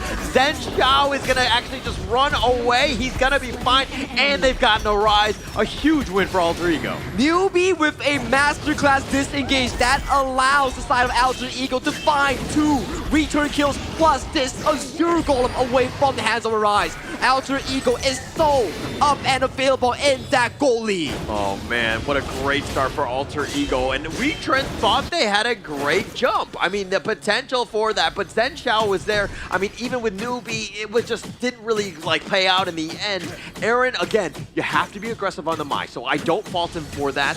But losing out on like 0-2 on this one, a little unlucky. You will not be feeling good if you're on the side of Wetrnd Esports because you're giving 2 buffs over to Newbie on that Xiao Qiao, and then you are denying a rise from an Azure Golem. We're talking about a jungle assassin that needs so much resources here for Aaron. The spot on Newbie gets a flash engage. With the battlefield command as well, the flash, but Newbie somehow still alive, but no, Darfin on the side. He did not even expect him coming straight down the lane. Darfin got that food for free. What? A Newbie walk into Darfin there. Yeah. Yeah. Okay, no problem. Back towards mid side here as we see Aaron coming in to assist Arise and getting that mid control here as we see Icy Tail looking potentially for an engage here, does get forced out based on numbers. And look at how Maze is just like strolling around, understanding that he can kind of like go into any lane. Plus, if anyone gets jumped on, yeah, that battlefield command. I mean, yes, it's on cooldown right now, but this is the power of the Liu Bang. It's not always amazing. You're not going to get amazing stuns and a value out of it. But when you need to get that secondary number just to kind of turn things into your favor, he could jump in at a moment's notice. He adds on to the value of the numbered games we talk about, but due to the jungle advantage in favor of Zen Xiao, this objective goes in favor for the side of Alter Ego Esports in game number 5. Yeah, Zen Xiao with that smite, ensuring that it got it. Aaron got almost cheeky with that Kachusen, just not enough on time, that is. And Wetrnd right now falling behind, about 750 gold, finding Decoy, who's going to burst ram to safety, but he's going to take some damage on his way out. Bit of a pickle prod here coming in for the side of Syndicate here, allowing Maze to collect some of these resources on towards the Clash. But look at Arise! They're going to look to go for this one right under the tower. Decoy is just trying to shimmy back and forth. He has not been killed. He is actually very tanky, and Maze is actually the only one to have fallen. It is looking very dire and desperate coming in from Wetrnd Esports. Every single play that they are pulling out of their pockets is being systematically defused from the side of AE here. Things are looking very good for AE. Well, you gotta shoot your shot. Unfortunately, it looks like they've been missing quite a bit. Wetrnd has not been able to hit their mark on those parts. Alter Ego, dare I say, I mean, they're outplaying, they're shimmying around, their movement is great, but they've been staying alive and really counter-punching properly. 1.5k gold lead for the side of AE as of this point. IKL fans, they are rejoicing. They are feeling happy and confident here. I can hear Rookie all the way from here. Oh, really? Okay, I could smell him. Okay, but nonetheless, Arise here on the retreat at this point. Alter Ego, again, putting that pressure on, consistently just like making it a little bit uncomfortable. If Wetrnd were to lose this tower, they're going to lose a lot of that map control.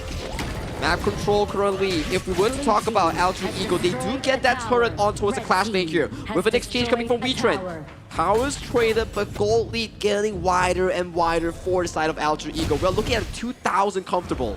Yeah, at this point, right, it's starting to grow a little bit. Wetrnd haven't really hit their mark. Now they're going to find him, but again, Newbie just gets back in the case. But Darfin with the light step. Oh, the sidestep and Darfin survive. Very key kill coming in from Wetrnd Esports. They need more of these resources going in favor of Darfin here. We see 2 quick kills in fashion for the side of Darfin. This is your late game marker for the side of Wetrnd if you want to have hopes of bringing this game to your pockets. Yeah, you gotta find that right target. I mean, Wetrnd, again, just consistently continue to be aggressive. You gotta just go for those ambushes. You're behind at this point. If not, you gotta find other ways to get some sort of, you know, a farm across the map. Because right now, it looks like they find at least Icy Tail. Great rotation, and it's gonna potentially spark a comeback here. But still, you're giving away that mid tower here to the side of Alter Ego in that exchange. Yes, Icy Tail did fall.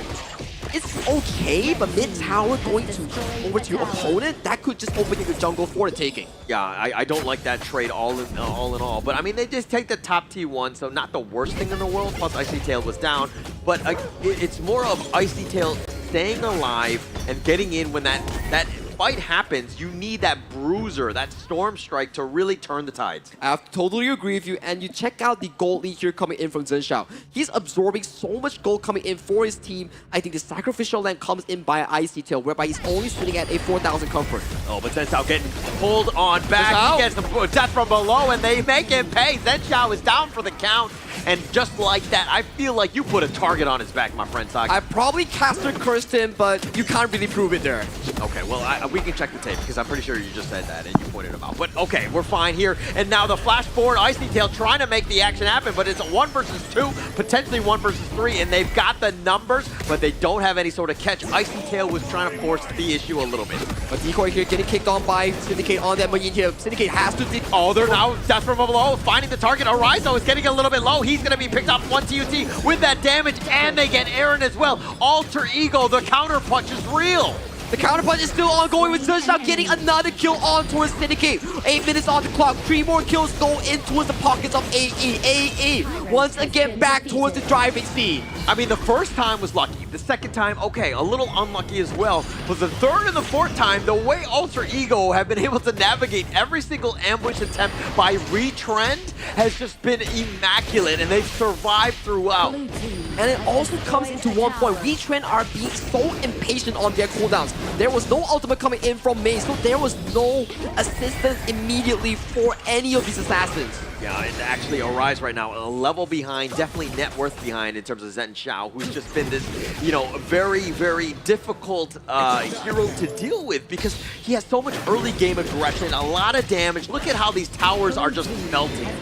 This all falls in favor, thankfully, from Newbie towards that mid lane, that 3-man knockup that he did to really escalate the situation right now. Zhenxiao, 2 levels up against Arise. Look at the damage. That was 1 basic attack on towards both Darfin and also Arise. A lot of damage. The Syndicate trying to force the issue. He's going to be killed again, throwing everything at them. Alter Ego is like the Feng Shui is real, just dodging them and getting those kills.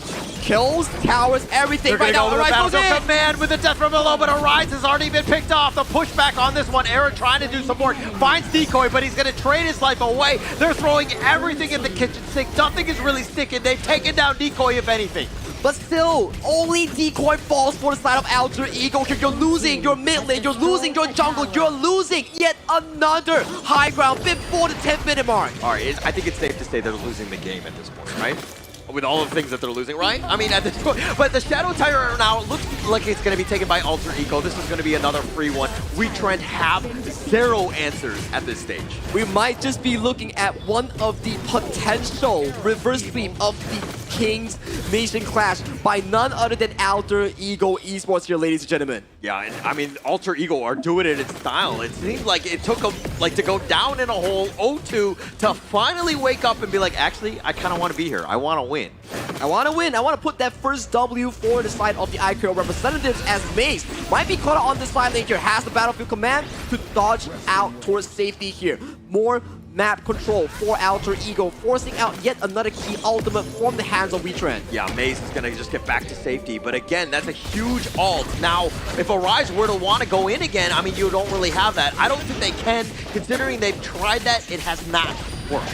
It is not working at all for the side of Wetrnd. They've been finding these engages with Arise, with Syndicate as the focal point to deliver Maze in towards that backline, but still, The moments that matter for the side of Alter Ego are these big team fights. So far, it has worked so much in the favor of the IKL fan favorites. Yeah, Alter Ego right now with these Vanguards, it's going to be even tougher to make any sort of assault. Wetrnd right now on the defensive, fighting for scraps at this point, but down 5K. That is huge at this stage with the network. Clock is ticking, coming in for the side of Wetrnd Esports here. Waves are starting to push in here. Aaron gets spotted out from that bush here. So that is one key point being forced away by the side of Alter Ego's roam. Yeah, but look at the Shadow Vanguard. I mean, completely zoned away. Aaron knows that he really can't fight. Now is not the time. Maybe with the T3, but you got an assault on all fronts. Maze is in the top lane, pushing as far as possible because he knows that he can jump in at a moment's notice. It might be happening, but it might be too little too late. And now they're looking for the jump themselves. They get the nice little Tremor Smash and zoning them away. The Battlefield Command right on top of Syndicate, who has to actually flash back to safety. Rise. Alter Ego wants to go for Maze, and he does end up getting the pick, but the Crystal is the most important thing, and it looks like Alter Ego will take Game 5 and the series. They've done it from a 0-2 deficit. They claw back to the depths of hell, and they are back at it, coming in with a reverse sweep against Wetrnd Esports from the PKL region. I mean, if we talk about a diesel team, it's definitely Alter Ego. All along we thought it's going to be Wetrnd winning in the series, but after the performance in game number 3, game number 4, and game number 5, again, Alter Ego did a great job stopping the PKL representative Wetrnd, and I gotta say, for Wetrnd, there has been a bit of miscommunication. I mean, miscommunication and a disconnect. It was a big struggle Definitely. for that game. And I kind of have a feeling like, dare I say, Chantel, you were celebrating too hard from the last series with Blacklist International and Bigetron, right? And then you were enjoying it, and you were like, this is gonna be it. And I think that at that moment, the Indonesian players were watching, especially Alter Ego, and they're like, Right, oh, no, and no, they heard me from Chantel? yesterday. Yes. I think No, this is not happening again. I think it's on me. It's definitely on you. But, I mean, great series throughout. I think it was a lot of fun. I mean, getting to that point where they had the opportunity to even come back, that speaks like a very resilient team of Alter Ego. What a way to close out Day 2's group stage as we speak, right? We've been having domination in terms of 3-0 and some series in the form of 3-1, but the final series coming back with a 3-2 finish with also none other than a reverse sweep coming in from Alter Ego Esports. First time that we had a game number 5, and first time that we saw a reverse sweep for this game, and it tells a lot about the teams. I mean, you've mentioned about resilience, you've mentioned about adjusting, and that's the beauty of having tournaments like this, because you get to adapt, you get to learn from other teams, and definitely this is something that teams should look forward for, because tomorrow we still have a best of a 7, and a hero composition will matter. Even the emotional stability of the team as well. Yeah. Or the players, I mean. It's definitely going to be exciting to see exactly. But let's find out exactly what happens in terms of the interview. Let's send it over to Mara right about now. My goodness, Alter Ego altered the game. Congratulations. Decoy, that was a job well done. It was a 0-2 for Alter Ego. The opponent just needed one win to take the entire match. How did you manage to pull off that reverse sweep? What exactly happened in that game 3, the discussion between the team to flip the game around? Actually, in game 1 and game 2, we too rush. Our communication, like, we want to end the game so fast because we haven't win yet, right?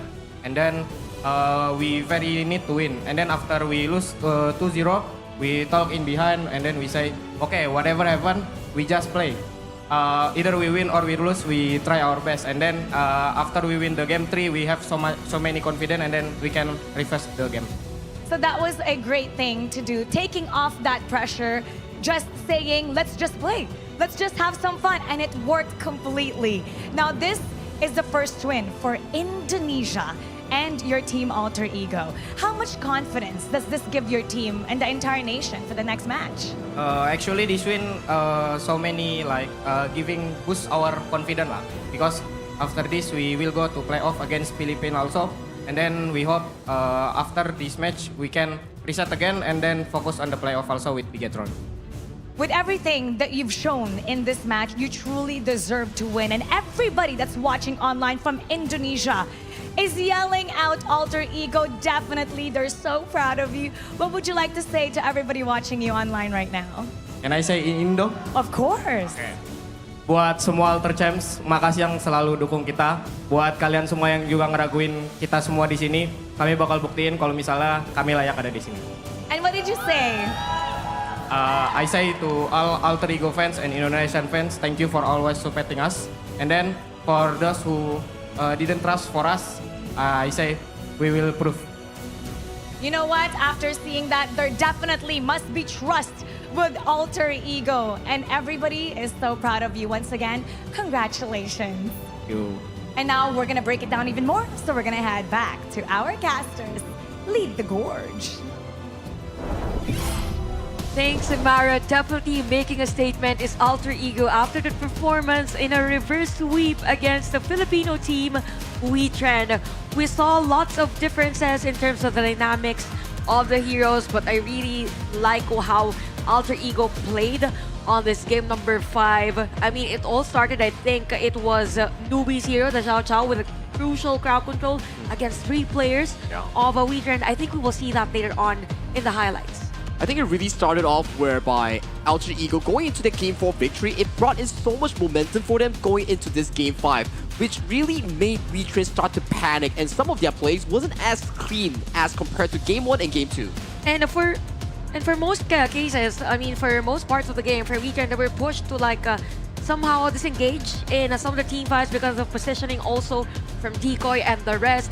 Now we see the team fight participation. You have 82% for 3 players from AE, so it was continuous rotation from Jintao, Newbie, and even Decoy. And we've said about the effectivity, or I mean the efficiency of this trio for Alter Ego that literally changed the pacing for their rotation against the Wetrnd. Now for Wetrnd, they struggled a bit.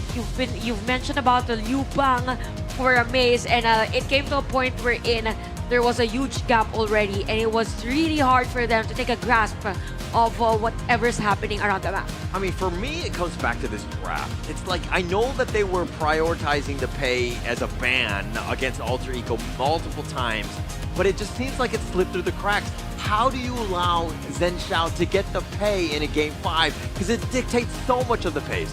I think in the end, they really wanted to allow Zhen Xiao on that pay on the few main reasons. You've seen how the engages came through when the Mai Strunui and also the Lam were to jump on that assassin marksman style of a jungler here, but it was really Newbie on that first few attempts, disengaging for his jungler, which led to a landslide of a lead for the side of the IKL representatives. Definitely, we could see that the landslide for the IKL representatives. Imagine you have 8 minutes and there's already somehow an imbalance in terms of the gold, but definitely they got control. During that game we're in for AE, they were able to take back the resources, the control in the map, and that was very evident all throughout the game. Again, it all started with that Xiao Xiao crucial crowd control, bursted some of the players of Wetrnd, and from there, the pattern, like the strategy and even the rotation was stopped by AE. And for that, our MVP of the game is none other than the pay user of Alter Ego. We have Jintao with 712 KDA, 21% damage dealt on that game number 5. Yeah, he was able to just close this series out. In typical fashion, Zhen Xiao, when you need a win in a most pivotal of games, especially in a Game 5, not elimination, but it's the final game. To win this series, you gotta let him fly on one of his best heroes here. This is why experience is so important coming in for the side of Alter Ego here. Zhen Xiao has so much experience playing Honor of Kings and it being in the competitive scene that really translated into his capability in ending games and surviving these long series of a comeback. Yeah, the mastery of the heroes. I mean, I think he has the same playstyle with Zhang Q. Yeah. And I believe that for Alter Ego, this is their strength, and at the same time, there is enough support on other sides of the map as to why their aggression was very effective against the Wetrnd. And it feels like this is a nice preview of what we could see on the semifinals tomorrow. But let's focus first on the highlights of what happened on game number 5. Again, I think this was it. The crucial crowd control, it was the first part of the game, like it was the first team fight, and because of that, you got a Ryze taken down. It's the jungle, it's a Lamb, and you don't want that to happen against, or if you are an assassin user. Yeah, every single one of these highlights is literally the initiation started by Wetrnd, and then they get blown up for it, right? It seems like they were like had all of the answers, Alter Ego, making them pay, sticking around. This is our jungle, this is our map, this is our game. The game did in fact go towards the side of Alter Ego Esports here. Just like what Holland mentioned, all of these plays started out by the side of Wetrnd here, but the synergy and the coordination just wasn't what we expected here. And in the end, even though Arise found a really beautiful flank, but it was too little too late with the Vanguards marching in, it was all the combat being succeeded for the side of Alter Ego Esports. And since we end our group stage, this is the updated standings for our groups A and B. We could see that for Group A, HBSE is on top, having a 2-0 for the match wins. And even for Group B, we also have the Malaysians leading that corner. Yeah, they had this tournament in Malaysia to bully the rest. No, I'm just kidding. I mean, they are very home ground strong. advantage. The home ground advantage, the home food, the home cooked meals has really helped them propel them into the top slot. So they're definitely going to be in the grand finals. And so tomorrow is going to be a rematch, dare I say, of the Indonesian teams and the Filipino teams going at it one last time in a final best of 7. There's a reason as to why they were scheduled straight to Match 2 and Match 3. Again, it's a preview of what we will see for tomorrow, and this is the updated nation standings. The Malaysian teams are currently at the top, meaning that they will go straight to the grand finals, and we will have the semi-finals between the Philippines and Indonesia. And this time, when you start playing the semifinals, one team will have to go home. This is where elimination is on the line. And at the same time, we also have to consider that the game will be very different from the usual thing that we do, because you have one team playing game number 1 or the other team playing game number 2. So it depends on to them. Yeah, so the order is kind of like, I think it's done in like private or whatever, but it's one of those things where the teams actually might even alternate. Or probably they play straight 2. Yeah, so they don't actually, they play with global ban pick, all of those rules apply, but it's one of those things where it's interesting because, you know, you Alter Ego might be going up against, you know, Blacklist International, you know what I mean? So it really comes down to the hero that pools, chess match, right? Who's gonna play, just in case it will play game number 7, something like that. Anyway, this is going to be our matchup for tomorrow. Semifinals, by the way, is a best of 7. We've mentioned that. And for the match, again, Philippines versus Indonesia. We will start the game at 7 o'clock, time zone +8.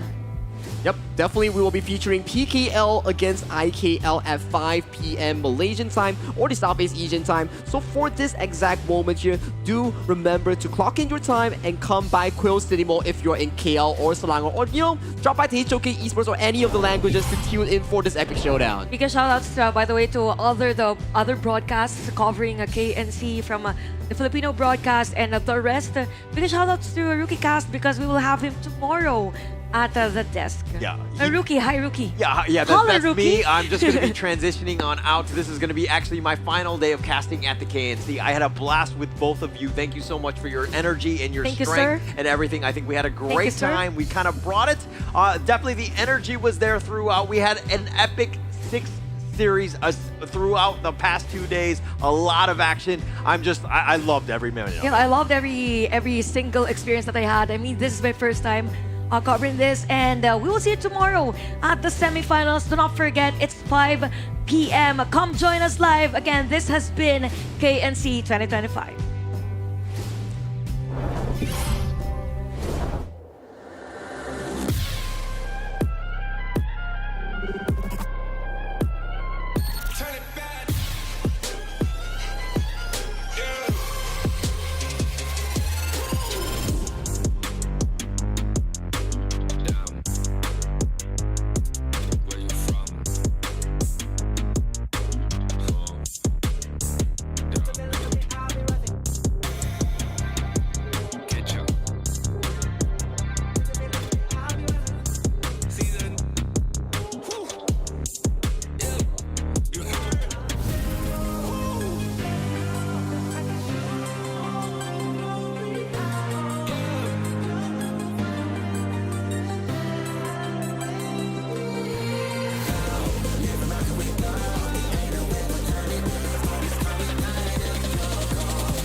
It's an honor showtime.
It's an honor showtime.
It's an honor showtime.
It's an honor showtime.